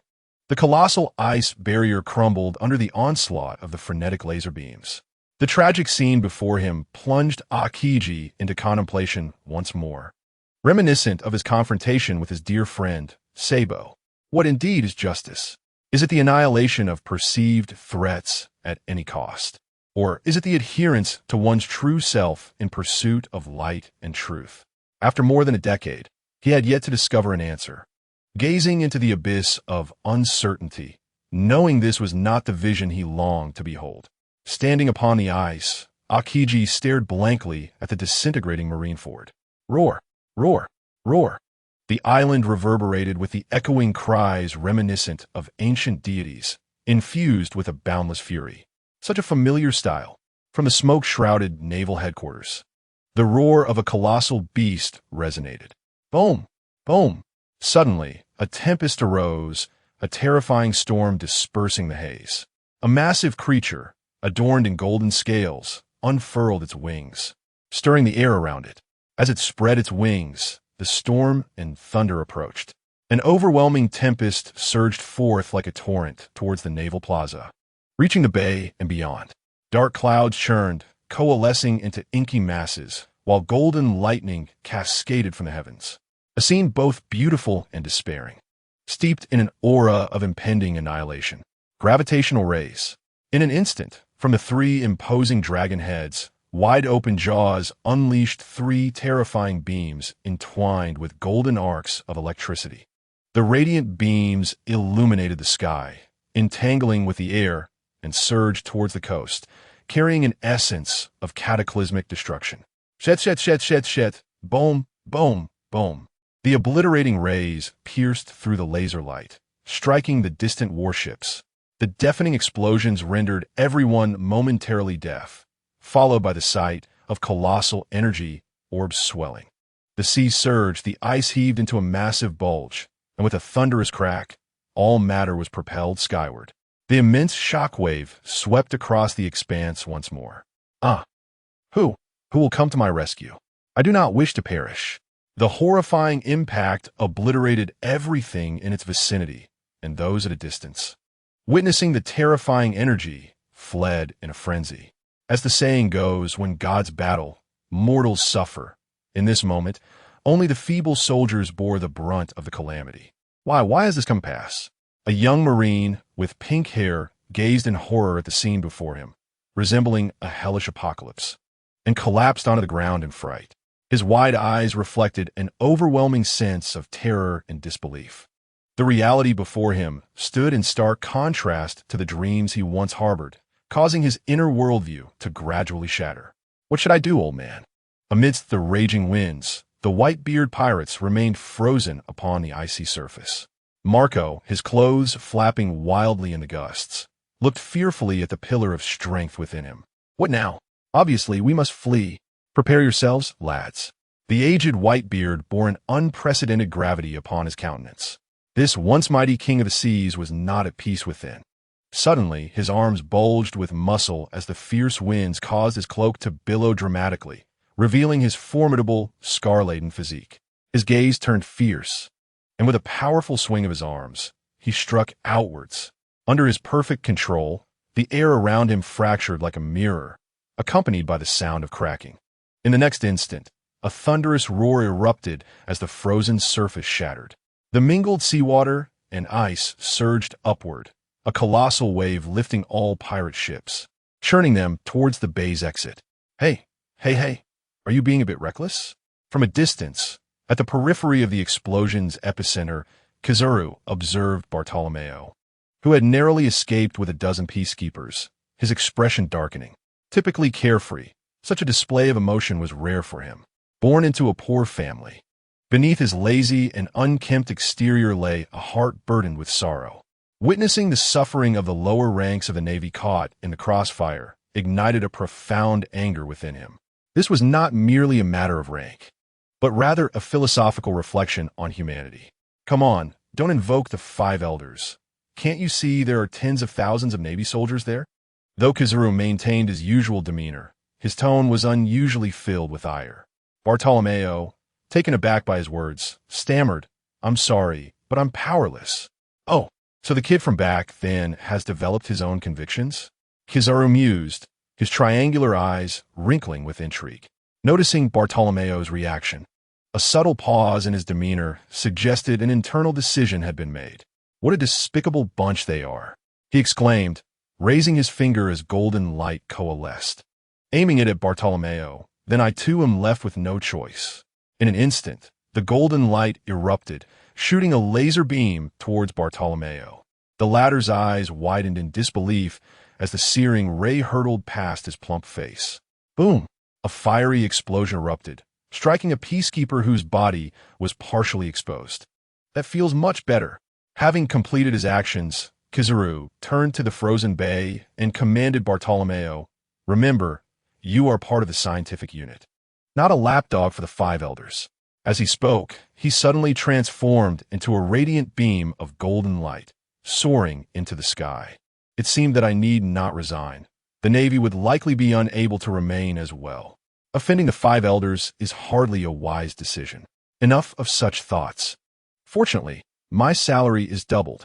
Gazing down at the tumultuous, icy surface below, where the white group was escaping on the waves, I noticed the lower-ranking Navy soldiers suffering heavy losses, trapped beneath the ice. Casting a glance at the still-dazed Akiji, I shook my head, silently lamenting. Youth, indeed, is still too youthful. Then, with a commanding voice, I cried out, "Eight-footed Chiongoyu!" Suddenly, my hand shone with a brilliant golden light, and countless golden energy projectiles erupted forth, showcasing the pinnacle of the war god's technique. As the ice shattered continuously, astonishingly, not a single ship or individual was harmed. Boom! Boom! Boom! The deafening explosions roused the dazed Akiji. Witnessing Kizaru's actions, a glimmer of enlightenment flashed in Akiji's eyes, and the questions that had weighed heavily on his mind were instantly resolved. Regardless of the form of justice, it was not the justice he sought. Since he could not attain the outcome he desired, why not embark on a path to seek justice himself? To follow one's heart is to embody justice. In an instant, clarity washed over Akiji, and he swiftly aided Kizaru in evacuating the Navy soldiers. Chapter 041. Farewell, my friend, observing the two as they assisted the fleeing soldiers. Ghidorah ceased his assault. He was an avenger, but that did not make him a destroyer. He was a part of this world. Although he harbored no ideals of upholding world peace, he also did not entertain thoughts of annihilating the entire world. After all, there were still those connected to him by blood. Though he had no knowledge of the number of generations that had passed, they remained his true descendants, a lineage that had strayed down a misguided path. Upon witnessing Ghidorah halt his attack, Kizaru and Akiji couldn't help but feel a flicker of gratitude. Yet, predominantly, there lingered a sense of hatred, for had it not been for the appearance of that beast, matters would not have escalated to such a dire state. On board the Moby Dick, Sengoku awoke on the deck, and upon opening his eyes, he was met with the sight of a group of pirates. Startled, he sat up abruptly, the agony of his injuries causing him to stifle a groan. "You truly are fortunate," boomed Whitebeard, whose all-embracing heart found humor in the situation. Sengoku, upon hearing the voice, turned in astonishment towards the tall figure standing at the bow of the ship, disbelief etched across his face. He had never anticipated being saved by him. "Diminish that grateful expression. It's rather repulsive," Whitebeard admonished, for it was Akiji who had rescued him and Garp.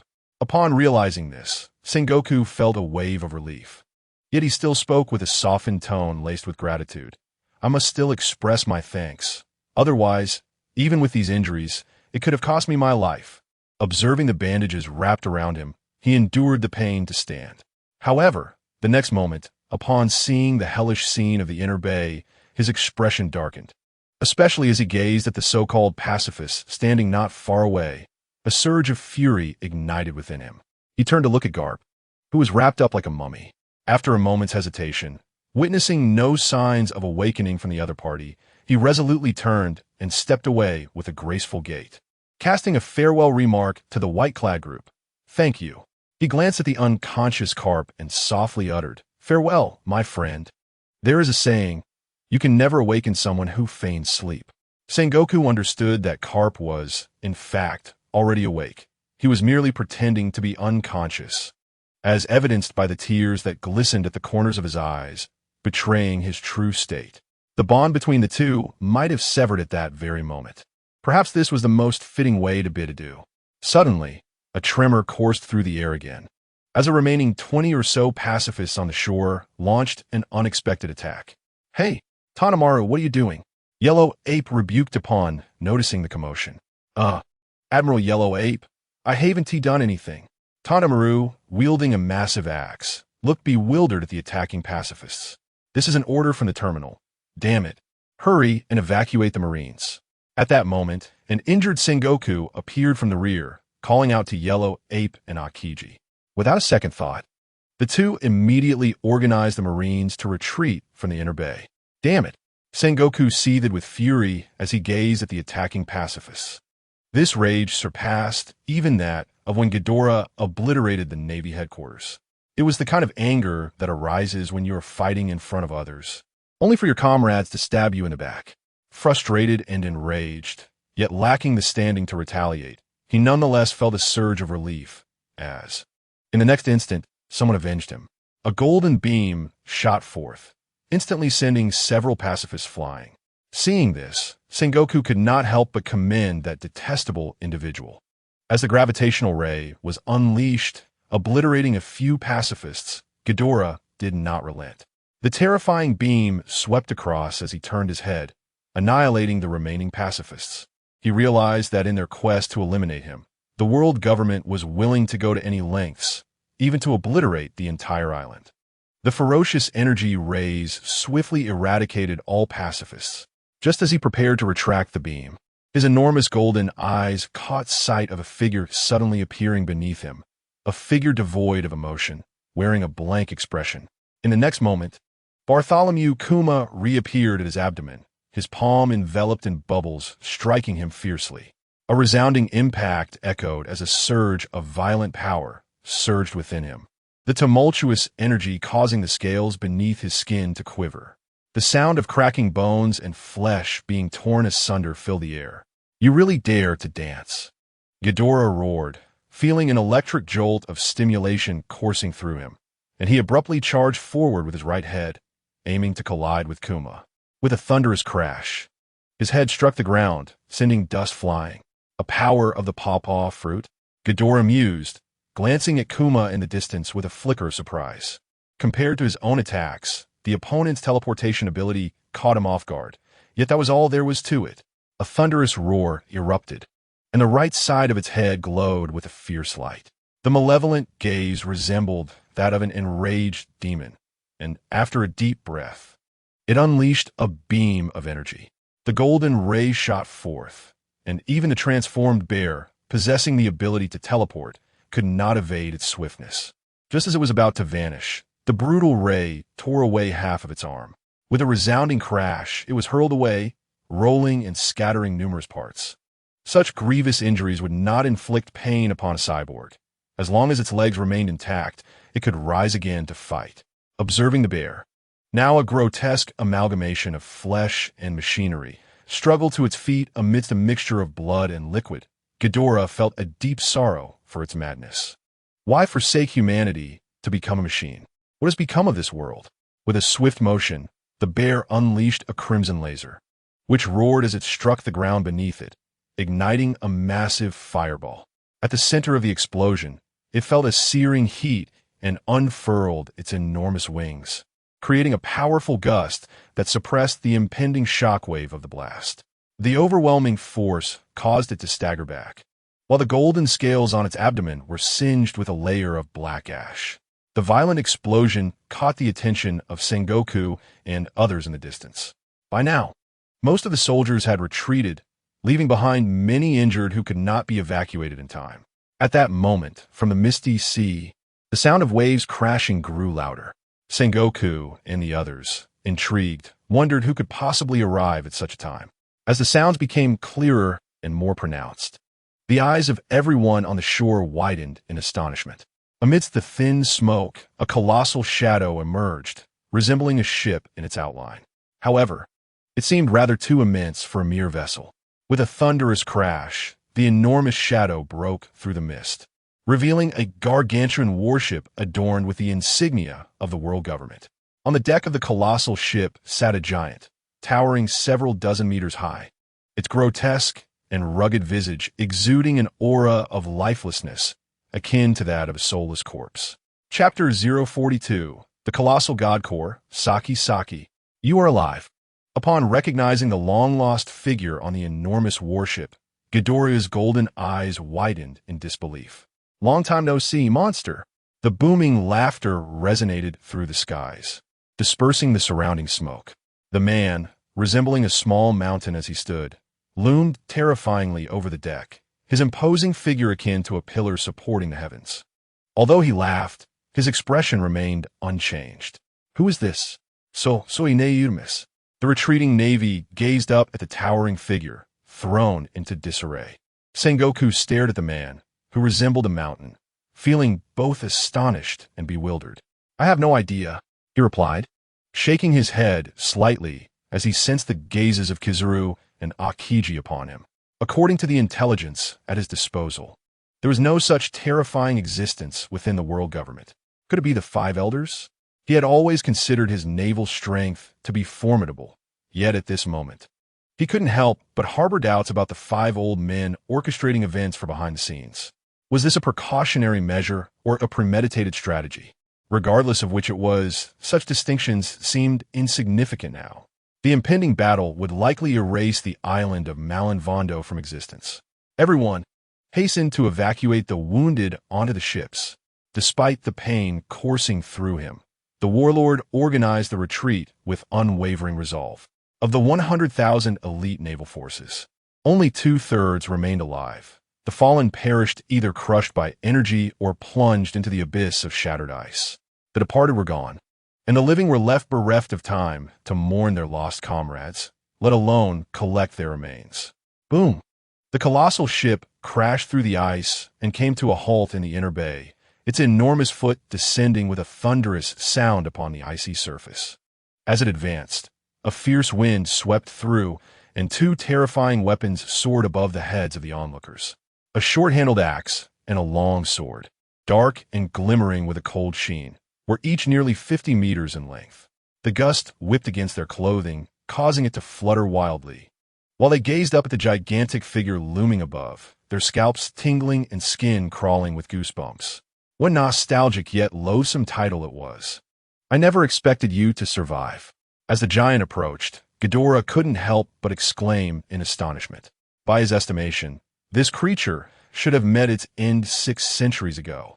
Yet here it was, manifesting before him as it had in the past, leaving him utterly confounded.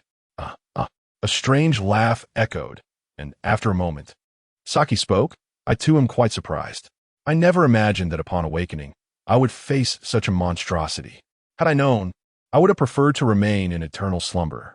Oh, Ghidorah noted an intriguing revelation in Saki's words. It seemed that this creature had not been alive all along. but rather awakened by some individual, or perhaps a precautionary seed planted long ago. It was indeed a rather pitiable reality.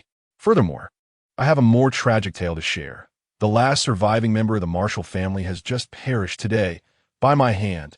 Ghidorah grinned wickedly, revealing a cruel smile as if recounting a trivial matter. "What? You scoundrel! You dare to strike against my family again." Upon hearing this, Saki's hands bulged with veins, his massive legs bending slightly before he leapt into the air, one hand wielding the axe and the other the sword, striking down towards Ghidorah. This long-awaited reunion was devoid of merriment. Instead, it was steeped in the acrid scent of gunpowder. Ghidorah, with a cold sneer, unfurled his wings. Lightning crackling as thunder roared from above, and three heads unleashed beams of energy. The rays converged in an instant, hurtling towards the giant suspended in mid-air. Golden energy illuminated the surroundings, and the formidable titan, akin to a diamond, faced the oncoming rays with unyielding defiance. Berserk slash! A furious shout erupted as a terrifying energy surged from his form. Dark purple lightning entwined the energy, and with a sweep of his weapon, two formidable, razor-sharp slashes crossed paths with the rays. Bang! The oppressive sound of an explosion instantaneously enveloped those nearby, inducing a sensation of tightness in their chests and a dull ache in their ears. In the blink of an eye, amidst the astonished gazes of the crowd, the air at the epicenter of the energy collision began to warp. Subsequently, violet and golden sparks entwined, igniting a cascade of orange-red flames. With a thunderous roar, a colossal fireball erupted from the center. The ferocious energy surged outward in concentric waves, some ascending while others descended, leaving behind a landscape where only the rending of the earth and the cacophony of the sky remained. Waves radiated forth, shattering the icy layers of the inner bay, sending countless shards of frost skyward, only to be evaporated by the ensuing heat waves. Everyone bore the ship in retreat, as he beheld the torrent of destruction approaching. The General's expression shifted dramatically, compelling him to issue the command. Gazing at the injured, now engulfed in chaos, he felt he had no choice but to act decisively. The icy void left by the evaporating bay was swiftly filled by the rushing seawater. For 8 centuries, the standard had remained unchanged. Under such circumstances, relying solely on oneself would prove futile, and one could even face death. Ghidorah, standing amidst the flattened naval headquarters, addressed Saki, who had been pushed back by the shockwave. The clash of their energies had leveled the entire naval base to the ground. Death? I have already faced death once. Why should I fear it again? Saki grinned, revealing teeth gleaming with a metallic sheen, and charged once more towards him. "Oh, how could I forget that you are already dead?" Ghidorah paused momentarily at the remark, then unfurled his immense wings, launching himself at his adversary. With a thunderous impact, the two titanic figures collided. The ferocious shock wave surged forth, wreaking havoc across the island, obliterating even the surveillance insects monitoring the confrontation, thereby robbing the world of the opportunity to witness the spectacle. Damn it! Quickly, send someone to Marineford. We cannot allow this explosive news to be cut off. This is the most significant story in history. Morgan, within the World Economic Journal, glared at the frozen broadcast, erupting in a fit of rage. He hastily grabbed his camera and departed in a flurry.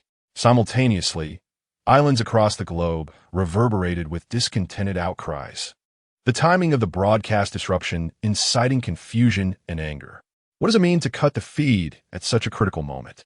This is no different from a power outage during a highly anticipated film.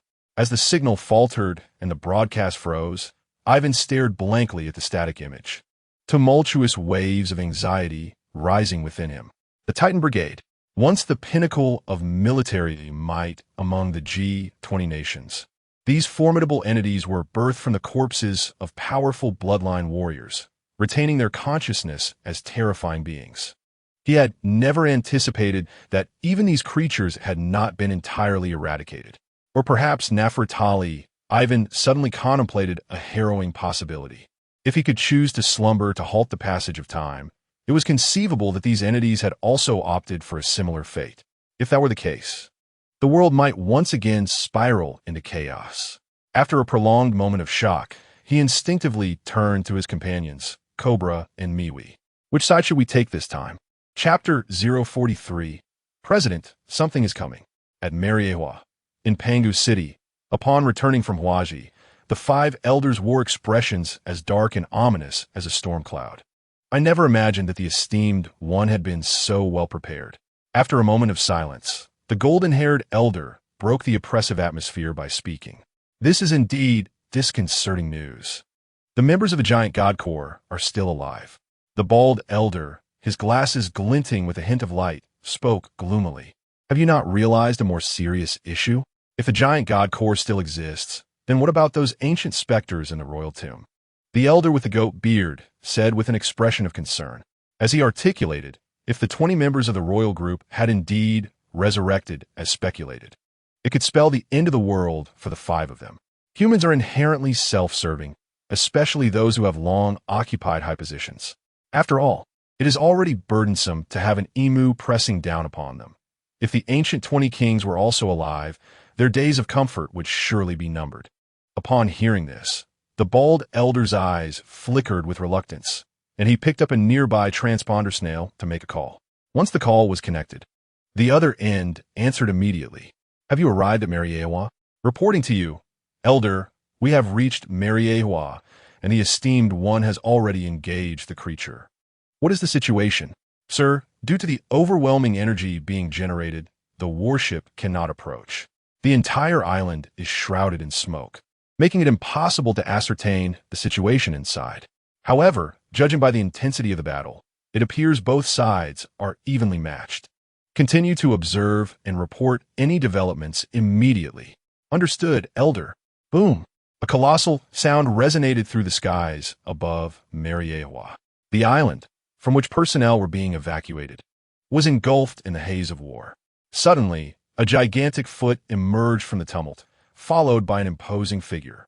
As this massive body emerged from the chaos, a terrifying 3-headed beast surged forth once again. The giant staggered back, its arms bulging with veins akin to writhing dragons, breaking free. In the next instant, it raised its colossal axe and roared, Die. The pitch-black axe, shimmering with violet lightning, cleaved through the air with the force of a tempest, aimed at the beast. Roar. With a fierce growl, the beast swiftly turned its right head, precisely catching the descending wrist in its jaws. Blood gushed forth as the now powerless axe fell upon the beast, leaving only a faint white mark. You cannot possibly take my life. Instead, it shall be you who meets your demise. Ghidorah glared at Saki before him, his voice chilling. Crack! The hard bones resisted his teeth, preventing him from advancing.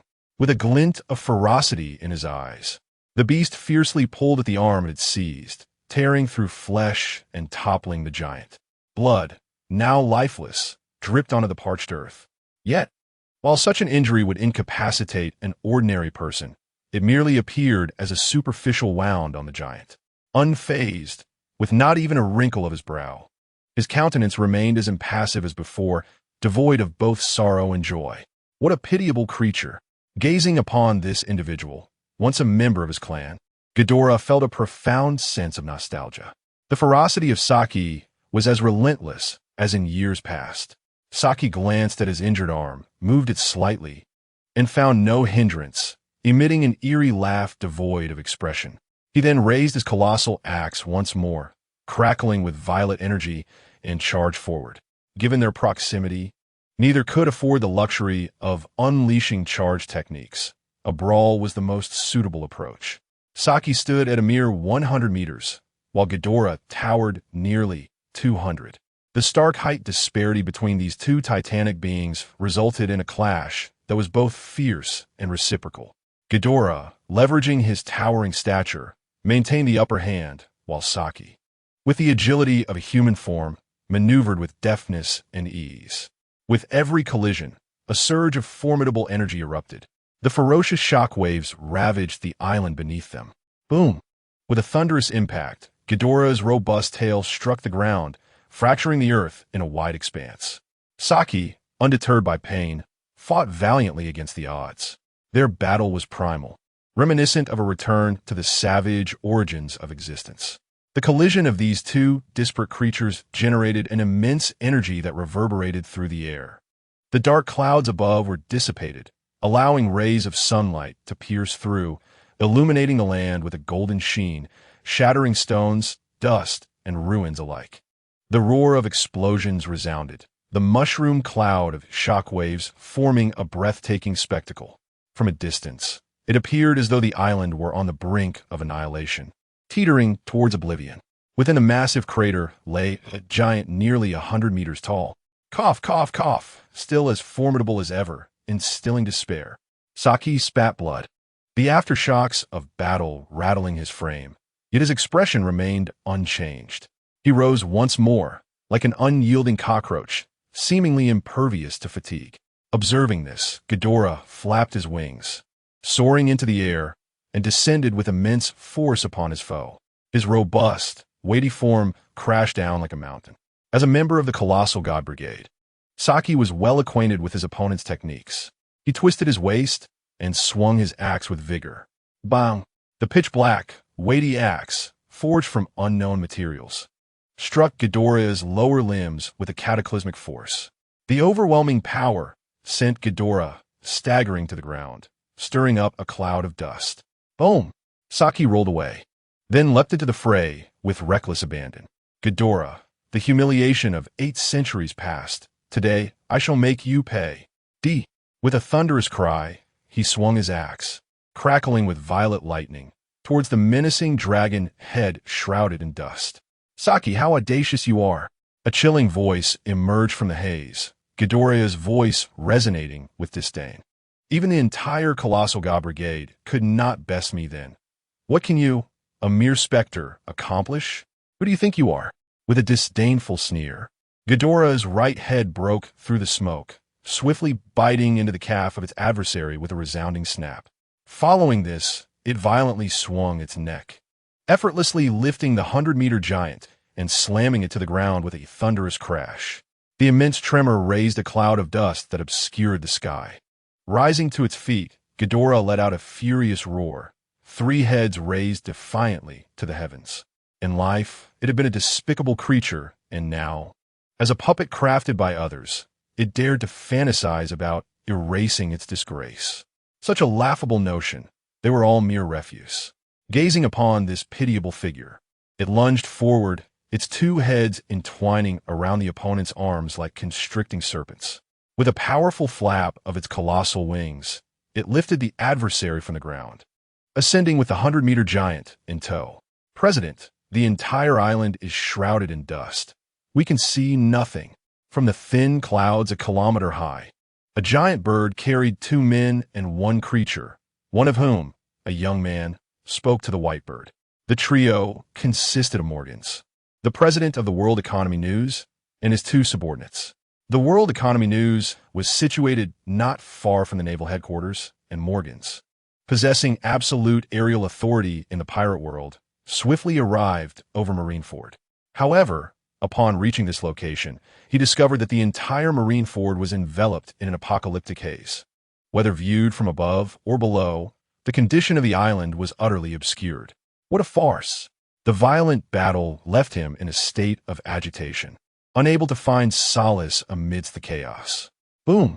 Ah, President, something is coming up. It's enormous. Chapter 044. The disappearance of Marineford. There is a saying. Fear arises not only from a lack of courage, but can also stem from a deficiency in judgment. At this moment, Morgans exemplified this truth. When faced with a monstrous impact seen in films, transitioning to reality, no one could remain steadfast. As they gazed upon the colossal beast, breaking through the clouds with the giant in tow, their minds went blank, overwhelmed by fear. Their sole desire was to escape this terrifying place, especially as one particularly grotesque dragon head took notice of them. Its immense golden eyes merely glanced in their direction, instilling an overwhelming sensation of impending doom, as if they were being devoured by an abyss of darkness. In the grip of terror, Morgans instinctively clutched the camera hanging from his neck, memories flooding back to him. In an instant, he suppressed the dread of the endless darkness. trembling as he raised the camera to capture the scene, snapping photos with fervor. He did not consider the possibility of an attack. His only thought was to elevate the prominence of the world economy news. Soaring higher, Ghidorah recognized Morgans by his distinctive appearance, instantly identifying him as one of the 4 underground kings from the original narrative. Without a thought for his adversary, it continued its ascent, dragging the struggling Saki along. "You bastard," Saki rasped, feeling the constriction tighten. "A bastard, you say? I hardly think so, for you are merely a corpse," Ghidorah retorted mockingly. As it spoke, Ghidorah reached several thousand meters in altitude and suddenly released its grip. Thus, the ultimate resting place for the deceased should rightly be the depths of the earth. Marineford serves as your grave, which is quite fitting. As the bindings loosened, the giant began to plummet instantaneously. "The infernal giant army shall not spare you. Neither shall the kings." Falling, Saki maintained an expression devoid of sorrow or joy, exhibiting no fear of death as he roared towards the sky at Ghidorah. The velocity of his descent was undoubtedly swifter than that of his ascent. Saki's form grazed against the air, igniting in flames in an instant. The searing heat obliterated skin and flesh, revealing the black metallic skeleton beneath. As the scorching flames raged, the radiant black bones erupted with a thunderous crash, akin to Marineford being struck by a meteor, shattering in an instant. A terrifying circular shockwave radiated outward, sending sand and stones hurtling towards the coast, swiftly generating a tsunami several dozen meters high that swept across the sea. Enormous warships were shattered in an instant. High above, Ghidorah gazed with satisfaction at his handiwork. "The giant army? The kings? Excellent. Since you all still draw breath, avenging my grudge shall indeed be enjoyable." Muttering this to himself, he dove downwards once more. Upon the giant bird, Morgans and his 2 subordinates stared wide-eyed at the colossal crater below, as if struck by a meteor. No one dared to fathom that this had once been the naval headquarters, the embodiment of maritime might. As the 3 were momentarily stunned, witnessing the terrifying creature descend again, their hearts involuntarily raced. Fortunately, the creature paid them no heed and continued its descent. Seeing this, Morgan's eyes gleamed with determination.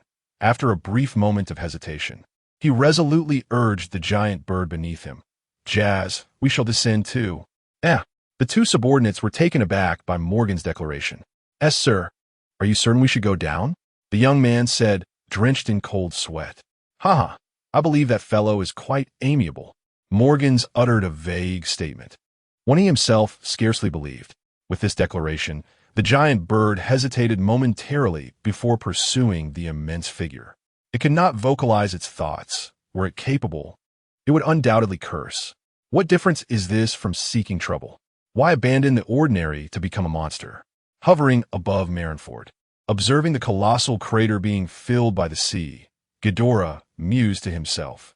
Gazing at the obliterated Marineford, now being reclaimed by the ocean, he felt that the purpose of this venture had been impeccably fulfilled. The next step would be to gather his forces and seek out his former subordinates. He was confident that those rascals were still alive. They were simply lost somewhere in this vast world. "Excuse me. Pardon me, Lord Ghidorah. I am Morgans, the president of the World Economic Journal. Might I request an interview with you?" At that moment, a gigantic white bird landed nearby, and a birdman adorned with a top hat spoke.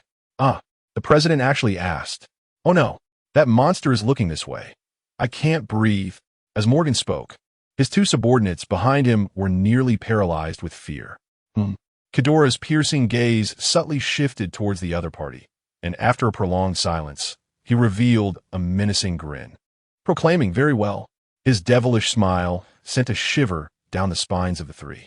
Upon hearing his response, Morgans was momentarily taken aback.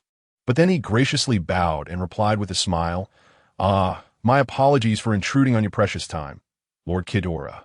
I am quite curious about your identity. Although I possess some information, I would prefer to hear it directly from you." "Oh, I'm afraid I may disappoint you," Ghidorah remarked with a playful glint in his eyes. "Even if I were to divulge it, I doubt you would dare to report it. Unless, of course, you are willing to relinquish everything you currently possess."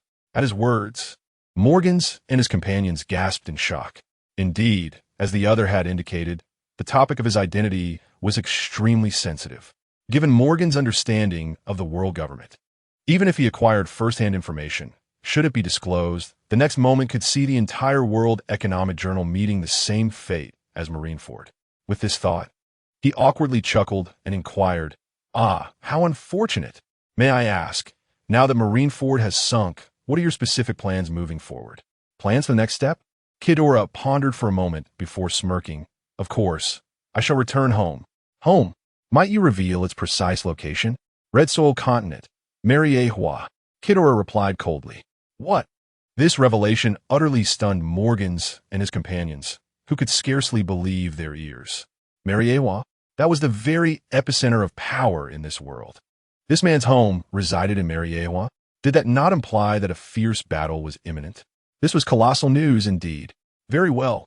I must take my leave," Kidora declared, and with a thunderous flap of his wings, he soared towards the Red Soil Continent. "President, he has left." After a considerable time, one of Morgan's subordinates stammered. Snapping back to reality from his shock, Morgan suddenly exclaimed, "Quickly, prepare to head to Mariehua. This is a monumental story, an ancient behemoth's bloodshed in Mariehua. It is an explosive headline." "Ah, President, I want to return to the office to write the article." Both subordinates echoed in unison. However, at that moment, Morgan seemed entranced, hardly paying them any mind, as he hurriedly urged his colossal bird to fly towards Mariehua. As the clouds parted and the smoke dissipated, Marineford basked once more in sunlight. Yet, upon the blue ocean, there was no longer any trace of the once thriving island, only a vast meteorite crater filled with seawater, faintly marked alongside towering reefs. In the tranquil waters, a pirate ship approached. "Hey, Captain, did we come to the wrong place?" On board, a rotund pirate gnawed at a chicken leg, his beady eyes wide with confusion as he surveyed the calm sea. "Ah, this is bad, brothers. We've gone astray." Standing at the bow of the ship, a red-haired man clad in a dark cloak, with 3 scars etched upon his brow, gazed with wide, lantern-like eyes in astonishment. "No, we have not arrived at the wrong place, merely at a delayed hour." At that moment, a gray-haired man, armed with a gunpowder pistol and a cigarette dangling from his lips, spoke gravely. "What do you mean, delayed? Where's the island? Where's the naval headquarters?" Chapter 045. My hometown, Mariehua, perched atop the Red Earth continent, boasts a magnificent and opulent architectural ensemble, a city that can only be deemed a work of art, and serves as the power center of the entire world. As the epicenter of global authority, its security measures are exceptionally robust, with heavily armed guards stationed at the city walls and gates. After all, within reside the descendants of gods, the celestial dragons. As usual, Mariehua was enveloped in a serene atmosphere, with vigilant guards leisurely patrolling as they did on any other day. Arthur, a sentinel of Mariehua, had gleaned a crucial lesson over 5 years of service. Matters that do not concern him should remain untouched, and sights that do not warrant his gaze should be ignored. He dutifully maintained his post atop the city wall, content with the assurance of his monthly benefits. Suddenly, a dark speck caught his eye in the distance. Initially mistaking it for a bird, he grew curious as the dark figure expanded in size. Instinctively, he grasped the telescope hanging from his neck and peered through it. Upon discerning the nature of the flying entity, his expression shifted dramatically. A wave of goosebumps washed over him, and his scalp tingled as if electrified. It was not until the shadow became distinguishable to the naked eye as a 3-headed beast that he snapped back to reality. Stumbling into the city tower, he scrambled to retrieve the communication snail, his face pale with terror as he shouted, No, this is bad. A monster is heading towards Mariehua." His voice, akin to a broken gong, echoed through the communication device to the other end. Shortly thereafter, a group of soldiers escorted a robust man to the city wall, and all eyes fell upon the menacing figure looming closer. What in the world is that? A flying sea creature? The crowd gaped in horror at the approaching, fearsome golden 3-headed beast, utterly paralyzed with fright, even forgetting to sound the alarm. Indeed, It seemed the entire garrison of Mariehua had forgotten where the alarm was located. After all, this was the heart of global power. Who would dare to stir trouble here? An attack, after what felt like an eternity. As the monstrous figure loomed ever larger, the captain of the guards finally reacted, bellowing down to the streets. In the next moment, a piercing alarm rang out, reverberating throughout all of Mariehua. In mere moments, the once tranquil and harmonious sanctum descended into chaos, with civilians fleeing in all directions. Meanwhile, the celestial dragon nobles residing in Pangu City paid no heed to the alarm. In their eyes, no one could breach Pangu City, and any intruder would be eliminated before even reaching Mariehua. Suddenly, a fierce wind began to stir, escalating rapidly into a hurricane. The terrifying tempest forced the guard upon the city walls to press tightly against the stone, their eyes wide in horror as they watched the golden creature draw ever closer. In a mere moment, the colossal beast that obscured the sun drew near, accompanied by a swirling tempest of dust akin to a sandstorm. Amidst the fearful gazes of the onlookers, the golden three-headed creature soared over their heads, displaying no inclination to pause. Before the crowd could even utter a cry, they were met with an overwhelming force, a violent onslaught that inflicted excruciating pain throughout their bodies. Mariaho's eyes spun wildly in response. With a cacophony of sonic booms, they were plunged into an abyss of darkness. Gazing at the structures torn asunder by the gale, Ghidorah soared toward the tallest edifice without a hint of awareness.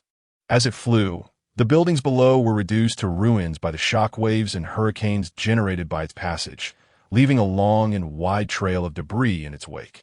Several celestial dragons positioned at the entrance of Pangu City were instantly struck pale with fear, their hearts racing, some rendered powerless to the extent of soiling themselves. The lookout tower, upon receiving the alarming news, promptly dispatched a multitude of soldiers.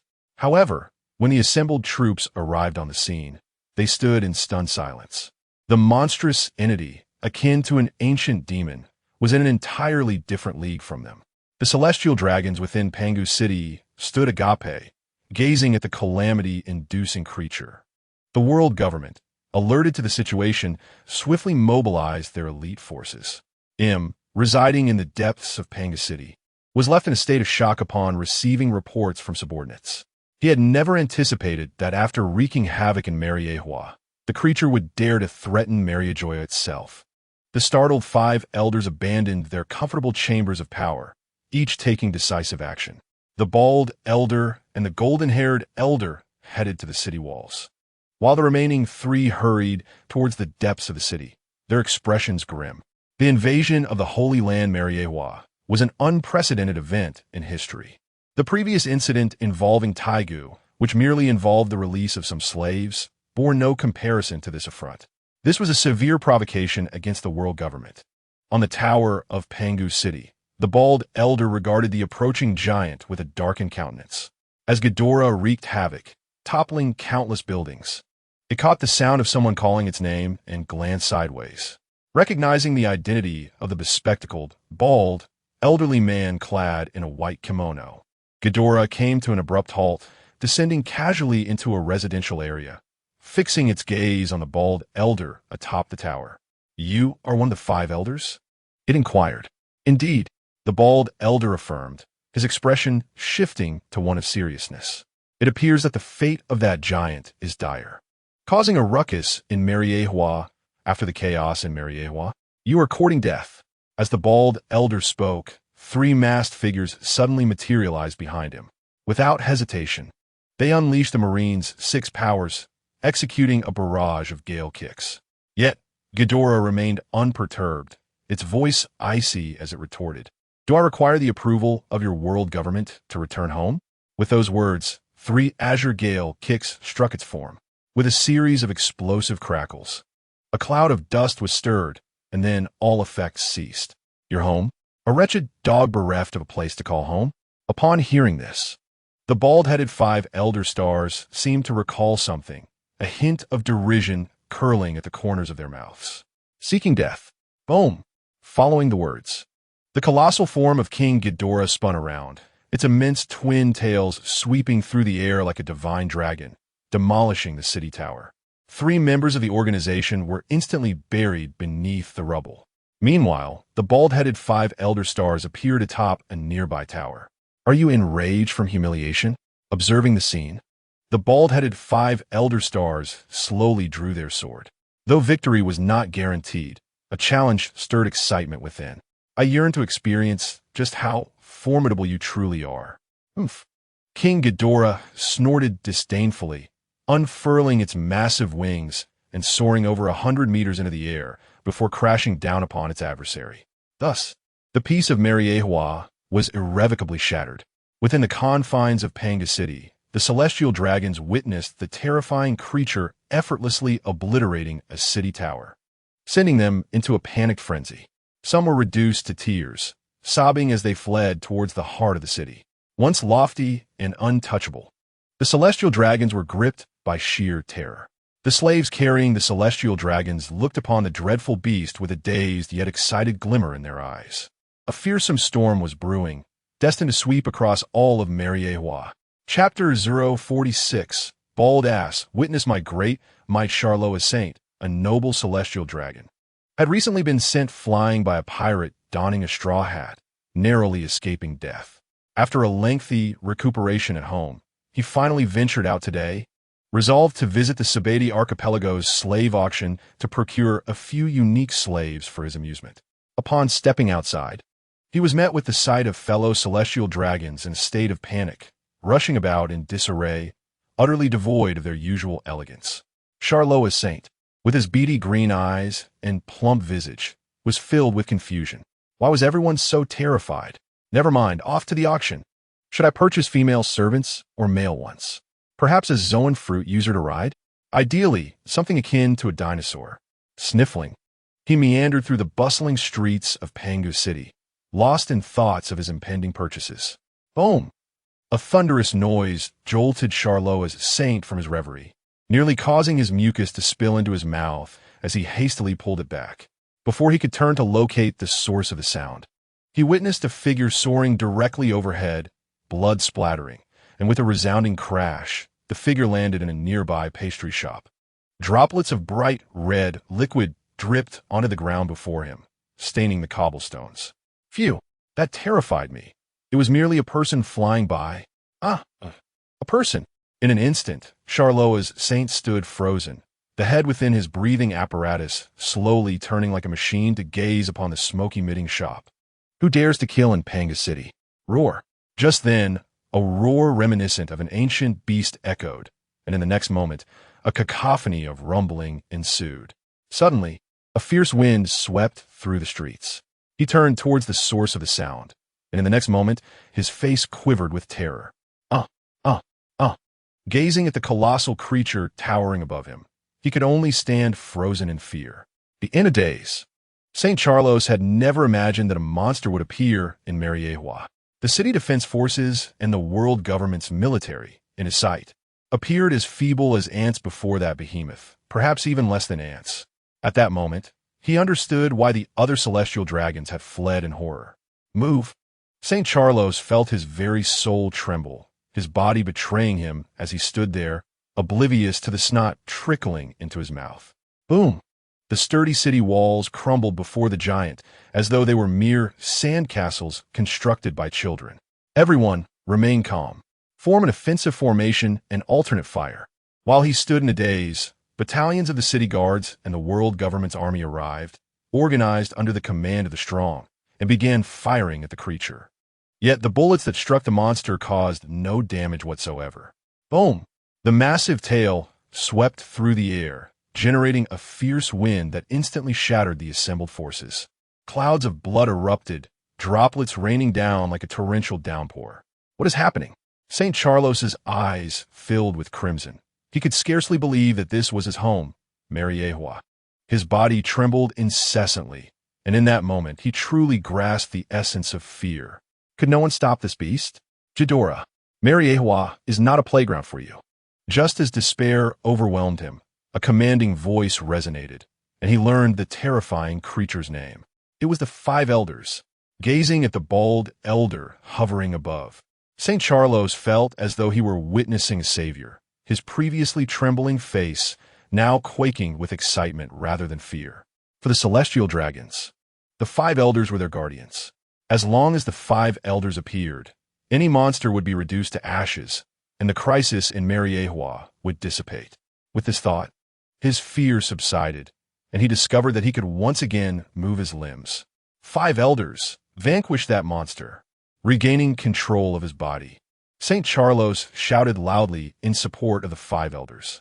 Bald one, great celestial dragon, gravity ray, buzz, boom. A golden beam illuminated the bald elder's forehead, radiating a brilliant light. Below, St. Charlos, who had been cheering fervently, widened his eyes in disbelief as he watched the elder vanish into the golden glow. The five elders are dead. How could this be? As the bald elder was consumed by the golden light, chaos erupted throughout Panga City. One of the five elders, who ruled the world government like a deity, had been obliterated by that golden ray, leaving not even ashes behind. Regardless of the fleeing celestial dragons or the powerful warriors organizing to thwart the monstrous threat, all abruptly halted, their faces etched with disbelief. Oh my goodness, this is extraordinary. The sound of snapping cameras echoed. Unquestionably sensational. Ha ha ha. Morgan's World Economic News had arrived at its moment of glory. Just in time, Morgan's witnessed the bald five elders being obliterated by a gravitational beam, and whether or not it could be broadcasted, he fervently snapped photos. Since embarking on his journalistic career and founding the World Economic News, Morgan's had never felt such exhilaration. The sensation was so intense it felt as if his scalp might explode. The demise of the five elders was undeniably a sensational news story. Get closer, Morgan's insisted. Feeling the distance was unsatisfactory, urging the colossal bird beneath him. No, President, if we continue like this, they will perish, protested a crimson-faced aide behind him. Though fear gripped their hearts, the spectacle before them was far too thrilling. No, remember, you're a journalist. Journalism is a sacred profession.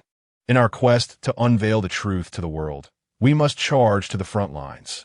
Morgan's admonished, snapping photos fervently without turning back. King Ghidorah, how dare you slay the five elders? With a thunderous roar, a furious golden-haired elder appeared atop a tower, his teeth bared in rage. The five elders? It is indeed the five elders I have slain. The terrifying words from the monstrous creature echoed throughout Mariehua. Fool, run. Mariehua is under siege. Mother, help me. In an instant, chaos enveloped Mariehua. Whether noble, high-ranking officials, or celestial dragons, all felt an overwhelming sense of dread shroud the entirety of Mariehua. Boom, boom. Gazing at the disarray of Mariehua, the golden-haired elder unleashed all his energy without reservation. He was not a wielder of powers, merely a practitioner of martial arts. Yet, underestimating him would surely lead to a grim fate. One must remember that he commanded the intelligence agency of the entire world government. After a century of restraint, the golden-haired elder felt his might surge, stirring violent winds around him. The elder is about to strike again. Everyone below sensed the terrifying aura emanating from the elder, their fears momentarily dissipating. Under such an overwhelming presence, even the most formidable beast was still merely a monster, was it not? Could it truly rival the five elders? Chapter 047. It is indeed the five elders who have been slain. Monsters are called monsters because they truly embody that nature. Never reveal your fangs before a monster, or the consequences will be dire. The golden-haired elder's aura continued to escalate, showcasing power that far surpassed that of a marine admiral. As time passed, the turbulent energy flickered with strands of electricity, a manifestation of the conqueror's haki entwined within. Five elders, majestic, annihilate that monster. Indeed, vanquish that monster and let it comprehend who truly reigns over this world. How dare it inflict harm upon the progeny of the divine? No, subjugate it. I desire it as my servant. Upon witnessing the golden-haired elder, enveloped in crackling purple lightning and exuding an imposing aura, the celestial dragons below were instantly invigorated, momentarily forgetting all prior setbacks, and began to shout fervently. Hearing their raucous cries, The elder's countenance flushed with embarrassment. Initially, he had intended to merely bide time until Lord Im's arrival. However, that wretched horde of pests had propelled him to such heights. Left with no alternative, he steeled himself, retracting all arrogance as the purple lightning danced furiously around his fist. Dominant fist. Boom, boom. The fierce currents of air collided with the atmosphere, producing a cacophony akin to madness, as tangible black energy surged forth with the elder's punch, cascading like a torrent towards the looming beast before him. The onlookers, gazing at the dark flood crackling with purple lightning, felt an overwhelming sensation akin to bladder distension, an irresistible thrill causing the celestial dragons to tremble involuntarily. Euphoria surged, a sensation that coursed through their very beings, leaving their scalps tingling. This is the might of the divine. Kill it, slay that monster. A celestial dragon exclaimed, his face flushed with excitement. With this rallying cry, the entirety of Pangu City, all observing celestial dragons, erupted in fervor. It was as if the dreadful creature would be obliterated in that very torrent. Suddenly, a chilling snort pierced through the air, striking at the core of all present. Oomph! The offspring of deities? How absurd! With these frigid words, an unforgettable vision unfolded before their eyes. In their despairing gaze, a colossal golden tail swept through, demolishing all structures. And with a resounding crash, it struck the golden-haired elder. Puffed. Amidst the flying debris, blood gushed forth, raining down from above, creating a crimson shower that dripped onto surrounding objects. The elder, once revered as divine, was as fragile as mere tofu. He is dead. Another elder has fallen. This horrifying proclamation reverberated throughout the Pangu City Square. The eerily silent square erupted into chaos as the once lofty celestial dragons descended into disarray, utterly losing their composure. "Huh! What an unbelievable reality!" Morgans exclaimed, adjusting his camera lens and fervently capturing images of the gruesome demise of the golden-haired elder below. He appeared utterly undeterred, and if circumstances permitted, he would have personally descended to pose the body in various angles. The 5 elders symbolize not only power within the world government, but also the face of the celestial dragons and over 100 allied nations. To allow such a creature to dispatch them so effortlessly, and even 2 at that, transcends mere matters of pride. The death of an elder is undoubtedly catastrophic news. He envisioned his newspaper reaping monumental profits. The assassination of the 5 elders of the world government marks a historic first since its inception. This incident has crossed the threshold of the world government, evolving beyond mere open defiance. Boom! The earth trembled violently as the terrifying creature entered Pangu City. In a state of sheer panic, the celestial dragons desperately dashed towards the central tower of the city. If anything could halt this monstrous being, it would undoubtedly be Lord Im, who had long resided there. He was not only their leader, but also their deity. With a deafening roar, the city walls shattered, and towers collapsed, unleashing a storm of dust that swept through the air like a sandstorm. Charlos, seated on the ground, stared in horror with his pea-sized eyes, filled with boundless dread as he beheld the approaching chaos. How could this be happening? Even the elders were no match for it. What has become of this world?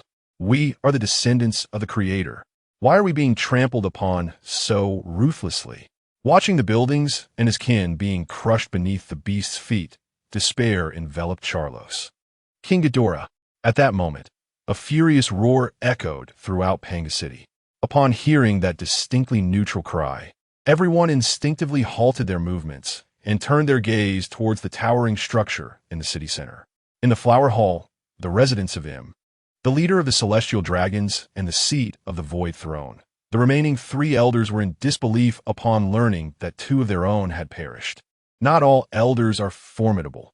Only the 2 deceased were truly powerful. Im, upon receiving this news, was momentarily taken aback. He never anticipated that this creature would act so recklessly. The elders not only represented the world government, but also Im's own dignity. Never before had he, the master of this world, faced such humiliation. Gazing up at the towering, colossal void throne, his fury ignited. King Ghidorah, You wretched being, why have you emerged? With that, he shifted his feet, disappearing from the flower hall in an instant. Within Panga City, Ghidorah's immense form moved, each step bringing devastation to the city beneath him. The muddy, cracked ground bore witness to the countless celestial dragons whose lives had been extinguished by his advance. Suddenly, he seemed to sense something and halted. Panting heavily, Charlos sat on the ground, a stream of yellow liquid flowing from his trousers. As he gazed up at the slowly descending foot, his soul felt like it had left his body. In terror, he shut his eyes, waiting for pain that never came. Hesitantly, he opened his eyes and found that the colossal foot had stopped just above him. Saved! With a thunderous crash, Ghidorah brought his elevated foot down, a mist of blood erupting from beneath. He then ceased his advance, standing tall with 3 heads, each pair of golden eyes glinting sharply. This presence, though it had been centuries, was forever etched in his memory. In the next moment, a cloaked figure emerged atop the distant tower, shrouded in darkness. Silence hung between them for what felt like an eternity. You should not have come here. A neutral voice echoed from within the cloak. Why? Ghidorah asked, grinning as he regarded the figure. Because this place no longer belongs to you. Im's torn of us flikit. Not mine. The name of Panga City was bestowed by me. Do you dare claim it is not mine? Ghidorah sneered. Then why do you seek to destroy it? Destroy? I merely wish to prevent my possessions from being tainted by a horde of filth. If that is the case, it would be far more satisfying to obliterate it. Ghidorah's colossal golden eyes swept over the celestial dragons below, a murderous intent flickering within. Chapter 048. Im takes action within Panga City. The celestial dragons gazed upon the mountain-like beast, incredulous that it would dare utter threats of annihilation before Lord Im. Such audacity! The lofty, celestial dragons, upon hearing Ghidorah's words, erupted in outrage. Im was their leader, their true deity. As long as Lord Im was present, they feared nothing. How dare you? Im bellowed. Upon hearing the threat to Panga City, such a thing I accomplished a millennium ago. What is there I would not dare? Ghidorah retorted with a cold laugh. At this, a tremor coursed through Im's heart. Indeed, what was there that this creature would not dare? In that war of yours, millions perished at its hands. I am a master here. I shall not permit your recklessness. With that, he raised his hand, a blue light erupting forth, instantly forming a sphere of energy that spun wildly, buzzing. As the energy sphere whirled rapidly, the surrounding air was agitated into a piercing shriek. The orb grew larger and darker. You dare wield that power before me. Have you forgotten who created it? Boom! Ghidorah disdainfully glanced at him, unfurling his wings with a thunderous flap that summoned a tempest. Dream on if you think to gather storm clouds. Im shouted in fury, ignoring the energy amassed before him. He unleashed a brilliant blue beam. Boom! The massive beam struck Ghidorah's chest, the violent energy scorching his golden scales. Feeling a slight sting, he snorted dismissively. Before the storm clouds could coalesce, he flapped his wings again, soaring downwards toward Im with fierce intent. His enormous form descended like a calamity, crashing down upon a section of the architecture. Then, twisting his body, his rugged golden tails swept across with the sound of rattlesnakes. Boom, boom, boom. The surrounding structures were instantly reduced to rubble. Amidst the chaos, Im deftly evaded the onslaught, positioning himself in midair before Ghidorah.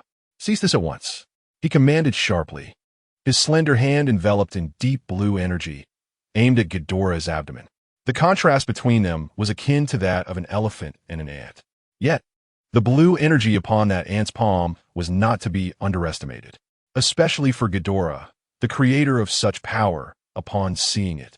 He swung his enormous wings to swat away the diminutive foe.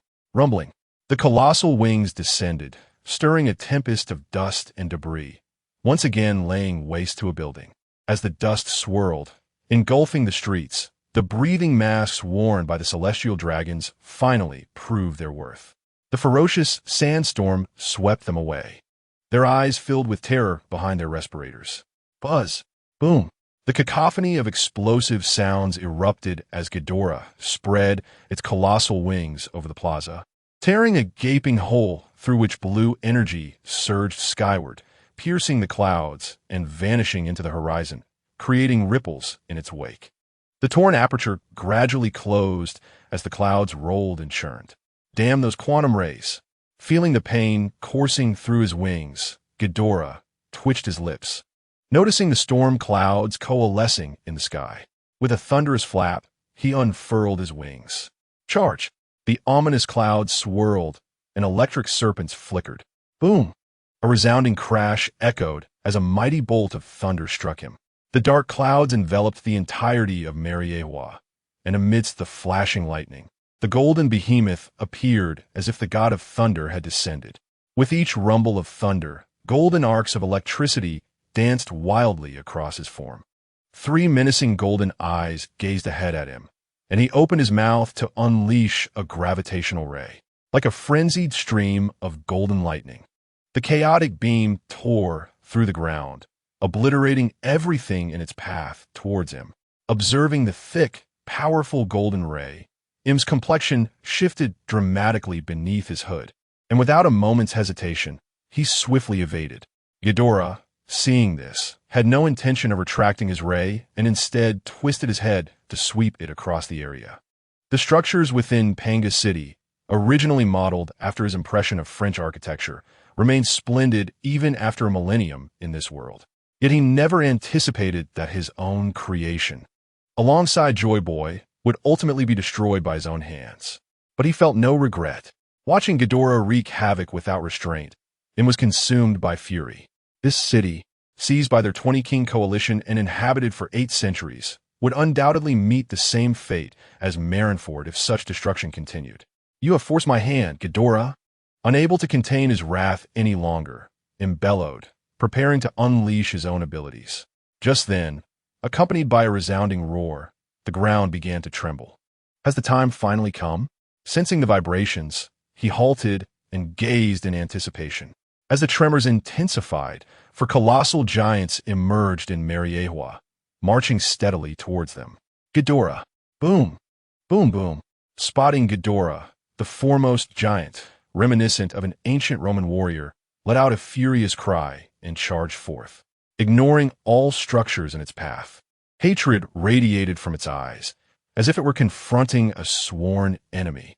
If the world government was the instrument of violence in Im's hands, then the giant core, once known as the Creator, served as the brutal enforcers of the 20-king coalition. As they were all augmented beings, their forms derived from ancient giants, a race nearly extinct in the modern age. Their formidable strength was incomparable to the numbered subordinates of Kaido. With the charge of the Roman warrior-like giant, the 3 others followed suit. The vast distance, trivial for giants towering 100 meters high, was traversed in the blink of an eye. The leading giant raised a shield resembling a city gate, crashing it against Ghidorah, and with its other hand, unsheathed a long sword, striking down with unhesitant ferocity. Clang! The resounding clash of metal reverberated through the air. The fierce winds surged forth, causing Ghidorah to stagger back a couple steps, his 3 dragon heads contorting into menacing expressions. Hody! Among the titans of the giant army, few remained etched in his memory. With a thunderous roar, Ghidorah unleashed his 2 lateral heads, which swiftly lunged forward, clamping down on the shoulders of the giant. With a violent twist of its neck, the giant was cast aside. Boom! The immense body crashed onto the plaza, raising a cloud of dust that engulfed the air. The gale of impact swept through the city like a tempest. Below, the trembling celestial dragons gazed at the apocalyptic scene, utterly dumbfounded. Their Lord Im had not only failed to halt the monstrous beast, but had also summoned 4 more colossal creatures. Their home, their sanctum, had already been reduced to ruins. Especially as the mountain-like monster fought, each moment claimed the lives of unfortunate celestial dragons caught in the chaos. All were in retreat, following the members of Zero as they fled Mariewa. Just then, a voice cried out. The crowd turned to see the elder with goat-like whiskers among the 5 elder stars. As the elder spoke, several members of Zero appeared in the streets, swiftly organizing the evacuation. Where are we going? This is our sanctum. A young female, celestial dragon in the retreat shouted at the 5 elder stars. In response, The elder cast a pitying glance at her before falling silent. Sanctum? It seems that the term will soon vanish from our vocabulary. Chapter 049. Along to tear your neck apart. Gazing at the monstrous behemoth before him, the elder with goat-like whiskers felt an overwhelming sense of despair. This creature had obliterated and impelled down, devastated Marineford, and now sought to wreak havoc upon Mariewa. What could its intentions possibly be? To return home. If anyone were to inquire about Ghidorah's motives, he would undoubtedly respond with a simple declaration: to return home. It is akin to discovering that your own house has been claimed by others. Such a sentiment is unbearable. Even if he had no intention of residing there, he would not permit others to dwell in peace. It is reminiscent of a child playing with toys. Even if I have no desire to play, I shall not allow you to have them unscathed. In this scenario, Im represents the child clutching a broken toy. To play is not an option, nor is it to refrain from playing. Thus, he resolved to wreak havoc. Since none would enjoy themselves, let chaos ensue. The tumultuous battle commenced as the inhabitants of Pangu City evacuated. However, in contrast to those fleeing, the vastness of Pangu City posed a challenge. Some scarcely made it to the city gates before being crushed beneath debris or giants. How nostalgic. This is fine, since we are still alive. I shall have my chance to vent the grievances of yesteryear. Facing the four giants, Ghidorah exhibited no trace of fear. 8 centuries prior, he had felt the same, and now it remained unchanged. He summoned lightning into his being and unleashed beams of energy from his mouth. As the golden rays erupted forth, the other 3 giants quickly grasped their massive shields, positioning them to block the onslaught. Boom, boom, boom. The rays were intercepted by the colossal shields. Yet the force of the impact proved insurmountable. Even a giant towering 100 meters high is sent flying by that violent force. Gazing upon the colossal shield crafted by the scientific division of the 20 Kings group, Ghidorah's eyes glimmer with ferocity. Had it not been for this metal, he would not have been sealed within the city. The echoes of ancient memories ignite a furious blaze within him. Abandoning the use of gravity beams, he opts to engage directly in hand-to-hand combat. Even without the gravity rays, his formidable physique is unmatched by his adversaries. Boom, boom, boom. His immense wings, as agile as arms, sweep down with their unyielding skeletal tips. They demolish structures, sending another rising giant crashing to the ground. With a powerful flap, he ascends, pursuing the fallen giant to deliver a crushing blow. Crash! His colossal feet land with a resounding thud upon the giant's chest, instantly shattering the metallic bones within. In the next moment, his right head, without hesitation, sinks its teeth into the opponent's skull. Crunch! Crimson blood erupts as the massive head, along with a segment of the spine, is brutally torn away. Subsequently, the left head, as if belatedly aware, leans forward to sniff the bloodied, headless corpse. Roar! The right head, witnessing this, lets out a dissatisfied roar. Ghidorah! At that moment, a thunderous shout reverberates, followed by a tremor that shakes the ground. As the squad leader, Hody sees one of his team members slain in an instant. His eyes glow with rage. Shield charge. Accompanied by the quaking earth, 3 giants charge forth once more, their massive shields delivering a ferocious impact upon his body. Boom, boom, boom. The tremendous force destabilizes him, forcing him to stagger backward. As he opens his mouth to unleash a beam, the 3 giants raise their shields in response. TCH, Ghidorah, witnessing this, spits in disdain, forsaking the beam entirely. His enormous wings unfurl, channeling golden lightning into his being. Electrifying energy surges through him, akin to a god of thunder. With another flap of his wings, he conjures a tempest. His colossal form rises with ferocity, aiming to crush another giant. As a behemoth, if victory cannot be claimed through abilities, it shall be through sheer mass. With the weight of his being, Ghidorah descends with a thunderous crash, landing squarely upon the shoulders of 2 giants. Crack! The sound of shattering bones echoes as their leg bones fracture, thrusting violently into the ground. His right head, without a moment's hesitation, lunges forward, clamping down on one giant skull, twisting its long neck with the force of a dragon in flight. Crunch! A chilling sound reverberates once more. It is only then that the left head, belatedly aware, peers out. Whoosh! Thud! At that moment, a terrifying crescent-shaped slash, glowing with a haunting azure light, flashes by, and in the next heartbeat, Ghidorah's left head is severed. The severed dragon head, soaring high, gazes with bewildered golden eyes. Damn! Ghidorah mutters under his breath, his gaze sharpening as he looks towards the source of the attack. Among those present, only one person possesses the power to decapitate him and unleash quantum energy. Ink. The somber voice of Ghidorah resonated, his golden eyes coldly fixed on the assailant in the distance. Why? Why must you always destroy everything? Confronted by his frigid gaze, Im exclaimed angrily. There is no reason. I should have obliterated your ungrateful kind a millennium ago, Ghidorah replied darkly. With a swift motion, he shook his left neck twice, the severed flesh writhing, as a new head gradually emerged from the right side, tearing away the biological membrane above. His gaze momentarily bewildered. He then let out a furious roar at him, only to be interrupted by a collision with his newly formed head. If it weren't for the ancient families of Baika obstructing me, do you think I would have spared you? Baika? Impausit responding. You outsiders are embodiments of evil and should be erased from the annals of history. Outsiders? Huh. A band of self-serving miscreants. Words are futile, Ghidorah retorted, feeling his left head regain its former state, unleashing a beam of energy in a fit of rage. Observing the twin beams that erupted instantaneously, he frowned. At that moment, the third beam finally emerged from the left head, converging at the intersection of the two beams and hurtling toward him.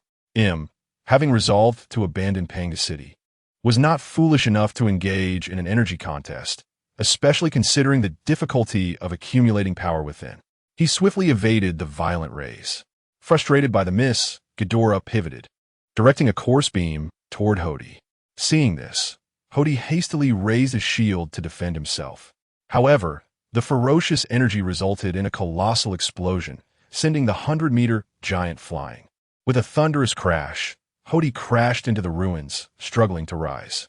Ghidorah, observing this, struck down with his tail, shattering the skull of another half-destroyed giant nearby, his massive body soaring toward Hody. The ground trembled as his weighty form crashed down upon Hody, driving him into the cracked earth. Blood gushed forth, and Hody's head was sent flying by the force of the right head. Having completed his actions, Ghidorah turned, his enormous golden eyes glinting with cold intensity as he fixed his gaze on him, speaking in a chilling tone. This time, there are no more unnecessary lives. Im, for centuries I have longed to tear your neck apart. Chapter 050. What you owe me, I will collect in due time. Upon hearing this, Im recalled the sensation of being bitten on the neck previously, a shiver coursing through him. Do not utter such discomforting words, he replied, his tone darkening. Since you cherish Panga City as your grave, then let it be.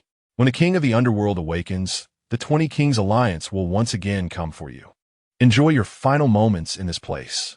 We can seal you once, and we can seal you again, even kill you. Kill me? Ghidorah's golden eyes narrowed slightly.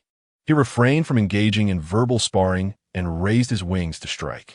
Im, resolute in his retreat, did not resist as the colossal wings came crashing down, deftly evading the attack range. His robe billowed in the wind as he proclaimed against the sandstorm, Ghidorah, what you owe me, I will reclaim in due time. As the words fell, he flickered and vanished from Ghidorah's sight like a phantom.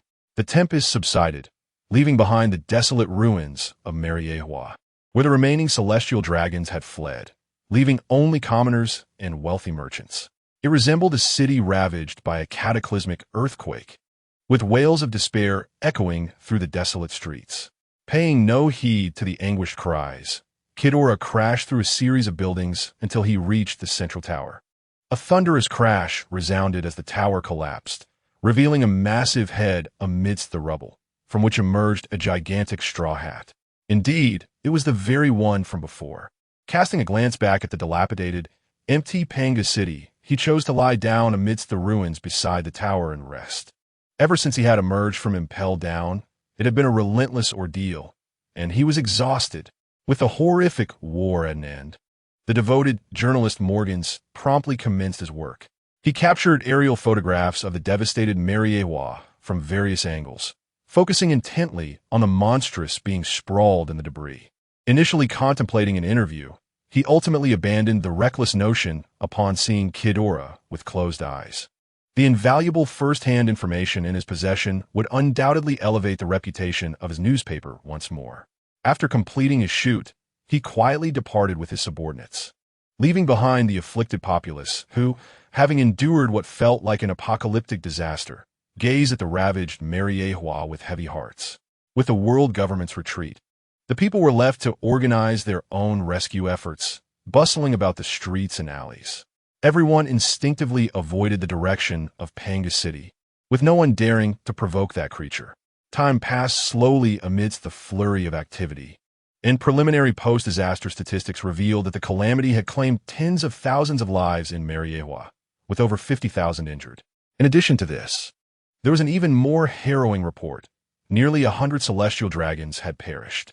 This figure, though seemingly small, was significant given that there were fewer than 200 celestial dragons in total.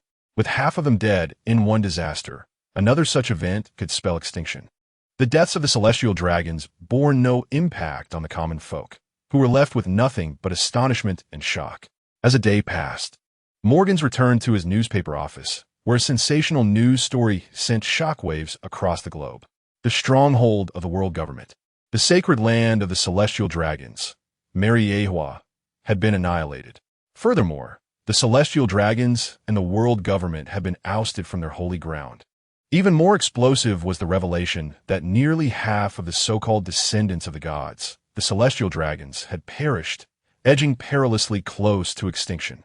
Any one of these announcements was sufficient to upend the world. The terrifying news swept across the globe like a tornado. Bang! A resounding crash echoed as a certain island in the New World was temporarily designated as a naval headquarters fortress, where a goat-bearded elder star slammed the newspaper onto the table. Damn it, does Morgans intend to oppose the world government as well? Report, elder stars, exclaimed a messenger, entering the office and sensing the tense atmosphere. What? The three individuals in the room exclaimed in unison. The Navy has sustained significant damage, and the world government has been dealt a blow. At this critical juncture, it is astonishing that a nation has chosen to withdraw from the alliance. This undoubtedly compounds the woes of the world government. Who has taken the lead in this matter? The figure from the 5 elders in black hats inquired. Such withdrawals do not occur without a catalyst. It is the kingdom of Alabasta. Alabasta? Damn it! Upon hearing this, the 3 individuals in the room immediately stiffened. If it were any other nation, they might have the energy to respond. However, the kingdom of Alabasta is not comparable to others. Understood, you may leave now. The elder with the goat beard rubbed his temples and waved his hand. The current issue should be how to address the Navy situation. With Sengoku's departure, someone must ascend to the position of admiral. Originally, they intended to promote Akainu, but with his death in battle, the most suitable candidate is Kizuru. Yet, that insufferable fellow has silently departed. There is no choice but to appoint the sole remaining admiral, Kizuru, to take up the mantle of admiral.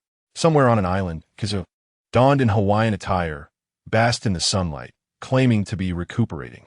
BRR, BRR, he answered the call from the transponder snail, speaking languidly. What has become of my transfer request? If this is not processed soon, I may very well become the fleet admiral. The situation has changed. Your proposal has been unanimously rejected by the higher-ups, and you are to remain undercover for another 3 years. With a simple phrase, the call ended abruptly. Kizuru's frown deepened, and after a moment of contemplation, he sighed and muttered to himself, 3 more years. Do they expect me to sit in the position of the 5 elders before they are satisfied?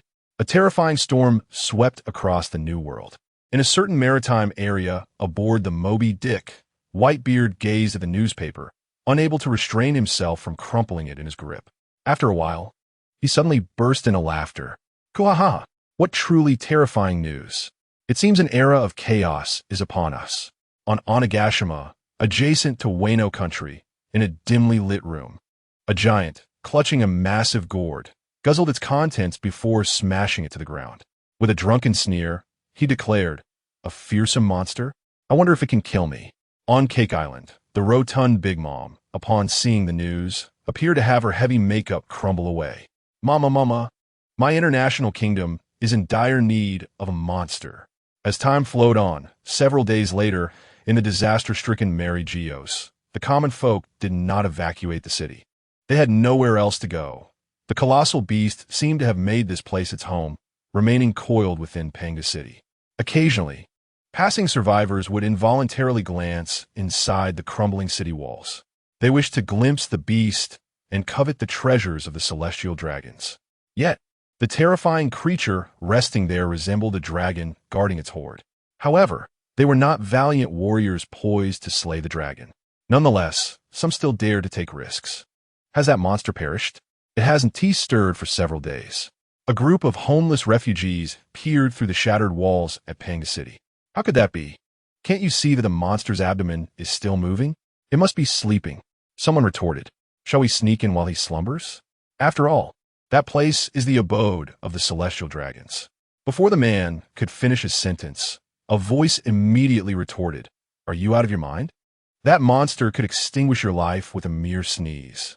However, the man's protest was cut short by the earlier speaker, who cautioned, "I advise you to abandon such unrealistic notions. If you wish to gamble with your life, I shall not stop you, but do so only after we have departed. Do not implicate us in your folly." Upon hearing the collective admonitions, the man hesitated briefly before following the others, casting a final glance at the colossal beast that lay coiled within Panga City. As dawn broke, shrouded in the mist of early morning, while all were still enveloped in slumber, a furtive figure slipped out from the refugee camp, stealthily making his way toward Panga City. Yet, unbeknownst to him, silhouettes emerged from the distant morning fog, also advancing towards Panga City. Chapter 051. The ambition of one tribe. The morning mist had yet to dissipate, and the humidity within Panga City was palpable. The white haze roughly outlined the grand contours of the city. Shadows began to multiply, and the sound of footsteps crunching on gravel startled the stealthy man, compelling him to turn abruptly. Still claiming to be disinterested in treasures, he scoffed, his eyes flashing with disdain as he regarded the gray figures within the fog. However, in the next moment, all contempt was replaced by sheer astonishment. Dressed in black robes adorned with crimson patterns, beneath their towering hoods were faces that exuded coldness and gloom. The clarity of the footsteps intensified, drawing the group ever closer. The man trembled, collapsing to the ground in fear. Yet, those ominous figures seemed oblivious to his presence, marching past him with unwavering focus. "If you wish to witness the sun rise again, then leave," one of the figures at the rear, marked with a totem on his left cheek, warned ominously. The fierce gaze sent the man's heart racing, prompting him to spring up and flee towards the refugee camp. His terrified cries shattered the tranquil morning, echoing like an alarm. In Panga City, the slumbering Ghidorah seemed to sense the disturbance, exhaling a wave of heat through its nostrils as it slowly opened its enormous eyes. "Monkey Muzend," Ghidorah smiled, its fearsome draconic visage softening at the sight of the trembling elder leading the group. "Uncle Ghidorah," the elder replied, tears streaming down his weathered face, his expression transforming into that of a child reuniting with a long-lost parent. "You have finally returned. I knew you would not abandon us. For centuries, we scoured the world, never suspecting you would be imprisoned and impelled down. Years ago, it was that little dragon who suggested sending someone to investigate impelled down." Observing Muzend's tear-streaked face, Ghidorah interrupted, "All that is in the past. Fear not, for I will settle all the suffering and animosity accumulated over these years." Hearing his words, Muzend collapsed before Ghidorah, weeping like a child returning home after years of hardship. Behind him, the clan members observed as their elder wept inconsolably. The once formidable presence of the clan leader diminished to naught, leaving them in a state of utter bewilderment. No one dared to interrupt, nor could anyone penetrate the moment. After what felt like an eternity, as the burdens of centuries poured forth from his heart, Muzen became aware of his own lapse in composure. He hastily rose to adjust his attire and offered his apologies, saying, "I beg your pardon for this display.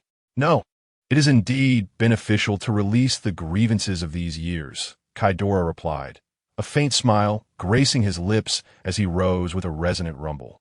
"Welcome back to paradise. From this day forth, our clan shall reclaim its former glory. Go forth, Muzen, and uncover all the treasures. This will serve as our catalyst for resurgence. It will not be long before our great kingdom flourishes once more." Understood. Upon hearing this, the lean figure of Manchi Muzen straightened with solemnity.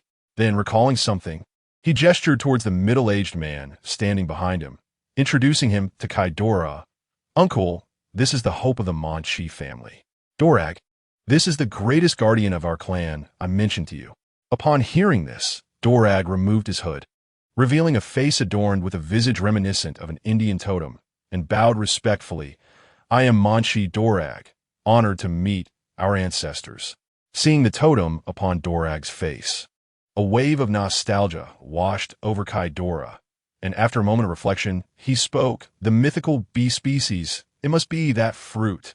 Dorag, taken aback by the remark, quickly responded, "Indeed, do not squander this fruit. It possesses more than mere powers of wind and thunder. After all, its original purpose was to forge a deity of the skies." Kaidora mused, only to realize he had perhaps revealed too much. He quickly amended, "Never mind. It will be lost on you. Just cultivate it well, and one day you shall reign as the sovereign of this sky. In comparison to you, my abilities are trivial." Dorag humbly lowered his gaze. "Ha ha ha. No need for such humility in my presence," Kaidora replied, narrowing his enormous golden eyes. "From your gaze, I perceive your defiance and yearning. Therefore, pursue your aspirations with fervor. Remember, in this world, nothing can thwart the ambition of our clan, not even the former 20 kings." At this, Dorag's eyes trembled slightly, instinctively lifting his gaze to the towering beast before him. In the ensuing moments, Muzen led the clan to excavate the treasure vault, while Kaidora retained Dorag by his side. Although Dorag's revolutionary forces were substantial, they remained too feeble for the challenges ahead. His intention in keeping Dorag close was to impart some revolutionary theories from his own memory. As their dialogue deepened, Dorag's eyes widened in awe. His gaze filled with admiration for the great beast beside him. Kaidora's words seemed to unveil a new realm of understanding for him. Particularly, the concepts of the new democratic revolution, socialist revolution, and the construction of socialism, the formation and military strategy of revolutionary armies, policies and tactics, ideological and political work, and party building, all enriched and developed by original theories. As Drag sought to convey his admiration, an overwhelming sense of late acquaintance enveloped him. By the conclusion of their discourse, Drag regarded Ghidorah with an almost reverential awe. Sensing the worshipful gaze directed toward him, Ghidorah felt a swell of pride within, silently acknowledging his exceptional memory. The knowledge he had once acquired remained intact. After speaking at length, he deemed it sufficient and promptly dispatched Drag to assist in unearthing the treasure trove. At this juncture, Drag, having elevated Ghidorah to the status of a deity in his mind, was not inclined to refuse. He rose to depart, but paused, recalling something of significance. "Ancestor, while I was investigating your whereabouts, I chanced upon some information regarding Lord Raton of the skies." "Raton, do you say? What news do you possess?" inquired Ghidorah. "After your disappearance, Raton wreaked havoc upon the nascent world government, only to be wounded and forced to flee by the 20 kings. However, his fate thereafter remains shrouded in mystery." Drag replied after a moment's contemplation. "Ah, the fact that he survived is indeed good news," Ghidorah chuckled. "I suspect he would not venture far. Please provide me with the approximate location of volcanic islands. I shall embark on the search personally." Ghidorah mused. A creature so enamored with fire would likely remain near a volcano. As long as he lives, we shall ultimately discover him. Very well. I shall inform the Revolutionary Army to compile the necessary data. If assistance is required. No, such matters are beyond your aid, for they involve entering a volcano. By the way, if there are any promising talents within the Revolutionary Army, do recommend them, provided they lack devil fruit abilities. After all, I'm not proficient in physical combat myself. Ghidorah contemplated the need for a formidable workforce and resolved to begin nurturing powerful allies. What may pose a challenge to others was, for him, merely a fleeting moment of repose. Chapter 052. Whose foundation am I lying beneath? In the span of a mere day, Muzend and his companions unearthed all the treasures of the celestial dragons. The amassed wealth was beyond mere description, far surpassing the term riches. Gaping at the towering piles of treasure, everyone's eyes widened in astonishment, particularly at the sight of over a dozen devil fruits, which ignited a fervent desire within them. Ghidorah entrusted the entirety of the treasure to Muzend for management and tasked him with the reconstruction of Panga City. In the ensuing days, Panga City welcomed its new proprietor, and the post-war revival instilled hope among the common folk of Mariewa. The reconstruction efforts in the aftermath of the calamity were executed with meticulous organization. 3 days later, Drag's Revolutionary Army arrived at Panga City, bearing meticulously organized information about the volcanic islands. The envoy was none other than the chief of staff, Sabo. Upon encountering Ghidorah, Sabo was struck with awe, unable to fathom that the colossal beast before him was indeed the fabled King Uranus. Recalling the mission entrusted to him by Drag, he hastily retrieved the documents from his possession, only to find himself in an awkward predicament. The sheer size of the beast rendered the documents in his hands insignificant, hardly suitable even for the most trivial of uses. You may spread the documents before you. Ghidorah's immense head loomed before Sabo, exuding an air of formidable presence. Steeling himself against the discomfort, Sabo promptly unfolded the documents before him. The immense golden eyes swept over the documents, committing the names of islands and their approximate geographical locations to memory. Recalling the promise made to Drago, the left side of his head opened wide, revealing a cavernous mouth from which a devil fruit was rolled forth, presented to the other party. One could surmise that Drago had spoken to you about it. Consume it, and you shall acquire the powers of the dark fruit. Eat it. Are you certain this isn't a jest? Upon hearing this, Sabo's face turned ashen. Setting aside the prowess the fruit might bestow, the mere thought of ingesting something extracted from another's mouth was repulsive. Ghidorah, due to the nature of his own fruit, was unable to revert from his giant beast form. Thus, he kept all manner of items within a special space in his left neck. You need not consume the entire fruit. A mere bite will suffice. Observing the other's reluctance, he understood the thoughts swirling in Sabo's mind. Yet he could only offer a gentle reminder. As for the dark fruit, Sabo, who had regained his memories, indeed yearned for it, though he felt an internal resistance. After much hesitation, he finally seized the dark fruit and, with eyes closed, took a bite. Ugh! An indescribable flavor assaulted his taste buds with ferocity. Fortunately, only a single mouthful was necessary. Otherwise, he feared he might succumb to nausea before even harnessing its power. Upon consuming the devil fruit, he would instantaneously acquire its abilities. Gazing at the faint black smoke emanating from his hand, all discomfort evaporated from Sabo's mind. Like a curious child with a new toy, he eagerly experimented with his newfound dark form, effortlessly drawing in nearby debris into the void before releasing it once more. Through experimentation, he discovered that while the dark fruit was classified as a Logia type, it could not achieve elemental transformation, and an odd sensation stirred within him, prompting a frown. You felt it?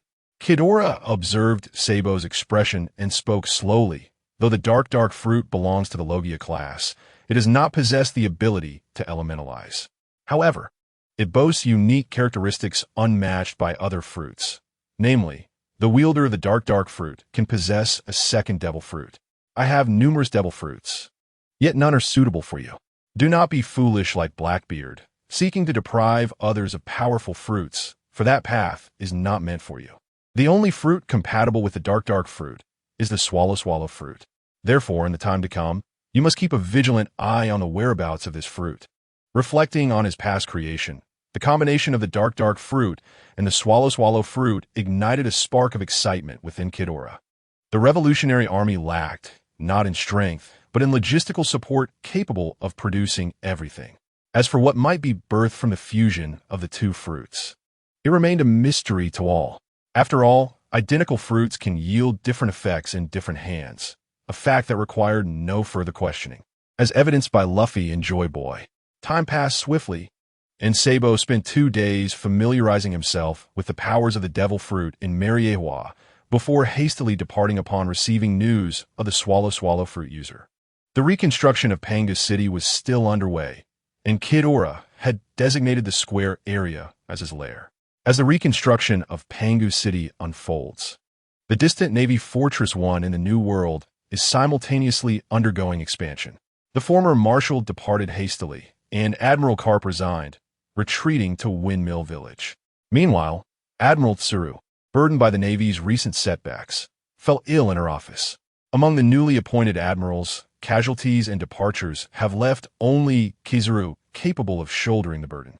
Indeed, it can be said that the remaining ones are the ones who lead. Reluctantly pushed into the role of Fleet Admiral, he finds himself overwhelmed in a simple, spacious office, poring over the documents strewn across his desk. The sinking of Marineford necessitated the establishment of a new headquarters, and Navy Fortress 1 emerged as the prime choice. Listening to the clanking sounds of construction outside, Kizaru felt no sense of joy. Instead, he wore a weary and troubled expression. This diligent employee, who had always believed in timely remuneration and the futility of the four emperors, realized that a higher salary did not necessarily equate to good fortune.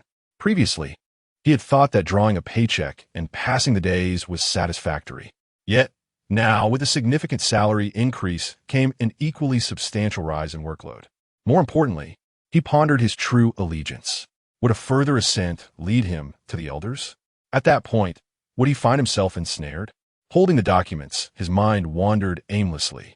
Report to the Admiral. We have received news from the Holy Land, Mariewa. A few days ago, the construction of Pangu City resumed, and our surveillance personnel reported sightings of Revolutionary Army members in Mariewa.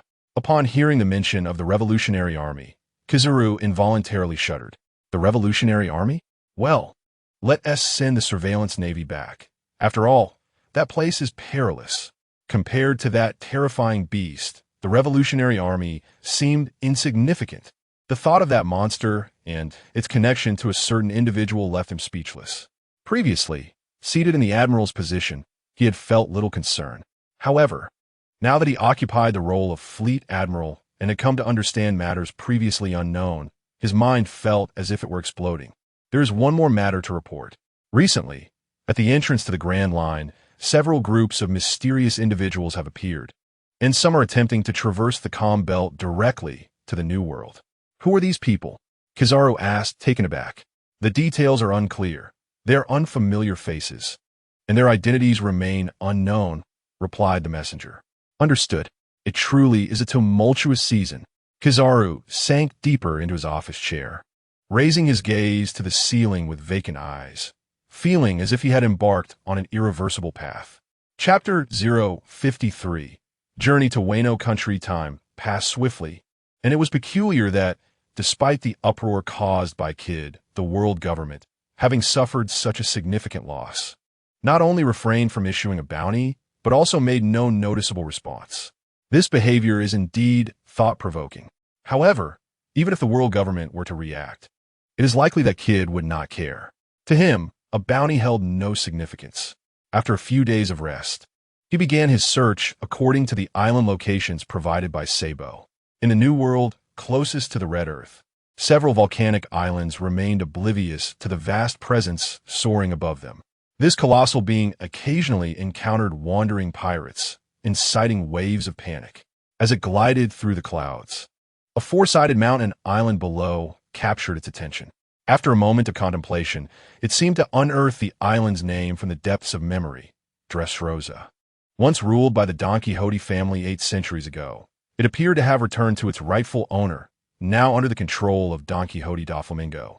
A cyclical return to its grasp, Kata muttered, recalling Doflamingo's performance during the Marineford War. A thought sparked within him, and he turned his wings toward the island. In Dressrosa, within the royal palace of the King's Heights, all members of the Don Quixote family were gathered. Since the conclusion of the Marineford War, Doflamingo had been reeling from the news of Cadu's rampage in Mariejoa. He had never anticipated such an audacious act from that individual. Even more shocking was the unexpected retreat of Emu, the revered leader of the celestial dragons, who vanished into the new world alongside the celestial beings. Doflamingo understood that this was far from over, and he sought an opportunity to approach that creature. Suddenly, a member of the Don Quixote family burst through the door, panic-stricken. "Young master, a colossal monster is descending from the sky." "What?" The room erupted in astonishment. The terrifying creature, which had gained notoriety in just half a month, had arrived in Dressrosa. This sensational news left everyone in awe. Compared to the world government, the modest Don Quixote family felt utterly insignificant against such a being. Amidst their apprehension, Doflamingo, seated at the head, suddenly erupted into laughter. "Ha ha ha! Family, the dawn of our Don Quixote family has arrived." Rising from his seat, he spread his arms wide, stepping forward with an exhilarated smile. "Come, let us welcome the king of this world." The family members widened their eyes, recalling that the young master had mentioned forming a partnership with that creature during the Marineford War. The prospect of collaborating with such a formidable being ignited a wave of excitement among them. As they stepped out of the castle, accompanied by manic laughter, they beheld a massive golden three-headed beast soaring towards them. A ferocious gale whipped against their faces, stinging like a blade. Despite the discomfort, none displayed any signs of pain. Instead, their eyes burned with uncontainable eagerness. Though the Don Quixote family appeared formidable, they remained relatively weak in the face of true power. Take Cadu, for instance. Their seemingly cooperative relationship masked Doflamingo's profound fear of him. In contrast to Cadu, Doflamingo viewed this colossal creature as the ideal ally, or rather, a formidable support. Boom! With a thunderous crash, a colossal beast descended before the castle, stirring up a tempestuous whirlwind. As the storm subsided, Don Quixote Doflamingo, leading his family members, approached the beast. Halting 20 meters away, he extended a respectful greeting, saying, "Esteemed Lord Kidora, welcome to Dressrosa." After bowing deeply, he exhibited a remarkable humility. Don Quixote. How should I address you? As a celestial dragon, or something else? Kidora inquired, leaning his fearsome head closer, his golden eyes glinting with a chilling amusement. Suddenly, an oppressive aura enveloped Doflamingo and his entourage, freezing them in place as if they had been plunged into an icy abyss. Though Doflamingo's lineage as a celestial dragon was not a closely guarded secret, few were aware of it. To their astonishment, the beast before them possessed this knowledge and, evidently, harbored a disdain for the celestial dragons. After a prolonged moment of shock, Doflamingo managed to regain his composure, a grin spreading across his face. Indeed, I am a descendant of the celestial dragons. The blood within me cannot be denied. Yet, I do not take pride in my heritage. If circumstances allowed, his expression darkened, transforming into a sinister glare as he declared, I would personally obliterate this race. Kidora, upon hearing this, let out a cold laugh. After a moment's pause, he replied, I will momentarily take your word for it. I am quite eager to witness the clash of the two legendary heroes from the Don Quixote family. His golden gaze shifted slightly toward Doflamingo, adding, however, should you wish to awaken your fruit's potential, I fear you may not have that opportunity. Doflamingo, possessing knowledge of many secrets held by the celestial dragons, was aware that even in defeat, he would be treated well and impelled down. Hearing Kidora mention the ancestors of the Don Quixote family, he recalled some tales from his childhood, exclaiming, Ancestors? Could that rumor actually be true? Truth or falsehood? It won't be long before the truth reveals itself. They are but a band of cowards hiding in shadows. Kidora mocked with a sneer, slowly retracting his head and gazing down at Doflamingo. Now, I ask you one final time, are you willing to join the Grand Kingdom Project? The Grand Kingdom Project? What will be the consequences of refusal? Doflamingo inquired, curiosity piqued. Death, Kidora replied bluntly, his voice laced with a palpable menace. At this, Doflamingo's companions trembled internally, their bodies rigid with fear. Ha ha ha. I, representing the Don Quixote family, choose to join, Doflamingo declared, devoid of any inclination to resist, a manic smile emerging on his face. In that fleeting moment, he comprehended everything.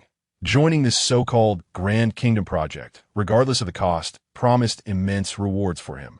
The sheer might of Kid Ora was enough to instill a sense of pride within him. Very well, then let us terminate all activities of the Don Quixote family. I am aware that you possess numerous enterprises within the underground factions, and your primary obligation is to industriously manufacture weaponry and recruit personnel, especially considering that our adversary comprises the formidable 20 Kings Alliance, which boasts 100 member nations. Upon receiving a response from the other party, Kid Ora promptly issued the first command. However, what of Kaido? Doflamingo gazed at him with a perplexed expression. Do not indulge in petty tricks. Since you have arrived in the New World, you ought to visit Wano country. You need not concern yourself with Kaido. Simply fulfill the task I have entrusted to you, and I shall ensure that someone comes to negotiate with you in due course. With that, Kid Ora unfurled his wings with a swift motion, creating a gust of wind that propelled him skyward towards the memories of Wano country. Chapter 054, Arrival at Onigashima. Kaido is not home. In the latter segment of the Grand Line's New World lies Wano country, a land steeped in rich history, once closely interconnected with the kingdom ruled by Kid Ora. The once vibrant kingdom has withered and decayed, leaving behind a profound disappointment in the portrayal of Momonosuke from the original narrative. Bordering on disdain, observing from the clouds, the islands appear as majestic as a cascading waterfall from a cliff. Among them are the picturesque flower capital, the desolate wasteland of Nine Lies, the infamous rabbit bowl teeming with vice, and the colossal skull of Onigashima. Without the interruption of Doflamingo, the journey to Wano country is merely a matter of time. Onigashima, the stronghold of the beast pirates, is where the creature known as Kaido, renowned as the world's strongest being, resides. This Kaido, famed for his strength, finds his greatest amusement in the act of suicide or the pursuit of it, which elicited nothing but disdain from Kid Ora. As the sun gradually descended in the sky, the evening mealtime arrived, filling Onigashima with a lively atmosphere. The air resonated with raucous laughter, jubilant music, and the intoxicating aroma of alcohol. This is the life of a pirate. Yet, beneath this seemingly unrestrained gaiety lurks a horrific darkness. The beast pirates are a band of ruthless and malevolent miscreants. Suddenly, a shrill cry shattered the festive dinner gathering within the main hall of Onigashima, plunging the atmosphere into silence. Hundreds of oddly shaped Zoan fruit users turned their gazes towards the panicked pirate who had rushed in. Under their collective scrutiny, the pirate's body tensed, his legs trembling like waves. "What is the matter?" questioned a bald, bespectacled man clad in a black and white striped jumpsuit, a rotund figure stepping forward. Quinn-sama, it's bad. Something is descending from the sky," the pirate exclaimed, his words tumbling forth in panic. "Descending from the sky? What on earth are you talking about?" Quinn replied, a look of confusion etched upon his face. "No, it's truly terrible. That monster is coming down." At that moment, another pirate stumbled in, losing his footing and rolling into the hall. "What is happening?" Quinn's expression darkened as he observed the dread in the pirate's demeanor. "KK Kidora has arrived at Onigashima." "What?" The entire hall erupted with astonished gasps as everyone's eyes widened in disbelief. "Everyone, follow me," Quinn bellowed, turning to lead the crowd outside. Boom! A thunderous roar interrupted all as a solid wall was breached, creating a gaping hole. Accompanied by the rumble of falling debris, amidst the chaos, a menacing dragon head, distinct from Kaido's fish fruit, emerged in its azure dragon form. A collective gasp echoed among the onlookers, their eyes widening with terror as they beheld the fearsome visage. Alas, it's over. This creature's presence is overwhelmingly intimidating. The voice belonged to Queen, one of the calamities, whose eyes bulged in horror, his mouth agape, tongue quivering in a wave of panic. "You must be Queen of the Beast Pirates, correct?" The colossal dragon had suddenly opened its maw, exuding a foul stench of blood. What in the world is happening? How did this monster arrive at Onigashima? Staring at the massive dragon head, Queen found himself unable to close his mouth, his speech trembling like the ocean's waves. Is this the courage of the calamities of the beast pirates? Kidora mocked, observing Queen's ridiculous demeanor. How dare you mock me? Queen roared in outrage, his body swelling and transforming into a gigantic yellow-skinned brontosaurus. Do not dare to taunt me in my presence. Vanish, monster! With that declaration, the ground beneath him shattered, and the immense brontosaurus ascended skyward, nearly reaching the ceiling of Onigashima before plummeting down towards Kidora. What kind of ridiculous trick is this? How can a brontosaurus jump so high? Kidora mused, astonished. With a thunderous crash, the entire floor trembled as a cloud of blood mist erupted above Kidora's head. Coughing, Brontosaurus form Queen felt his eyes wildly tremble, a mouthful of blood spilling forth as he sensed his skull might shatter. In stark contrast, Kidora appeared unfazed, as if impervious to the impact. With a monstrous swing, the fearsome dragon head flung the oblivious Queen away. The collision with the stone wall was brutal, and once more, blood spewed from the Brontosaurus's mouth, his eyes glazing over as he slid down the wall, lifeless. Alas, Lord Queen, this is utterly terrifying. He was defeated with a single blow. The pirates on the first floor, dumbfounded, watched the incapacitated Queen, their hearts quaking in fear. No one anticipated that even the calamities of the beast pirates would falter before such a beast. In an instant, chaos engulfed the entire first floor of Onigashima, as pirate underlings scrambled in all directions. Just then, amidst the turmoil, a sinister voice rang out. Upon witnessing the fearsome dragon head that had breached the wall, the voice's owner widened his eyes in shock. Kidora, this is the stronghold of the beast pirates. Are you attempting to incite a war? Jack, returning from an outing, instantly recognized the sinister dragon head, his expression darkening with gravity. Incite a war? What are the beast pirates to me? Kidora cast a contemptuous glance at Jack, his voice cold as ice. Faced with that terrifying gaze, Jack involuntarily shuddered. With Kaido currently absent from Onigashima, he felt a deep sense of urgency. Should this fiend wreak havoc, it was likely that the island would soon meet the same fate as Marineford. Suppressing his fear, Jack activated his devil fruit powers, transforming into the form of an ancient mammoth. You are not allowed to act recklessly here. Just because of you? The scornful look in Kidora's eyes ignited Jack's fury. With a fierce glare, he exclaimed, "Who do you think I am? I am Jack of the Beast Pirates." Before Jack could finish his proclamation, Kidora spun around, his massive tail smashing through the wall, sending the mammoth Jack flying. The colossal creature crashed into several buildings, bursting through the walls and flying out of the hall with a thunderous crash. Lacking power and unable to even engage in verbal sparring, Jack was flung aside. Kidora raised his enormous tails once more and brought them crashing down on the wall, directly collapsing the left half of the skull structure. He shouted, "Gene, you little brat, come out." Chapter 055. If you wish to die, why run about aimlessly? Suddenly, a fire-breathing dragon swooped down from the sky, its sharp jaws colliding with Kidora's head, erupting into a burst of flames. The raging fire quickly engulfed the top of Kidora's head, only to extinguish moments later, leaving behind a wisp of blue smoke. Kidora shook his head. The smoke dissipated, and his beastly eyes narrowed, locking onto Gene suspended in midair. Little brat. His tone was devoid of emotion, leaving the true meaning of his words shrouded in ambiguity. Upon witnessing the arrival of the top calamity, the members of the Beast Pirates felt a surge of reassurance, retreating behind Gene, who was cloaked in black garments and donned a mask. "Boss, that guy attacked Onigashima and knocked out Queen and Jack." Calm and collected, Gene understood he was no match for Kidora. However, with Kaido absent on a reckless errand, he was the strongest force on the island. Hearing the panicked reports, Gene squinted slightly and with a grave tone inquired, "What brings you to Onigashima, sir?" "I initially intended to find Kaido, but it seems the timing is not fortuitous. Our boss will return soon. You may wait, but please refrain from further destruction of Onigashima." Confronted with the terrifying creature, Jin had no choice but to lower his stance. That previous strike had not only failed to harm Ghidorah, but had also left him reeling. His current objective was to find a way to placate the formidable being before him, postponing all matters until Kaido's return. Rumbling. Upon hearing Jin's words, Ghidorah withdrew his tail from the skull of Onigashima and glanced at Jin, saying, "I can wait, but you must keep me company."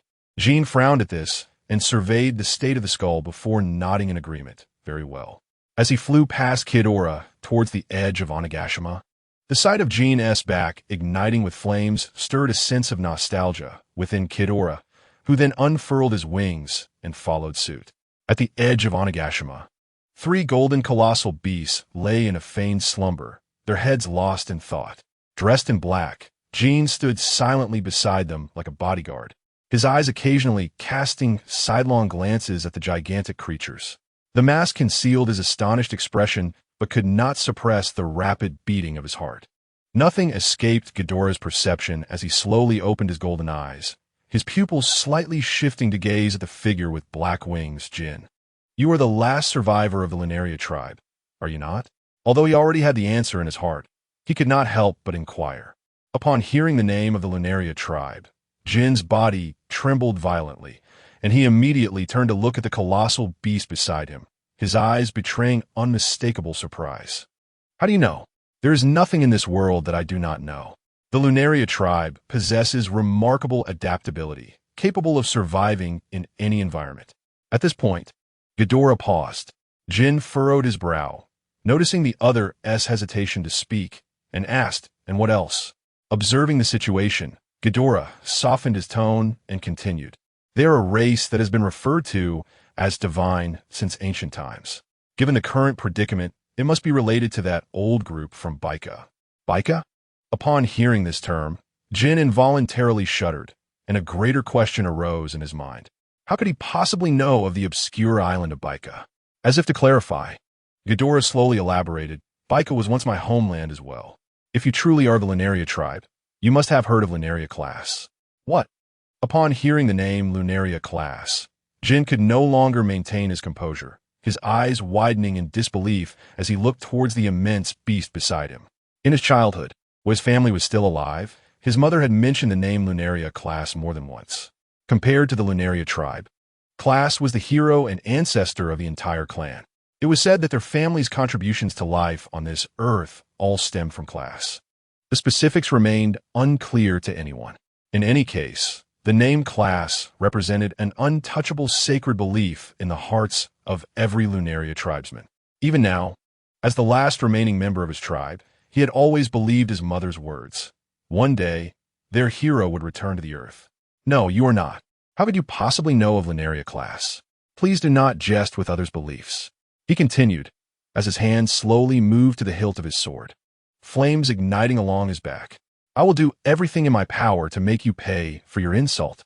"Humph," Ghidorah scoffed. "Little one, extinguish that inconsequential flame of yours.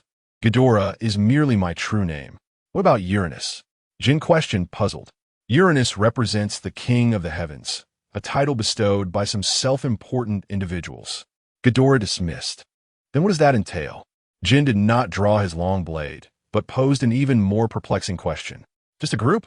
Just then, as Ghidorah spoke, an earth-shattering roar echoed from above, accompanied by thunder and lightning, as a blue dragon descended from the sky. "The troublesome being has appeared. Jin should leave Ghost Island, for there is no longer any reason for his existence here." With a thunderous roar, Ghidorah soared into the sky, his chilling voice echoing in Jin's ears. Gazing at the ascending Ghidorah, Jin hesitated to draw his sword, his emotions a tempest of complexity after hearing Ghidorah's words. After all, he was the sole survivor of the Lunaria clan, and the ancient legends were likely lost to time, especially the name Klaus. No one could possibly remember it. In that moment, a deep curiosity surged within him about what truly transpired within the Lunaria clan years ago. Boom! The two colossal creatures collided above Ghost Island, creating a tremendous sonic boom, with violent shockwaves radiating outward like ripples. The very ground of Ghost Island trembled beneath the weight of that unseen force. Below, Jin stared in astonishment at the clash of the titanic beings before quickly reacting and rushing into the main hall of Ghost Island. He found the unconscious Quinn and Jack, hastily taking them away from the skeletal remains of Ghost Island. A frenzied gust of wind, laced with fire and electricity, erupted, and with a deafening crash, the skeletal roof above shattered. Just the impact of their collision was terrifying. One could only imagine the aftermath. Ghost Island might truly cease to exist. The hard scales, which should be impervious, somehow inflicted pain upon me. I wonder if you possess the ability to slay me. High above, standing upon the clouds, Kaido in his dragon form fixed his immense gaze upon the three-headed golden beast before him. Wishing to perish? I can certainly grant you that. Why wander aimlessly? Chapter 056. Twin Dragons. Kaido's eyes blazed with fury, baring his teeth in a mad display of rage. What does a ferocious beast's wrath look like? Just like Kaido at this moment. Upon hearing Ghidorah's words, Kaido, in his dragon form, exhaled hot breaths like waves of searing steam. Excellent. You have successfully enraged me. Such blatant insult and disdain were intolerable to Kaido. His eyes glowed crimson as he charged fiercely toward Ghidorah. Planning to engage in close combat? Ghidorah's expression remained unchanged as he regarded the charging Kaido with palpable disdain. Although he did not know who created the dragon fruit, it was undoubtedly spoken of by him, for he was the only one who had ever mentioned the tale of the koi leaping over the dragon gate. The majestic, over 100-meter-long azure dragon bore a sinister grin, concealing boundless fury beneath its formidable presence, which suddenly pressed down upon Kaido. Simultaneously, the massive dragon head collided with the beast's chest. Bang! It was hard, devoid of any cushioning akin to steel.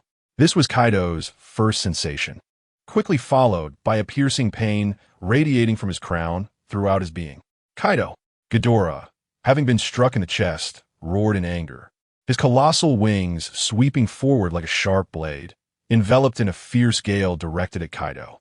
Even the self-proclaimed strongest creature across land, sea, and sky felt a tremor of fear at the sight of those wings, larger than himself. He couldn't help but think, will this thing truly crush me? Despite his usual recklessness, he only acted so when aware of his own invulnerability, merely posturing for effect. Confronted by the overwhelming wings, he did not hesitate for a moment, twisting his body like a dragon evading an attack. Boom! Although Kaido dodged the strike, the hurricane generated by the colossal wings swiftly descended upon Onigashima. The members of the beast pirates below bore the brunt of the fury. Enveloped in the storm, the island witnessed buildings collapsing, while pirate subordinates were tossed into the air, frantically shouting, help! Lord Kaido! The cacophony of voices filled the air, rendering Onigashima a scene of apocalyptic terror. Those who remained grounded clung desperately to anything that could anchor them, their hearts filled with despair and dread as they gazed at the two gigantic monsters above, wishing they could burrow into the earth to escape. Watching the island ravaged by the tempest, everything they had meticulously prepared over the years was on the brink of annihilation. Kaido was utterly incensed, opening his mouth to emit a strange sound. You have thoroughly enraged me.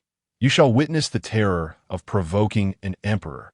With the sound of energy gathering, a crimson spherical energy formed in Kaido's mouth. No, please, Kaido-sama, we are still down here. The pirate subordinates, who had not been swept away, cried out in terror, realizing the previous gust had nearly claimed their lives. If Kaido were to unleash another attack, not a feather would remain on Onigashima. Amidst their desperate screams, the sky rumbled ominously. The previously darkened heavens churned with rolling clouds, thunder reverberating, and golden lightning weaving through the chaos as fierce winds surged. The entire sky above Onigashima flickered between light and darkness. Suddenly, a bolt of lightning burst forth from the black clouds, illuminating the entire island and striking Kaido.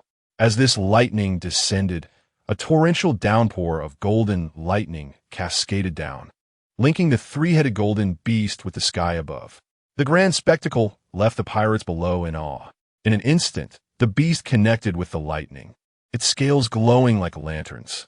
Beneath the resounding thunder, fearful tremors echoed in the hearts of the onlookers. Is this the monster's method of annihilating the sacred ground? It's over, it's truly over. Onigashima is doomed. Jinbe, who had retreated to a safe distance, gazed at the beast, resembling a sovereign of the skies, then glanced at the energy gathering in Kaido, feeling a tumult of conflicting emotions. With his strength, he could not intervene in such a battle. Yet, Kaido had shown him kindness, leaving him torn as he helplessly watched. Just then, Queen, who had been lying on the ground, awoke and, upon witnessing the spectacular scene above, was so frightened that his eyes bulged and his tongue flapped. Golden lightning descended from the sky, illuminating the entire island. Amidst the thunderous roars, Kaido's furious, dark voice resounded. Ember, a fierce red flame erupted, the searing heat warping the surrounding air. Like a tidal wave, a pillar of fire surged forth, unstoppable and all-consuming, sweeping towards King Kaido. The deafening roar resonated as King Ghidorah, facing the overwhelming inferno, unleashed golden rays from his gaping maw on the right side, while the left side hesitated momentarily.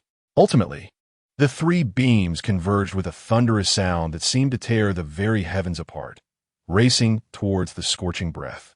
The collision of thunder and flame resulted in a cataclysmic upheaval, shaking the very earth beneath. Before the onlookers below could fully grasp the spectacle, an immense, terrifying pressure descended upon them, compelling the pirate minions to the ground, their faces contorted in agony as they struggled to endure. The entire ghost island reverberated with a chilling, creaking sound from its skeletal structures. How could this be possible? Suddenly, someone noticed a change in the clashing energies in the sky and screamed in horror. Kaido's scorching breath was actually retreating, under the fearful gazes of the crowd. The two opposing energies faltered for less than a second, as King Ghidorah's rays propelled Kaido's breath backward, obliterating it entirely. A powerful gravitational beam surged toward Kaido, radiating an aura of annihilation. Witnessing his breath being repelled, Kaido's eyes widened in shock, and his colossal form twisted in an attempt to evade the incoming golden assault. However, in that fleeting moment when his scorching breath ceased, the golden rays burst forth like a wild stallion. A tremendous explosion erupted, a crimson mist billowing from Kaido's tail. Blood rained down from the heavens, dotting the earth of Ghost Island like droplets of rain.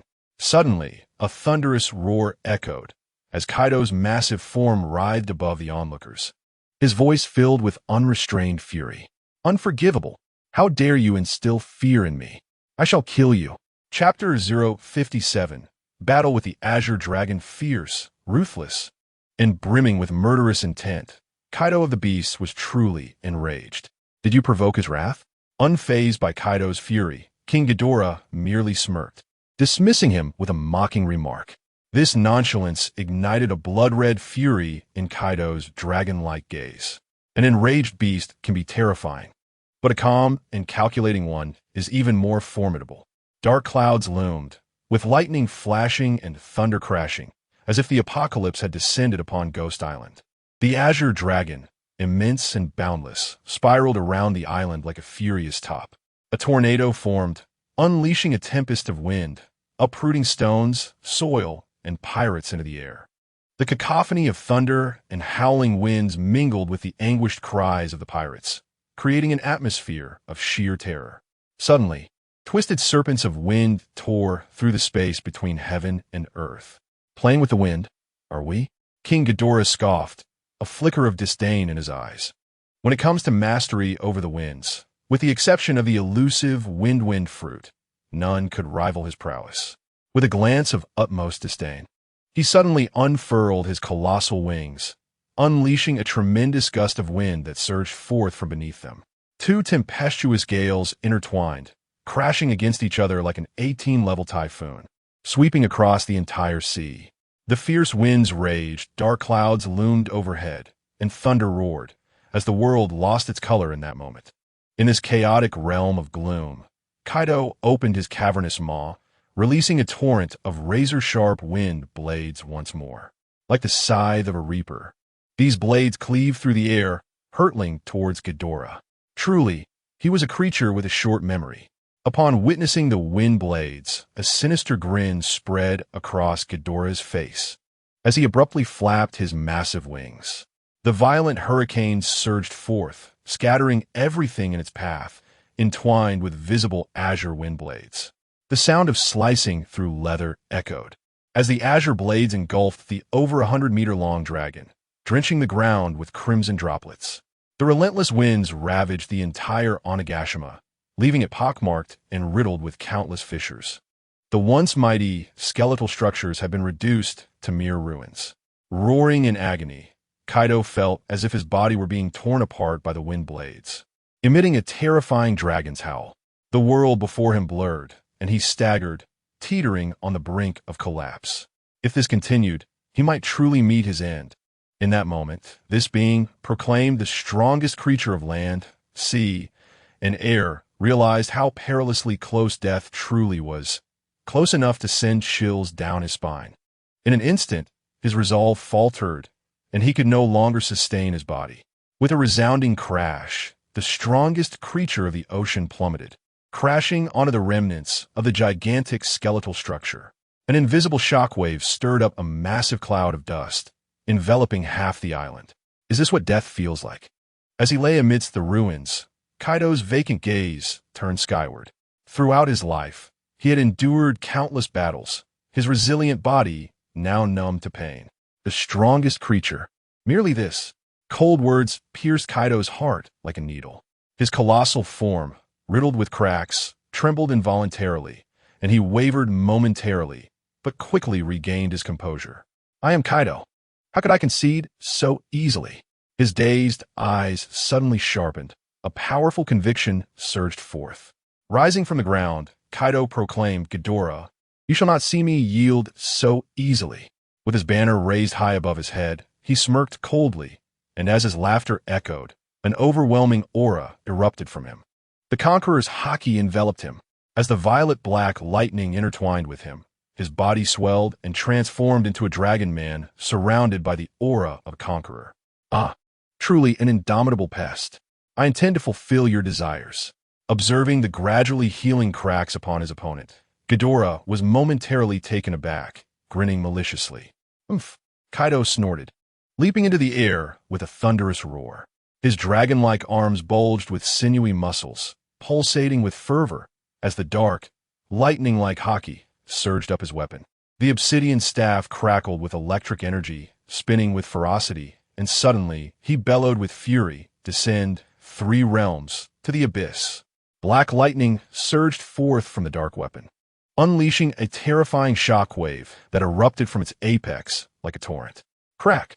The sound of shattering air resonated. With a savage glint in his crimson eyes, Kaido gazed cruelly at the shockwave he had unleashed, a bloodthirsty smile creeping across his visage, as if he had already foreseen the outcome of the battle. Yet, in the next moment, his blood-red eyes widened in disbelief. How could this be possible? The violent impact of flickering black lightning struck the colossal beast ahead with a thunderous roar, resulting in a tremendous explosion. Before he could revel in his triumph, the chaos was scattered by a fierce whirlwind. Following this, the golden beast emerged unscathed, seemingly untouched. Kaido, if this is all you're capable of, then you might as well perish, Ghidorah bellowed, his wings flaring as he propelled himself forward at an astonishing speed. His colossal eyes were frigid and devoid of emotion. With a swift motion, his enormous foot launched towards Kaido. Boom! As ripples spread outward, Kaido plummeted into Onigashima like a cannonball, leaving behind a human-shaped crater on the ground. Within the pit, dozens of meters deep, pain surged through Kaido's body. Blood gushed forth from his wounds, staining his lips, nostrils, eyes, and ears.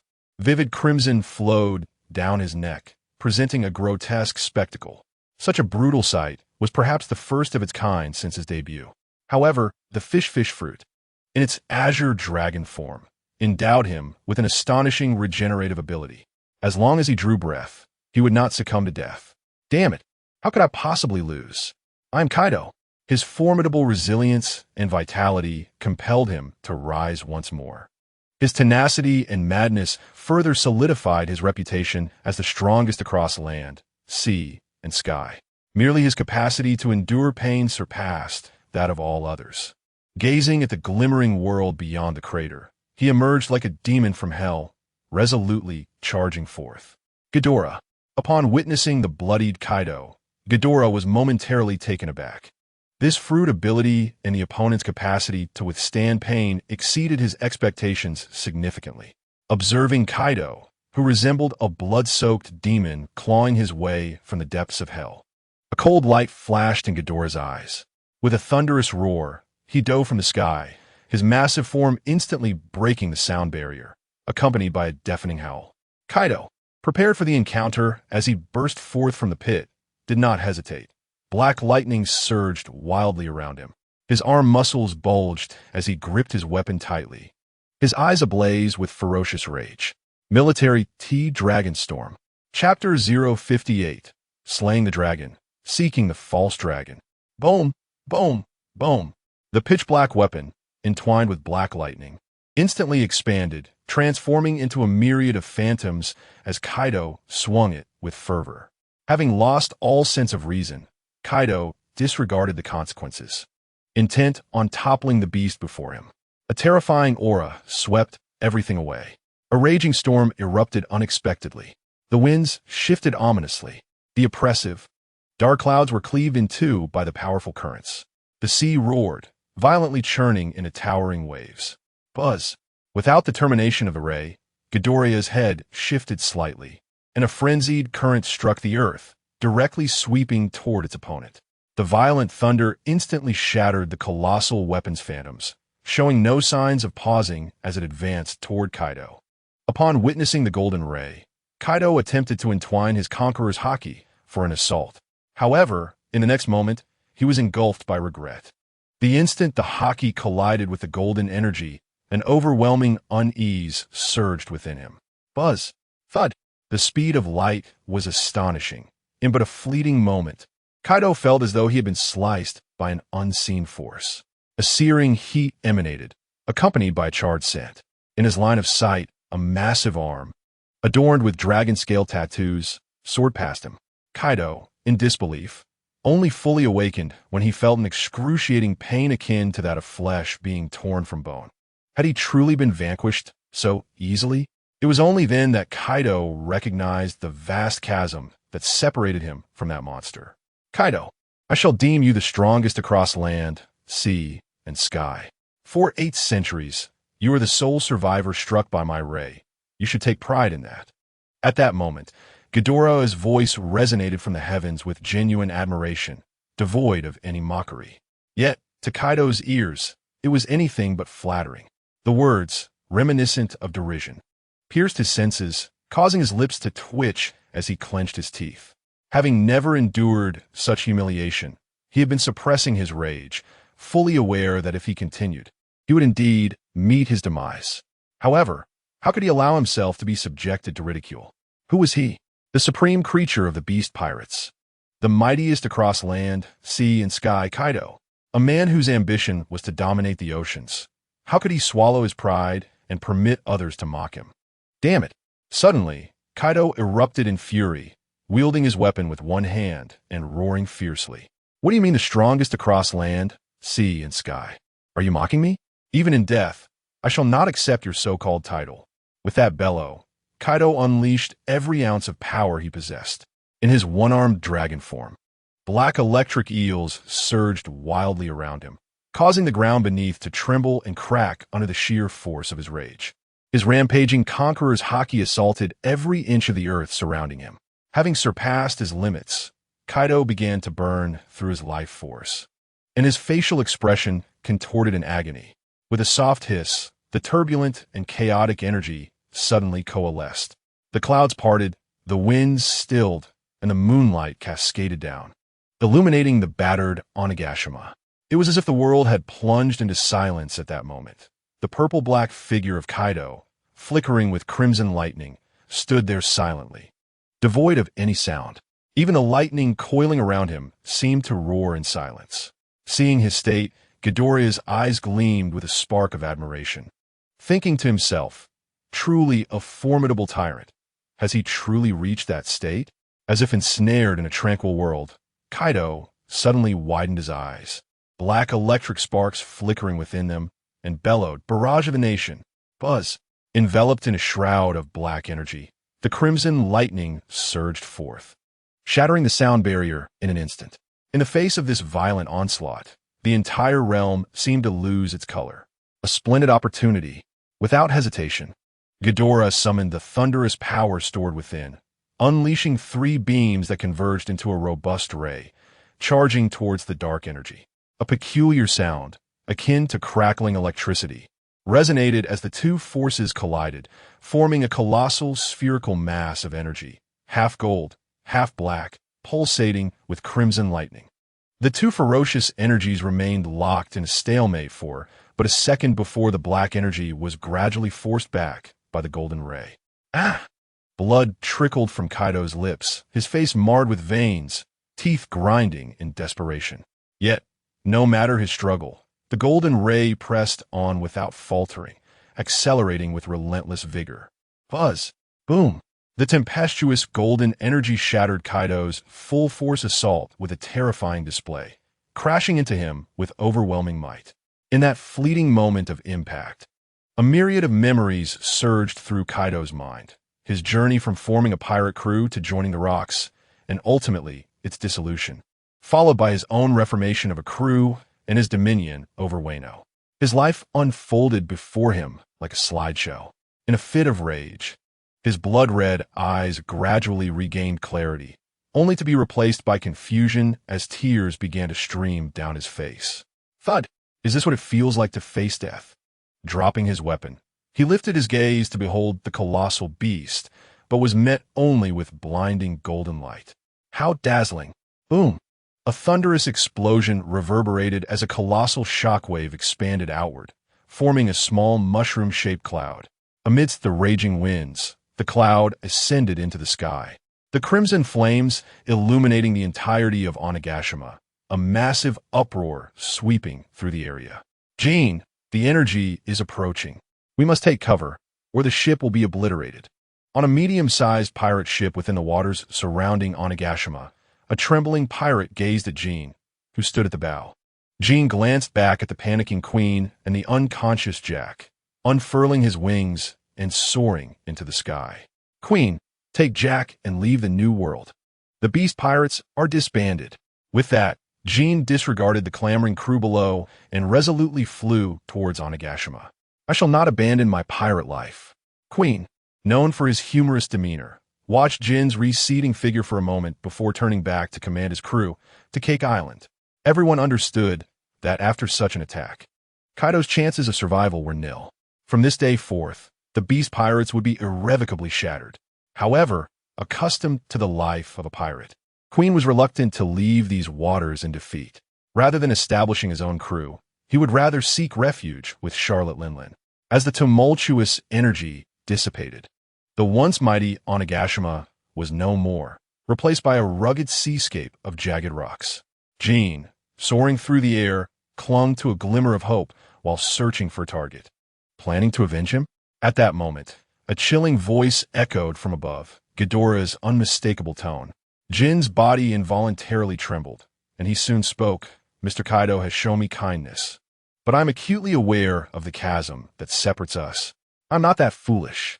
Ghidorah gazed at Jean, who had transformed into a winged dragon below, and after a moment's pause, declared, the Kaido pirates are no more. Come with me. With that, he flapped his wings and soared into the distance.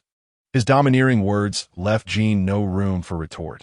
After a brief hesitation, he followed suit. Where to? Punk Hazard. I hear there's an annoying little brat there.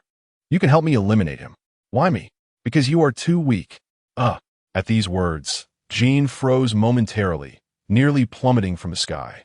What did it mean to be deemed too weak to handle something? Chapter 059. The World's Turmoil and the Origin of the Divine Race as Dawn Broke. The first light illuminated the vast ocean once more. Before the populace could rise, the diligent messenger had already spread throughout the world. Newspapers, akin to leaflets, fluttered down from the sky like snowflakes, landing on every island. Early risers instinctively picked up the papers, and in an instant, They stood frozen in shock. Having just recovered from the devastation of Marineford and the Holy Land Mariewa, they could hardly fathom that their brief respite would soon be shattered by another earth-shattering revelation. The creature hailed as the strongest across land, sea, and air had actually perished, and in such a manner that not even remnants remained. This explosive news sent shockwaves throughout the world once again. On Cake Island in the New World, what? The heavily made-up Big Mom, seated in her immense chair, widened her eyes upon learning that Kaido had been reduced to nothingness. After a moment, her face darkened as she glared at Queen and Jack below, her tone heavy with dread. Queen, what on earth happened? Though they were adversaries, she and Kaido had once been comrades aboard the same ship. Her respect for Kaido's strength rendered her utterly incredulous that anyone could defeat him, let alone in such a devastating manner. It felt like a cruel joke. I don't know. That monster inexplicably attacked Onigashima. By the time I regained consciousness, Kaido was already engaged in battle with that thing, Queen recounted, divulging all he knew. Upon hearing Queen's words, Charlotte Lean's expression darkened further, her hands clenched tightly as she trembled uncontrollably. At that moment, her thoughts were not of how to recruit Kidora into the crew, but rather a fervent hope that he would not set foot on Cake Island. Otherwise, her precious desserts might be in jeopardy.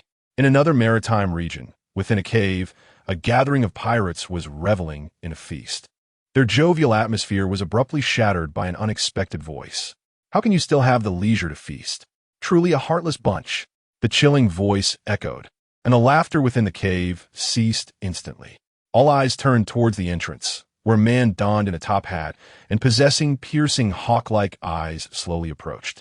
"Ha! What a fortuitous arrival! Come, let us drink together," exclaimed the red-haired man, his face marred by 3 scars, suddenly bursting into laughter. "What utter fools!" Hawkeye caught the wine jar tossed by his opponent and casually threw something back. The red-haired Shanks caught it and glanced at the newspaper, instinctively unfolding it.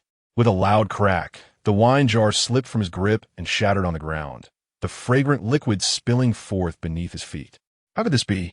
After a moment, the incredulous Shanks widened his eyes and suddenly looked up at Hawkeye. If it were that monster, nothing would be impossible. Before him, I have not even a drop of hope. Hawkeye tapped open the seal of the wine jar and took a graceful sip, saying with a hint of resignation, "Is he truly that formidable?" Shanks exclaimed in astonishment. Among the 4 emperors, only Shanks and Charlotte Lin had never encountered Kaido, thus lacking first-hand knowledge of the latter's strength. However, from the series of events initiated by Kaido, they were well aware of his terrifying capabilities. Yet, what was Kaido? They knew better than anyone that he was merely a resilient, unyielding human sandbag. To their surprise, this human sandbag could actually be defeated by the opponent, and in such a manner that he would not survive. Soon enough, chaos would engulf these seas. Evenheim had retreated to the depths of the New World with the celestial dragons. The 4 emperors were no longer the rulers of these waters. As he spoke, Hawkeye rose to his feet, pausing momentarily before continuing. "As a friend, let me offer you one last piece of advice. If you encounter that monster, run as far as you can, or seek refuge on the island where your father once ventured. Im has mentioned that there exists something there capable of shaking everything to its core." With his voice gradually fading, Hawkeye's figure vanished from the cave entrance. Listening to the cryptic words, the members of the red-haired pirates instinctively looked toward Shanks. The entire crew, while being companions, were more like family. Yet, none had ever contemplated or delved into Shanks' origins. Aside from knowing that he had once served as an intern on the Pirate King's ship, they were entirely unaware of his past. However, Hawkeye's remarks today ignited a spark of curiosity among them. "Ha, carry on." The feast continues. Noticing the unusual atmosphere, Shanks discreetly conveyed his regards to Hawkeye's family and then burst into hearty laughter, beckoning everyone to join in. As he did so, the entire crew seemed to forget the earlier conversation. Only Ben Beckman stood silently beside him, observing Shanks with a furrowed brow. Though Beckman appeared rough around the edges, his intellect was respected by both the Navy and pirates alike. At times, he could be chillingly composed. Regarding Shanks' origins, he had formed a general hypothesis as early as the 2nd year of their acquaintance. Yet, He had never received confirmation, nor had he ever inquired directly. Hawkeye's arrival had only strengthened his conviction about Shank's background. Simultaneously, he became curious about another matter: Hawkeye's true identity. His intuition told him that since Hawkeye was aware of Shank's heritage, his own background must also be shrouded in secrecy. Often, those with keen minds ponder questions that others might overlook. At this moment, upon the vast ocean, the most composed figure was Whitebeard. Having endured the transformation of Marineford, he had come to a profound understanding of the monster's strength. Holding a newspaper in his hand and gazing at the various medical instruments surrounding him, a sense of nostalgia for this world blossomed within him. It was not the allure of the Four Emperors' reputation that stirred him, but a mere concern for his children back home.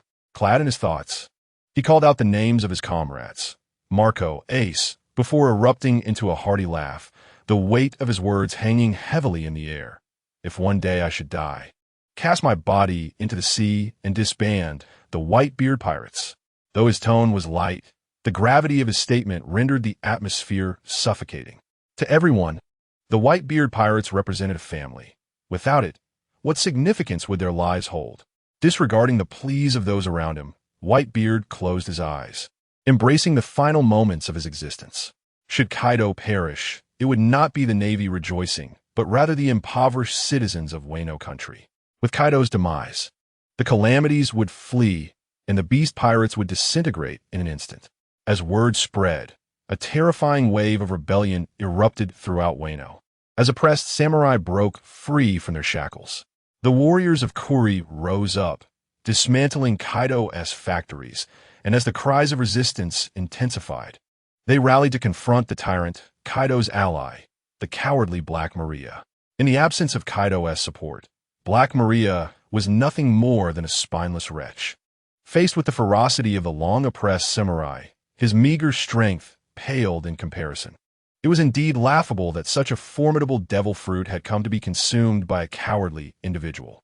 Far above, in the skies thousands of meters high, Ghidorah remained oblivious to these events. Even if he were aware, he would not intervene in the affairs of Wano. Despite the close ties that once existed between the two parties, Jean, after inquiring about the Lunarian race, had come to fully trust Ghidorah. After all, outsiders could hardly possess such intimate knowledge of the origins of the Lunarians. To call them a race of gods would not be an exaggeration, for they do not belong to this world. Chapter 060. Kazuki Momonosuke in the latter half of the Grand Line. The New World is deemed a treacherous sea by most pirates.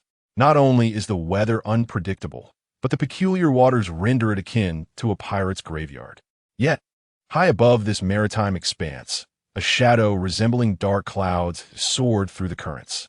With each flap of its wings, storms would brew, trailing behind it flashes of lightning amidst the ominous clouds. The golden behemoth soared through the skies, its celestial presence mistaken for a natural phenomenon of the New World. No one knew that it had just narrowly escaped the clutches of death. Punk Hazard, located in the earlier segment of a New World, was once a naval experimental base, now transformed into a desolate isle. The entire island lay in ruins, a colossal, abandoned town standing in stark desolation. Not far from this ghost town, a towering mountain loomed, and halfway up its slope, a massive stone door appeared, reminiscent of some long-forgotten base. Yet the ground before the door was covered with a thick layer of dust, as if it had not been visited for a considerable time. Due to the circumstances surrounding Kaido, with Akainu having perished in battle and Aokiji having departed, there was no contention for the position of Fleet Admiral. Hence Punk Hazard was not as it was depicted in the original narrative. As Kaido and Jin circled high above, a pirate ship adorned with the emblem of the Don Quixote family arrived at the abandoned port of Punk Hazard. At the bow stood a man with two distinctive lines etched across his face, dressed in a red cloak that resembled the attire of a native tribe. Diamante? Upon spotting the man, Kaido furrowed his brow. He recalled that during the meeting with Doflamingo at the Land of the Kings, this individual had also been present. While lost in thought, a group of pirate lackeys emerged from the ship's hold, escorting a cadre of children, whose cries immediately drew the attention of both men. The Don Quixote family, Jin murmured, gazing down at the pirate flag fluttering from the ship. He was aware of Doflamingo's sordid dealings. Yet the sight of the children in captivity left him momentarily stunned. This reaction was not born of pity, but rather sheer astonishment at Doflamingo's unscrupulousness. The fate of those children held no significance for him. Timing is everything. In the high skies, Kaido's lips curled into a sinister grin upon noticing a frail figure among the group of children. Jin, descend and bring that target up here. What? Jin was taken aback, his gaze shifting downward, and when he spotted the emaciated form among the children on the deck, he froze in disbelief. Could it be Momonosuke? When he had joined the Beast Pirates, it was during Kaido's schemes against Wano. Thus Jin had a modicum of knowledge about the Kazuki family. He never anticipated that the long-missing Momonosuke would appear here after 2 decades. However, what puzzled him was that the frail body seemed to resemble that of 20 years ago. Just as you surmise, that is indeed the son of Kazuki Oden. His mother possessed the powers of the Time fruit, and after Kazuki Oden's demise, she utilized her abilities. Kaido succinctly recounted the events of that time. Such a fruit ability exists? Upon hearing this, a fervent spark ignited in Jin's eyes. As if sensing his thoughts, Kaido slowly spoke. Give up on that notion. The Time fruit has been predetermined to only allow travel to the future, with no possibility of returning to the past. Not even for a minute. Hearing Kaido's explanation, a flicker of disappointment crossed Jin's eyes, and then, with a powerful flap of his wings, he dove toward the pirate ship below. Diamante, as per usual, deliver supplies to Punk Hazard, and do not forget to bring some experimental subjects as well. Due to the Don Quixote family's influence, even in the New World, there would be no audacious individuals to cause trouble.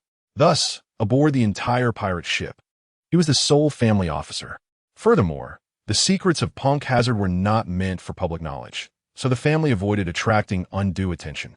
After all, some experiments are far from humane. As Diamante observed the children being escorted by his subordinates, there was no trace of compassion in his eyes. In his view, in this world governed by the survival of the fittest, weakness itself was a transgression. Suddenly, a sound akin to air being torn apart filled the atmosphere. Perplexed, he instinctively looked up, only to see a minuscule black dot plummeting towards him, which grew increasingly larger over time. Upon recognizing the figure that was rapidly becoming clearer, his expression shifted dramatically. The Don Quixote family had maintained a transactional relationship with the Beast Pirates, yet the source of the artificial fruits remained unknown to them. Now, however, they were facing the formidable threat of the calamity, Ash. This realization sent a wave of anxiety through him. Could it be that Kaido had already discovered their secret? As he gazed at the menacing figure hurtling downwards, Diamante felt a surge of tension. The news of the Beast Pirates' demise had yet to circulate, leaving him unaware that their once feared allies had vanished from his world. Nevertheless, even had he known, the fear would have lingered. Ash's prowess was unrivaled in the New World, second only to the 4 emperors. Prepare everyone. Retreat, Diamante commanded, making a swift decision as he observed the approaching silhouette wreathed in crimson flames. Boom! Is the Don Quixote family planning to flee? Just as his orders were issued, the dark figure landed on the deck with a thunderous crash, surveying the scene with icy disdain. It is Lord Ash. I thought we were under some unknown attack.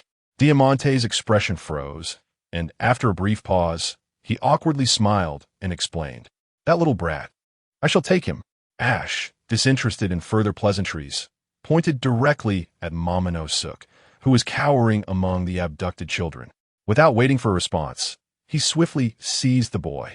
Let go of me. What are you doing? Release me.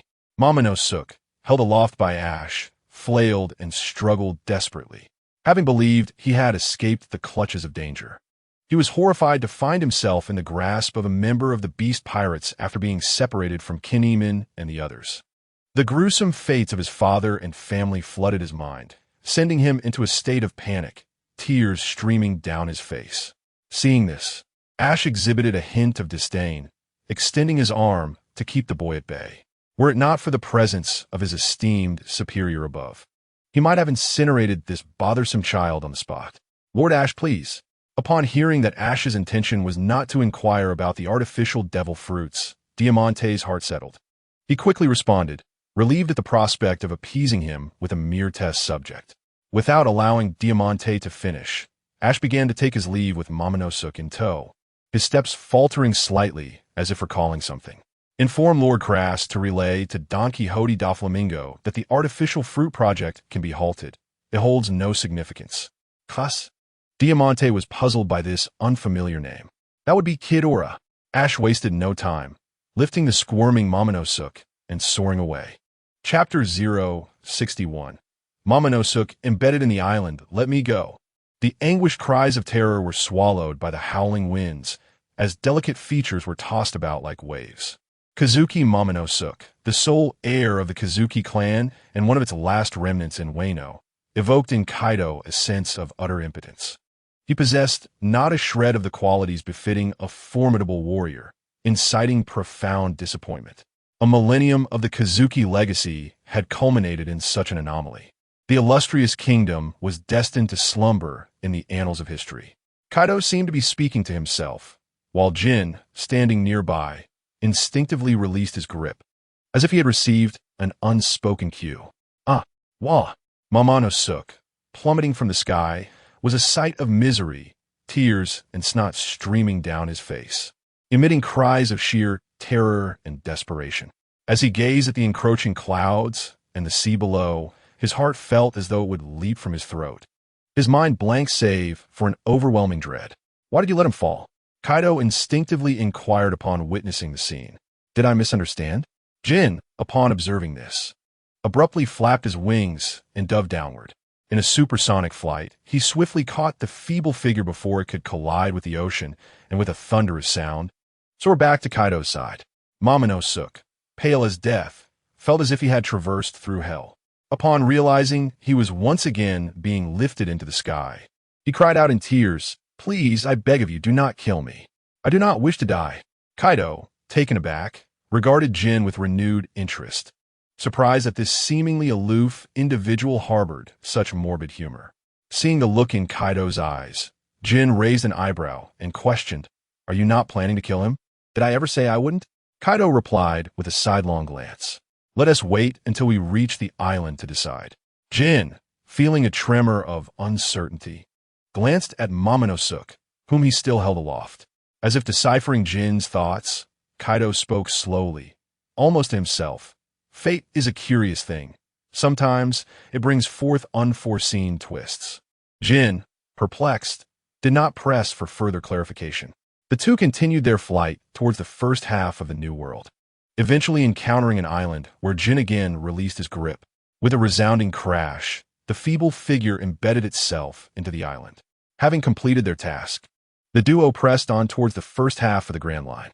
Kaido had already surveyed various volcanic islands in the New World, but had yet to find any trace of radon. Now, only the Four Seas and the initial segment of the Grand Line remained. To avoid unnecessary complications, the pair once more plunged into the clouds. Shortly thereafter, amidst the cloud cover, Kaido's attention was drawn to the sea below, his eyes widening in astonishment. Several warships emblazoned with the insignia of the world government were stationed on the azure waters. Yet it was not the mere presence of these vessels that shocked him. Rather, it was the island they encircled, or more accurately, the beings they surrounded. The Elephant Master, Zo, the once thriving symbol of the Beastmen, Nika's mount. He had not anticipated encountering them here, and yet a frown creased his brow as he recognized that the warships unmistakably represented the world government. Has Imu struck here? The Elephant Lord, since ancient times, possesses an extraordinary significance, with a formidable combat prowess that is nothing short of terrifying. It is better not to encounter him. However, upon seeing him, he would not remain passive, especially given that the city upon his back was once part of Baika. For both the ancient and him, Baika holds an unparalleled significance. As if sensing something, the Elephant Lord below suddenly became motionless, his body trembling involuntarily. Yet, this tremor was a source of distress for the fur tribe residing on his back. The seismic vibrations instantly threw the entire fur tribe into chaos. Having lived atop the Elephant Lord for centuries, they had never experienced a situation as perplexing as this. In their bewilderment, The fur tribe quickly noticed the warships emerging in the surrounding waters. Attributing all misfortune to the warships, they began to gather in preparation for resistance. Roar! Roar! Unexpectedly, the elephant lord, who had not roared in centuries, raised his trunk and let out a thunderous bellow. The earth-shattering roar left all nearby creatures feeling lightheaded, their ears ringing. Hey, little elephant, if you continue to roar, the nation upon your back will be destroyed. Just as the crowd could no longer bear the terrifying sounds, a deeply dissatisfied voice echoed from the sky. Accompanied by the voice, a shadow swept through the clouds and crashed down upon the elephant lord's head with a resounding thud. Roar! In response to that voice, the elephant lord emitted a sound that seemed joyful and elated. Hey, can you quiet down? Have you forgotten our initial agreement? Ghidorah, unable to tolerate the immense roar, spoke with a hint of irritation. As his words fell, the tumultuous sea gradually calmed, and the swaying warships finally regained their composure. Terrifying. So frightening. The soldiers of the world government, crouching on the deck, turned pale, their hearts still racing as they gazed at the towering giant elephant. Suddenly, a soldier let out a strange cry, pointing at the giant's head in astonishment. The giant elephant is opening its eyes. Hearing the soldier's words, everyone aboard the surrounding warships instinctively turned their gaze towards the giant's head.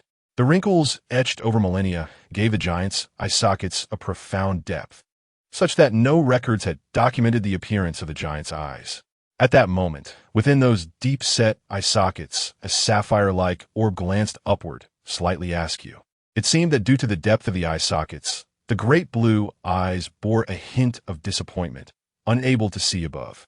However, just as everyone was astonished, that cerulean gaze suddenly flared with anger, and the massive trunk was raised high. Not good. Turn the ship around. The warships below, witnessing the elephant lord's actions, were suddenly gripped by a sense of impending doom, causing chaos to ensue. The ships frantically turned their bows, attempting to flee the area. Yet, unexpectedly, the colossal trunk crashed down with a thunderous sound, striking the sea with an unimaginable force. Boom! A titanic wave surged forth, sweeping across the entire sea. The warships representing the world government were instantly shattered by the colossal wave, reduced to wreckage amidst the tumult. Damn it! As the waves continued to roar, an angry shout rang out. Suddenly, a middle-aged man with white hair shot forth from the colossal waves, creating ripples in his wake as he aimed a kick at the massive elephant.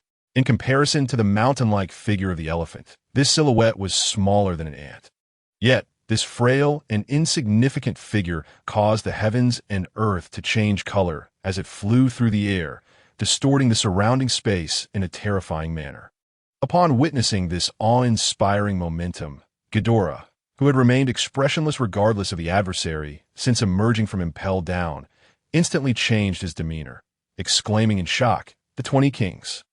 The ancient 20 Kings represented not merely a vast power. Each individual among them possessed an utterly terrifying strength. Even he dared not underestimate them, for they were the most insidious individuals in this world. Chapter 062. The Ancient 20 Kings. Charlemagne blazed with a thunderous departure from atop the elephant. Ghidorah recalled the name of the figure below. Boom! Roar! Following a tremendous sound, a piercing cry erupted from the elephant. A massive pit appeared on its enormous body, with countless cracks forming on its skin, gushing forth an abundance of blood. Little elephant, I have made my decision. The pact you made with Nika is fulfilled. Now, take Yundu and leave this sea. No. In response to Ghidorah's words, a deep and resounding voice of rejection reverberated. The once silent elephant, after thousands of years, spoke again, declaring, I will remain. Troublesome creature, go wait for me beneath Baika. Ghidorah retorted furiously, despite the elephant's colossal size and formidable combat prowess. Facing an opponent like the 20 Kings rendered its massive form a burden. Upon seeing Charlemagne blaze, he had surmised what him intended to do with the elephant. He hadn't anticipated that the other party would harbor such intense hatred for him. I will wait for you. The elephant responded stiffly, each word deliberate, before it began to walk, enduring the pain as it headed toward the first half of the Grand Line. Damn it! Charlemagne Blaise, with his gray hair, cursed and turned to him, saying, Ghidorah, it seems you still have no intention of giving up? Give up? The best course of action for you treacherous wolves is to eliminate all of you. Without further ado, Ghidorah plunged toward him, his wings stirring the winds and summoning storms. Not a chance. Realizing the ominous change in the skies, Charlemagne Blaise leaped into the air without hesitation. With fingers splayed and joints slightly bent, he extended his claws forward. Buzz! A barely perceptible sound resonated as the surrounding space warped like silk ribbons. In the next instant, Jean, observing from midair, was horrified to witness two colossal currents of water, each nearly 100 meters in diameter, violently erupting from the sea below. Like water tornadoes, these currents surged upward, hurtling toward Ghidorah. Seeing this, Ghidorah immediately prepared to evade. However, at that moment, a tremendous force enveloped him. A terrifying gravitational pull yanking his massive form towards the tumultuous sea currents. With each beat of its wings, Ghidorah stirred a tempest. As dark clouds gathered overhead and fierce winds roared, engulfing the entire maritime expanse in a storm. The gale, laced with razor-sharp winds, crashed thunderously against the two currents, shattering them in an instant. Simultaneously, the gravitational force acting upon him dissipated. 8 centuries had passed, yet there was no discernible progress. Observing the gasping Charlemagne Blaise in the distance, a chilling mockery flickered in Ghidorah's eyes. With a mighty roar, the thunderclouds converged, unleashing several bolts of lightning. Ghidorah, illuminated by the electric arcs, resembled a night vision apparatus aglow. Golden flashes flickered through its scales. 3 heads unleashed beams of energy, converging upon Charlemagne Blaise. Just as the beams were about to strike their target, a deep, commanding voice echoed, "Gravitational wall." As the words were spoken, the space to the right of the gravitational beam distorted. Following this spectacle, to Jin's astonishment, the beam appeared to be drawn by an invisible force, veering away from the silver-haired man and shooting into the distance. Witnessing this illogical phenomenon, Jin's eyes widened, and he felt as though his worldview had been upended. Like him bend, unbeknownst to him, Charlemagne Blaise was a user of a devil fruit, wielding the formidable powers of gravity. The gravitational fruit bore similarities to the gravity fruit of Admiral Fujitora, which would emerge years later. Yet, when it came to manipulating light, gravity lacked the potency that gravity did possess. A millennium ago, the 20 Kings group had begun to develop their abilities to counteract Ghidorah. Charlemagne Blaise had been primarily responsible for distorting its attacks. What an infuriating ability! Seeing his ray distorted, Ghidorah remained unfazed, retracting its beam and diving once more towards his adversary. Harnessing the thunderous energy within, he surged forth, crackling with sparks. In response, Charlemagne Blaise once again grasped the air before him, manifesting waves of gravitational force. Under the influence of these invisible waves, the sea beneath surged upward, forming thin, blade-like water knives. These razor-sharp water blades, numbering 10, extended to lengths of 100 meters. Under the immense reverse gravitational pull, the azure, translucent water knife shattered the sound barrier, producing a harrowing cacophony of explosive sounds. Boom, boom, boom. A series of explosions echoed as the misty water transformed into a fine rain, each nearly transparent droplet tinged with a red, filamentous liquid. Blaise felt no elation at this sight, for he understood that such an assault was trivial against the monstrous entity. Without hesitation, veins bulging upon his face, eyes wide with intensity, he declared, "Gravitational field." As his voice resonated, an almost imperceptible hum filled the air, and a dark gray spherical field expanded, swiftly enveloping an area of nearly 1,000 meters. Buzz!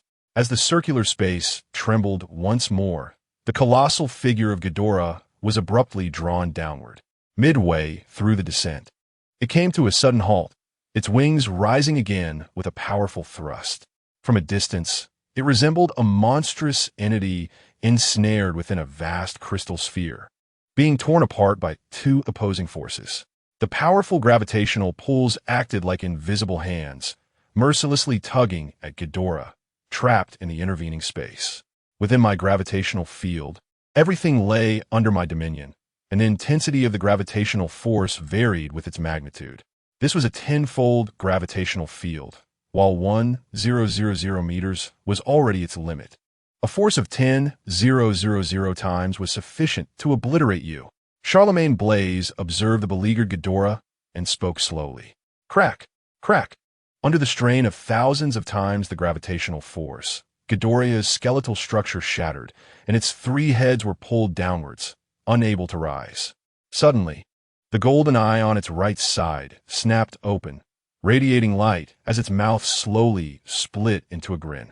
Blaise, have you forgotten something? I was once a man too. It seems you all have been lost in slumber for these past 8 centuries. With each syllable, the massive heart within its chest began to beat steadily. The powerful rhythm resonated like a war drum. Upon hearing this, Blaise's expression shifted dramatically, filled with a frantic realization, and he bellowed, "You scoundrel, you shall not awaken." He disregarded his own burdens as the gravitational field began to expand once more. Yet, with each meter of expansion, his expression twisted into a grimace. A kilometer was already his limit. However, he had to shatter that creature before it awakened. Chapter 063. An Expected Turn of Events. Boom! The sound echoed like an ancient bell, unleashing an invisible wave that rippled outward. Crack! Crack! In Blaise's horrified gaze, the gravitational field, spanning a kilometer, was riddled with cracks akin to shattered glass. With a resounding noise, the fissures rapidly spread until they culminated in a cacophony of splintering. Roar!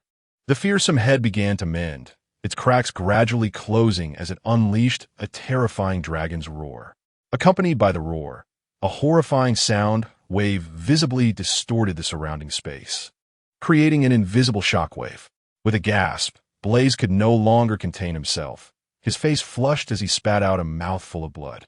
I never anticipated that the Charlemagne family would be the one to bear the brunt of this. Is it because you were deemed too weak to stand alone? Ghidorah's mouth slowly curled into a sinister smile. Then, without any warning, the eye of its right head sharpened with focus, and an unimaginable phenomenon transpired. Before it, a massive, transparent corridor, hundreds of meters long, materialized in the blink of an eye. Charlemagne Blaise, now within this translucent gray corridor, suddenly grasped the gravity of the situation. His eyes reflected sheer terror as he raised his fist and struck the wall of the transparent corridor beside him. His dark, powerful fist collided with the wall, yet produced not a sound.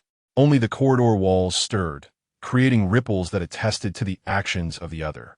Charlemagne Blaise, witnessing this, cried out in desperation. Yet, the outside world could only perceive his terrified shouts, with no other sound reaching their ears. Enjoy the fear.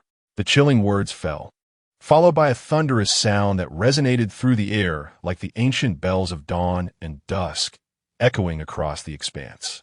This was the sound of the space collapsing, compressing the air and producing a violent explosion. As the noise erupted, a section of the dim corridor seemed to vanish as if it were being crushed, revealing the original space. This was the secret behind Ghidorah's inability to maintain a human form. While the dark fruit could strip away the abilities of a second fruit, his titan fruit, in Ghidorah's form, was far more terrifying, for he could acquire the powers of 3 additional fruits on top of his own, which was why he could not return to his human shape, nor dared to do so. His form represented the Ghidorah fruit, while his 3 heads symbolized the 3 most formidable fruits. The right head represented the void fruit, governing everything within the space he created. The sound of the gray space collapsing was deafening to the outside world, yet within, it was utterly horrifying. In an instant, after the thunderous collapse, Charlemagne Blaise spewed blood from his mouth as if it were free. Even crimson liquid flowed from his eyes and ears. However, deprived of sound, Blaise resembled a mute, kneeling in torment, clutching his head and wailing in anguish. The ash suspended in midair gazed at the incomprehensible scene before him, his eyes widening in shock. Although he did not understand what the gray corridor was, its level of terror was something he had no desire to experience. From their previous dialogue, He had already surmised the man's identity and recognized him as one of the likely architects of the Lunalia tribe's annihilation. Observing the torment inflicted upon his adversary, he felt an indescribable satisfaction. Boom! The sound of space collapsing and annihilation reverberated once more as the elongated corridor diminished further. With the space constricting, the explosive noises intensified.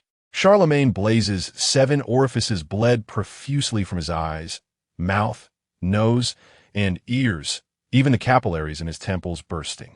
Cradling his head in agony, he wailed silently, rolling in despair. Truly deserving of the title of the 20 Kings, he managed to endure a second collapse. But what of the third? Ghidorah, observing Blaze's suffering, felt no pity in his golden eyes. Rather, a sense of amusement filled him. He prepared to obliterate another segment of space.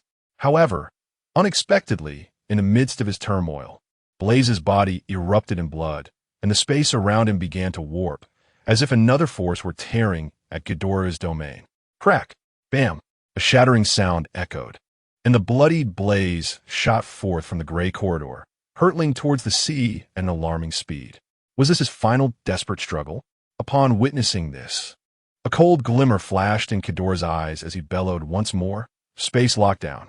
In an instant, the gray corridor vanished, and a transparent square space materialized above the descending sea.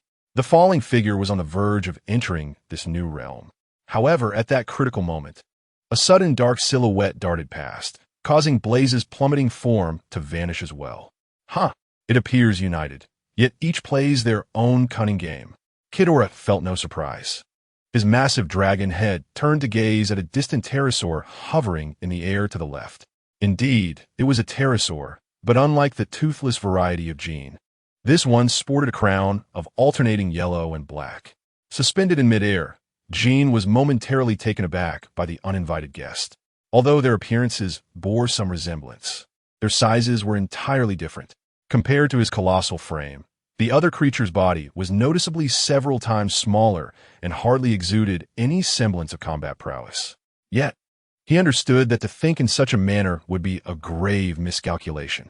The one capable of rescuing another from Ghidorah's grasp was certainly no feeble species. Don Quixote Horus. The diminutive figure immediately sparked recognition in Ghidorah, intensifying the chill in his gaze. This individual was unequivocally a quintessential representative of the Don Quixote family, possessing a psychologically warped nature surpassing that of anyone else. "Long time no see, old friend," cackled the bizarre pterosaur, clutching Blaze with its 2 feet and grinning ominously. "I hardly consider you my friend, you backstabbing scoundrels." Ghidorah shot back, his eyes gleaming with cold fury. "Are you still brooding over past grievances? Some matters were beyond our control. Your displayed abilities were simply too terrifying." The peculiar pterosaur spoke again, its tone devoid of any remorse. "Even regarding past events as a matter of course. Since you find it terrifying, I am more than willing to let fear sweep over once more," Ghidorah retorted, his voice icy.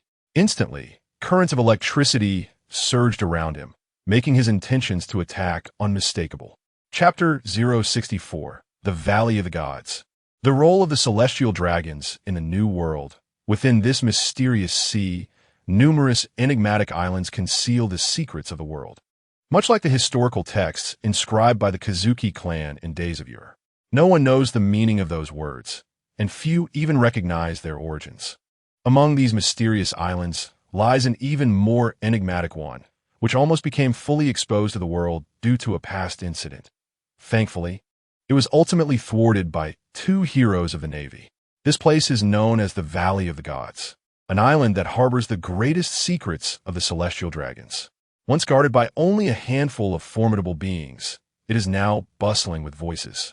Especially notable are the celestial dragons, adorned with breathing masks, residing in filthy, decaying wooden shacks, their faces etched with dissatisfaction and defiance. They have lost their homes, their treasures, and are left with nothing but the hollow titles of nobility. The world's nobility resides in dilapidated wooden houses, subsisting on unpalatable food. This discontent has driven them to seek out him on multiple occasions, even suggesting that the world government deploy force to reclaim their homes. However, Im has paid them no heed, seemingly weary of these so-called descendants of the gods, rarely granting them an audience. As time passed on the desolate island, some celestial dragons began to realize that their days of comfort were drawing to a close, prompting them to gradually attempt to adapt to survival. Yet, their fleeting respite was short-lived, as a more alarming occurrence soon unfolded. Members of the celestial dragon families mysteriously vanished. With the already sparse population of celestial dragons now dwindling due to the inexplicable disappearances of their kin, panic ensued. When they sought refuge from the world government once more, they discovered that the high-ranking officials who had once revered them now regarded them with the same indifference one might show to the deceased. Thus, the celestial dragons endured each day and night enveloped in fear. One night, in the eastern residential area of the island, several shadowy figures flickered and approached a courtyard marked by the name Smotley Saint. Exchanging glances, they slipped into the yard under the moonlight and soon emerged carrying two enormous bags, vanishing into the night without a sound. A group of them departed the residential area, winding through the forest, and after more than 2 hours of urgent travel, they arrived at a valley on the northern side of the island. Ensuring no one was following, they quietly approached a stone wall, searching through a crevice for some time. Accompanied by the sound of grinding gears, a secret door in the wall opened. As the group entered, the door seamlessly closed behind them, blending back into the stone so that even the most discerning observer would likely overlook its existence. Navigating through the dimly lit, flickering candlelit tunnel, the group reached a stone chamber, where they unfastened the bags to reveal 2 captured celestial dragons. In this world, assaulting a celestial dragon is already a grave offense, let alone kidnapping one. Nevertheless, the captors seemed utterly unfazed by the gravity of their actions, even removing their oppressive hoods to reveal their true identities. A young man with a cold demeanor, devoid of any emotion, surveyed the captive celestial dragons for a moment before delivering a kick and remarking, "What a pitiful bunch." At that moment, a young man clad in white attire and a flowing white cloak, a typical Zero member, entered the stone chamber. Observing the actions of the cold young man, a dove perched on his shoulder spoke up, "Kaku." Indeed, this group consisted of members of the Notorious Nine, who had been defeated by Luffy and his companions in Water 7. However, due to the attack on Mariewa, Rob Lucci and others had unexpectedly ascended to the ranks of Zero. Strangely, it was the very members of Zero who were meant to protect the celestial dragons that had now turned to abduct them. Before Kaku could respond, the deep corridor echoed with the sound of approaching footsteps. Moments later, a towering figure cloaked in gray robes, concealing even their face, entered the stone chamber. Several individuals, upon witnessing the scene, hastily knelt on one knee in reverence, exclaiming in unison, "Lord him." According to the original narrative, the 2 parties were not of equal standing, yet an unexpected intersection had occurred. Furthermore, Rob Lucci and his companions had gleaned a more obscure secret from their counterpart. Remained silent, concealing his eyes shrouded in darkness. Casting a measured glance at the 2 unconscious celestial dragons, and coldly commanded, "Take them to the altar." Upon hearing Im's words, the group showed no sign of hesitation. Rising directly as 2 members hoisted the unconscious celestial dragons, resembling lifeless swine, into another corridor. The world is well aware of the celestial dragons' esteemed status, with the world government sparing no effort to safeguard them. However, few are cognizant that such actions are merely to preserve that meager and fragile bloodline. Upon reaching the so-called altar, which was little more than a vast chamber with a gaping hole above and 20 grand sarcophagi arranged below, the sight was both solemn and foreboding. Among the 20 sarcophagi, 6 were devoid of lids, 2 of which Rob Lucci and the others had previously encountered. The remaining 4, however, remained shrouded in mystery. Yet, within their hearts, they simultaneously pondered that the enigmatic Lord likely held a significant position. As this speculation pervaded their thoughts, Im slowly approached the 6th sarcophagus. His slender, pallid hand gently caressed the surface of the coffin, and the atmosphere fell into a profound silence. Suddenly, a sound erupted from the vast opening above as a colossal bird descended, forcefully dropping a bloodied human form onto the ground. Im's eyes glinted with a sharp intensity at the sight. How could Blaze be injured? He mused. Alas, he must have encountered Ghidorah. As he spoke, the monstrous bird alighted upon one of the sarcophagi, transforming into a striking young man with wavy golden hair and emerald eyes. Upon hearing the name Ghidorah, Im's expression grew even more menacing, and the temperature around him plummeted. Rob Lucci and his companions, sensing the ominous shift in the atmosphere, were drenched in cold sweat. The terrifying presence of the blood-soaked man surpassed that of an admiral, yet they could hardly fathom that such a fearsome figure had fallen to this wretched state. Was Ghidorah truly that formidable? As they continued to confront the unknown, Rob Lucci and his companions could no longer regard themselves as the protagonists of their world, nor could they believe that their meager combat prowess could sway any outcome. Are you uninjured? After a moment's pause, Im's gaze turned frostily toward Horace. Hee, Horace chuckled eerily, uttering a nonsensical remark before leaping down from the sarcophagus and striding outward. I wish to verify something. I hope I won't be disturbed before the impending battle. With that, he disregarded the frigid aura emanating from Im and vanished into the corridor. Im, observing this, felt his hand tremble slightly within the folds of his robe. And after a moment, he turned his gaze to the half-dead Blaze, his tone darkening.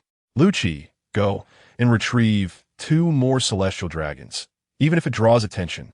Chapter 065. The Admiral's leisure, it became evident that, even during daylight hours, with the prowess of Rob Lucci and his companions, abducting individuals from the residence of the celestial dragons was a task easily accomplished, drawing no attention whatsoever. Upon their return to the underground crypt, they placed Blaze within a stone sarcophagus and followed Im's directives, allowing his blood, of course, the blood of a celestial dragon, to flow into it. Observing this group of once exalted beings, now resembling swine at a slaughterhouse, even Rob Lucci, a being devoid of sentiment, felt a sense of distortion in the world. To sacrifice or revive those ancient figures, whose existence spanned countless years, with the blood of the living was indeed a horrifying thought. The crimson liquid streamed into the sarcophagus, tracing along bizarre patterns, gradually filling the bottom to form an immense, enigmatic circular symbol. Once the blood was fully poured, for sharp black spikes slowly emerged from the sarcophagus, piercing the corpse within. Accompanied by a peculiar sound reminiscent of boiling water, the blood of the celestial dragon began to dwindle. The body within the sarcophagus transformed from emaciated to robust, its parched skin swelling, and its once dull hair gradually regained luster. A groan escaped the lips of the revived figure as it slowly sat up. Its emerald green eyes, initially vacant, suddenly sharpened as if recalling a forgotten memory. Turning to face him, draped in a gray cloak, it opened its mouth, emitting a sound akin to iron scraping against glass, chilling to the bone. Is that fellow awake? Emperor Ted, Im replied with a slight bow, acknowledging the blue-haired man. Indeed, Ghidorah has recently broken free from his bindings, and chaos is about to engulf the world. Before this world meets its utter destruction, we must thwart his ambitions. His ambitions? Gray-eyed Ted scoffed, casting a disparaging glance at him. Little him, isn't it uncertain whether to wreak havoc upon the world? After all, you were the sole beneficiary of eternal life from that incident, were you not? As he spoke, he rose slowly, stepping out of the sarcophagus, casting a sidelong glance at him, and continued, this time I shall lend my hand, for I have yet to savor the taste of immortality. Upon hearing his words, a flicker of emotion crossed Im's concealed visage. The term eternal life was one he least desired to hear from this assembly of ancient souls. In this world, there ought to be only one master of immortality. However, this was not the moment for such discourse, and he merely lowered his head, obscuring his entire face. Immortality is an opportunity that shall be available to all. It merely depends on how the kings choose, he stated. After all, until that being awakens, all else is but idle chatter.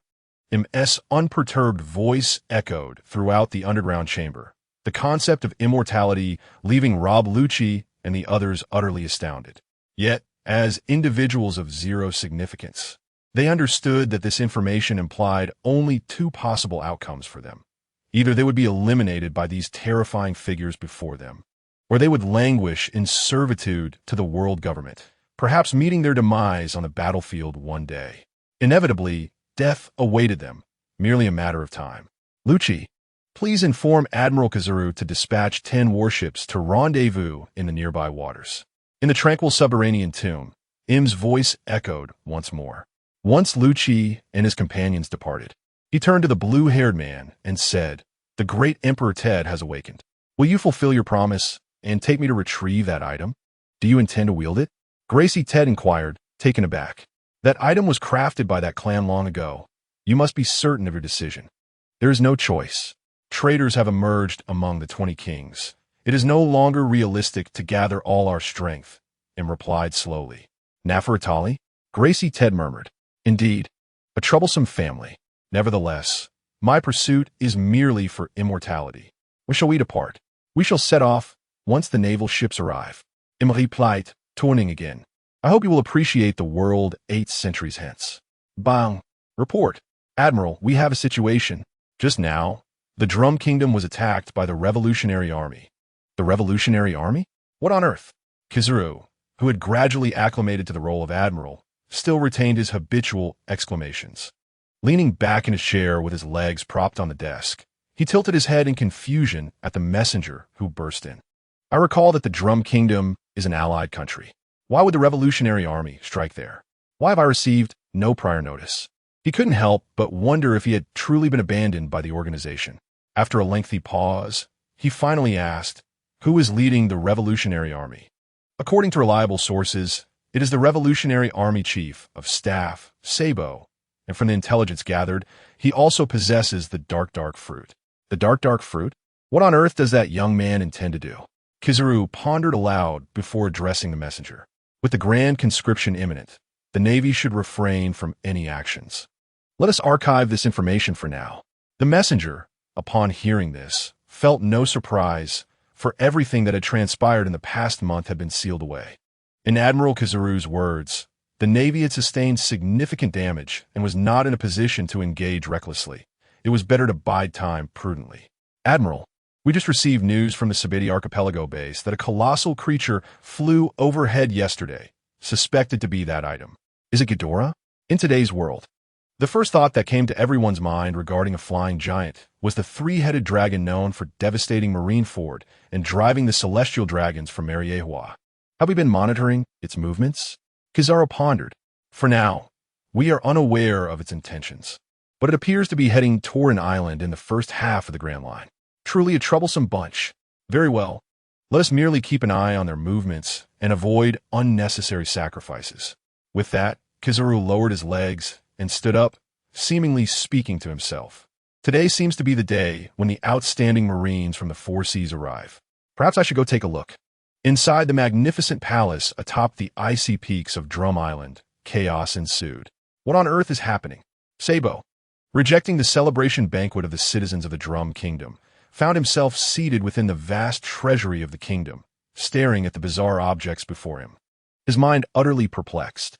Deep within, a profound sense of deception enveloped him, akin to being amidst a landfill. However, now possessing the powers of the double fruit, he realized that the ability of the gulp fruit did not necessitate the use of his mouth, as he could harness the capabilities of the dark fruit. To put it bluntly, he had morphed into an insatiable black hole. Everything that was devoured by the energy of the dark fruit would, in the next instant, be transformed into something new by the gulp fruit. It could be shaped according to his will, or even integrated into his very being. He was uncertain whether this marked an enhancement of his strength, yet it was clear that moving forward, he would likely be destined to coexist with refuse. Sabo, feeling profoundly deceived, clutched a piece of newly formed steel, unconsciously employing his hockey-infused dragon claw. Upon feeling a slight pain in his fingers, he instinctively glanced down. To his astonishment, his ebony dragon claw could not penetrate the steel plate before him, causing his eyes to widen in disbelief. Like a child discovering a new continent, he attempted once more. A crisp sound resonated as the steel plate, scarcely larger than his palm, remained unscathed beneath his dragon claw, merely exhibiting a bent trace that gradually rebounded. Although young, Sabo recognized that this flexible and resilient metal was unlike anything he had encountered before. His keen intellect swiftly grasped its significance, and he treasured the piece of metal, hastily stowing it away in his pocket before rushing out of the treasury to attempt contacting headquarters. Little did he know, with the connection he made through the transponder snail, his fate began to shift. From a prominent figure within the Revolutionary Army, he transitioned to the pivotal role of logistics director, overseeing the lifeblood of the organization. This marked a successful transformation for the boy from the forefront to behind the scenes. However, if Ghidorah were present, he would likely be driven to the brink of fury. No matter how precious the metals produced by the gulp fruit might be, they were never intended to be the reason for one's choice to wield the gulp fruit. That power could even consume other abilities, and if paired with the dark fruit, it would undeniably become an invincible force. It was no wonder this unfortunate child was destined to devote his life to the Revolutionary Army. Yet, all of this remained unknown to Ghidorah. For even if he were aware, he lacked the leisure to address it. He was currently entangled in a predicament, which was better described as a surprise than a problem.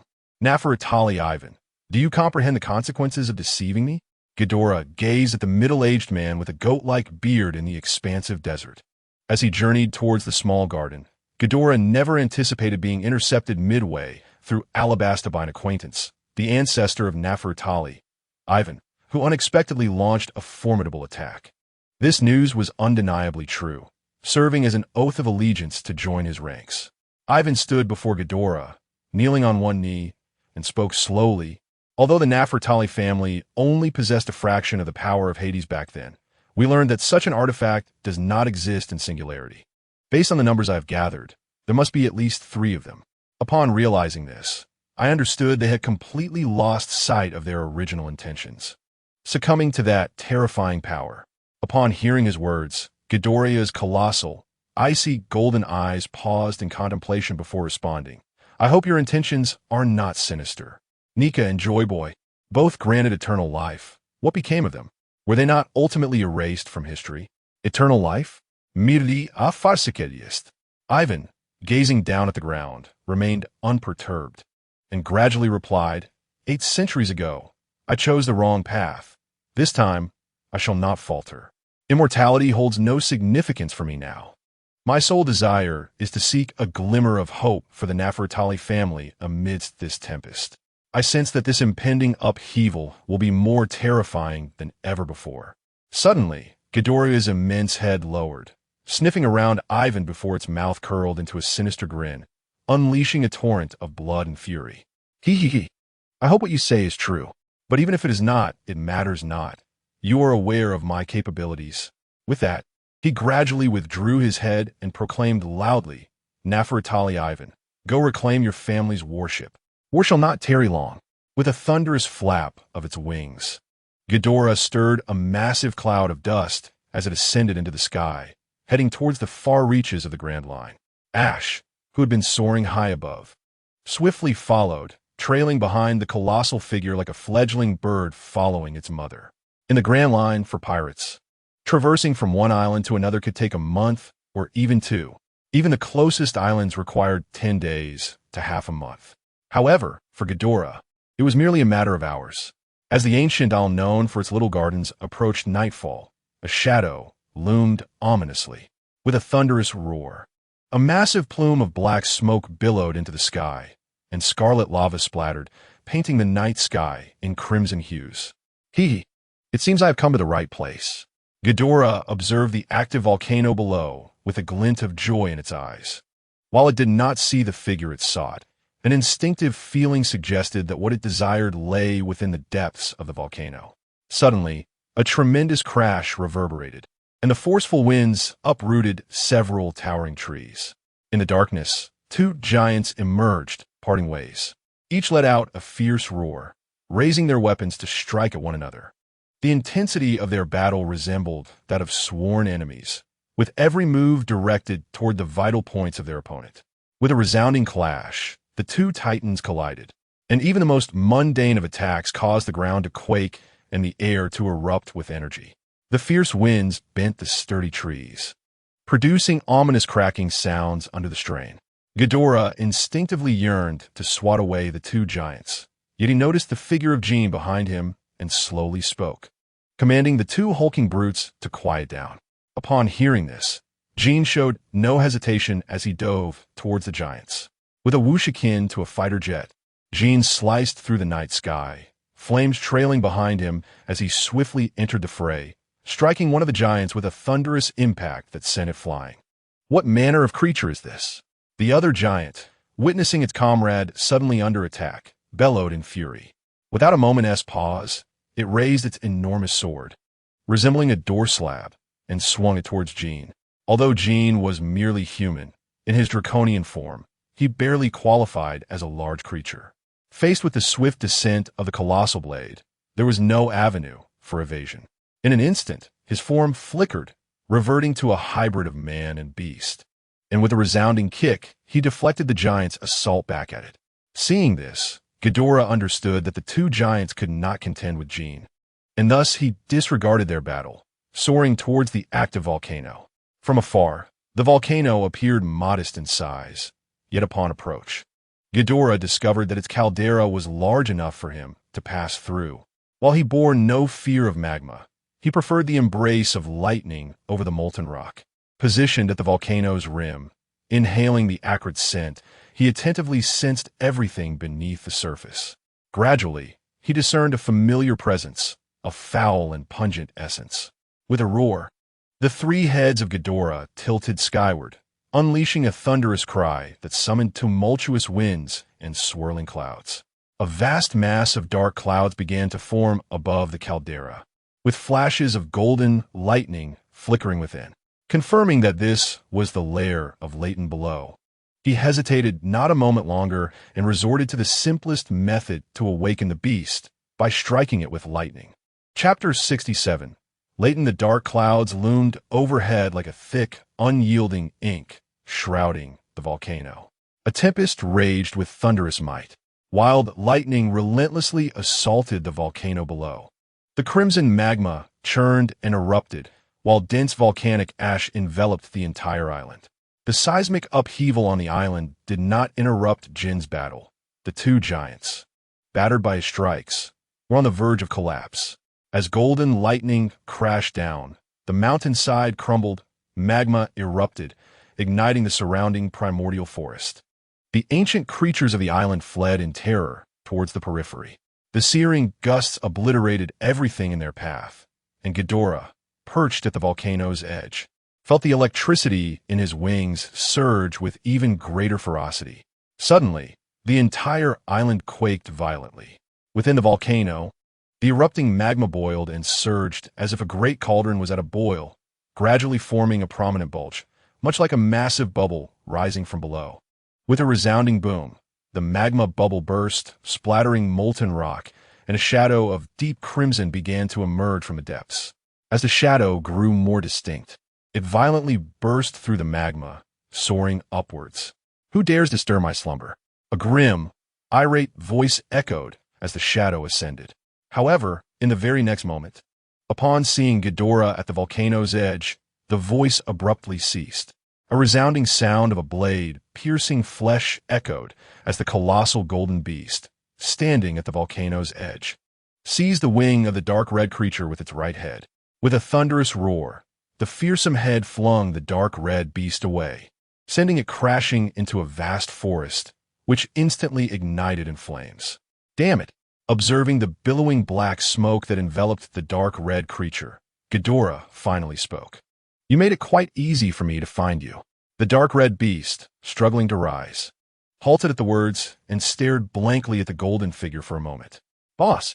This utterance was laden with profound emotion, joy, pain, and longing, akin to a child, abducted and separated from their family, finally reuniting after many years. Such centuries of yearning were encapsulated in those two syllables. Boom! Upon witnessing this, Ghidorah's immense golden eyes glimmered with delight as he unfurled his wings and soared toward the other, unhesitatingly landing before him. He opened his massive jaws and clamped down once more, hurling his opponent away. "I was worried for nothing, thinking you were dead." As he gazed at the fallen and forest-igniting Rodin, Ghidorah continued, You certainly took quite a tumble. Despite being battered and dazed, Rodden responded with genuine happiness. Ha. At one point, I thought I might meet my end as well.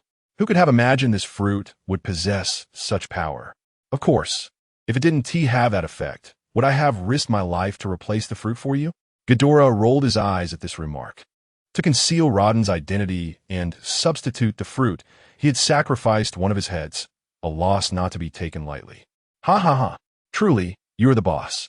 I never anticipated that the fruit you created would have such capabilities. As long as there is fire, I am immortal. Observing Rodden's triumphant demeanor, Ghidorah's eyes narrowed. Understanding Rodden's nature, he quickly reined in his exuberance and inquired, Boss, where have you been? After your disappearance, I scoured the entire world, only to fall into the schemes of a band of old tricksters. Ghidorah recounted succinctly how he had been deceived and sealed within the confines of the advancing city. Hearing this, Rodden sighed deeply, then expressed his outrage. Now that you are free, we must settle the debts with the 20 kings. The kingdom we established is gone. Everything vanished. It has been 800 years. Ghidorah reminded him, Rodden exclaimed, his eyes wide with disbelief. He had merely taken a nap, only to awaken to find so much time had elapsed. So it means, just as you feared, the world no longer harbors the joyful kingdom. Ghidorah explained. Then, does that mean all our efforts were in vain? Rodden expressed his frustration. Not entirely. At the very least, our will endures, but only a few truly comprehend it, and it has transformed into a mere surname. Ghidorah replied, collapsing with a thud, broadly summarizing the current state of the world for Rodden. Why has it come to this? Rodden exclaimed in distress, realizing the weight of a millennium of toil, only to awaken and discover that everything had vanished. This burden is difficult for anyone to bear. Has the blow been dealt?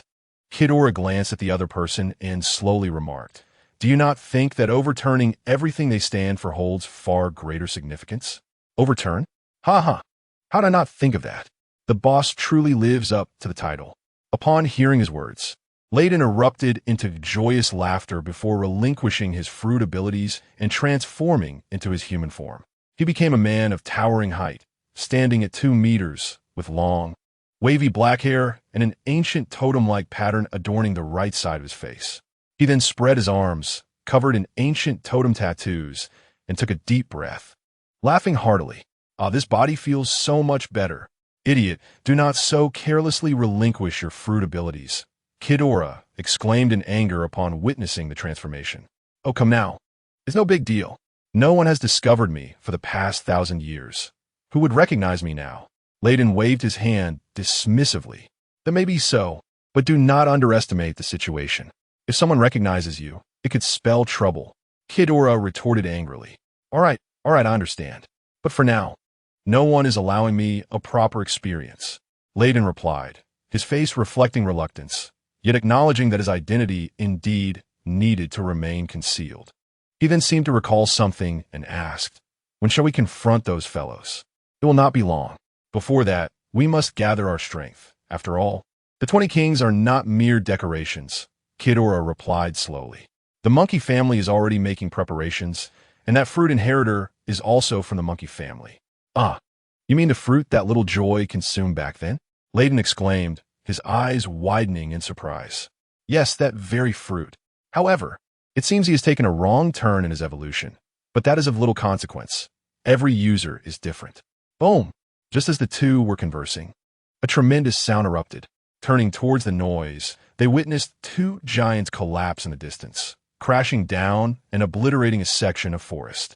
Subsequently, a figure cloaked in black and engulfed in flames descended from the sky, landing beside Ghidorah and reverting to his human form, remaining silent like a loyal guardian. Upon seeing Jean, Layden was taken aback and began to scrutinize him, saying, This little fellow is quite peculiar.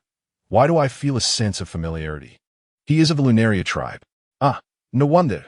Upon hearing Ghidorah's explanation, Layden instantly understood the source of his familiarity. The aura was reminiscent of Ghidorah's human form from years past. After the initial surprise, he spoke again. However, I fear this little one's strength may not suffice.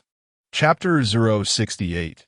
Preparations from all sides. The calm before the storm. To have the vice of the four emperors openly belittled is quite the affront. Truth be told, Jean was enraged, yet he remained composed, fully aware that compared to Kidora and the others, his own strength fell short. Quickly, he suppressed the resentment in his eyes. It matters not. Kidora observed this and felt a sense of satisfaction towards his only descendant, continuing, here, even an ordinary person devoid of power can be transformed into a formidable force. Lack of strength is inconsequential, as long as one possesses the heart of a warrior. It is sufficient. Upon hearing this, Layden recalled everything from the brink of death he once faced and cast an envious glance at Jean. In the early days, the chief developed the Titan fruit, seemingly still holding one fruit that had not yet been consumed. It remains uncertain whether it would be a boon for the young man before him. The volcano gradually laid waste to the ancient island, and Radon had already made his discovery. Remaining there was utterly futile. As he prepared to depart, gazing at the two giants lying unconscious on the ground, Radon could not help but recall the joyful giants from the kingdom of happiness. He seized the two giants and cast them into the sea, thus sparing them from the volcano's wrath. To this, Ghidorah said nothing, instead escorting the two back to the summit of the Red Earth continent, the city of Pangu. Given that Radon was a mobile source of fire, he was promptly stationed outside the city, while Jean joined the reconstruction efforts led by Muzend. Everything in Pangu City, as well as the reconstruction of Mariewa, was progressing positively. Even the residents of Mariewa wore smiles that had returned from the depths of despair. They discovered that the terrifying creature, apart from occasional excursions, primarily rested within the confines of Pangu City.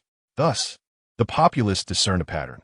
As long as they kept to themselves and avoided the scorching wilderness, life in Mariewa remained as it had always been.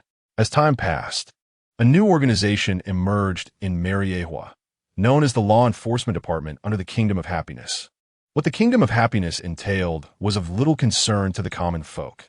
Their primary focus was on their own livelihoods and wallets. The establishment of this so-called law enforcement department did not result in significant upheaval. Everything was remarkably tranquil, and the department even garnered considerable support and admiration from the populace. The reconstruction following the disaster had raised concerns regarding crime rates, but since the inception of this law enforcement body, crime rates in Mariewa had plummeted. Among the most notorious figures was a woman named Bella Betty, an exhibitionist and a cadre known for her harsh language and conduct, often berating the public. However, she showed no leniency towards criminals, earning her clandestine admiration as a cold-hearted yet warm-spirited girl, though it remained a mystery why she eschewed undergarments. While the city's crime rate decreased, the number of lecherous men on the streets increased. Overall, however, everything was progressing in a favorable direction. In stark contrast to the peaceful Mariewa, now renamed the Kingdom of Happiness, the newly established naval headquarters in the New World was witnessing an unprecedented recruitment drive.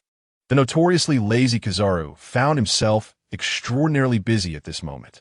Observing the passionate Navy recruits arriving through special channels, he felt a surge of motivation. Yet, this enthusiasm waned within 2 minutes upon noticing a figure within the ranks. At the forefront of the group stood a girl clad in a dress and sporting a small hat with goggles, prompting Kizaru to cover his face with his hand. Godzilla, having arranged an undercover agent within his own ranks, was a source of unspoken frustration. His gaze then shifted to the 2 men leading the group, which only exacerbated his headache. There's a saying that masters lie among the common folk. He may have scoffed at this notion in the past, but after encountering those 2 middle-aged men, he no longer held such doubts. The newly appointed admirals, Green Bull and Fujitora, present a formidable challenge. However, what astonishes him even more is the presence of the former warlord of the sea, the world's greatest swordsman, Dracul Mihawk, who stand aloof, having been elevated to the rank of admiral by the 5 elders. Why would such an individual, who straddles the line between pirate and navy, be thrust into this position by those venerable old men? What does this signify? Kizaru remains perplexed. The simple induction ceremony soon concludes, and Kizaru returns to the office of the fleet admiral. Shortly thereafter, A figure enters the office, taking a seat at the desk in silence.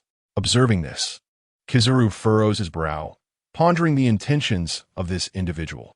Just as the atmosphere turns awkward, the middle-aged man, eyes closed, finally speaks. Admiral, I have a question that I hope you can clarify. Has Admiral Fujitora encountered a dilemma? Kizaru tilts his head, directing his gaze at Fujitora.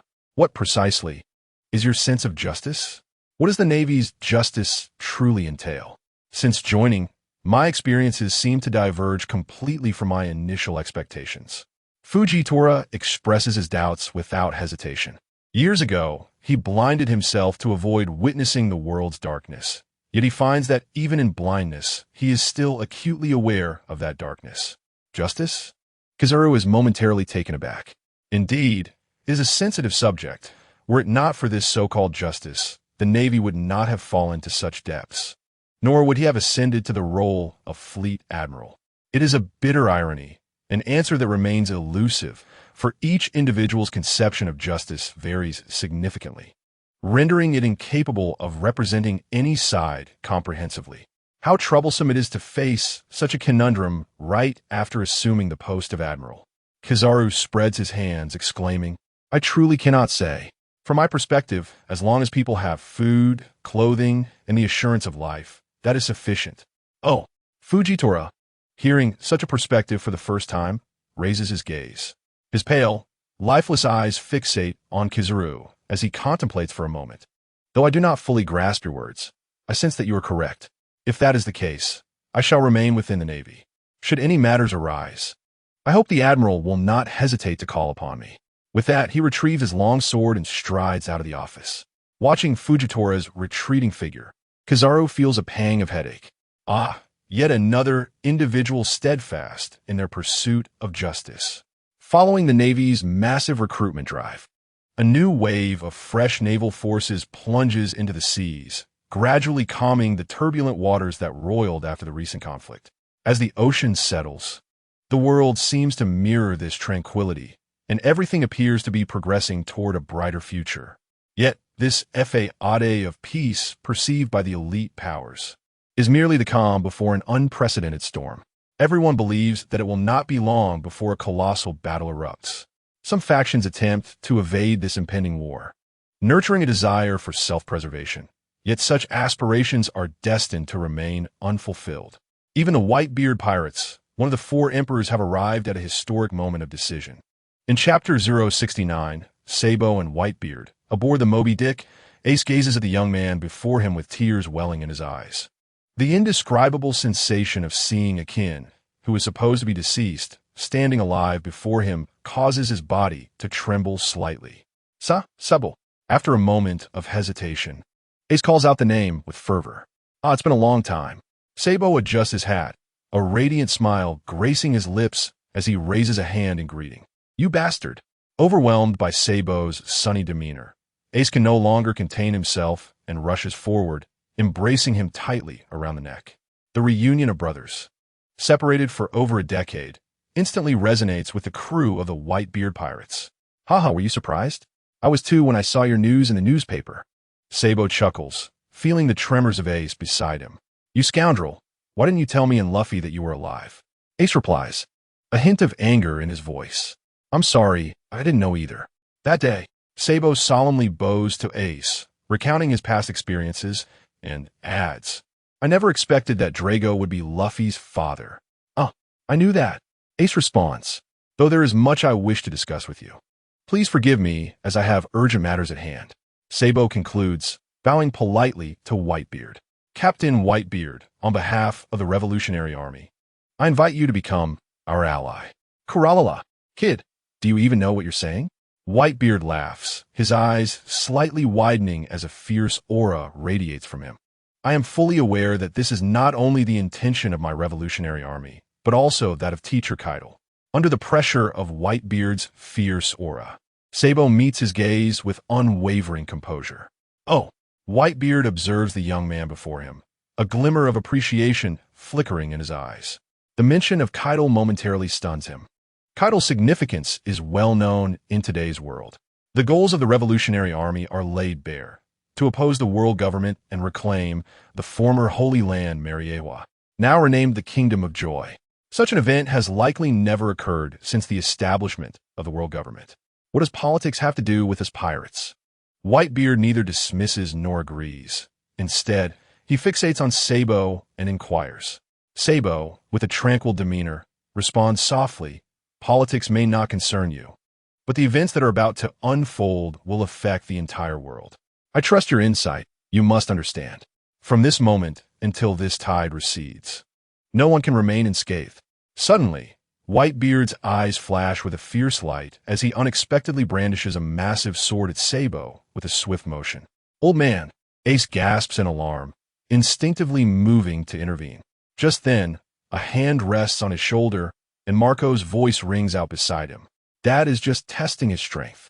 Upon hearing Marco's words, Ace halted his impulse to rush out, yet a lingering concern crept into his mind. A formidable gust of wind surged forth, and in its wake, Sabo stood like a solitary boat adrift on the ocean. Instinctively attempting to evade, he swiftly comprehended the intentions of his opponent. Resolutely halting his retreat, his feet felt as if they had taken root, remaining motionless as the large blade descended toward him. "Sabo, quickly dodge!" Ace exclaimed in alarm. With Ace's cry, the members of the Whitebeard pirates on the deck became engulfed in terror. Although it was their first encounter, Sabo had earned the recognition of many simply by being Ace's brother. Yet, to their shock, the young man appeared paralyzed in the face of their father's assault. Even Whitebeard, seated nearby, shared this sentiment, his instinct urging him to temper his strength. However, he inadvertently noticed the unwavering confidence shimmering in the young man's eyes. In the midst of his hesitation, the large blade had already swept across. Bang! Crack! The forceful shockwave carried dust and splinters in its wake. What? How is this possible? That was Father's attack. The invisible impact rapidly dissipated, revealing the site of Whitebeard's strike. All crew members on the deck gaped in disbelief at the young man standing before the massive blade. The shattered deck bore witness to the frail yet refined figure, who held the dark single arm firm against the overwhelming weapon. "Hey, I must ask, dear uncle, could you refrain from such sudden attacks?" Sabo remarked nonchalantly while blocking the assault with an air of strength. "Kuahaha! Truly, as expected of the disciple of that monster. With your current achievements, you have already surpassed my past self." Whitebeard laughed heartily, gradually retracting his blade with a resounding thud. He scanned the faces of those on the deck. Since returning from the Summit War, his body had deteriorated day by day. The once tranquil sea now showed signs of turmoil, and with his present condition, he feared he might not endure until that day. Each day, he gazed upon his children, wearing a smile on his face, yet his heart was laden with worry. Could he truly remain unscathed? No, as long as he existed in this world, solitude was unattainable. Although his children might be lacking, their presence brought him a profound sense of comfort. Ace, Marco. Upon hearing Whitebeard call their names, the two exchanged puzzled glances. Without a moment's hesitation, they approached their father. With a look of satisfaction at the two, Whitebeard addressed the crew on the deck once more. "From this day forth, all matters shall be decided by Ace and Marco. Kuahaha. As a remnant of the old era, I shall not interfere in your choices. However, no matter what you decide, your father will support you until the very end." At Whitebeard's declaration, the atmosphere within the Whitebeard pirates grew solemn, and all faces turned serious. It was not due to Ace and Marco taking the reins of the crew. Such an outcome had been anticipated years prior, so there were no surprises. What weighed heavily on everyone was Whitebeard. At this moment, even those reluctant to admit it recognized that the elderly figure before them was likely at the end of his days. "Old man," Ace and Marco exclaimed in unison. "Ha! I'm still alive. Do not wear such a sorrowful expression. Whatever you wish to do, do it freely." Whitebeard feigned anger upon witnessing their demeanor. "Ha! I merely extended an invitation. There is no need to speak as if we are parting forever." Sabo's voice, ill-timed, broke in as he faced the collective ire of the crowd, slowly continuing. "My teacher mentioned that if you could cooperate, you ought to visit the land of joy. For given your current physical condition, it seems you may not survive until the war begins." Chapter 070. The Rise of a Family 2 months past. In the Red Soil continent, the land of joy, as time flowed, the populace had largely accepted this kingdom. At this juncture, the land of joy was hosting its inaugural treaty conference. Attendees included the renowned underground monarchs, powerful nations, and infamous pirates of the seas. As a man at the forefront of the world, Morgan set aside all matters upon receiving the invitation and made his way here. He understood that this conference represented a historic milestone since the establishment of the world government. As notable figures began to arrive, Morgan's transitioned from shock to a state of numbness. To him, everything that Keto was orchestrating appeared miraculous. As the time for the conference drew closer, the prominent personalities gradually made their entrances. What? Whitebeard! Morgan's gasped, gazing in astonishment at the crowd surrounding Whitebeard, his entire being stunned. In his view, as one of the four emperors, Whitebeard had every reason to refrain from engaging in political warfare. Just then, a peculiar laughter echoed. As Doflamingo arrived with a cadre of family members alongside Whitebeard and the others. Brat, Whitebeard shot a sidelong glance at Doflamingo, but continued his stride towards Panga City. TCH, an old man about to meet his end. Doflamingo scoffed disdainfully. In the next instant, his expression shifted abruptly, and his body swiftly retreated. Boom! A burst of flames erupted at his previous location, gradually coalescing into a fiery figure. Ace squinted at the retreating Doflamingo. You're seeking death, he proclaimed, his arm transforming into a blaze as he shouted, Fire Fist. Dark Tide. As the scorching fist was launched, a shadow flitted by, and a mass of ink-black energy swiftly consumed the flames. The next moment, a crimson, palm-sized crystal materialized in the figure's hand. Hey, fighting is forbidden in the land of joy. Even you cannot disregard this, Ace.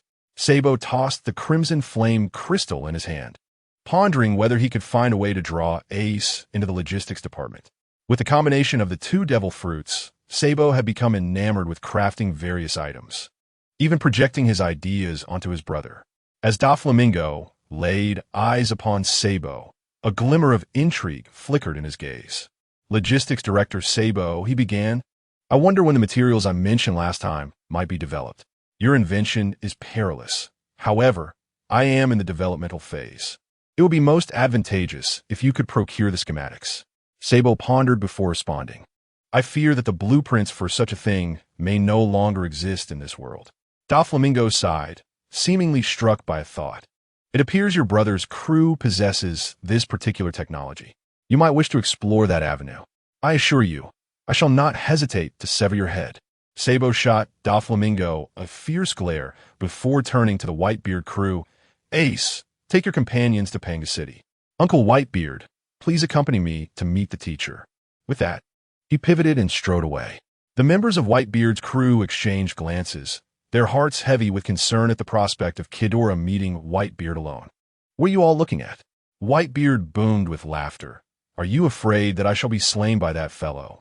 He then followed Sabo, leaving Doflamingo to furrow his brow in contemplation, unable to fathom why Kidora would summon Whitebeard alone.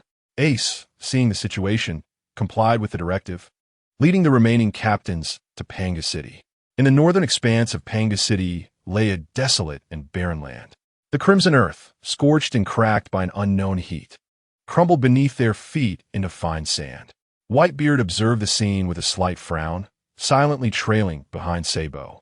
As they ventured deeper, the temperature soared, prompting Sabo to activate his devil fruit ability, absorbing the surrounding heat.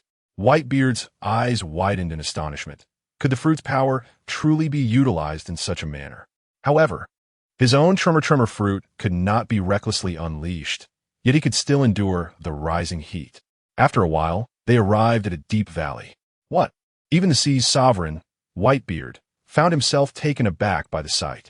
Within the dozens of meters deep gorge lay a colossal beast, its body a blend of black and crimson, sprawled upon the ground.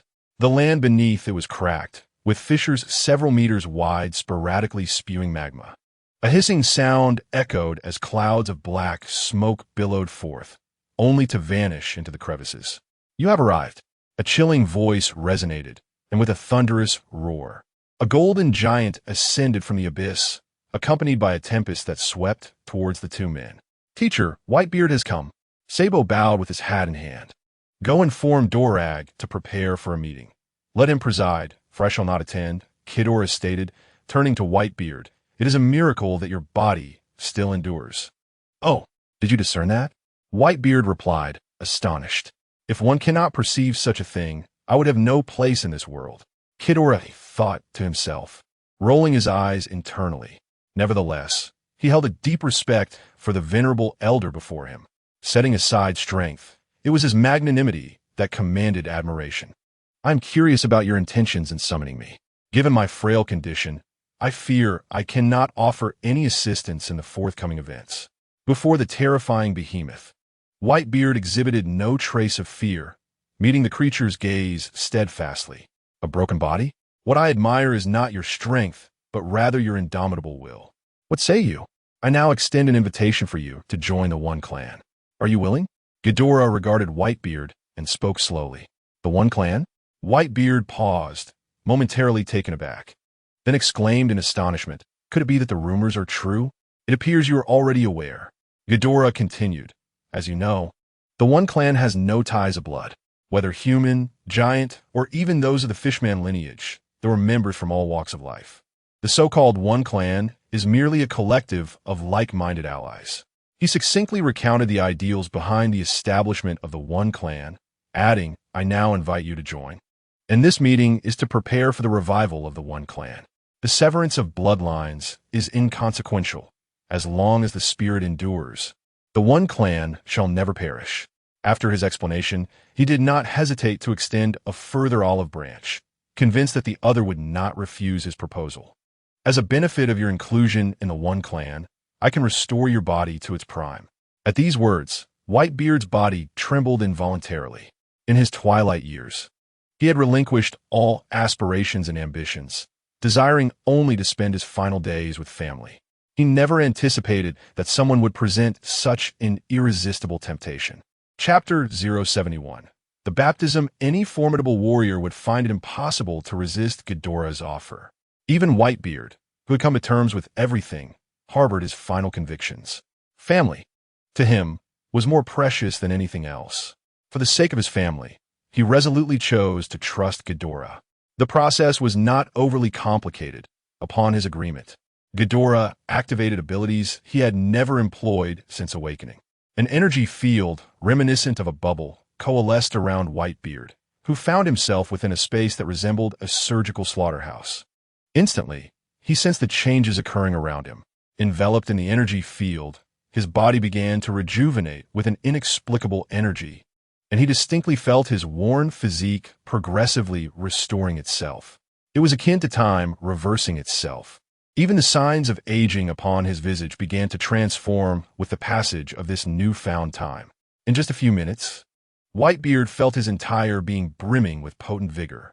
Even the once loose skin of his age became taut. "Is this a restoration?" Whitebeard marveled at his hands, scarcely able to believe his eyes.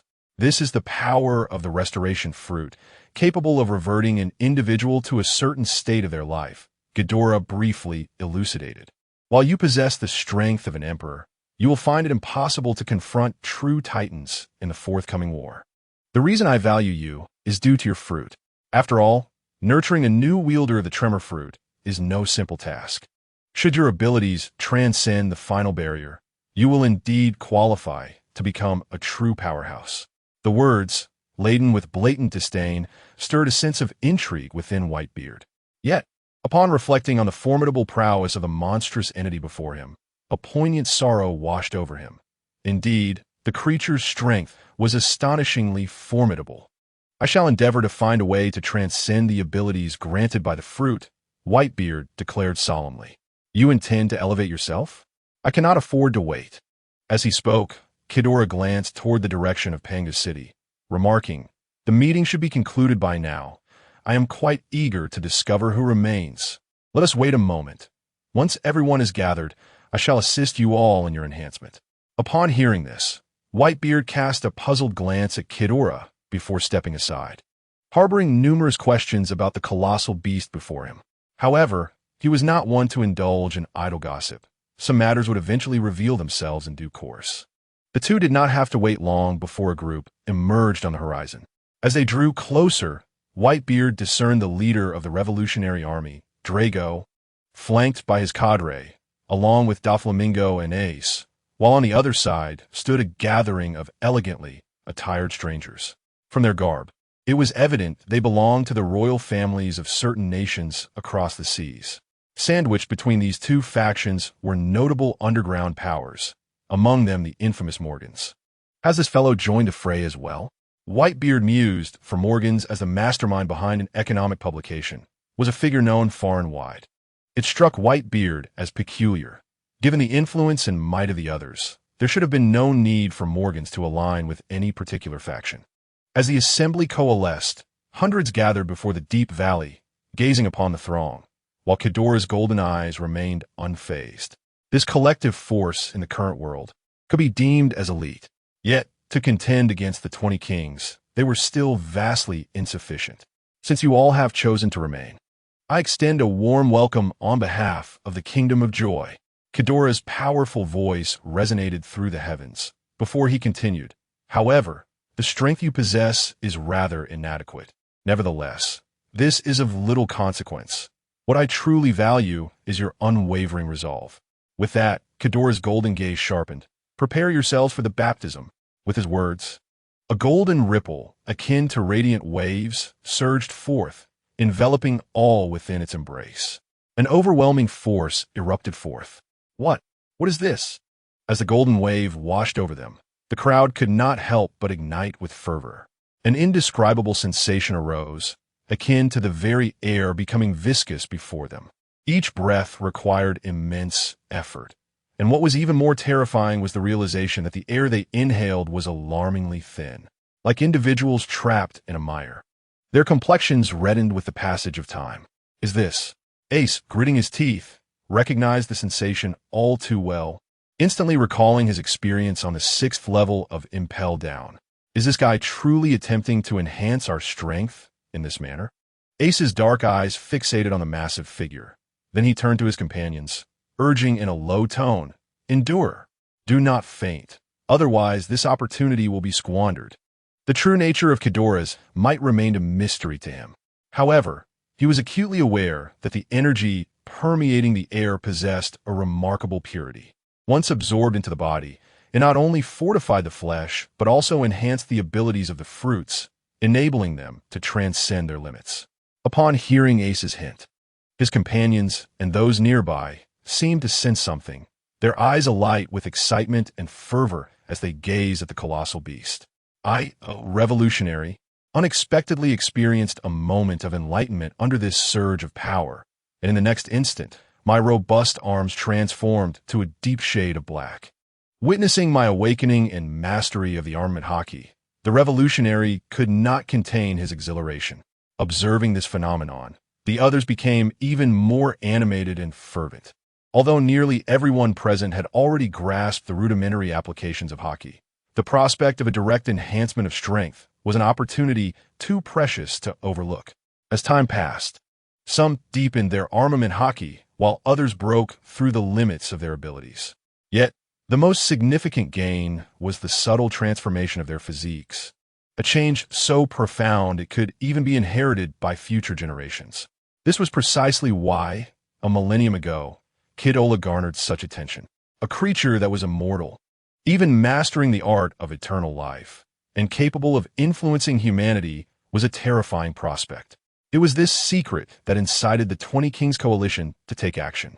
The coalition was willing to tolerate powerful figures looming over them, but would never allow a being rivaling the divine. Thus, they sought to obliterate this monster with overwhelming force, never anticipating that the creature would exhibit no fear of any assault. Even when shattered by the king of the underworld, as long as a sliver of vitality remained, it could swiftly restore itself to its original form. Ultimately, in their despair, the coalition dispatched individuals to seize another formidable fruit, and with their collective strength, they managed to seal it deep beneath the ocean. Amidst the powerful aura and golden energy cleansing the surroundings, time seemed to stretch, slowing to the point where everything around felt as if it had come to a standstill. Splash! At last, someone could no longer endure and collapsed. With this single fall, the entire area resembled a field of wheat being harvested, as individuals fell unconscious in droves. Chapter 072. The Fishman Kingdom. Time swiftly passed, and nearly 3 months had elapsed since the inaugural meeting of the Happy Kingdom. Following the conclusion of this first gathering, the world seemed to enter a period of silence. Whether it was the Navy, the world government, or the newly established Kingdom of One, all appeared to be in a state of a honeymoon. Yet, this peace was fleeting. Friction began to arise after a transport vessel belonging to the Don Quixote family was seized by pirates. Although the world government masqueraded as pirates, even the most discerning observers could see it was merely a prelude to war. However, the world government did not foresee that Godzilla would seize this opportunity, unleashing his forces upon the seas like a furious lion. Particularly in the Grand Line, pirate crews were vanquished and disbanded daily. While such actions enraged numerous pirates, what could be done? Before that colossal entity, even the navy of the world government remained huddled within the new world. At this moment, the architect of all this turmoil had descended to a depth of 10,000 meters beneath the sea. It is troubling. A colossal creature has invaded the underwater palace, sending the terrified messenger rushing into Neptune's office. Since the establishment of Fishman Island, there has never been an incursion by a sea king. Neptune, startled by the news, grasped his trident and strode towards the palace exit. Upon witnessing the figure descending from the sky onto Fishman Island, he was momentarily taken aback. Compared to the sea kings of the deep, this figure seemed rather modest, even somewhat unimpressive. However, as the golden being revealed its full form, Neptune was gripped by sheer terror. This was Uranus, the celestial entity bearing the same esteemed title as Princess Shirahoshi, and the only one of its kind. Should the encounter be mishandled, the entire Fishman Kingdom could be obliterated. Why has His Excellency Ghidorah descended upon Fishman Island? Neptune gazed gravely at the towering figure. Neptune? I am here merely to fulfill a promise made long ago and to observe, Ghidorah stated, scanning the surroundings for the fish princess Shirahoshi, but finding her absent. He continued, this generation's Sea King. Upon hearing the term Sea King, Neptune's heart tightened.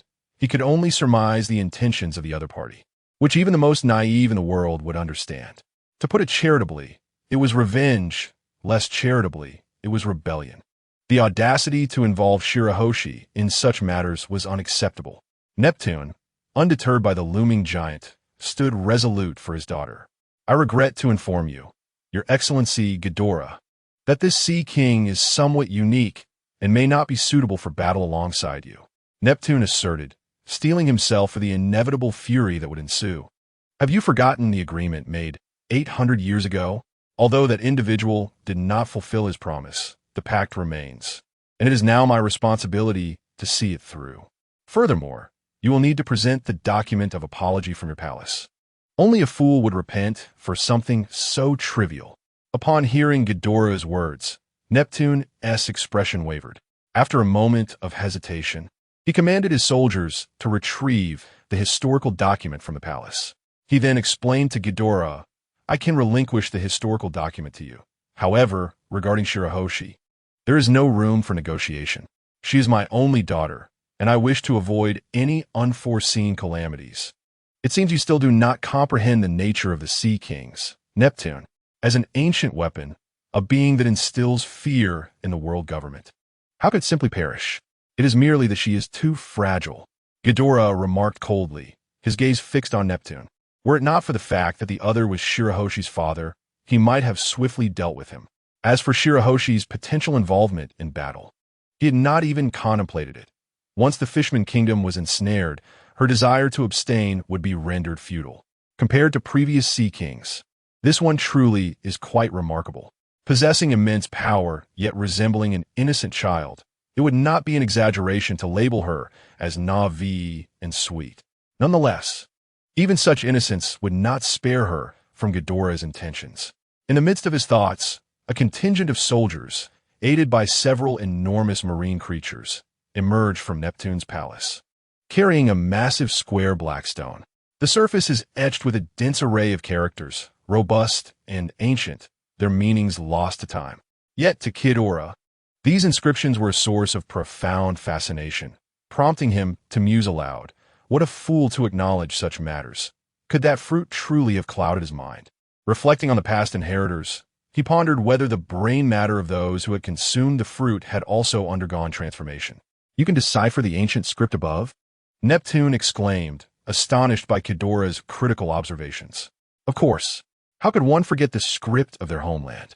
Kidora replied, caressing the historical text with a sense of nostalgia. Then, amidst the astonished gazes of those around him, he raised a single foot and grasped the historical artifact. The seemingly impervious black stone crumbled beneath his massive foot as if it were mere tofu, shattering with a resounding crack. This historical text, said to be impervious to the world government, was effortlessly destroyed in public view. Neptune, I shall assist you in eliminating another threat shortly, Kidora declared, having just obliterated the text of apology, casting a casual glance towards the dark ocean outside the Dragon Palace. As a condition, on the day of war, I require your daughter to restrain all the Plutons. Do not even consider refusing. The consequences are beyond your capacity to bear. I hold no regard for oaths or agreements. All? Neptune's grip on his trident tightened, his knuckles turning pale. The ancient weapons belonged to Uranus, Poseidon, and Pluto. Neptune understood that his daughter was Poseidon, and with the destruction of Marineford, Uranus had become known to the world. The only one yet to reveal himself was Pluto, and it seemed this being was known only to the current presence. Moreover, from Kidora's words, it appeared that there might be more than one. However, the thought of placing the timid Shirahoshi against the legendary Pluto sent a pang of distress through Neptune, urging him to refuse. There is no however. You face only two options now. One is to join in the revival of one clan. The other is my immediate destruction of Fishman Island. His chilling words sent shivers down the spines of all present, making it clear that if Neptune dared to utter a single refusal, annihilation awaited Fishman Island. Even with the Sea King present, it was unlikely to halt the impending doom. After much deliberation, Neptune, maintaining a composed demeanor, nodded in agreement. I accept your terms. I will join Shirahoshi on the battlefield. Congratulations on making the right choice. After our victory in war, all islands in the waters surrounding Fishman Island will belong to your kingdom, Kidora affirmed, knowing that such promises required little more than mere words. Should the ensuing conflict result in triumph? Chapter 73. Outpost the newly established naval headquarters, located at the former Navy 4-5, lies at the entrance to the new world of the Grand Line. Recently, Kidora's forces have been purging the seas, resulting in a significant decrease in the number of pirates able to enter the new world. Consequently, the Navy has found itself increasingly idle, particularly the off-lazy Admiral Kizaru, who had never experienced such leisure before. If possible, he would prefer this tranquility to endure. However, such a notion is destined to remain a mere wish. A report, Admiral Kizaru, indicates a significant influx of unidentified forces at the entrance to the new world. As a messenger burst into the office, Kizaru's leisurely existence was abruptly interrupted. How difficult it had been to enjoy 2 days of peace. Do we know which organization is involved? Kizaru set his coffee down, a frown adorning his face as he inquired. Currently unknown, but based on the intelligence gathered, it appears to be a coalition of various factions. Another report came in urgently. Admiral, we have significant pirate activity at the entrance to the new world. One messenger after another rushed into the Admiral's office, delivering alarming news. Upon hearing this, Kizaru could no longer remain seated, ignoring the astonished gazes of the messengers in his office. He retrieved a personal snail phone and dialed immediately. As the call connected, Kizaru's expression transformed into one of fury as he shouted, "Give me an explanation. Were you not supposed to refrain from any action for the time being?" The entire office was taken aback by Kizaru's uncharacteristic outburst.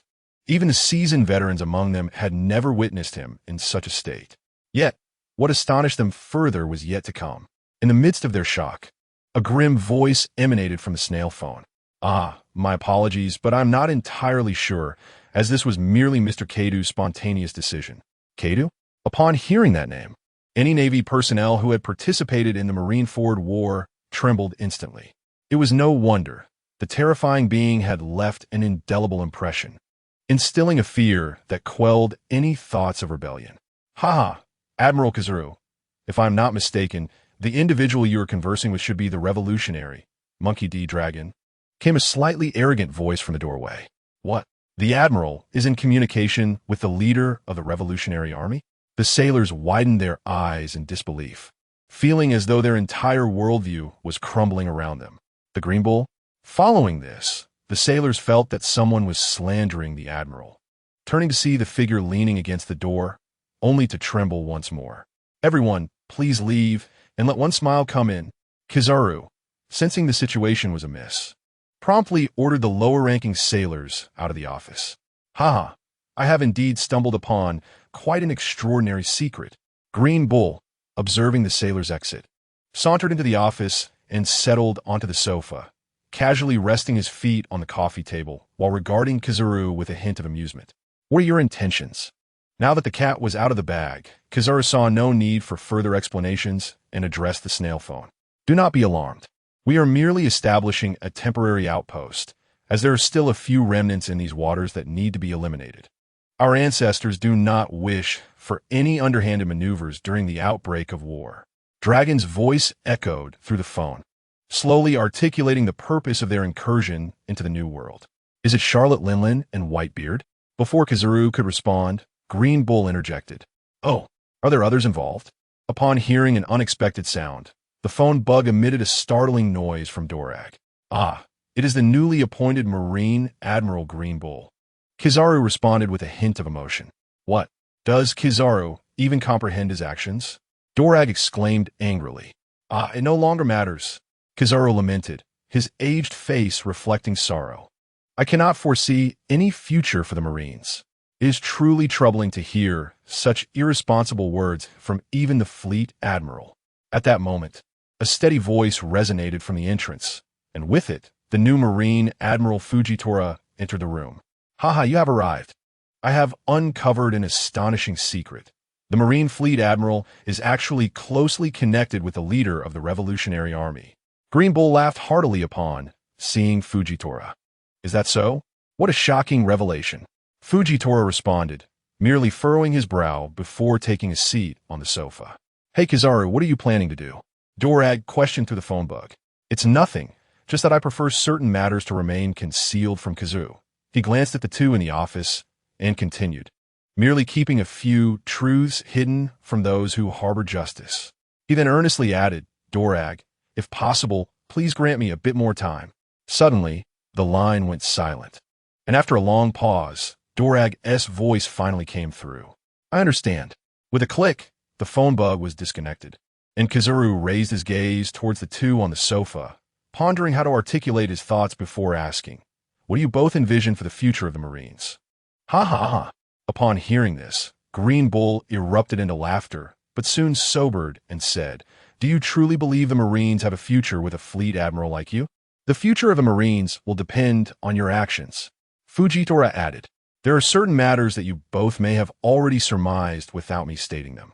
To be honest, I never anticipated sitting in this position one day. Kizaru remarked with a hint of frustration.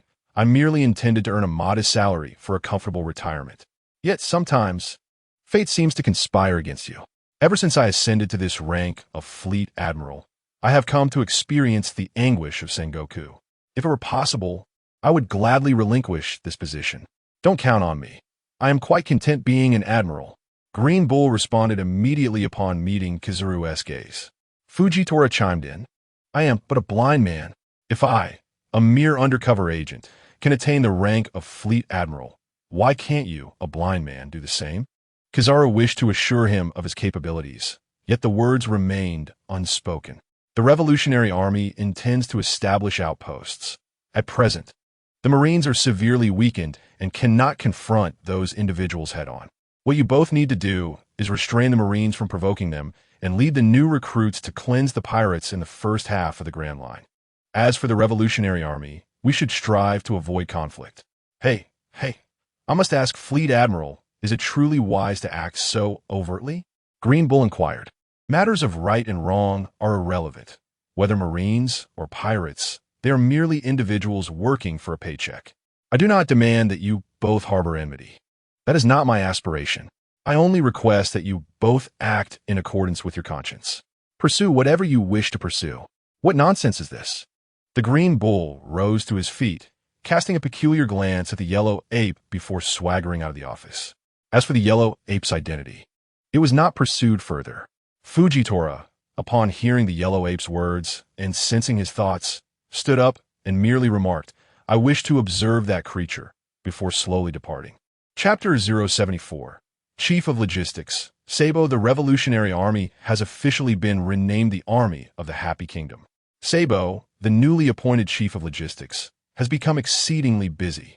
With the constant overuse of his fruit abilities combined with special attention from Kidora, his strength has skyrocketed, akin to a rocket's ascent. The fusion of his two fruit abilities has allowed him to stand out remarkably within the ranks. Even the previously strongest, Dracul, now pales in comparison to Sabo's formidable prowess. Due to the unique nature of his fruit abilities, upon entering the New World, he detached from the group to seek materials on uninhabited islands. Rather than merely searching, he was in essence consuming. The terrifying potency of the awakened powers derived from the dark fruit and the glutton fruit far exceeded expectations. Accompanied by a few logistics personnel and 2 massive vessels, he arrived at an uninhabited island.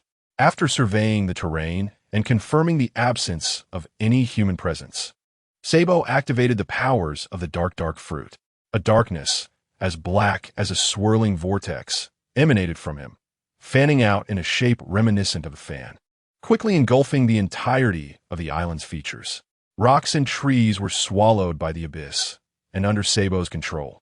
The materials consumed by the darkness were transformed into construction materials through the effects of the glutton fruit, which were subsequently transferred onto the transport ships. After a considerable duration, everything on half the island was converted into construction materials, leaving behind a small boat and a few crew members while the large ship returned to the island where the outpost was located. The act of devouring half the island had reached Sabo's limits. Once the ship departed, he reclined on the beach to rest. "Sabo, Director, there's trouble."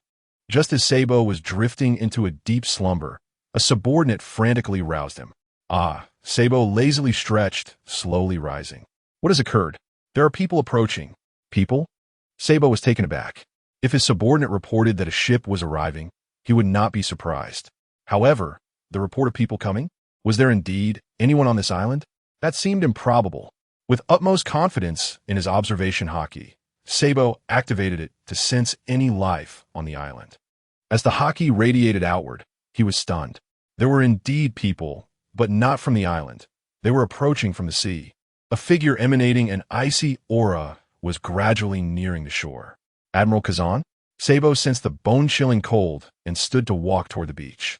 "Sabo, Chief of the Revolutionary Army? May I be so bold as to inquire about the situation on this island?" On the beach stood Kazan, wearing dark sunglasses, gazing at the barren half of the island, filled with curiosity. Upon seeing Sabo approach, he paused and asked, "It is merely an uninhabited island. Furthermore, the Revolutionary Army has officially been renamed the Army of the Happy Kingdom. I am merely responsible for logistics." Sabo shrugged and spread his hands. Halting a dozen meters in front of Akiji, curiosity etched across his face. "I have heard that since leaving the Navy, you have been wandering the New World, and recently, it seems, there have been some unfavorable rumors about you. It matters not. I represent only myself now."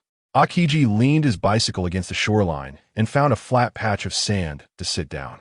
Observing this, Sabo's eyes sparkled momentarily before he sauntered over to Akiji's side.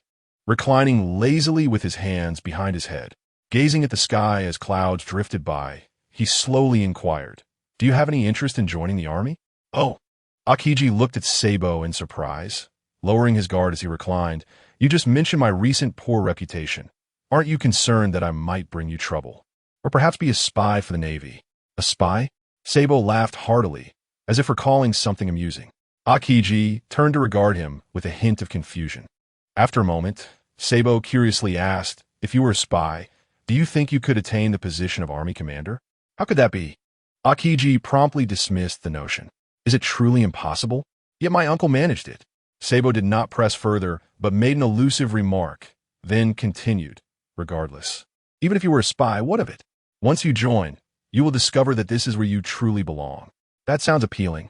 But joining so effortlessly would hardly satisfy me, Akiji replied, gazing at the azure sky. Let us have a match. Regardless of the outcome, at least we will have closure. Certainly, but I must take a nap first. Sabo responded eagerly, promptly closing his eyes as if genuinely intending to sleep.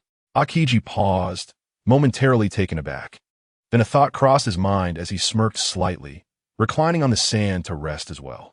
As the sun dipped below the horizon, painting the sky in fiery hues, Sabo stretched luxuriously and exclaimed, "Oh, I'm so hungry." Spotting Akiji nearby, roasting something on the beach, he sheepishly scratched his golden hair, saying, "Oh, my apologies. I didn't realize I'd slept for so long. I've been utterly exhausted lately." Though the specifics of the young man's busyness were unclear, Akiji sensed the fatigue from Sabo's deep slumber and chose not to press the matter. "Would you care for something to eat?" Akiji asked lazily, tossing a roasted leg of meat without waiting for an answer. This island is quite peculiar. Finding an animal here is rather challenging. Sabo caught the meat and wasted no time, ravenously tearing into it. In no time, he had devoured the roasted leg, then stood up to brush the sand off his clothes. "Come, let us fight. I may have other matters to attend to this evening." "Very well." Akiji, having only taken a couple of bites, reluctantly rose. "I shall take the lead. Be careful," Sabo warned with a grin before vanishing from Akiji's sight in an instant. Oh, Akiji's heart raced. Though Sabo was a rising star, he did not underestimate him, for he was the second in command of the Revolutionary Army. However, he soon realized that he had indeed underestimated Sabo, as the young man's speed now surpassed his own. In a moment of distraction, the observer felt an ominous presence approaching from the left.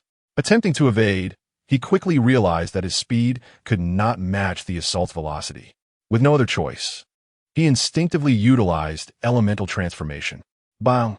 A pitch-black, claw-like appendage swiftly descended, crushing half of his shoulder. Shards of blue ice exploded, with a chilling breeze rising like a white wave. Such astonishing speed.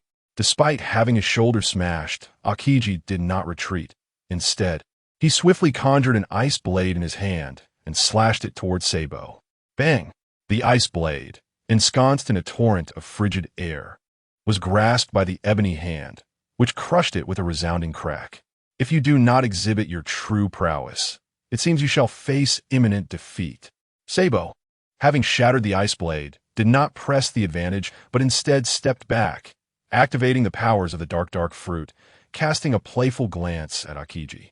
Chapter 075, Remnants of the Ancient Weapon, Pluton, the Powers of the Dark Fruit. Akiji was somewhat taken aback by Sabo's abilities, but soon recalled that he was a subordinate of Kaido, making the possession of such a fruit reasonable.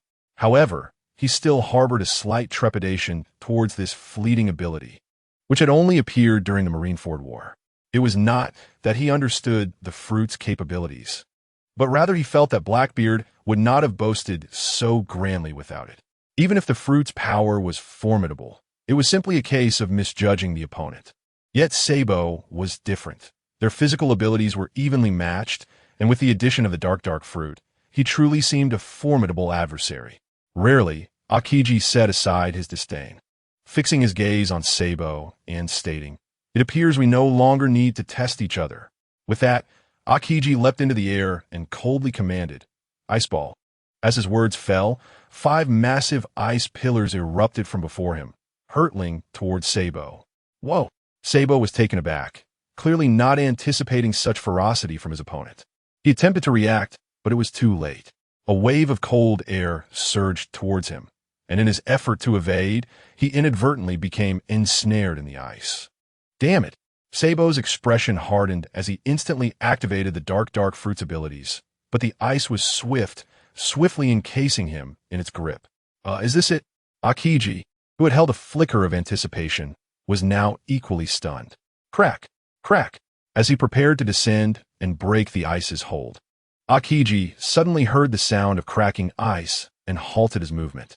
Crack, crack, Buzz. Dense darkness erupted, shattering the ice and consuming everything in its vicinity. I never would have guessed you were such a cold-hearted individual. Breaking free from his confinement, Sabo exhaled a breath of cold air, and darkness enveloped him like a thick fog. Really? Akiji remained unfazed, raising his hand once more to unleash 3 ice spears. Ice block, 2-pronged spear. Humph.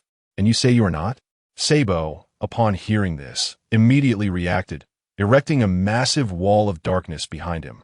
Release. Suddenly, from within the dense, black wall, a torrent of ice shards surged forth, crashing towards the incoming ice spears. Can it truly absorb my ice? Behold the ice crystals that spew forth, exclaimed Akiji in awe. However, Sabo would not grant him any further opportunities. He extended his palm towards the airborne Akiji and shouted, "Dark gravity." As the words left his lips, a vortex of darkness materialized from his open hand, unleashing a tremendous gravitational force that surged toward Akiji, suspended in midair. Although Akiji had temporarily levitated using the Marine 6 techniques, he suddenly felt an overwhelming pull, compelling him to be drawn towards Sabo. Akiji's eyes widened in disbelief as he thought, such a power exists? While the gravity surprised him somewhat, it did not compel him to take it seriously. He raised his fist, enveloped in dark haki, attempting to deliver a blow through his martial prowess. Sabo, observing this, could not help but smirk inwardly. Those who had never faced a user of the dark fruit were utterly unaware of its terrifying potential.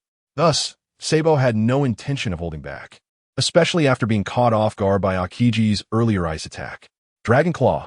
With a resounding impact, the jet-black dragon claw swiftly intercepted Akiji's fist. A sinister smile curled upon Sabo's lips as he proclaimed, "I've got you now. Absorb." The dark vortex reappeared, firmly binding Akiji before Sabo without any pleasantries, channeled his haki and struck a powerful punch to Akiji's abdomen. Akiji instinctively attempted to activate his fruit's ability to elementalize, but how could he? His eyes widened in disbelief as he gazed at Sabo. "Your fruit ability has failed." Sabo chuckled gleefully. "Do you feel it? I am quite vengeful." With a punch imbued with haki, he struck Akiji's abdomen with tremendous force, relishing the sensation of flesh meeting flesh. Akiji was sent flying, crashing onto the sandy beach and rolling thrice before halting, clutching his abdomen and looking towards Sabo with pain in his eyes. "You held back." Though the punch wrapped in haki appeared fearsome, Sabo had merely intended to frighten him. At the last moment, he had retracted some of his strength. Otherwise, even if Akiji were not gravely injured, he would have sustained significant internal damage. As it stood, he merely had a bruise. Clearly, Akiji recognized this as he gradually rose to his feet, brushing the sand off his body. "Not going to fight anymore?" Sabo inquired, intrigued. "I can't fight," Akiji replied, making his way towards the campfire he had ignited nearby. "Hey, is it you backing down?" Sabo seized the opportunity to tease him, quickly following along. "If you play like this, I don't want to join you," Akiji retorted, feeling a bit of his pride wounded, prompting him to utter a remark that left Sabo speechless. Even after leaving the Navy, he remained the same laid-back individual, yet now with a hint of humanity. The two sat on the beach, engaging in discussions about their visions for the future and the ideals that Kidora aspired to achieve.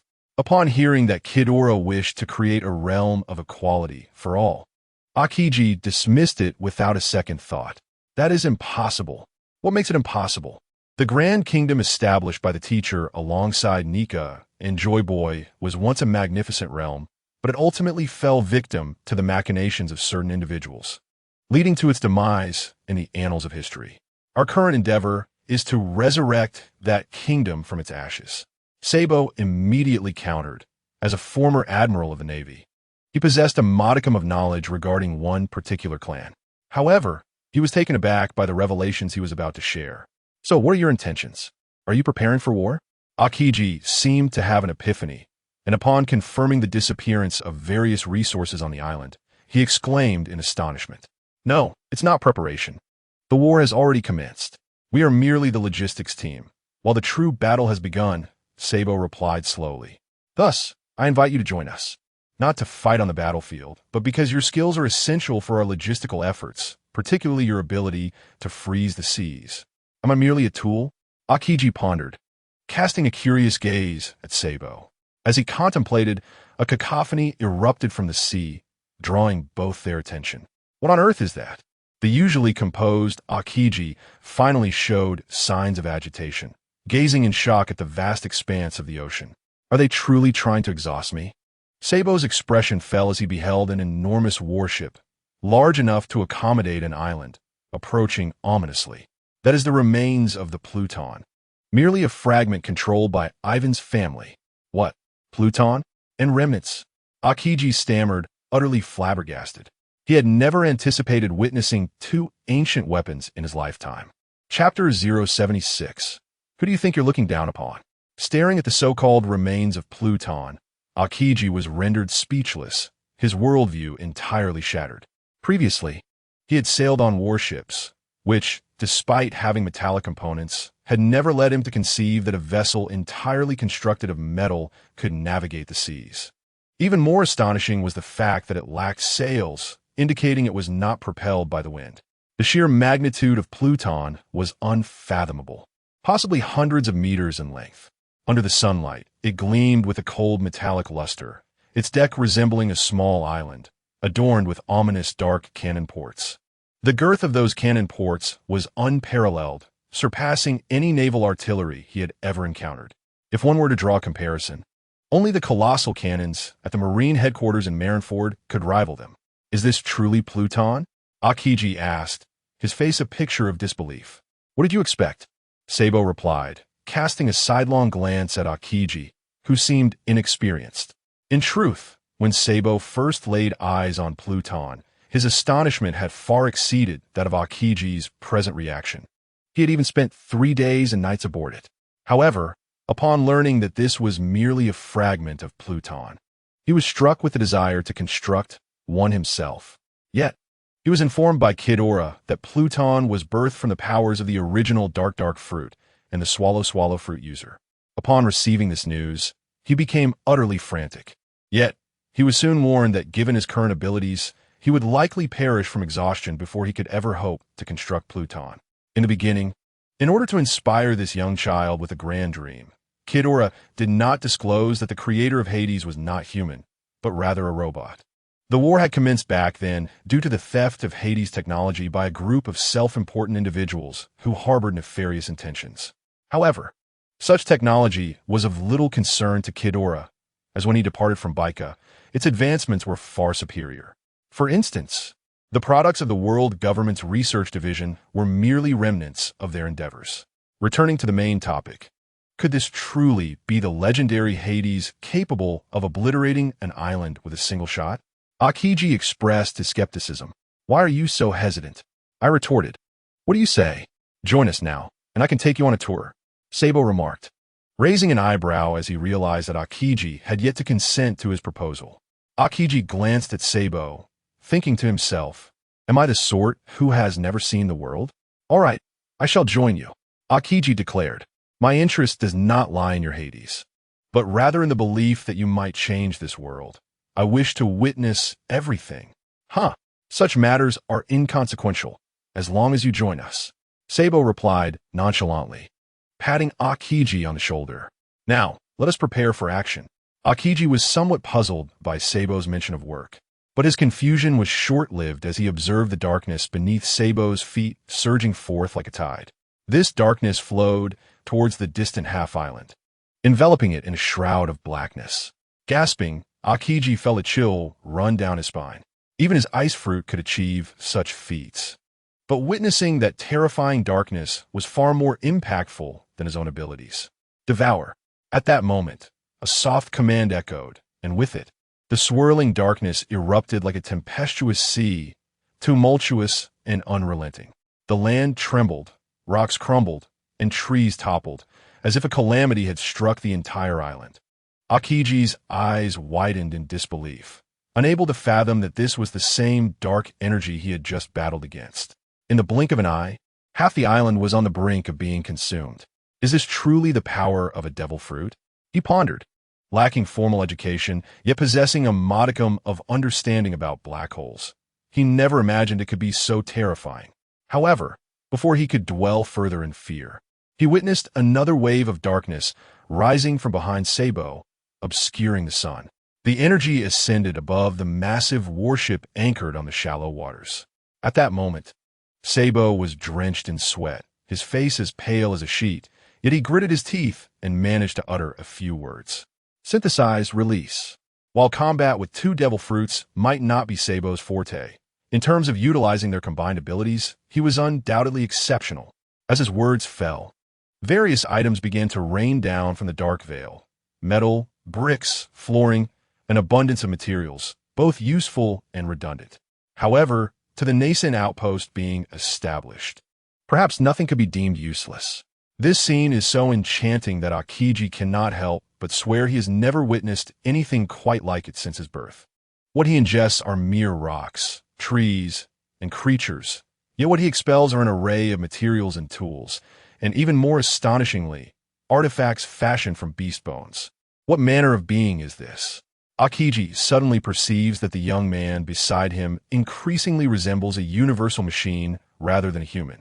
This thought sends a chill down his spine, and he instinctively wonders whether this individual could even consume those with devil fruit abilities. Although he deems this notion improbable, he cannot assert anything with certainty at this moment. Sabo, oblivious to Akiji's thoughts, would undoubtedly respond if he knew. I can indeed consume those with devil fruit powers. The darkness fruit inherently counters devil fruit users and possesses the ability to devour, albeit those consumed are ensnared within a black hole. However, Sabo is different. Should he consume a devil fruit user, their fate would be dire. Furthermore, after being altered by the consumption fruit, they would transform into bizarre entities while retaining their abilities. At this moment, Sabo resembles a humanoid monster. Exhausted, he soon completes the transport of all materials, appearing as weary as a drenched dog, his pallor alarming. Sabo. Just then, a birdman from the ship, the king of the underworld, alights before Sabo with fervent eyes. Sabo's abilities and creations have become common knowledge within the logistics department, and many take pride in him. It's Bell. Upon recognizing the visitor as the former vice captain of the Sarabastan Royal Guard, Sabo glances at the barren island and remarks, "There are no resources left here. Let us proceed to the next island." Ah, and allow me to introduce you. This is Vice Director Kuzan of the Logistics Department. He intended to refer to Akiji by his naval code name, but deemed it unsuitable, opting instead to use his name directly. As a former member of a world government-affiliated nation, he is not unfamiliar with this former admiral. However, he had not anticipated that this individual would join his side. Feeling both delighted and respectful, he introduces himself. Vice Director Kazan, I am Bell, captain of the 3rd team in the logistics department, a user of the bird fruit. Having roamed alone for several months, Kazan is somewhat unaccustomed to being addressed in such a manner. Ah, no need for formality. A simple response escapes Sabo as he leads the two towards the king of the underworld. Chapter 077. The Iron Giant ship, the ironclad vessel sails across the undulating sea. Akiji never imagined he would stand atop the king of the underworld one day. Curiosity wells within him regarding the ancient creature, Ghidorah, and a multitude of secrets it may hold. As the Iron Giant ship cuts through the waves, an island gradually comes into view, expanding before his eyes. The island is not prosperous, perhaps even somewhat desolate, yet it is filled with busy figures. Despite the sweat pouring down their faces, each individual exudes an unmistakable vigor. This is entirely different from what Akiji had witnessed before. Within this group, he discerned a flame of struggle and desire. Everything he observed was a step towards a brighter future. Sabo, you have finally returned. Just as the two were disembarking, a man rushed over. His face etched with urgency as he addressed Sabo. There's trouble. Ships 4 and 5 have lost contact. What happened? Sabo inquired, his brow furrowing. Who is in charge of those vessels? It's Commander Lindbergh. He lost contact 2 hours ago, and we have been unable to reach him since. Lindbergh? Do you know the precise location? Sabo pondered, asking. They are at Lamrick Island in the New World, procuring supplies. All right, I understand. You all carry on with your tasks.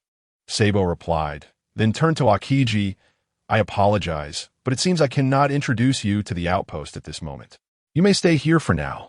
I will return to host you once I have resolved these matters." "No need, I will accompany you," Akiji remarked, glancing at the island under construction. Although he had joined the Kaido faction, he was unfamiliar with everyone. If Sabo, the only person he recognized, were to leave, he would feel quite out of place. Given this, it was preferable to follow him to Lamerick Island. If his memory served him correctly, that island was previously under Kaido's dominion, but now that Kaido had fallen, it should be in a state of power vacuum. With this thought, he relayed all the information he possessed to Sabo. Upon hearing that the island had once belonged to Kaido's faction, Sabo seemed to have an epiphany, and after some contemplation, he decided it was best not to trouble that gentleman for the time being. Having made his decision, he took Akiji aboard a small boat and departed from the outpost. As the Kingdom of Joy began to rise once more, the notorious family of the monkey lineage resurfaced. The entire ocean was almost aware of this fearsome clan. This included the former naval hero Garp, the revolutionary dragon, and even the infamous pirate Luffy, whose details were all laid bare. While the first two were respected due to their strength, the latter was known for his reckless nature, constantly stirring up trouble.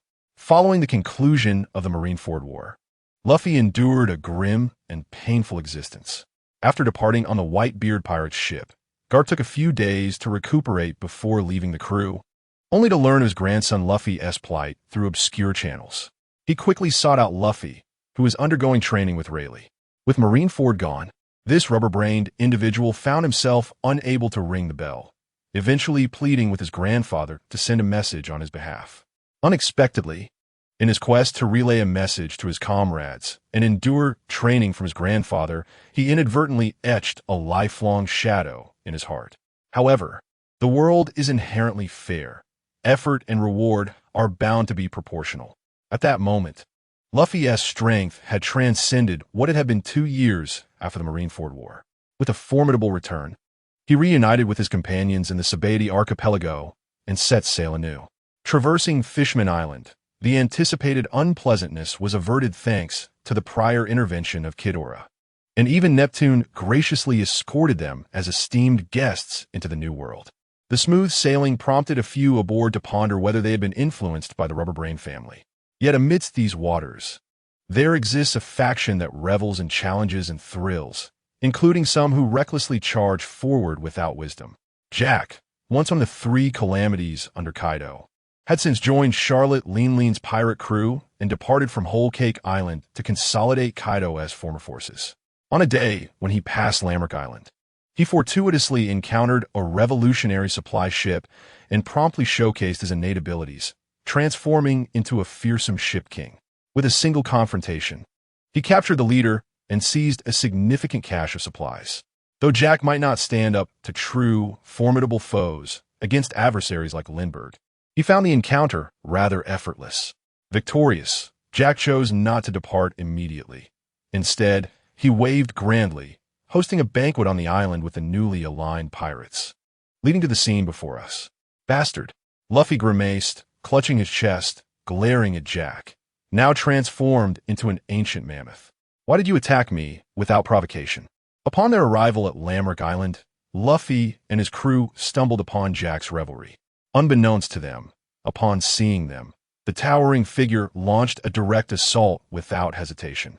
The absurdity of the situation was palpable. Why? Simply because of the surname Monkey, that wretched lineage. If not for you, I wouldn't be in this predicament. Trailing behind a gluttonous woman. As thoughts of Charlotte Lin crossed his mind, Jack's eyes glowed with fury. The child's plight was unknown to him. Yet all his grievances were unjustly directed at Kidora. Having developed a psychological aversion, he dared not confront that ancestor, thus displacing all his ire onto the Straw Hat Boy before him. With Jack's assault, both pirate crews stood in stark opposition. Yet, in the eyes of the merciless thugs, the Straw Hat crew appeared as mere lambs destined for slaughter. The outcome, however, was astonishing, facing 100 pirates. Only Zoro stepped forward from the Straw Hat crew. Unfazed by the multitude, with a flash of a single eye, he wielded his sword without the need for 3 blades, unleashing a horrifying purple blade of light. With a swift motion, the blade cleaved through the air, and foes fell like wheat before the scythe. "Damn it!" Jack roared, his massive elephant trunk shrouded in darkness, crashing down toward the Straw Hat Boy. He intended to unleash all his fury upon him. Luffy, a rubber-brained warrior, discerned good from evil. Recognizing the aggression, he deemed Jack a villain, and the appropriate response to a villain was to retaliate. As the colossal trunk descended upon him, Luffy resolved to act, squatting low before leaping high into the air. Battle axe, with a mighty shout, a foot the size of a fortress descended from the heavens, hurtling directly toward Jack. Chapter 078. I am your father's errand boy. Thunderous roar. A resounding crash echoed, instantly stirring a cloud of smoke and dust. "You scoundrel! Do you dare to belittle me with such an attack?" From within the haze, a deep growl reverberated, followed by the emergence of a colossal prehistoric elephant. "Who do you think I am? I am Drought Jack." As the words left his mouth, the ground beneath him fractured, with immense fissures stretching into the distance, reminiscent of a devastating earthquake. Just as Luffy landed, he stumbled back a few steps, the glee on his face vanishing, replaced by a grave expression as he regarded Jack.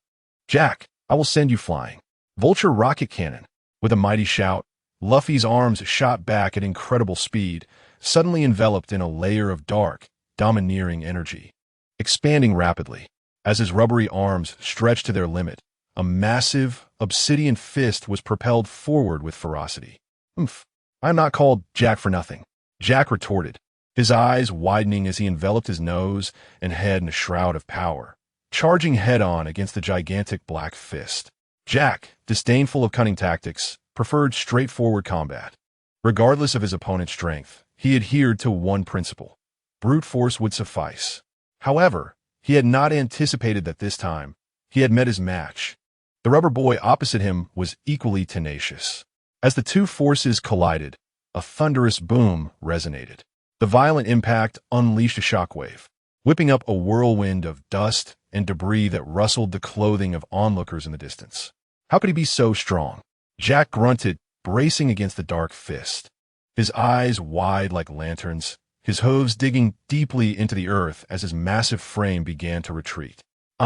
Luffy, feeling the immense resistance against his fist, flushed crimson, a torrent of white heat emanating from his body as he endeavored to hurl this behemoth before him. With a fierce cry, Jack's form began to retreat faster and faster until, with a resounding crash, he could no longer withstand the force. His entire body launched backward, demolishing a nearby structure. Cursed be this moment. How could a mere rookie possess such strength? Lying on the ground, Jack coughed blood, his body feeling as if it were in disarray. Yet he did not succumb to unconsciousness. He raised his gaze to the Straw Hat Boy not far away. As the saying goes, those who speak the harshest words often endure the most brutal blows. Perhaps he was the embodiment of that saying. With flames of defiance burning in his eyes as he slowly rose to his feet. "You are finished, Straw Hat." With that, Jack, having automatically reverted from his mammoth form, transformed once more into his hybrid beastman state, wielding two curved sabers as he charged forward. Luffy, recognizing that he could not match him in his ordinary form, immediately activated his third gear. Waves of scorching white energy surged around him, enhancing his physical capabilities manifold. Faced with the towering Jack, he felt no fear, charging headlong with unwavering resolve. This battle against Jack marked Luffy's first encounter since his training under Garp. Thanks to Garp's meticulous guidance, Luffy's mastery of haki had surpassed that of the original narrative, allowing him to rely solely on his iron fist to match a fraction of Garp's former prowess. Boom! Boom! Bang! Bang! The air was filled with the sounds of their relentless clash. In the fleeting moments, the two combatants had exchanged blows multiple times, each relying on their respective fruit abilities, rendering them evenly matched. However, when considering the capabilities conferred by their abilities, Jack held a distinct advantage, as Zoan-type fruits are inherently superior in terms of physical prowess. Meanwhile, as the battle progressed, Luffy began to realize that maintaining his third gear state would not be sustainable for long. After evading one of Jack's strikes, He resolved to gather all his strength into his leg while suspended in midair, and in the next instant, he launched his right leg skyward, shouting, "Giant battle axe." With a resonating hum, the colossal black foot descended with ferocity, shattering the sound barrier and unleashing a series of sonic booms. Below, Jack, having exhausted much of his stamina, found himself unable to evade the impending strike as he fixed his gaze upon a massive dark foot.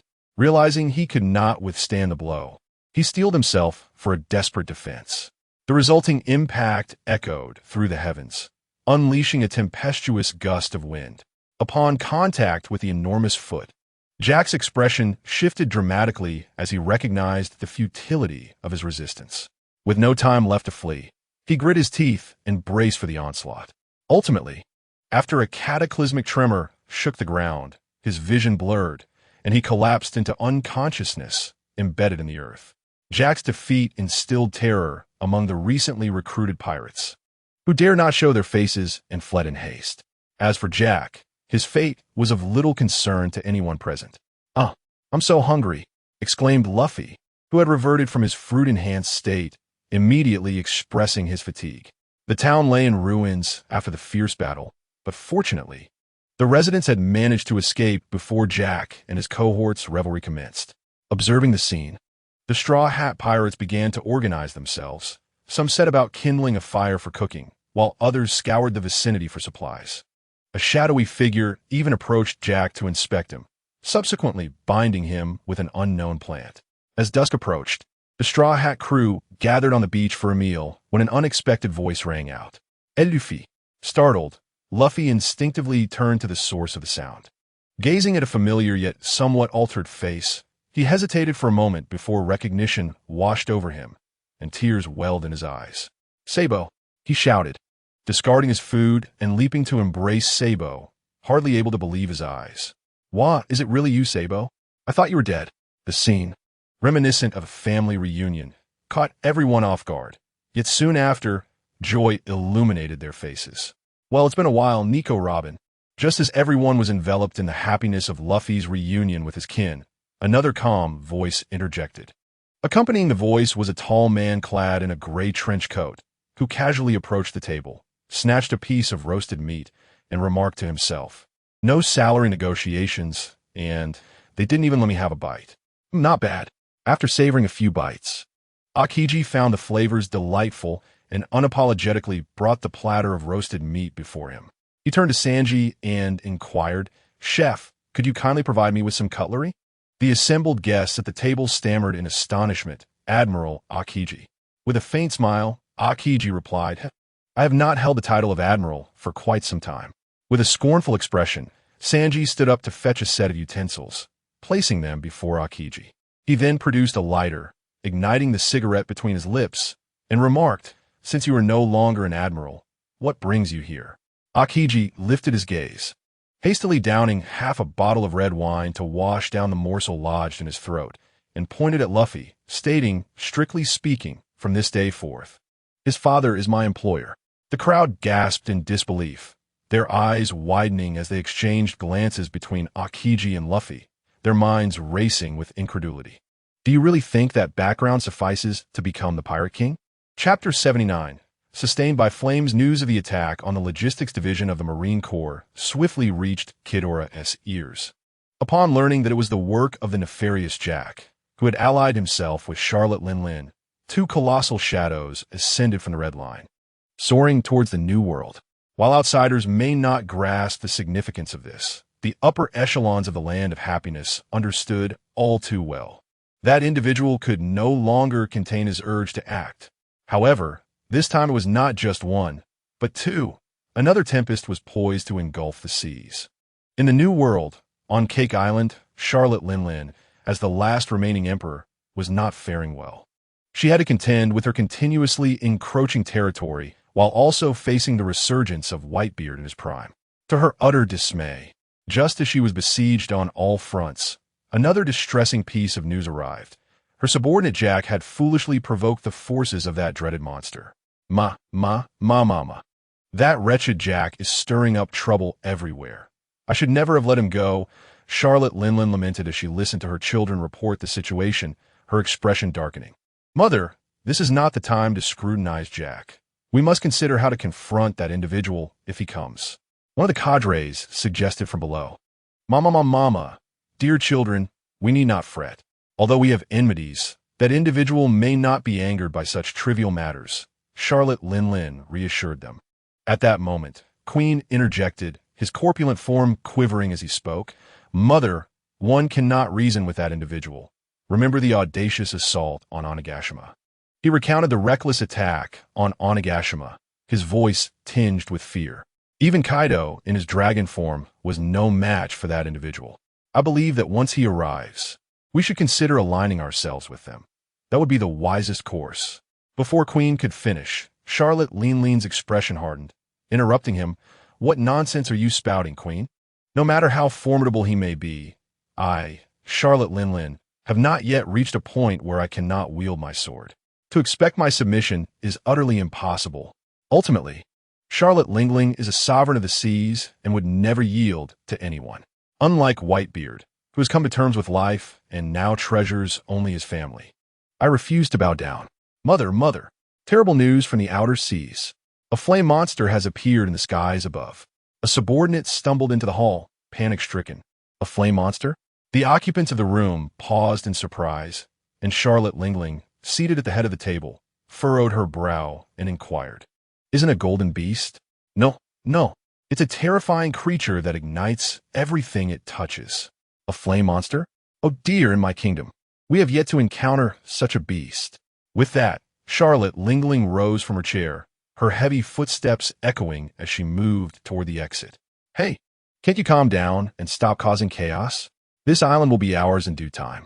If you ruin it, that brat Sabo will never let it go."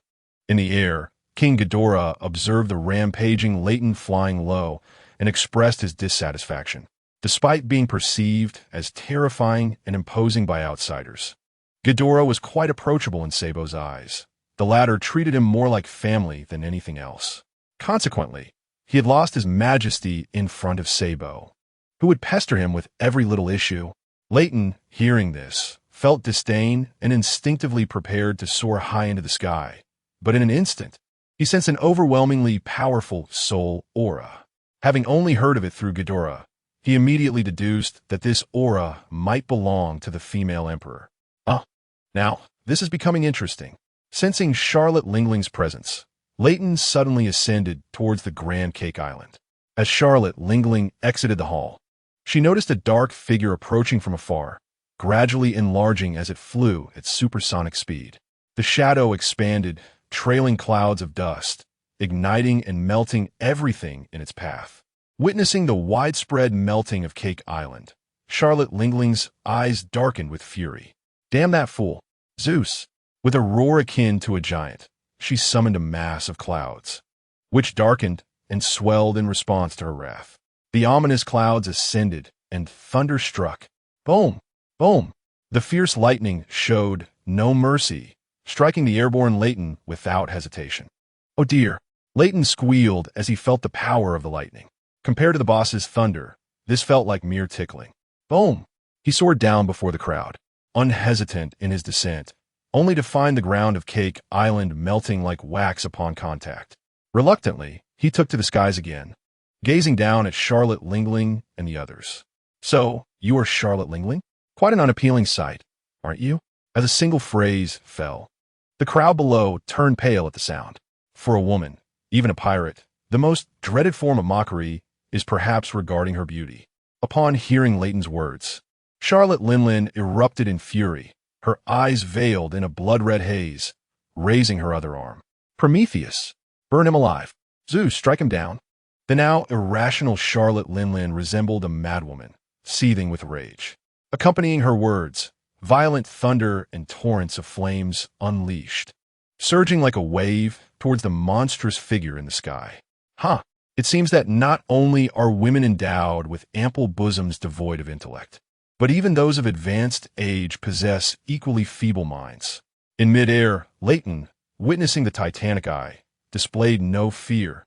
Instead, his eyes gleamed with avarice.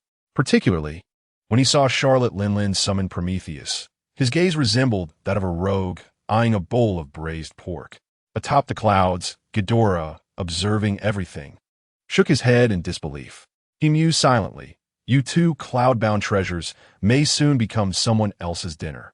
Indeed, as Ghidorah had predicted, in an instant, the surging flames engulfed the sky, and the colossal beast in midair opened its enormous beak, generating a tremendous suction.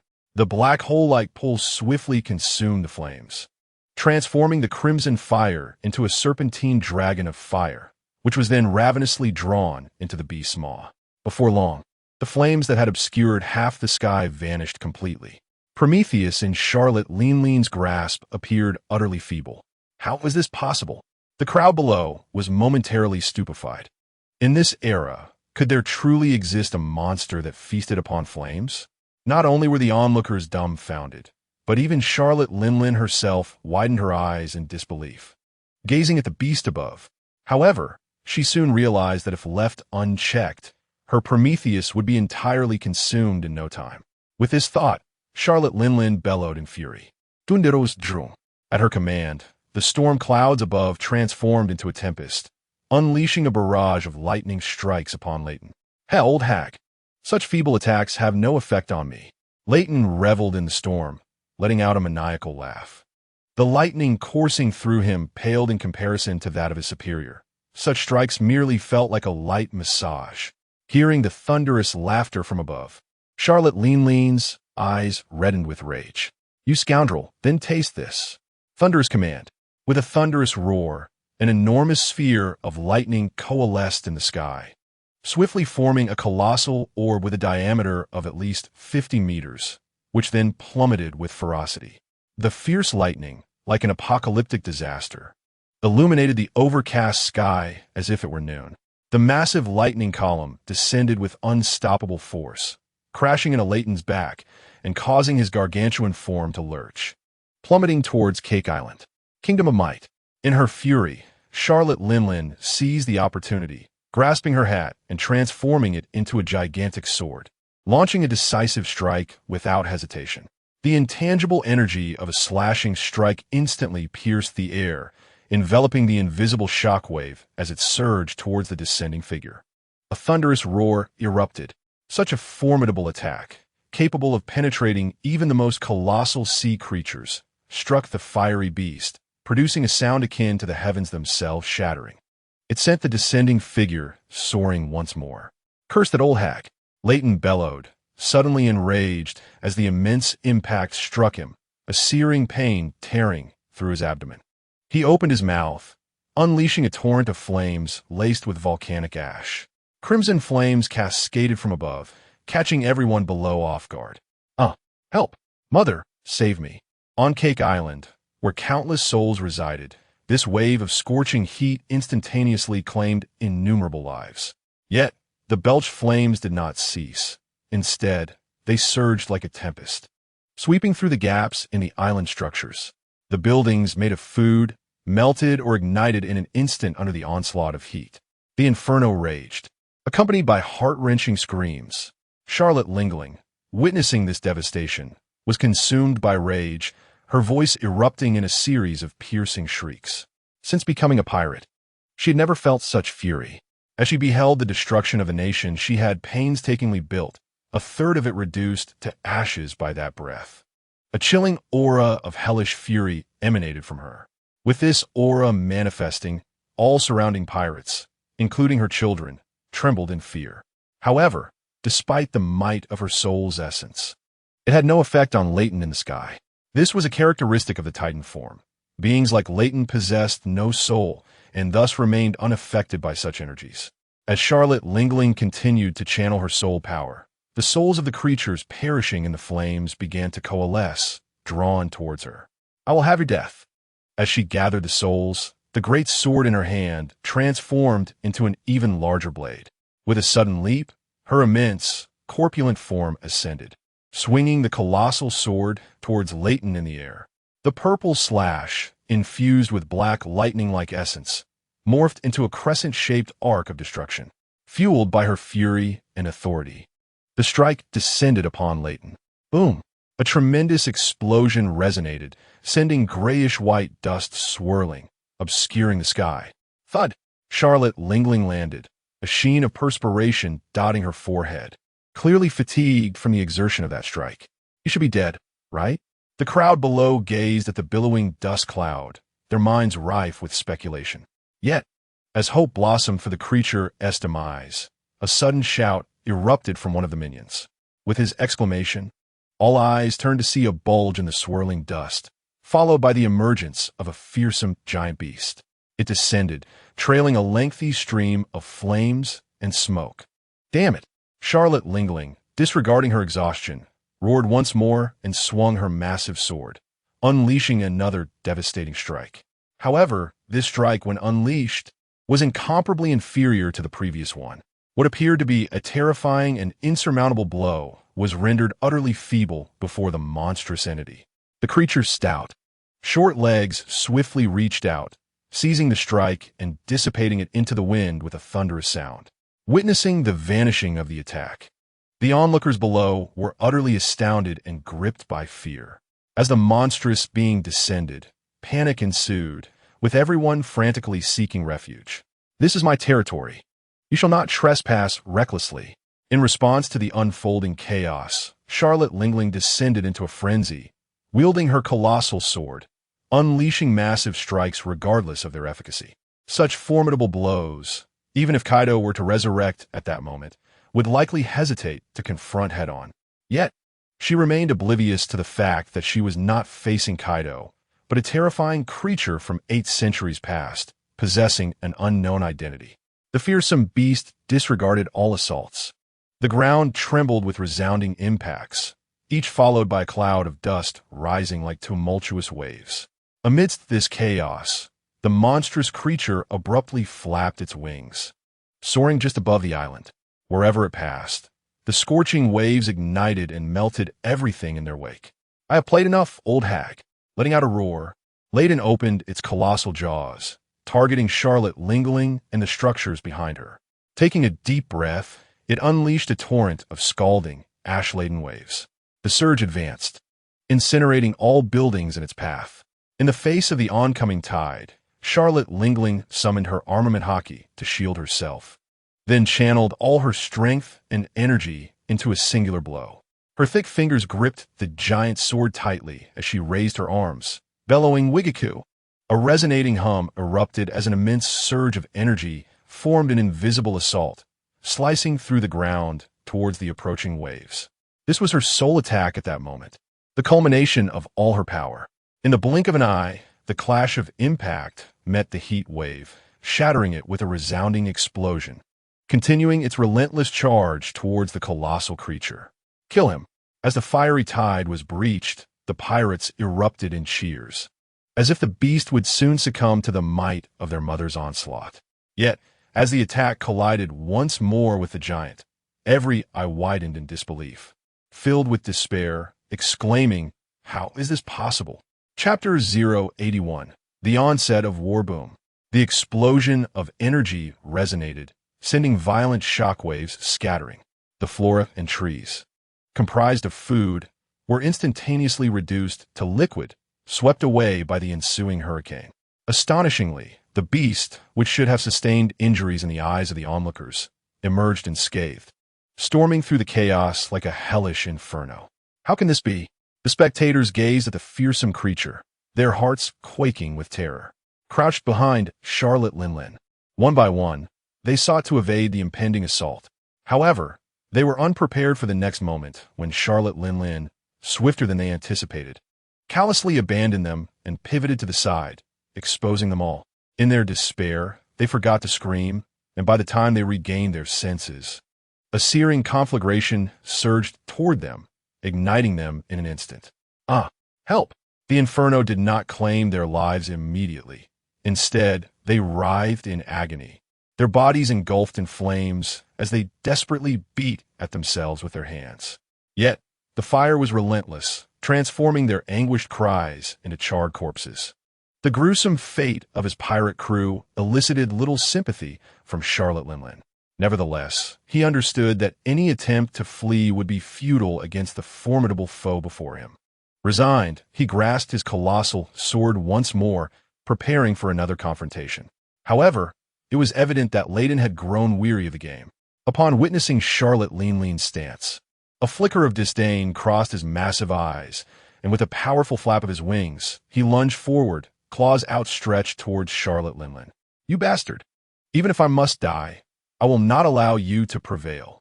As he shouted in fury, Charlotte Linlein raised his enormous sword, unleashing the Conqueror's Haki in a desperate bid.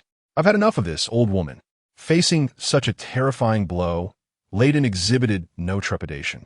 His claws met the colossal sword with a resounding crash. Crack! Crack!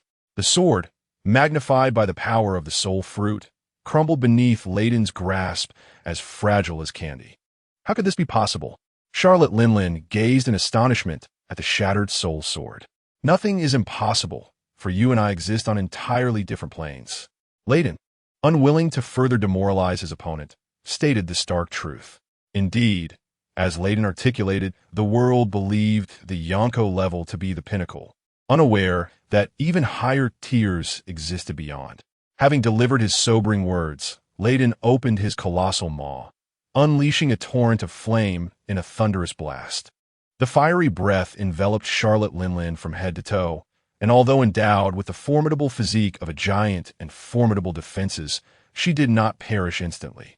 Instead, she transformed into a towering figure of fire. I am so unwilling. My nations.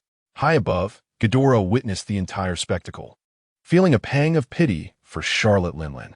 Despite her immense power, she lingered just one step away from achieving her ultimate potential. With superior resources at her disposal, she had stagnated, playing in the new world instead of striving for advancement. The concept of establishing nations echoed the legacy of the once mighty kingdom, revealing that she was undoubtedly aware of its history. Yet, despite the echoes of that grand kingdom, she lacked its ideals. Ultimately, it amounted to nothing more than a fleeting dream. Observing the devastation of the island below, Ghidorah recalled that it seemed to harbor remnants of historical significance. With this thought, he descended from the sky to the burning island, his gaze fixated on the distant colossal structure. Without a hint of restraint, he unfurled his wings, unleashing a tempest. The raging storm, laden with razor-sharp winds, shattered the massive edifice in a cacophonous collapse. Once more, he leaped onto the ruins, and before long, he discovered 2 black and 1 red historical texts amidst the debris. "Oh, how did this come to be here?" Layden, approaching from a distance, was taken aback upon seeing the fragments of historical records. Who knows? Perhaps it was gathered from some other place. Ghidorah remarked as he examined the inscriptions on the texts. "Who was foolish enough to inscribe this nonsense? I have always maintained that history is rewritten by the victors. What good does it do you to keep such relics?" After perusing the contents, Ghidorah expressed his discontent.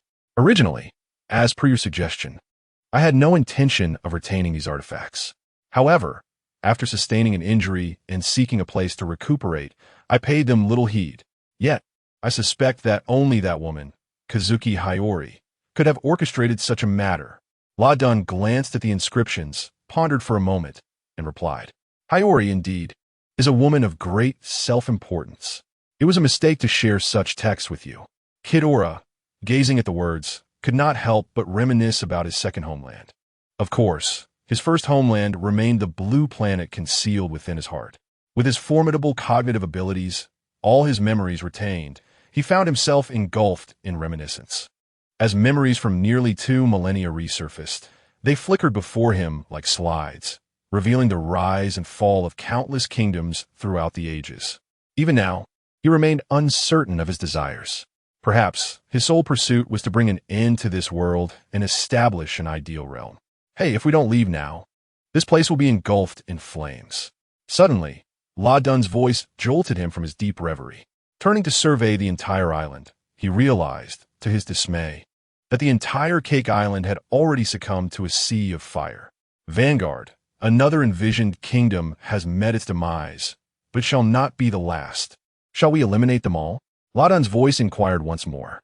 Hearing this, Ghidorah noticed several fleeing pirate ships on the distant sea and replied without hesitation, "No need." How much chaos can they truly incite? As he had stated, before the immense kingdom he was striving to restore, these fleeing pirates posed no threat whatsoever. Remaining on Cake Island for a while longer, he only began to ascend slowly when he felt the island beneath him start to tremble. Just then, a phone call echoed from his left cranial segment. Ghidorah's curiosity was piqued. Although only 3 individuals could contact this snail phone, its ringing signified that something significant was unfolding. As his thoughts wandered, his left cranial tongue unfurled to reveal a damp snail phone. Master, there's trouble. The outpost has come under attack." As the call connected, Sabo's anxious voice came through from the other end. Attacked? By whom? Ghidorah was momentarily taken aback. Given Sabo and his companion's prowess, they should not have been contacting him. "I don't know, but it's a giant, an enormous giant. Everything has been destroyed," Sabo said urgently. A giant? Suddenly, Ghidorah seemed to have a realization. The 3 heads simultaneously stiffened, darkly stating, "The Titan Brigade." "Damn it, I didn't seek you out, yet you came to me first." "The Titan Brigade?" exclaimed Raiden, astonished at the mention. "Those wretches are still alive?" "Alive, and I have even slain a few." With a flutter of his wings, Ghidorah declared, "Come, follow me to the outpost. Today, you shall go nowhere." At that moment, accompanied by a furious roar, a massive steel warship, hundreds of meters long, erupted from the depths of the ocean, crashing through the water's surface. 2 colossal giants, adorned with horned steel helmets, emerged before them. Chapter 82. Former heroes Saul, Gret, and the right wing of the underworld. "This is all? Ha! I truly wonder who bestowed upon you such audacity to provoke me with this." Ghidorah's icy voice echoed from the air as if the world's top combatants before him were utterly insignificant. In truth, they were indeed negligible. Be it the underworld or the Titan Brigade, as long as these individuals were not united, he could simply disregard them. "However, our mission is not to engage in a death struggle with you. We need only to delay you," proclaimed the giant on the left side of the massive ship, drawing forth a colossal sword and shield. As he moved, the other giant also retrieved a weapon from behind, but instead of a sword, it was a massive, spiked mace. Glistening darkly, the 2 were the captain and vice-captain of the Titan Brigade, standing upon the right wing of the underworld. The underworld itself comprises 3 components: the core, and the left and right wings. The core serves as the giant cannon of the underworld, while the wings consist of 2 enormous warships. Such steel vessels are beyond the technological capabilities of the present world. These underworld entities hail from a millennium ago, representing the pinnacle of this world's splendor. In this now declined era, it is easy to imagine that the seas once soared with steel giants. Yet, as time has passed, technological divides have emerged, and the remaining steel ships have succumbed to decay. The reason the underworld has persisted to this day is that its creator forged it from the materials generated by the dark fruit and the devouring fruit. With current technological standards, deciphering the materials of the underworld is impossible, and likely only Sabo could attempt to recreate them. Upon thinking of Sabo, Ghidorah appeared to have another insight, his eyes widening in astonishment as he wondered, have those old fellows picked up on something? The path he had indicated to Sabo seemed casual, yet it involved his own calculations. However, he did not wish to appear overly concerned, even allowing them to discover it freely, yet it still drew the attention of certain individuals. "Who could know that our mission is merely to delay you?" Saul raised his colossal sword, declaring, "Though we cannot match you in battle, with the aid of the right wing, we can indeed hold you off." Ghidorah, upon hearing this, found himself in agreement with such a sentiment. It was clear that the adversary had come prepared, since they did not wish for him to return. Then he would not return. As he contemplated this, a sinister grin gradually spread across his jagged lips, revealing a hint of malevolence. It matters not." Observing his demeanor, Saul furrowed his brow, a foreboding suspicion creeping into his mind. Was it possible that his unease was intensifying? The unfounded conjecture remained unspoken. In the great sea route, on the island known as Germaja, where Sabo and the others were stationed, an unprecedented calamity had now befallen them. Bloodied and battered, Kizaru and Sabo gazed in shock at the towering giant, standing 100 meters tall, particularly Kizaru, whose widened eyes were filled with disbelief. Since ascending to the rank of admiral, he had always believed himself to be among the ranks of the formidable, if not the strongest in the world. Yet, he had never anticipated that his abilities would render him as powerless as a mere child in the presence of such a titan. Even Sabo, when unleashing his full potential, surpassed him. My sincerest apologies for the trouble that has arisen so soon after your invitation to join, Sabo said, wiping the blood from the corner of his mouth as he looked at the giant with a face full of regret directed at Kizaru. But perhaps I should also express gratitude. If not for you, I might never have encountered such a terrifying creature. With his worldview shattered once more, Kizaru wiped the blood from his face and continued, there is no need for apologies. Let us focus on how to deal with this behemoth. Indeed, Sabo replied with a bitter smile, then spoke resolutely, there is no other choice. I must resort to that. I hope it can at least delay him. As he uttered these words, a thick black mist erupted from beneath his feet, resembling an indelible pool of ink. Composed of countless dark energies, the black fog billowed outward, engulfing everything in its vicinity in the blink of an eye. Hey, I'm still here, Kizaru exclaimed, startled by the sudden turn of events, only to realize that he was not affected by the power of the fruit, which allowed him to breathe easier. The dense black mist spread across half the beach, swiftly advancing toward the feet of the giant. This is troublesome. He is too large, Sabo remarked, his expression grim as he sensed the giant amidst the darkness. The abilities of the dark fruit were fundamentally different when it came to living and non-living beings. While he could absorb inanimate objects at will, living creatures would resist.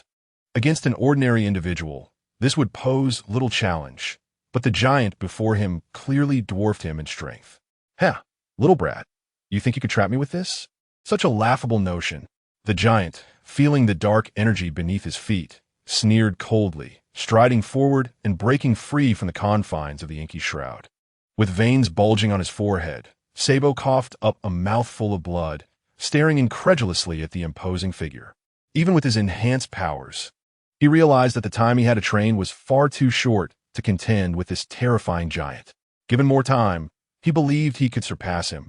But for now, such thoughts were futile. Little brat. Just as Sabo felt lost and helpless, a resonant, aged voice echoed from behind him. Is that you, Admiral Garp? Upon hearing the words, the first to turn around, Akiji, was taken aback upon seeing the newcomer, his eyes widening in disbelief. Old man? Sabo also regarded the arrival with incredulity.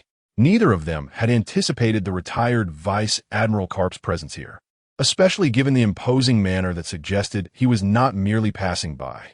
As he gazed upon the familiar faces, a smile broke through Karp's serious demeanor, though it was soon replaced by a hint of frustration. Honestly, I'm a retired man now, yet here I am, back on the battlefield. After retiring, Karp had returned to the peaceful windmill village in the East Blue, intending to enjoy a leisurely life. However, he was unexpectedly sought out by his son, Dragon, who introduced him to an elderly figure. Upon learning that this individual was an ancestor of the monkey family, Karp realized that his tranquil retirement was about to be disrupted. The family elder had bestowed upon him a devil fruit, a gift from the legendary Kaido. Although Karp had been initially averse to consuming the devil fruit, he felt compelled to obey the family's directive and reluctantly ingested it. Having obtained the fruit's powers, Karp retreated to a deserted island in the East Blue for training, which he only recently completed. However, upon his return to the Red Line, he was promptly dispatched by his son, resulting in the current scene. Old man, don't joke around. This battle is beyond your capabilities. You are no longer the hero of the Navy. Despite the childhood trauma Karp had inflicted upon him, Sabo could not deny the underlying affection that existed between them. Although they shared no blood relation, their bond was one of profound kinship, surpassing mere family ties. For whatever reason, Sabo was resolute that this old man should not perish here. What a bothersome little brat. Do you wish to experience my lovingly delivered punches? Karp replied, feeling a swell of warmth and gratitude within, though he concealed it beneath a facade of indifference. Raising his fists, he approached the two, muttering softly, "Honestly, how could they underestimate me? Akiji, take this little brat aboard the ship." He then cast his gaze upon the towering giant, standing 100 meters tall, his eyes narrowing. "Leave this fellow to me." As the words left his lips, Karp's muscles bulged, his clothes ripping apart with a loud tear, while his skin darkened rapidly. His complexion transformed, veins bulging, and muscles pulsating as if they were expanding uncontrollably. "What?" Both Sabo and Akiji exclaimed in unison. "Run," Akiji commanded, though he was uncertain about the transformation that was overtaking Vice Admiral Karp. However, driven by his admiration, he complied, pulling Sabo toward the island's center. "No, I won't leave. I can't abandon the old man," Sabo protested, struggling against the pull. "Don't be unreasonable. While I cannot fathom why Vice Admiral Karp is undergoing this transformation, I can surmise he must have consumed a significant fruit. If Karp chose this fruit, it surely isn't an ordinary one. Therefore, remaining here could hinder his performance." Akiji reasoned swiftly as they fled.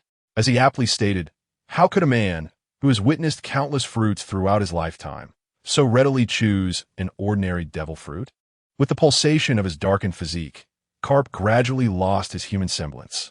He crouched low, limbs pressed to the ground, as his body swelled violently, 10 meters, 20 meters, 30 meters, until he transformed into a colossal black beast, towering over 100 meters, with a triangular head, a pronounced jaw, and eyes glowing with a crimson light. Indeed, if circumstances allowed, I would prefer not to reveal myself in such a form before acquaintances. It is simply too unsightly. Transformed into a giant beast, Karp emitted a roar that reverberated like thunder. What could this fruit possibly be? Sabo, witnessing the scene, recalled a fruit that Kido had once mentioned to him, only to discover that this very fruit had been bestowed upon old Karp. "Do you recognize it?"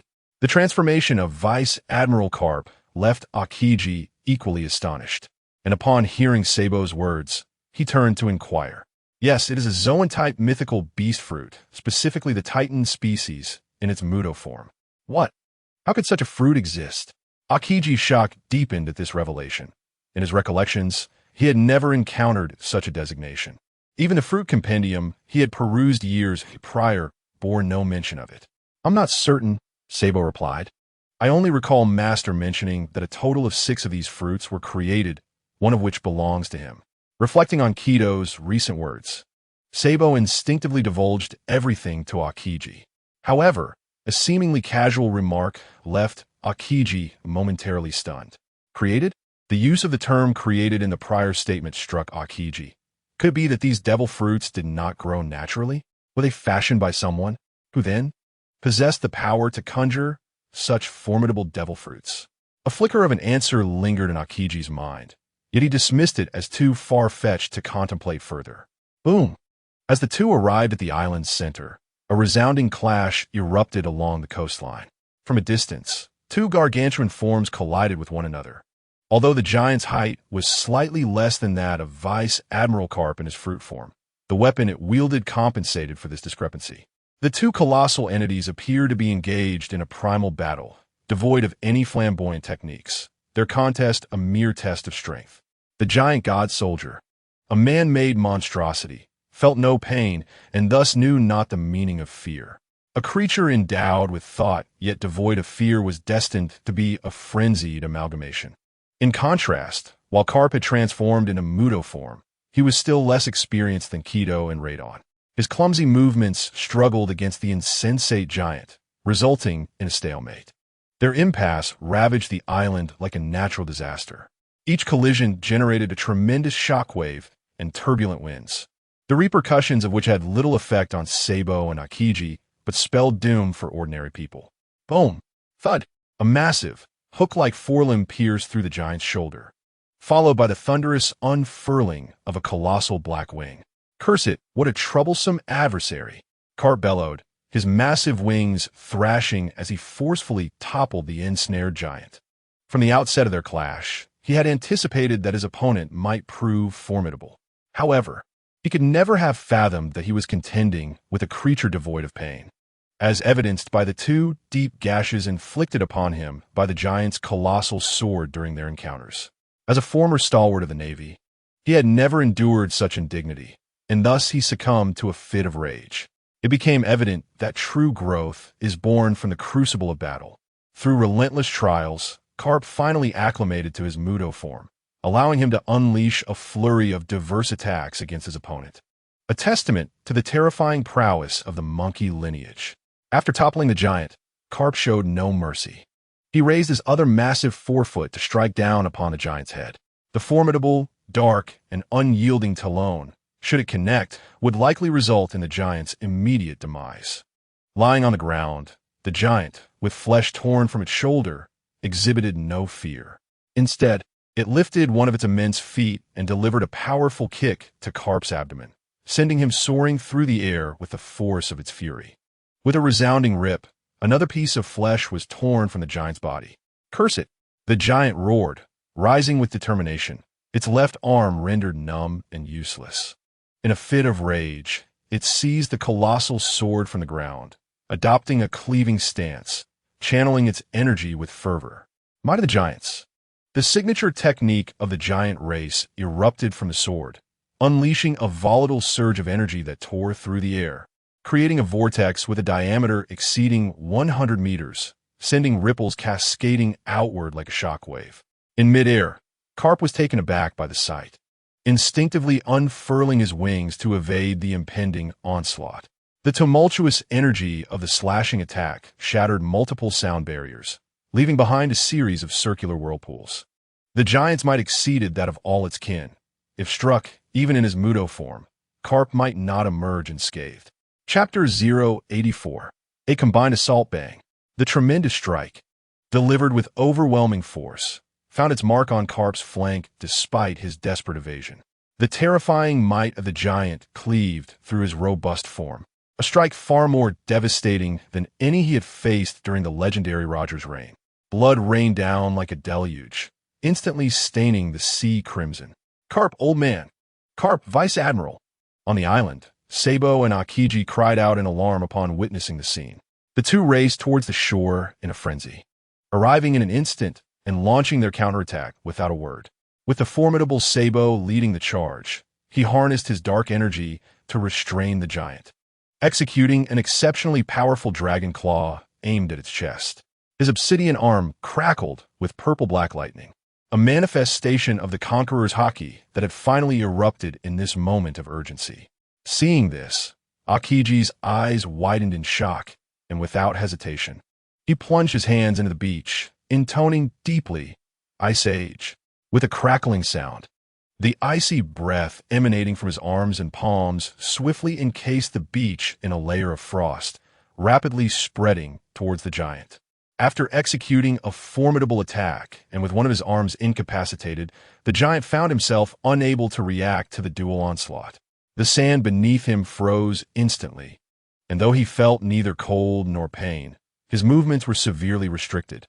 As Sabo approached, he instinctively raised his colossal sword before him, blocking the violent assault imbued with Conqueror's haki with a resounding crash. The collision did not send Sabo, fueled by rage and enveloped in the aura of Conqueror's haki, flying back. Instead, the dark dragon claws pressed firmly against the giant's sword. "How dare you do such a thing to old man Karp?" Sabo's eyes, slightly tinged with crimson, glared at the towering figure before him, gritting his teeth in fury. "I will never, ever forgive you." Accompanied by his roar, the hardened dragon claws flashed with ominous energy once more. A sharp, piercing sound echoed, accompanied by the subtle crackling of fractures forming on the gigantic sword that was struggling against the force of the attack, clearly unable to withstand the burden. "Little brat, as long as you obediently perish, I promise to spare everyone else." The giant grinned, sensing the sword's inability to hold up. Though he was unafraid of death, he recognized that such a meaningless demise would contribute nothing to his cause. He was a war machine devoid of pain, yet not a mindless fool. Do not heed his words. From below, Akiji sensed Sabo's hesitation and urgently called out. If Sabo faltered now, the entire island would face annihilation. "You think I would believe such nonsense? Do you think I, Sabo, attained my rank through backdoor dealings?" Startled by Akiji's words, Sabo couldn't help but utter a bitter jest. However, it was clear that no one understood his dark humor. After speaking, Sabo, guided by instinct, felt the conqueror's haki entwined around his arm not only remain, but surge once more. Under the overwhelming energy, the giant's sword appeared fragile as glass. With a sharp crack, the sword shattered, and the unleashed ferocity surged toward the giant's heart with relentless force. In a fleeting moment, both the giant and Akiji below perceived an illusory black dragon claw, entwined with violet lightning, as its sharp tip pierced the giant's chest. A torrent of crimson blood erupted forth. By the gods, the giant felt no pain, but that did not suppress his fury. Seeing his chest torn open, blood gushing forth, he was instantly consumed by rage. He, a vice commander of the ancient giant army, had been pierced by a mere insect. This was undoubtedly a humiliation, a stain on his career. Suppressing his discomfort, the giant roared, raising his fist, infused with chaotic energy, to strike down upon the insignificant creature before him. The insect. The giant's eyes glimmered with bloodlust. As blood gushed from his wounds, he descended into madness, while Sabo, suspended in the air, found his movements sluggish from overexertion. Given his current state, evading that strike seemed an arduous task. Yet, he dared not wait idly for his demise. Instead, he relaxed his body and surrendered to the pull of gravity, allowing himself to fall freely. Freeze! Below, Akiji, witnessing the scene, felt a surge of urgency. In a fleeting moment, he spotted the gushing blood from the giant's chest, and an impractical notion flashed through his mind. Though far-fetched, he acted upon it. The blood that spilled onto the frost-laden surface was instantly transformed into crimson ice crystals. As the plasma solidified, an icy chill surged forth, rapidly encasing the spilt blood. And under his deliberate control, the ice crystals in midair coalesced into a flat ice surface. Thus, the flowing blood was guided along this icy expanse, continually directed towards the giant's arm by the manipulation of the frigid air. Layer upon layer of vibrant red ice formed, resembling a swiftly burgeoning crimson spear. Akiji, struck by a sudden epiphany, had not anticipated the immense toll it would take on his mental and physical stamina. Juggling the act of control while calculating the movements proved to be an overwhelming endeavor, perhaps not suited to his abilities. Yet, driven by the urgency to save, he persevered. What seemed like an eternity was, in fact, merely a fleeting moment, as the ravenous crimson ice shards struck the giant's arm with a resounding thud. The ice, sharper than any blade, pierced through the giant's flesh with ease. Accompanied by a deafening crack, the ice shattered, severing tendons with brutal precision. However, even more terrifying was the shattering of the ice encased around the giant's abdomen, where the broken edges transformed into a multitude of sharp spikes that once again plunged into the giant's torso. With dual strikes to the arm and abdomen, the giant could no longer withstand the assault and, with a thunderous crash, collapsed to its knees. The seemingly intricate attack transpired in less than half a minute, and fueled by their fury, Akiji caught the falling Sabo. Damn it, those wretched ants! The giant, now kneeling, bled profusely from its mouth, chest, and abdomen, yet retained an air of fierce defiance.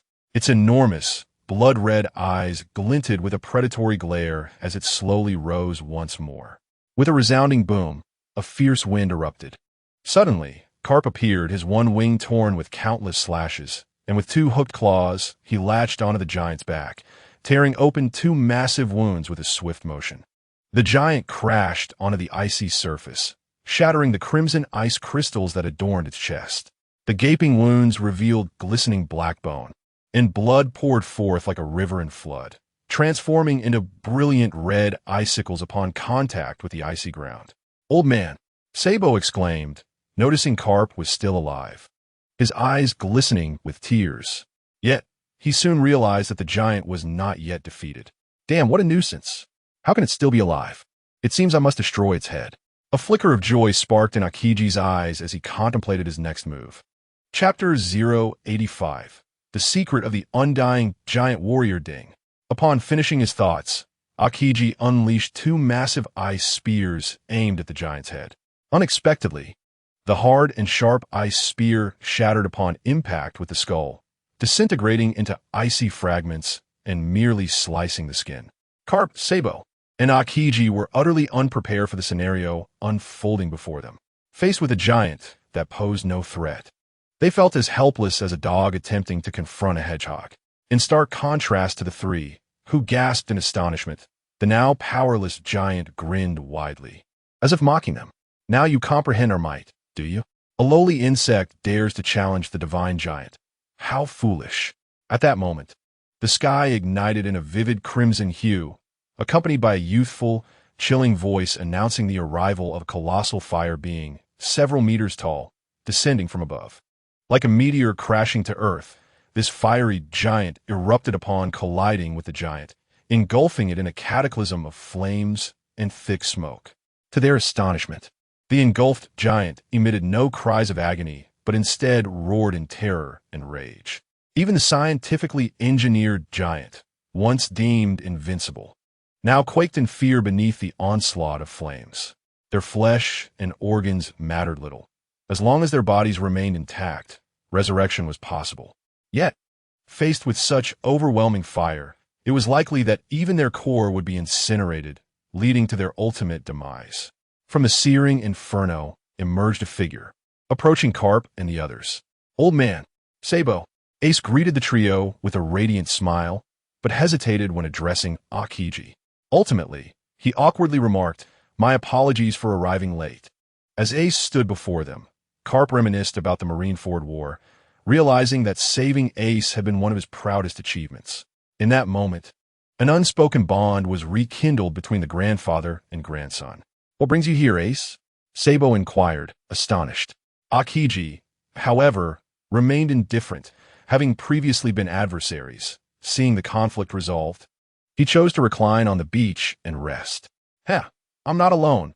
Everyone has come." Ace, unable to contain his excitement, blinked and glanced toward the distant frozen sea where several pirate ships loomed.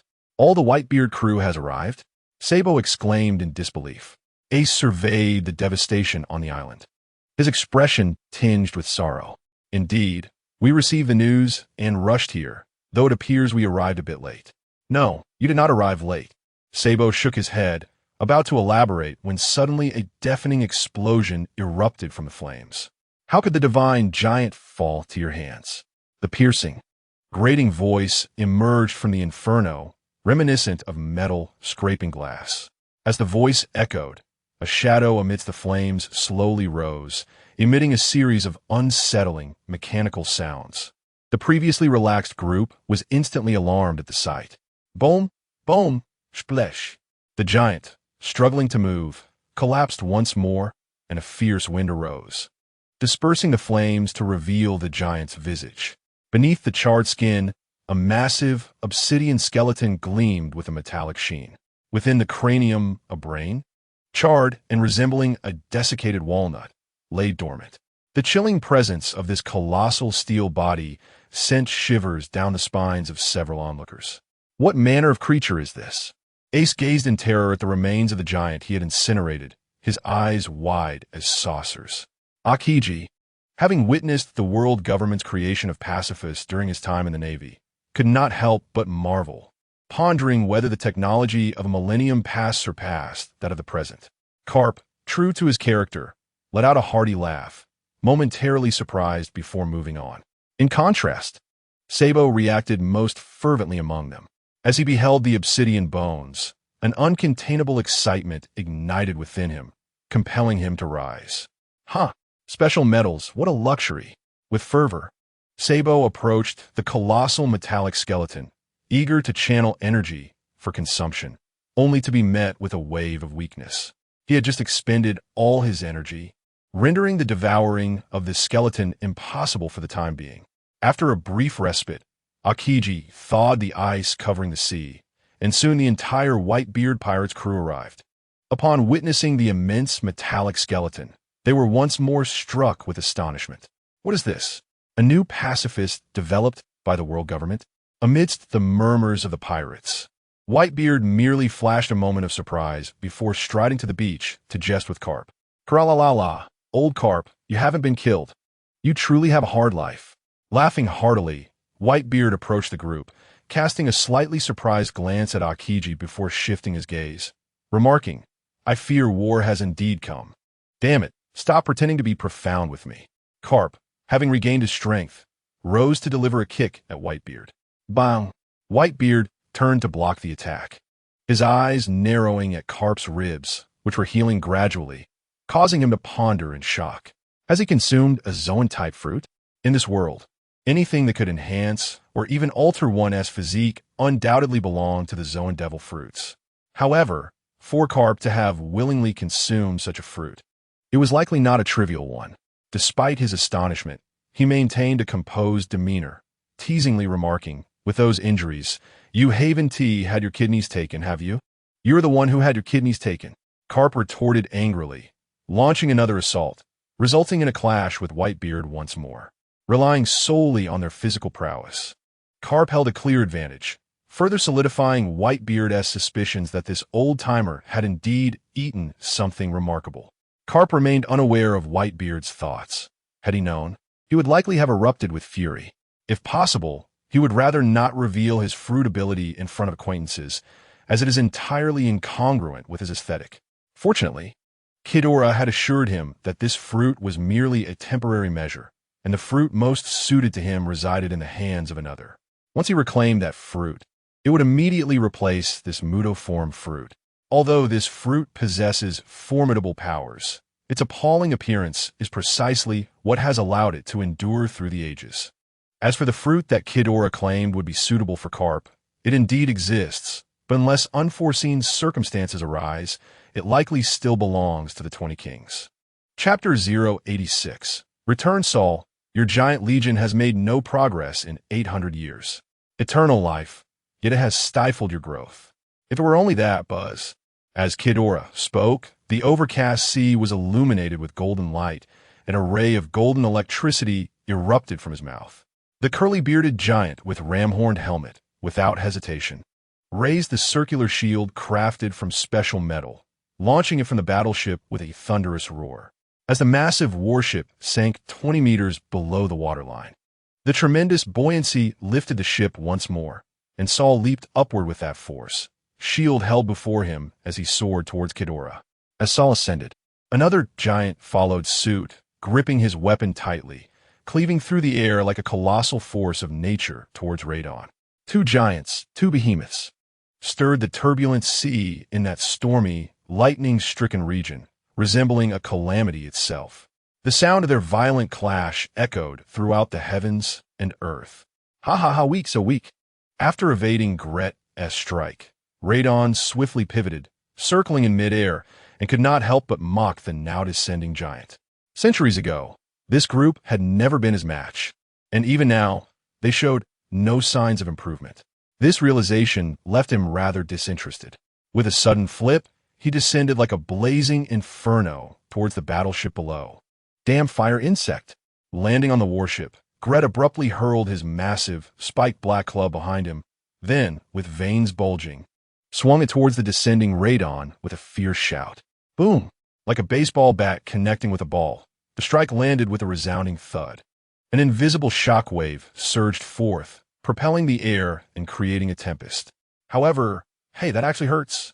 Radon, diving downward, emerged unscathed from the ferocious blow. His skin, dark and etched with crimson flames, akin to dry magma, merely splattered liquid fire. After being struck, a wicked grin spread across Radon's face as he spun, unfurling his wings with a powerful whoosh. A dry, scorching wave of heat surged forth, crashing towards the giant. Faced with the air-distorting onslaught, Gret was compelled to retract his massive wolf-toothed club, instinctively raising his arm for protection. However, as he instinctively resisted, his skin abruptly turned crimson, resembling flesh scorched by searing flames, with blisters forming and the epidermis splitting to reveal vibrant, red flesh beneath. The bright red blood, influenced by the waves of heat, instantly evaporated into a white mist. The colossal being, Greta, seemingly oblivious to the pain, swung his fist toward the already positioned Leighton. Yet, the disparity in their tonnage was undeniable. Even with a full force strike, it would likely be insufficient to shake the opponent. With a thunderous roar, both the giant and the battleship were thrust beneath the ocean's surface by Leighton, sending towering waves soaring dozens of meters high, with radiation swirling outward. A millennium ago, you were no match for me in a duel. It is astonishing that you remain so oblivious today. You lot are merely a waste of air. Boom, boom, boom. As the echoes faded, searing, scarlet flames erupted from Leighton's maw. The infernal wave of fire swiftly engulfed the entire deck of the massive ship, with temperatures soaring into the thousands, instantly vaporizing the giant beneath. When the flames receded, the deck bore the charred remnants of darkened bones, emitting wisps of smoke. Suddenly, another resounding crash reverberated through the air as a colossal figure plunged into the sea, the ensuing waves rocking the battleship precariously. Boom! So, you are indeed quicker than I am. Ghidorah thundered as he landed on the deck, gazing at the giant reduced to mere skeletal remains, jesting with a teasing remark. It was merely a game. This group remains as fragile as ever, Leighton remarked disdainfully, casting a glance at the enormous black skeleton. Do not belittle their capabilities. If the entire Legion were to unite, even I would find it challenging to emerge unscathed. Upon hearing Leighton's words, Ghidorah responded and then struck the deck of the ship with his massive foot, producing a sinister sound akin to that of a malevolent dragon. I am aware there are souls beneath us. Should you desire to vanish into the depths, I can certainly oblige.